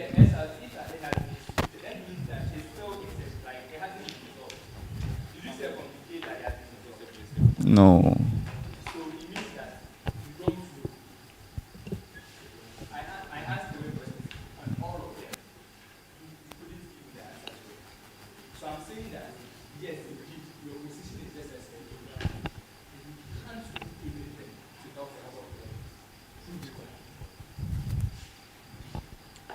Okay, thank you. Mr. Chatty, any questions from? Thank you so much for that. Kindly look into the camera and then say a few words to the good people of UHAS. Thank you. All right. I want to thank all the viewers of UHAS Base TV for promoting UHAS Base TV. We want to keep promoting UHAS Base to be the major media outlet for UHAS, and even extend to other universities around and within WHO. I also want to thank the panel for this successful vetting. I want to thank our supporters who are watching. I want to thank our fan base, people who have, dedicated their time to give us all the morale to come here and sit and be vetted. I also assure them that we are going to come out successful from this vetting, and we are going to serve them in student leadership. Thank you. Okay, sir. Thank you. We wish you all the best in your future endeavors.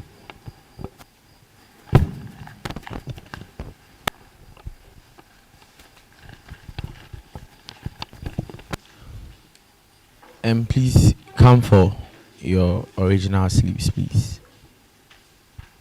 So, at the last but not the least, let me put it that way, we have the final presidential aspirant to vet, and then we'll call it no, this is original. Okay, sure.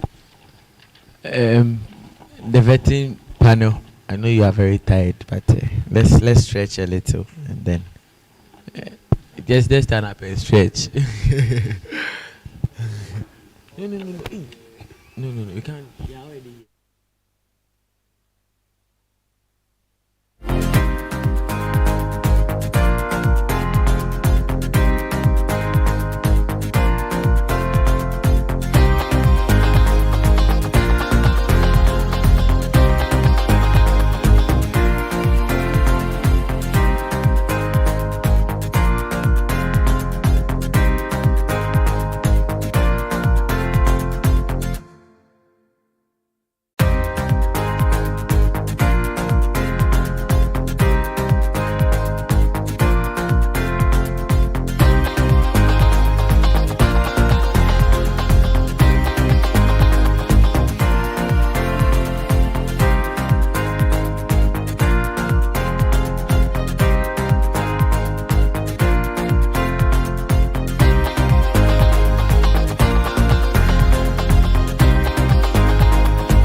to be vetted as an aspirant for the Federal SRC presidency position.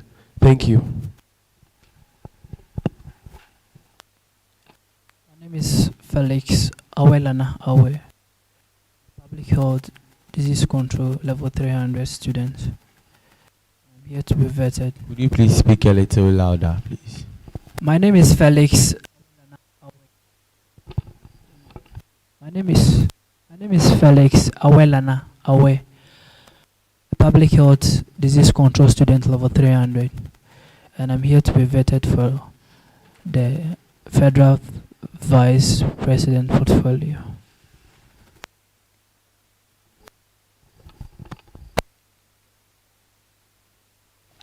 All right, thank you.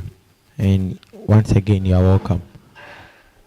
Mr. Vakbo, what makes you think that you are a good person for the SRC? All right, thank you very much. Over the previous years, I've had a lot of experiences with respect to the positions I have held in the school so far, and it has given me adequate experiences, and also not just the experiences, but has also exposed me to problems and challenges students are facing, which I think when I'm given a higher position, I'll be able to tackle them. Thank you.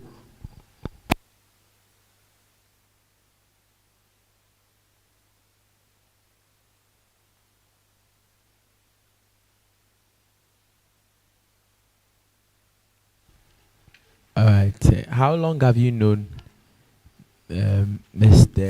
Awen? What's the name? Mr. Felix. Mr. Vakbo, how long have you known him? Okay, I would say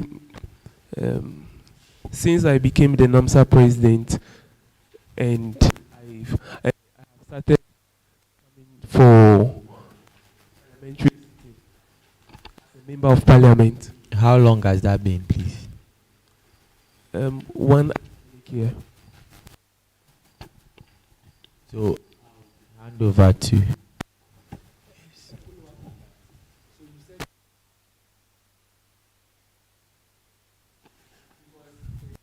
It's almost an academic year. Yes, please. Yes, please.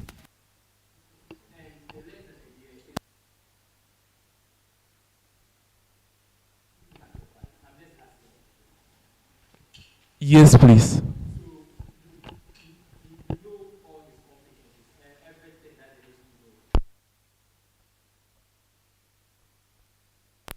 I wouldn't say I know all. I wouldn't say I know all, but yes, please. Yes, please.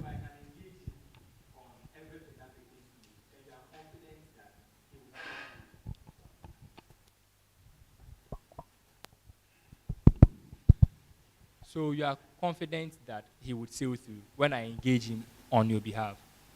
Yes, please. You are confident that he's... Yes, please. Thank you.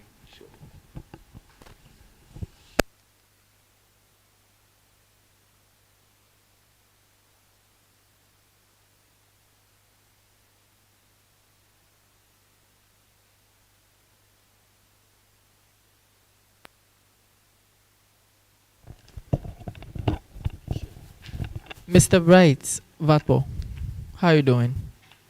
Good, sir. Great. So my line of questioning will be with regards to your policies, how you relate to your core mandates as the SRC president, should in case you are elected to be one. Okay. So let's move to, do you have a copy of your policy? Yes, please. Sure, let's move to page 3. So under policy 2, I read, provide more social seats into brackets, lavish benches, and additional summer hats, all on campuses where applicable. First up, have you seen it? Have you seen what I'm reading? So under policy 2, you see page 3 has policy 3, but then there's a continuation of policy 3 from page 2. Yes, please. Bullet number I.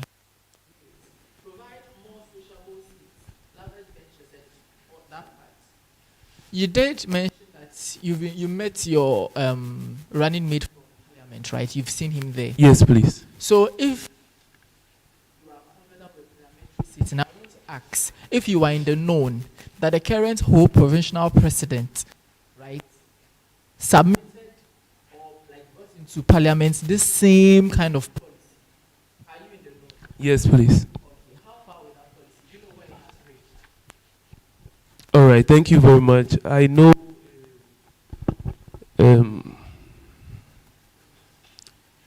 a project was brought to parliament like that for deliberations. Yes. So how far has it gotten to? I am also aware that parliament has approved the budget. Okay. But there were procurement issues. Yes, that's what I know as at now. Okay, so to the best of your knowledge, the procurement issues, has it caused it to just come to a standstill, or it has been like cleared off the table? It has come to a standstill. In that same spot, part of the SRC initiated this policy just in fact, not even a year, like just the beginning of this semester, and has come to a standstill. I want to understand what capacity, what skill, what is that extra thing that you have that you think it wouldn't make this policy that you have come to a dead still, just like it has happened with these guys. All right, sir. Thank you very much. Okay, so as I was stating earlier, it has something to do with the procurement. The project is now at a standstill because of procurement issues. So I understand very well that before you engage projects or with respect to infrastructure, you have to engage works and physical development department and also the procurement. So right now, the last time that we met procurement officers as an SRC, they were telling us that it's not really our job to go and look for contractors. Exactly. So not to cut you short, not to be mean, just, I mean, when you get to the point which I think is relevant, I will just engage it, okay? All right, We're having sir. a discussion. Yes, sir. So exactly. So at that point, when it has been approved, all necessary details have been approved, procurement is supposed to pick it up. So as to whatever issues procurement is having, it's beyond your capacity, true or false? I would say that is true, but one thing I am so, which is not so clear to me, is that how it is done in other schools? Are you aware University of Health and Allied Sciences is a public university? Yes, please. And do you know that all public institutions have their own procurement guidelines? I mean, they have their own procurement processes which they follow. Yes, please. Exactly. Great. And you know, as part of the procurement processes, when all these things have been approved, they open up a bid. And then the highest bidder wins. So it's like we are all contractors, right? So they'll just open it up that, oh, you have wants to build, let's say, a 3-story building. Then they just open it up. And then everyone will bring their proposal with their budgets and everything. Then they sit down. Whoever wins that bid now gets the contract. Are you aware of that? Yes, please. So are they right to say that it is not your responsibility? Perhaps that's what the university rules are saying. So if the university has working policies on how their procurement issues are done, where from the first place, is it how it is done in other universities? All right, I'm asking this with respect to the SRC, not at the management level. The SRC is under the university. You know that literally SRC operates under the jurisprudence of the university. So if management hasn't given SRC the chance to operate, SRC cannot operate. Yes, please. You know that all our rules, including the SRC constitution, have been drawn in line with the policies of the university. I wouldn't Sure. agree. Let's just move to on to that. the next one. Okay. So work with IT department to ensure the periodic maintenance of all projectors on both campuses, SPH and whole campus. Whole campus. Now let's go back to your core mandate as SRC president. What is your core mandate as SRC president? To be the spokesperson of all students in the university. So, I mean, there's no wrong, right or correct, like wrong or correct answer. Okay. Yeah. I just want you to be sure and be confident in your answers.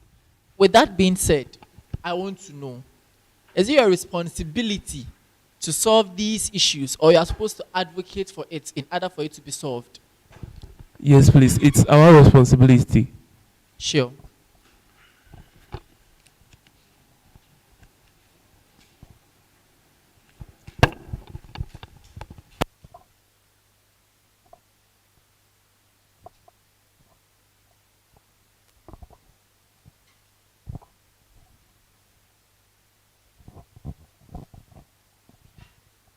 Mr. Vakpo. Yes, sir. Good morning. Good morning, sir. How are you doing? I'm good. When you started talking, and then you were asked why you want to vie for this position, you said it is due to your experiences, and then your experiences have exposed you to challenges of students. Yes, please. Can you state some of the problems or challenges that students are facing on campus? All right. Thank you very much. So to begin with, I'll try to link them to my experience as a leader in the school. So since level 100, I've been the course rep of my class, and I realized that sometimes when we have class, the projectors are not working. I've been in this school, I should say, for about 3 years now. The same classes where you go, the projectors are still not working. It's the same issue the School of Public Health is facing. So I keep asking myself, can these things be solved? Can the SRC do something about these projector issues? I went one day as the course rep to report to the IT that the projector is not working. And they told us that it's not about the projector, it's about curtains. Meanwhile, the other rooms too don't have curtains, but their projectors are better. You get it? So, did I hear curtains? Yes. What's that? I reported as a course rep to the IT office, and I was told that it's not the projector that is having a fault, but it's the absence of curtains in the classroom. Okay. Meanwhile, the other lecture rooms don't have curtains, Okay. but so one of the challenges is the projectors. projector, yes. Secondly, during sports, inter-schools, and let's say freshers games, I realized that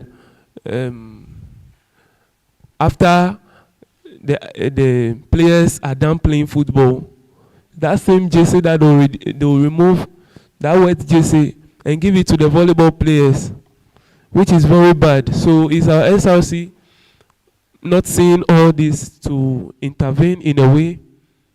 And thirdly, on permanent campus, we can just say we can just. You said they use the jersey and they use the same jersey for basketball, right? Yeah. Do you know we pay? Volleyball. But do you know we pay for sports as part of a component of school fees? Yes, please. So then, if you're paying for sports, jersey isn't part of sports. It's What part of sports. advocates that they use that money for the jersey while taking money from student funds? Yes, sir. I understand your perspective very well. No, not perspective. But Wait, executive oath. You said you're going to ensure that there is accountability. You're going to make sure you're going to use our money judiciously. There's already money allocated to funds which every student is paying, which is almost, I don't know, but almost as our school SRC dues, the amount. I want to take the SRC dues again to go and procure jersey. all right. So we paid for sports, yes.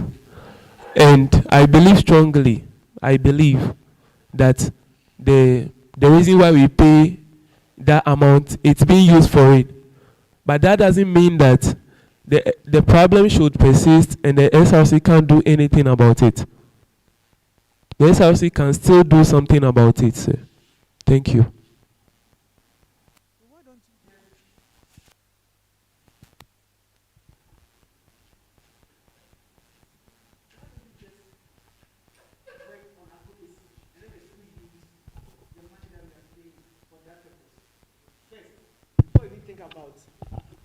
Why don't you first work on the school using that money to procure the jersey for the school?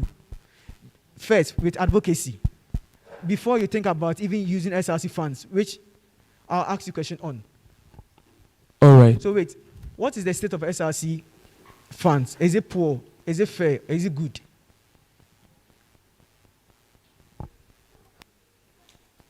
Well, is it poor? Is it fair? Is it good?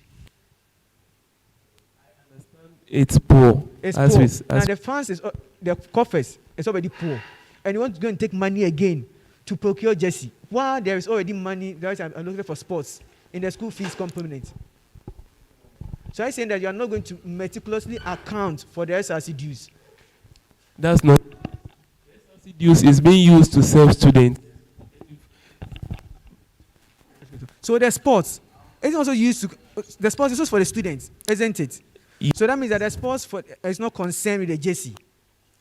That's not what it means. No, so that's what I'm trying to tell us. Okay, so I believe strongly that the school has their own jerseys, but they use it at specific times. So why don't you maybe tell when the they are school going that for Gusa games and all that? Can you talk? So why is it that the school has the jersey, but we pay the sports fees every year? And do they change the jersey every year? No. So why do they use some of the money every year to just pocket little by little? And you know the SRC funds is already poor, and you still want to cripple it. I'm not trying to cripple it, but okay, advocacy is part of SRC's job. To advocate. And what's your main work? Your main job as SRC president, hopeful. When you become, what's your work? Is it a spokesperson? Yes. So why don't you start advocacy first to see what the school can provide? So do you think you go and provide a jersey and you need a thing again? Won't the school tell you that SRC can provide, so they should continue? No, why no? That's not what it means. Because you have funds allocated for that. All right. So let's just cite this example. I earlier on said that the issue of projectors has been there since the time I came to the school. And I strongly believe SRC have been advocating for all this while, but nothing has been done. Nothing is being done about these projectors. So when I come to office, I know very well that I'm working within time. It's just one academic year.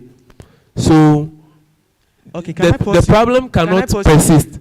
When I pause you, not because I have a grudge with you, but what I want to hear, I've heard it. Okay. All right. Okay. Okay. Did you show your policy to anyone? Did you show your policy to anyone? Okay, so I've done a little feasibility study with the works in physical development. I didn't ask feasibility. You said have you shown your policy to any other aspirant? Your entire document, have you shown to any other aspirant? No, please. No, please. Okay, so there's a title in your policy number 12. Policy on capacity development and support for association and religious bodies.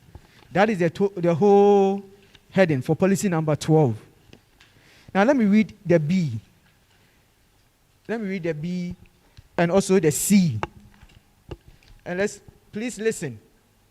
B, skills development initiative, : organize capacity building project to equip students with skills which will be beneficial later on in life. Such capacity building projects include graphic designing classes, language classes, website design sessions, soap making, perfume making, social media management, makeup session, etc. C, organize seasonal talk show where renowned, prominent, and successful personalities are invited to give motivational talks, share their success and failure stories to motivate students. Such personalities include politicians, alumni, renowned medical doctors, psychologists, and etc. That's what is over there, right? Yes, sir. Now, this is the policy document of another aspirant going for the WUCOM. And this is her policy. Policy on capacity building, development, and support. She didn't add association for that and support. Listen to what she said. Ladies Skill Fair. Organize capacity building project. Look at yours, and I'm reading what is here. Organize capacity building project to equip students.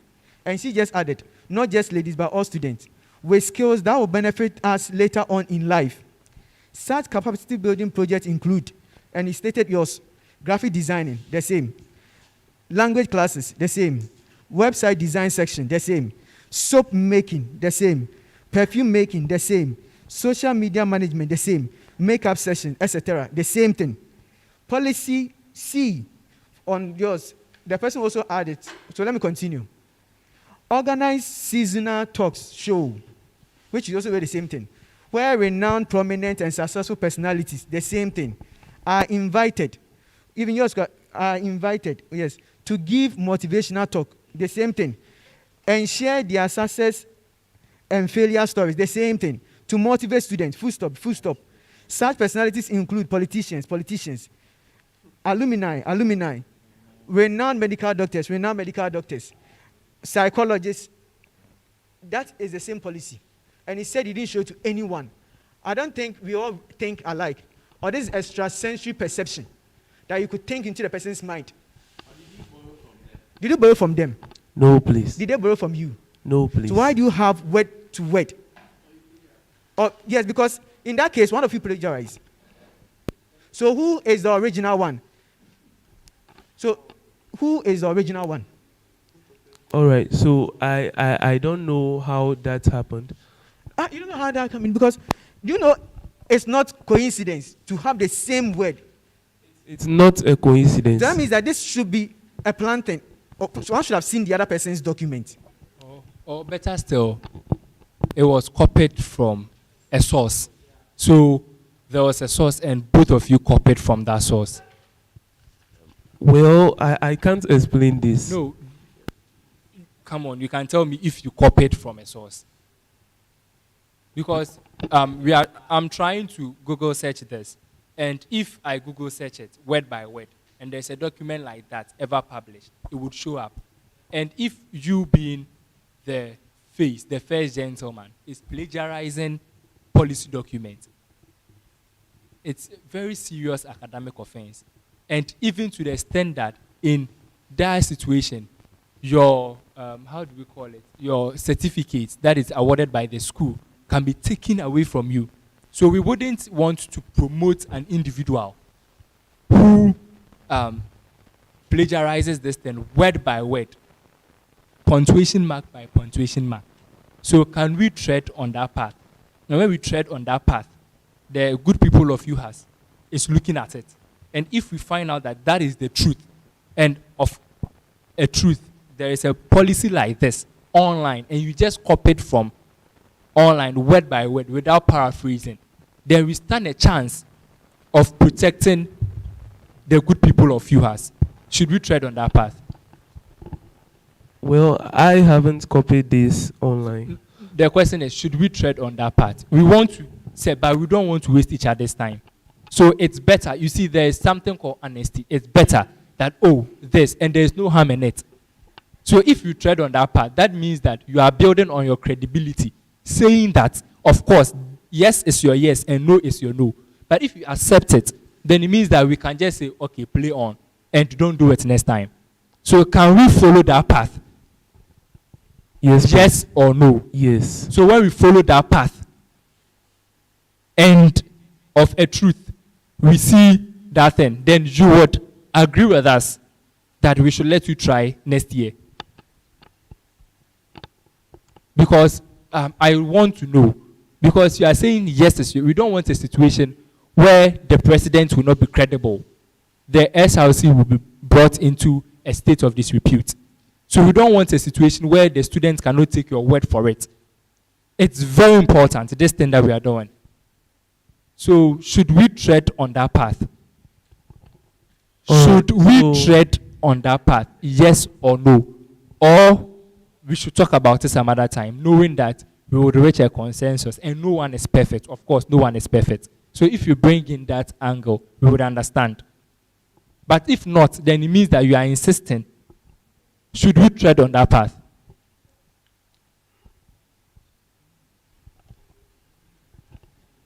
Okay, think about it.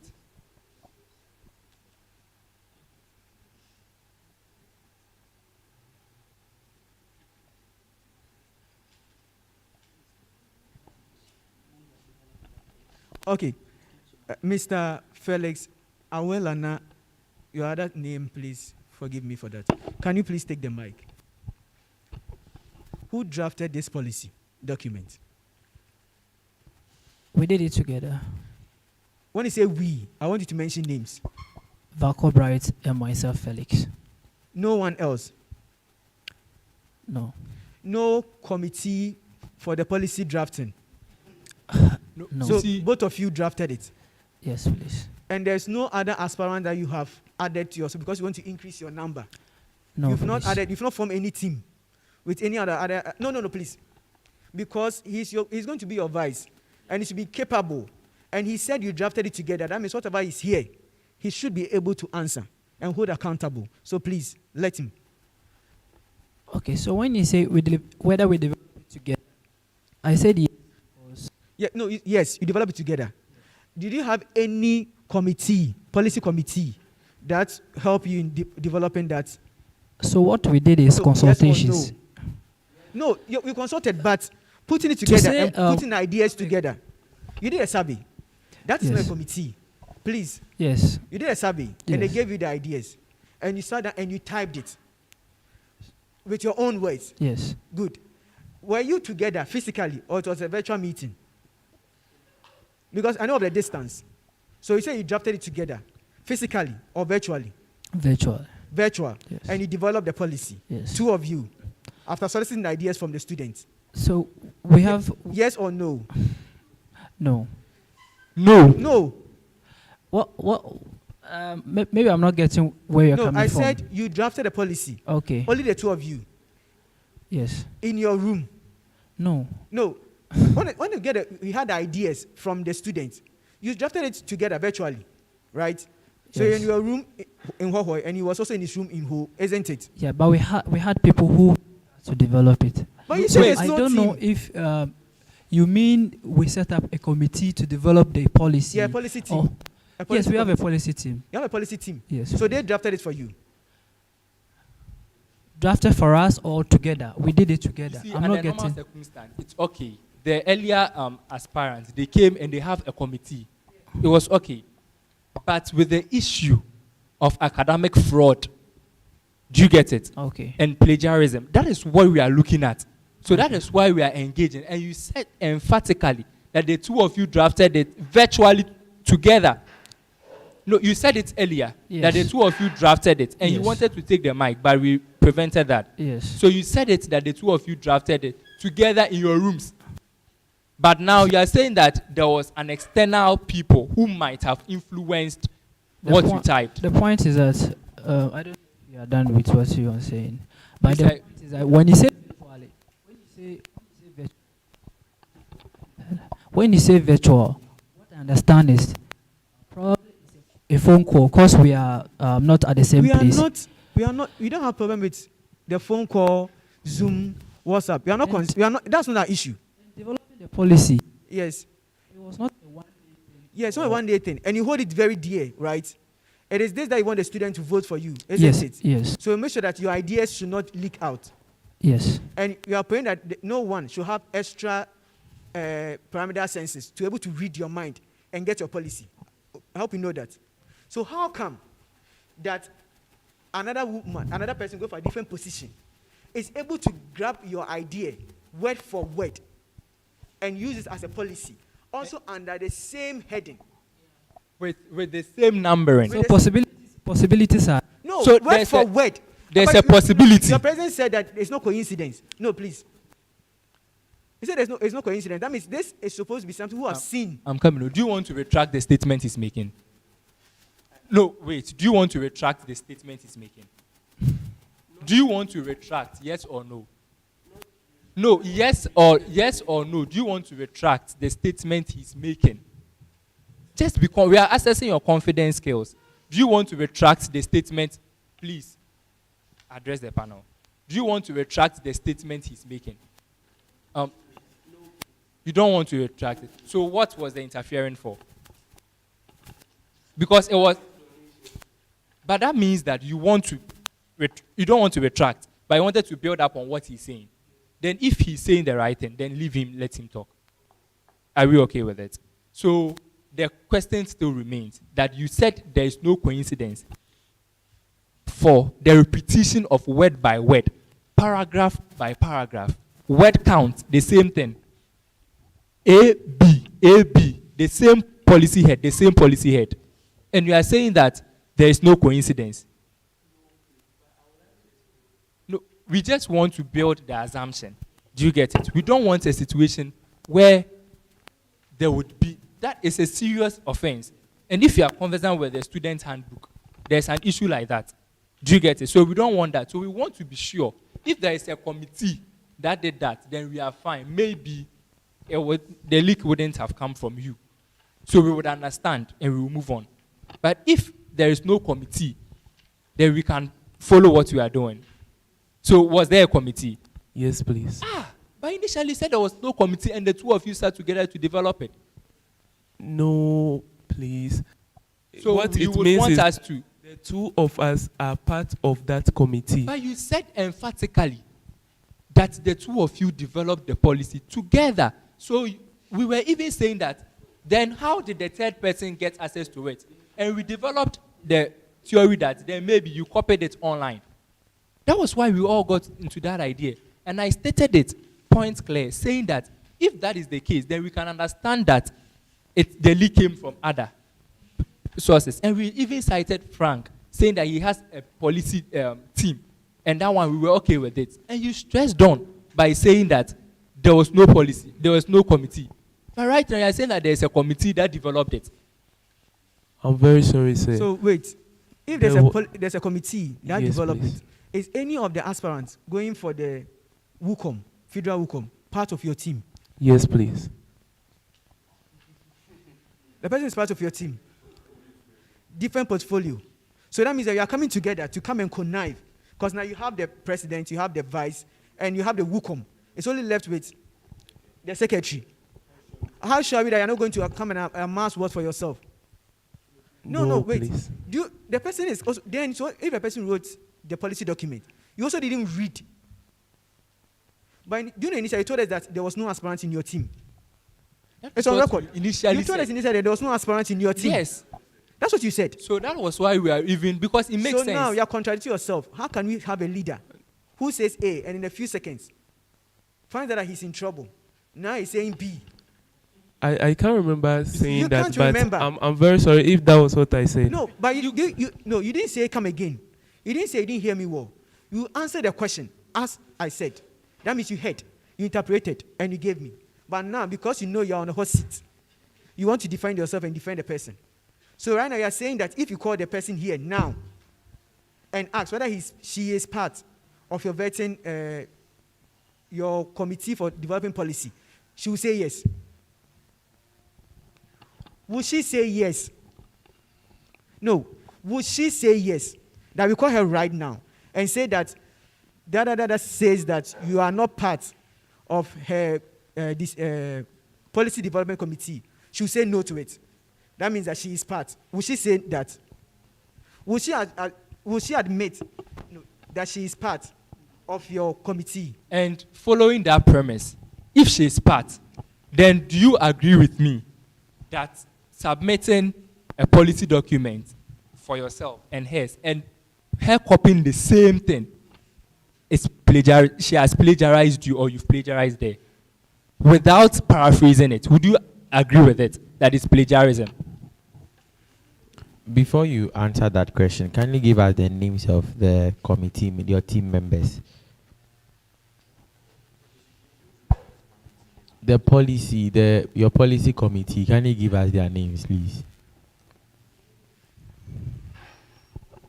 So you said the two of you are part of that committee. Yes, please. To the rest of the people, please. Please, we are waiting for the names.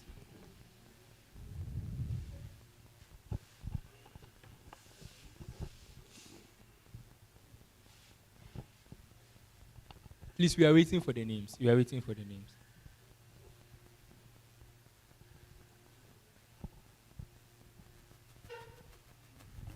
If you don't know the gravity of this plagiarism, do you know a minister his master's, I think his master's, was taken from him because he plagiarized? A whole master's. This is the student's handbook. You are familiar with it, right? Yes, please. Okay, so I should read out a section. No, I will. Hello, should I read out a section to re-establish what we are saying? I'm so familiar with what So is going on here. Kindly give us the names, please.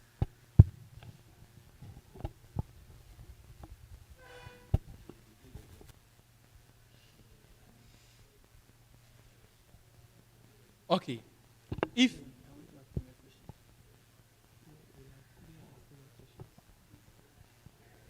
Okay, so we would come back to that.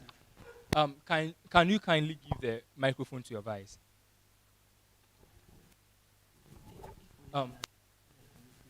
Hello. Please, we would engage you on that. So Okay. we will talk about that later. Let's move on to another thing. You stated how long you've known your vice, and you said he's in good standing to represent you and all your policies, right? Right. Okay.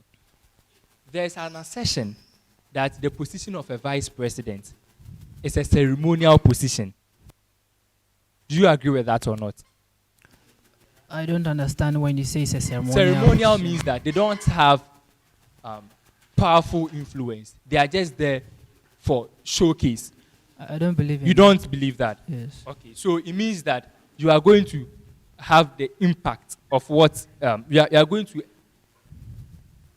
work. That is what it means, Yes, right? yes, With please. your president. Okay, take your policy document. I would want us to look at a small drill.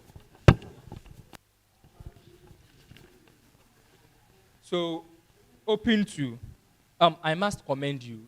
You are, I think, one of the very few who numbered their policies, and it makes it Thank you. very easy to go through. So, thank you for doing that. I think you have a good and a great skill that when peradventure you get the position, you would work well. Thank so, you. I'm commending you on that. Thank Nonetheless, let's move on to the seat policy under E. Oh, let's move to the 9th one. That is my first one. So the 9th policy. A, let's speed up. I just have few minutes. You can go ahead. So A, bridge the gap between the SRC and the sandwich fraternity. Can you read that statement for me? Yes, yes. I should read it. Yes, I should read yes, it first. yes. It's true. Frequent. Okay, so This will first. Yes, so on this premise, can I assume that there's a gap between the SRC and the sandwich student?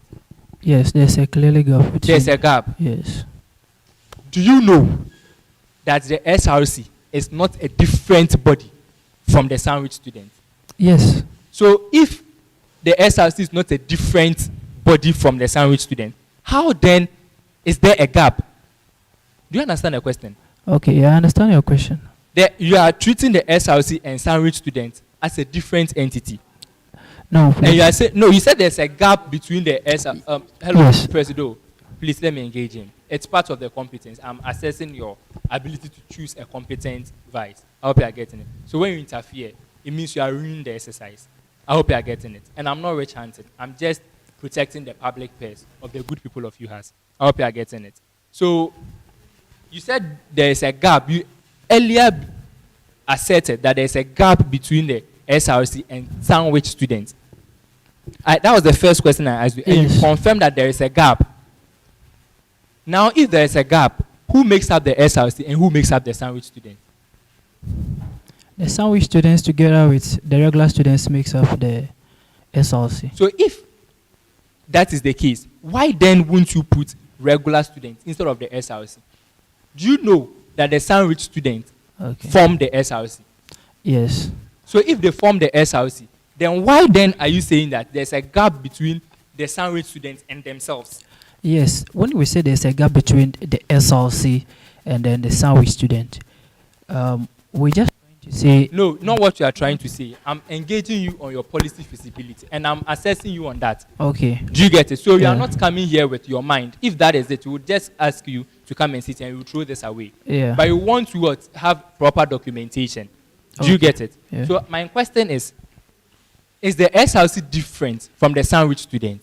That is the first question. Yes or no? No. No.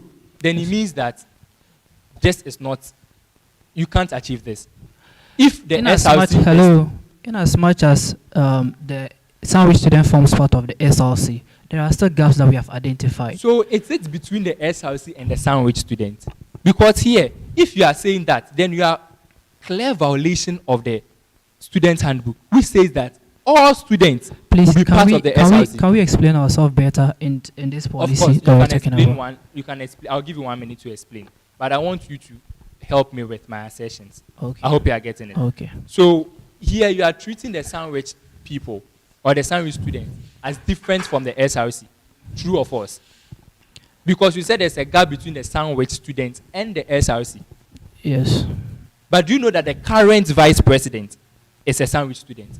The current vice president? Yes, it's a sandwich student. Do you know? I don't know that. Are you a parliamentarian? Yes, please. Were you there when they sworn him in? Was I there when they swore? Were you present? When they swore the vice president? Yes. No, please. So you didn't partake in a meeting that you were obliged to partake? The meeting that I was obliged to partake. No, did you attend the ceremony? Yes or no? There was not even by then. By then there was a vice. You didn't partake. That is what you said. So I don't know what the one you're talking about. The one I was sworn in the time vice president. Do you have any other please, vice can I also have some chance to talk? Just yes or no after so that. You are talking, I'm talking, I'm not, you are getting me confused. I'm not able to. I'm getting you. Yes, because you don't allow me to talk. I'm assessing your confidence too. Yeah. So that is why. So in the situations where you are under pressure, I'm looking at how the SRC president or the SRC vice president of UHAS can respond under pressure. Do you get it? Okay. So if you can't be consistent with what you say under pressure, then how can we trust you? Because you just said emphatically that you are confused.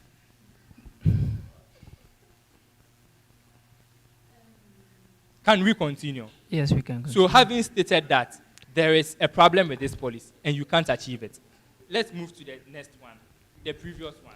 You said you give me... Yes, after that, I'll give you 1 minute. That is at the end. I'll give you 1 minute. Okay. So the seat policy. E. Seat policy E. Page 5. Once again, I'm commending you on your page numbering and your skills, organizational skills. You are doing well with it. So, seat policy and E. Can I engage you on that? Yes, please. Can you kindly read it out? Make special. Make special arrangement for transport of students during examination. In that spirit, did you factor the Hohoi province in? Note, you said the SRC vice presidential position is not a ceremonial position. Yes. So you are going to work. Did you factor Hohoi in? So Hohoi is part. Very good. How are you going to achieve that? Just a minute. Yeah, so we had intentions of getting one ILO at least two. Okay. A bus project. Just one. You get one ILO bus. I think it's enough. One ILO bus. If you're able to do that, it's very great. Do you get it? Yeah. But nonetheless, looking at the examination week, looking at how different timetables are, and how limited space is in the Hohoi province. Oh yeah. And the level 100 centralized in a hostel with continuing students scattered around, Okay. how effective is that going to be? Or you are going to engage only the level 100s? First, will you Yes. engage only the level 100s, or you engage the entire student population? For me, my target is the level 100s. So you are trying to use the SLC resources only for the level 100s. That is not the case. Then The problem identify is with level 100s. For continuing students, they don't have much problem with transportation. So Comes to- continuing students from their hostel. Please So, let me. I'm coming. I've gotten the answer. So that is it. Do you Okay, get it? And okay. you are doing well. Okay. I hope you are getting it. Right. So you are stating emphatically that the continuing students in the Hohoi province don't have transportation issue. The continuing students In the Hohoi province. For the best of my knowledge. To the best of your knowledge. Yes. You are adding to the best of your knowledge. Yes, please. Thank you. Yeah, So let's move to the last one and let's end up. Administrative policy on 4. Let's look at C.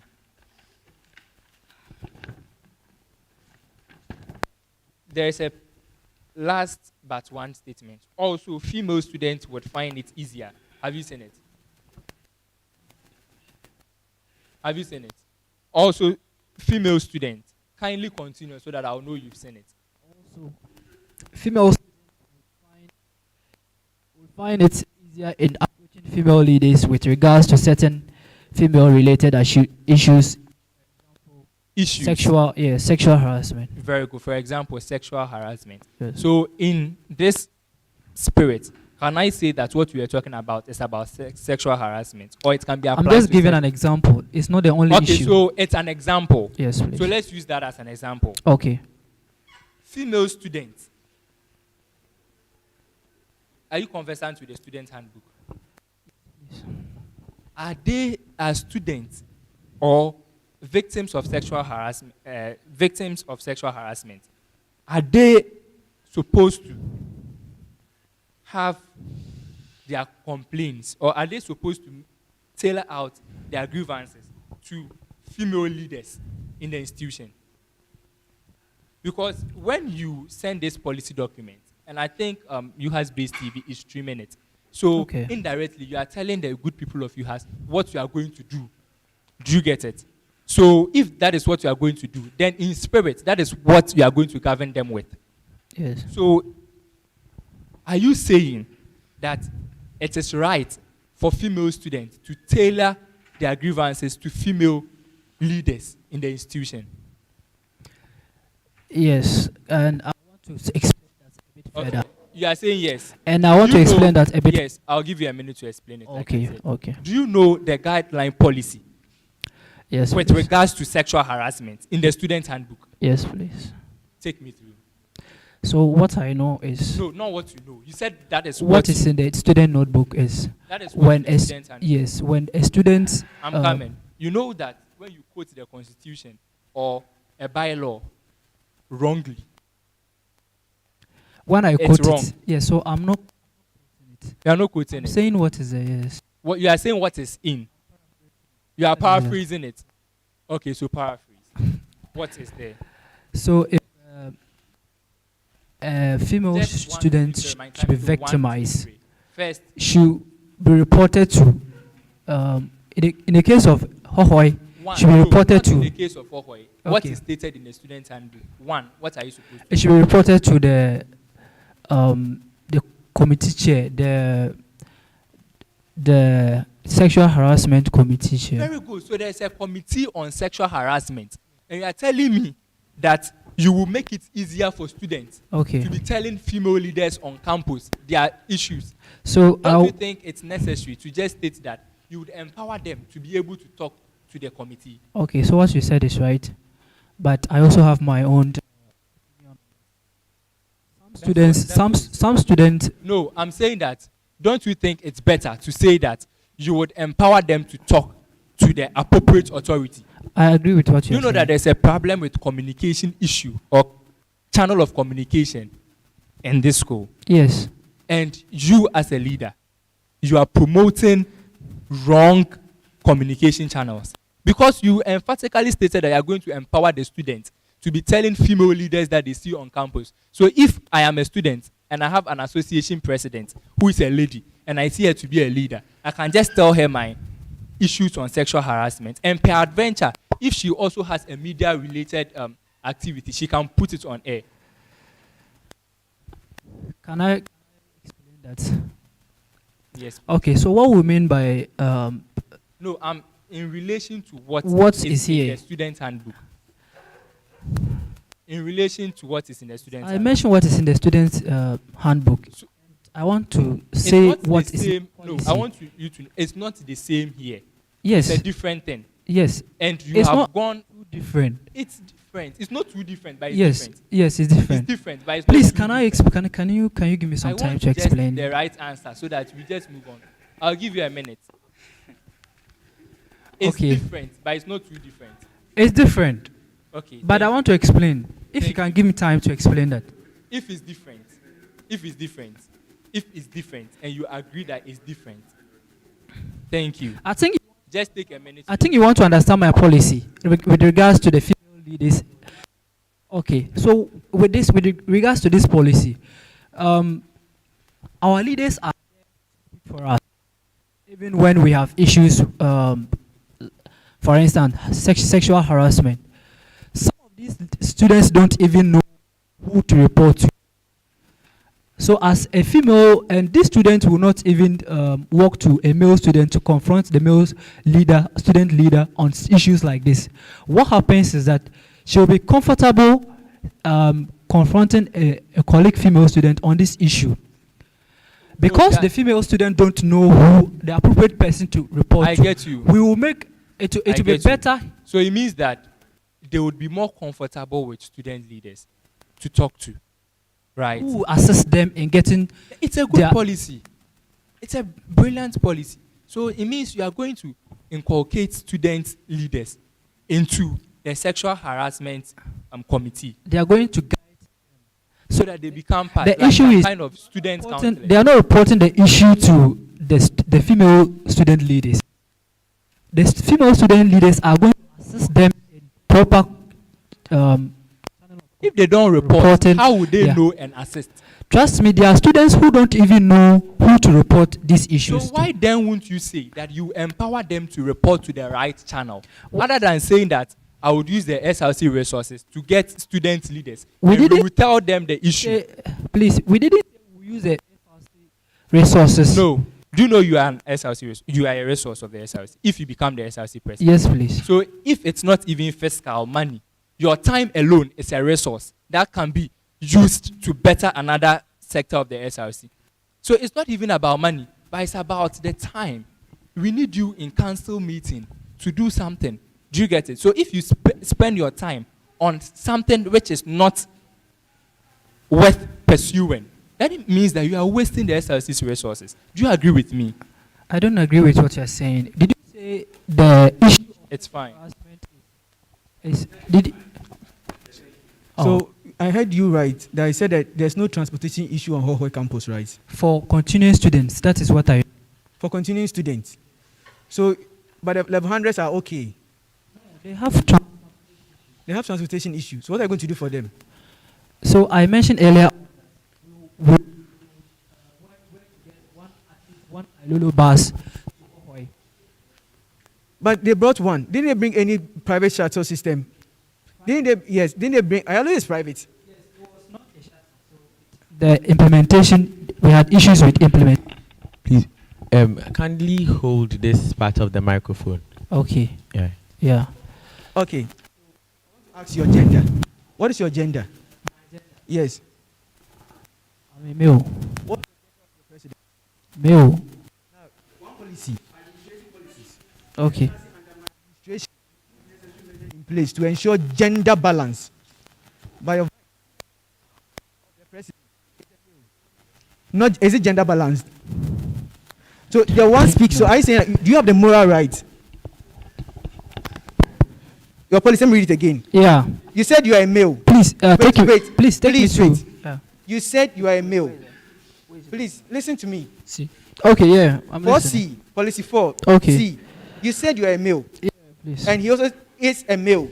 Yeah. But one of your policy Okay. The SRC and my administration will put necessary measures in place to ensure gender balance. To Yes. ensure gender balance. Yes. Are you gender balanced? Yes or no?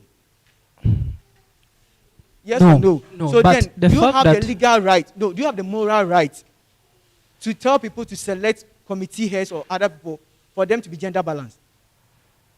Please, moral right. Yes. You have the moral right. You are saying gender balance and What? male. You are not preaching what when we say gender, I want gender balance. Gender balance. Yes. Okay, yeah. But the What point is gender? that What is gender? What is gender? What is gender?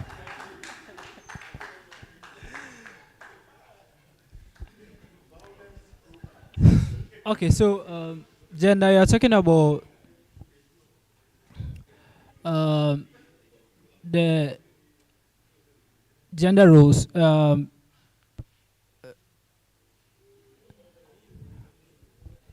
Oh, President, you can help him. Oh.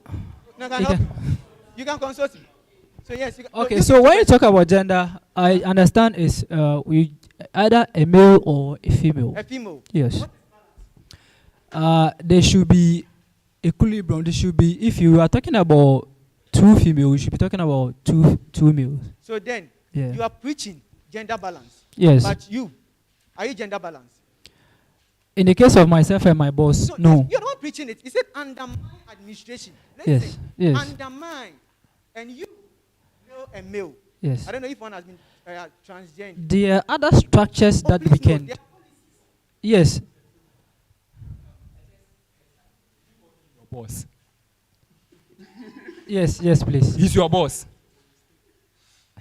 He's your boss. Yes, please. So you agree with me that your position is just a ceremonial position? No, please.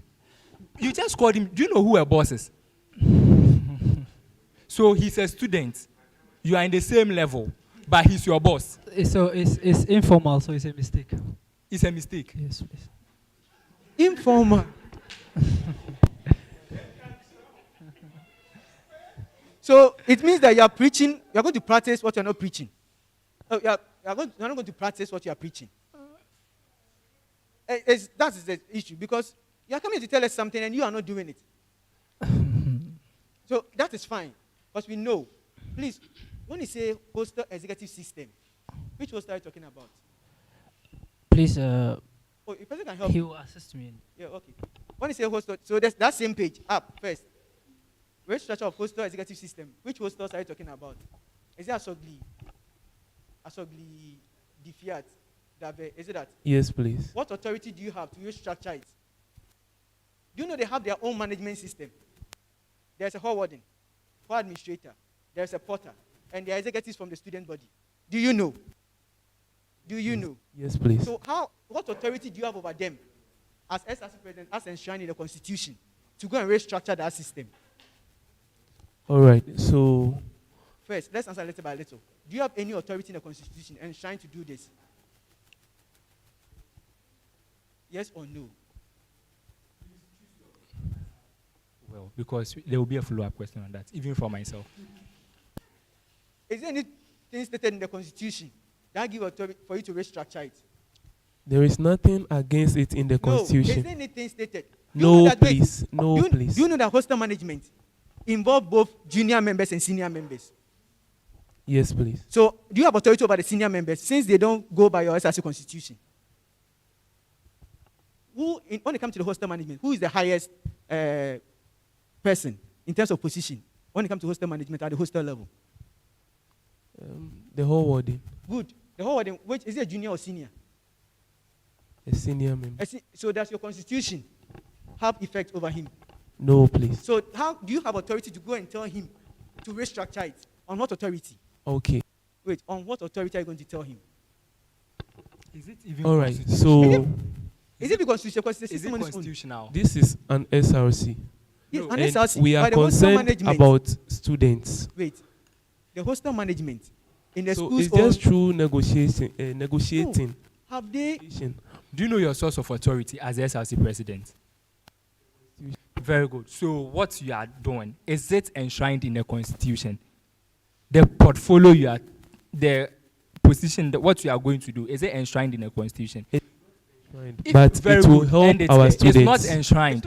So you are even setting a precedence that when you come, you are going to do things that are not in the constitution, that are not mandated by the constitution. How then can we hold you accountable? Because you see, most of the provincial and federal presidents are assumed to have abused their powers.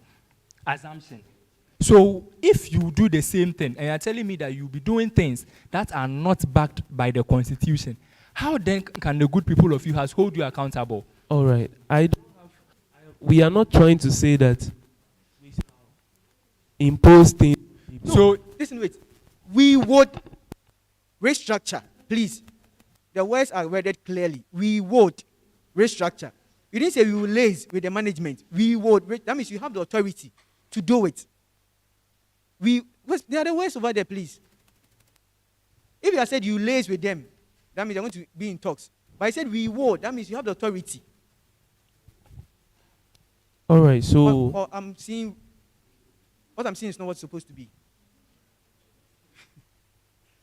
What I'm seeing is not supposed to be.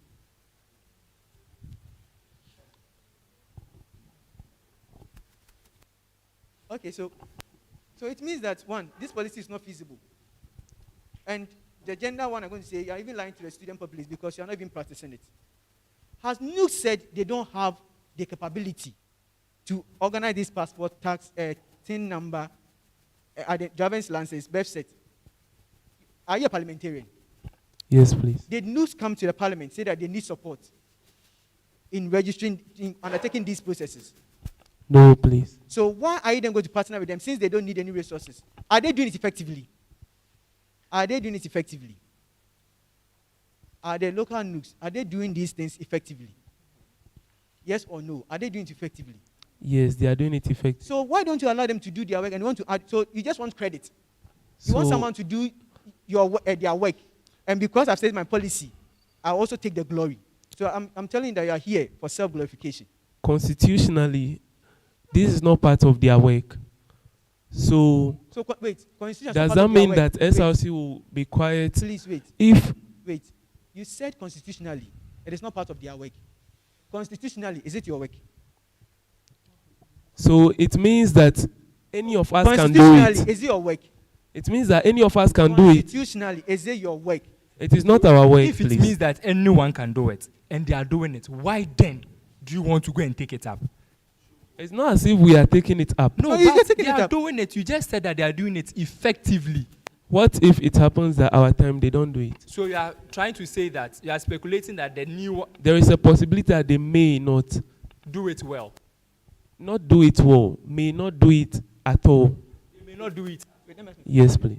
Please, have you been following the vetting since you started from Saturday? Yes, please. Have you been listening to their policies for the local NUCs? I can tell that almost everyone mentioned that either they'll continue or that is their main policy. They are already doing it. So they said even they want some continuity of certain policy. So if you have been watching it, you will now be here saying that you don't think this administration will carry it on. All right, thank you very much. So, although local NUCs is doing it, for example, what was done last semester, the turnout was very low. Why was the turnout very low? The SRC could help. But you said you're doing it effectively. So how do you measure the effectiveness? Doing it effectively. It's low. So how you measure the effectiveness? All right. So the effectiveness has to do with the services, the service they are trying to provide. So it means that they are rendering the service well. Just that the students are not patronizing. Yes, please. So if they are rendering the service well, what are you going to do? Are you going to pay for the students? We are not going to necessarily pay. But this thing, we can't say that as an SRC, local NUCs is doing it, so we don't have any hand in it. Oh, but have they found challenges? You say they're doing it effectively. So why are you going to support? We should also be concerned as an SRC. Oh, concerned. So you just overlook to their policy to be done because they are accountable to you. So your policy, you just oversee that the local NUCs do whatever they've said in their policy. So even if you are overseeing, it's a collective work. No. So why don't you just state it? That you oversee it. Collectively work with. So wait. local news have other activities that they do, isn't it? Apart from this registration, isn't it? So that means that you are concerned with these, but any other activity of local news, you are not concerned. Because this is what you can liaise with them. Don't you think it is better to say that we oversee their activities because the constitution says that they are accountable to us? In that case, you cover up everything. Than to select a portion that you collect, then that means that portion you don't care. That's what it says. You don't care about the other local news activity. Because if you are only talking about these, no, so what's in the constitution here states that you care about the other ones? What's in your policy? Shows that you care about the other ones. You've listed the ones. You didn't even say etc. You've listed it. Point 6. Okay, so let me take you on. There's another one. Policy 5. School fees. You said you want them to release school fees before we open date. Do you know what goes on into? Do you know who is the school fees committee chair? The head of the school fees committee? Please, do you know? Yes or no? Do you know who is the head of the school fees committee? Yes or no? Yes or no? No, please. No. So then, who are you going to enforce that this is released? Wait, do you have authority? Do you know it's a committee? And they have deliberate, isn't it? So are you going to pressure them to do something? Do you know you can't force people to do things under duress? Do you know that? Please, do you know that? So No. what is Do you know written that? here? Yeah, I know very well that I can't force management to do anything. But you stated the first thing lays with the office of the dean, the office of Pro VC to negotiate timely release. And you know there's a committee that works on that. And there are a lot of things that go into it. So if the committee right now decides that they are increasing 15% the school fees, and because you want it timely, they release it, will you think your student can be able to pay increase? Let's calculate 15% increase of the school fees now. Won't you go back and go and tell them they want to reduce it? Isn't that negotiation going to back and forth? Yes, please. And you are saying that you are promising the students they are going to work through these offices, which you don't even know the head of the committee.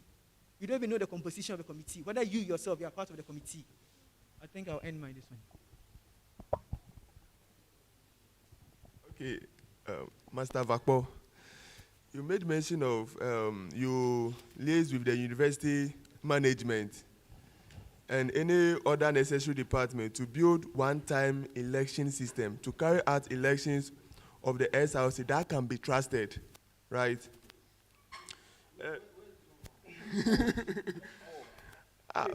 Meaning, for all this while, the elections results that, yes.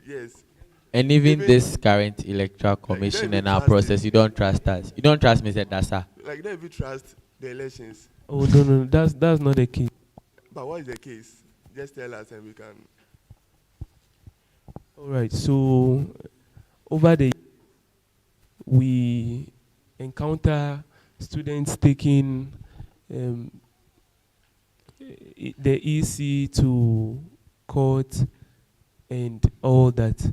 So, and also annually we develop systems to carry our election. Won't it be so okay and cost effective if the SRC can own a system? That's what I mean, that even if SRC will invest money in developing an election system, it has to be trusted. Master Vakpo, so you mean, as you are seated here, if the electoral commissioner release the results, you will send them to court because you don't trust the system. But like, should have raised this issue earlier before you even buy the forms for the portfolio. It looks like something is all right. I am not talking about the previous one. I'm talking about the ones to come. The ones to come, but this one is yet to come. This is also, okay, this is. Hey. I never said the previous elections are not trusted. No. I just said the one that will come will be trusted. No, so that means the one here is not even trusted. No. That's not what it means. No, if the one coming will be trusted, that means the one here is not. No. No, what is no? The one here can be trusted. The one to come So to then be trusted. Why are you making a new one if the one here is trusted? To make it more cost effective. Cost effective? Yes, please. What is the cost involved in creating that system? So it can be used over and over. No, what is the cost involved? You don't know the cost. You don't. No, please. So then what shows that that cost is more than what the SRC is using? Are you a web designer? Do you do anything IT? Hello, do you do anything IT? No, please. Have you consulted anyone on how to create a voting system? It's a yes or no question. No, please. It's rather It's a unfortunate yes we're or not no able question. to. No, please. Thank you. All right. So I think the last question, and then we can.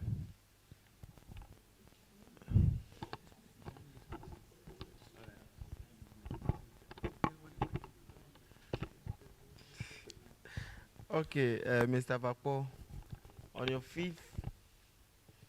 fifth policy, you said empowering the Academic Affairs Committee to assist students in timely course registration procedures.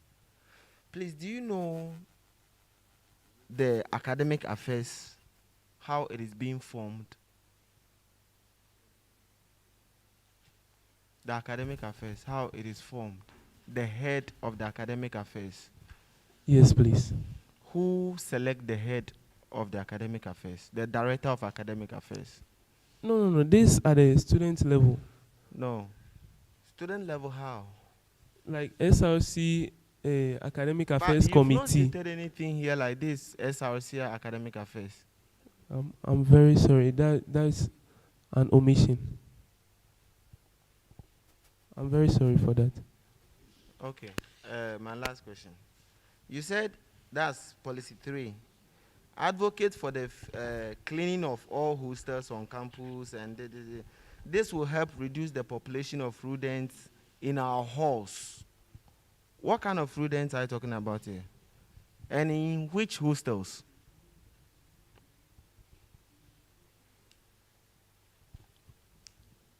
All right. So this policy is just talking about our sanitation in the various hostels.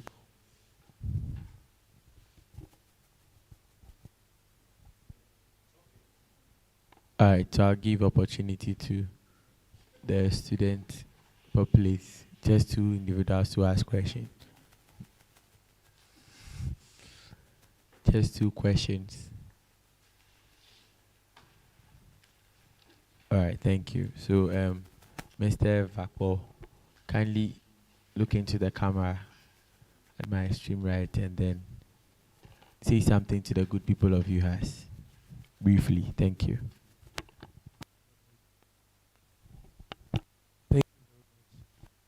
Hello, cherished students of UHAS. My name is Vakpo Bright. I'm here with Mr. Felix Awe. So we are here. We are bringing progress to SRC. So we need your support. Without you, we can't make it. Thank you. Thank you to Mr. Vakpo and Mr. Awi Felix. Thank you for coming. We wish you all the best in your future endeavors. It is our prayer and our hope that we don't have any issues in the coming days. That as you are saying that you trust the Electoral Commission, we hope that you trust us till the end. God bless you. Bye-bye.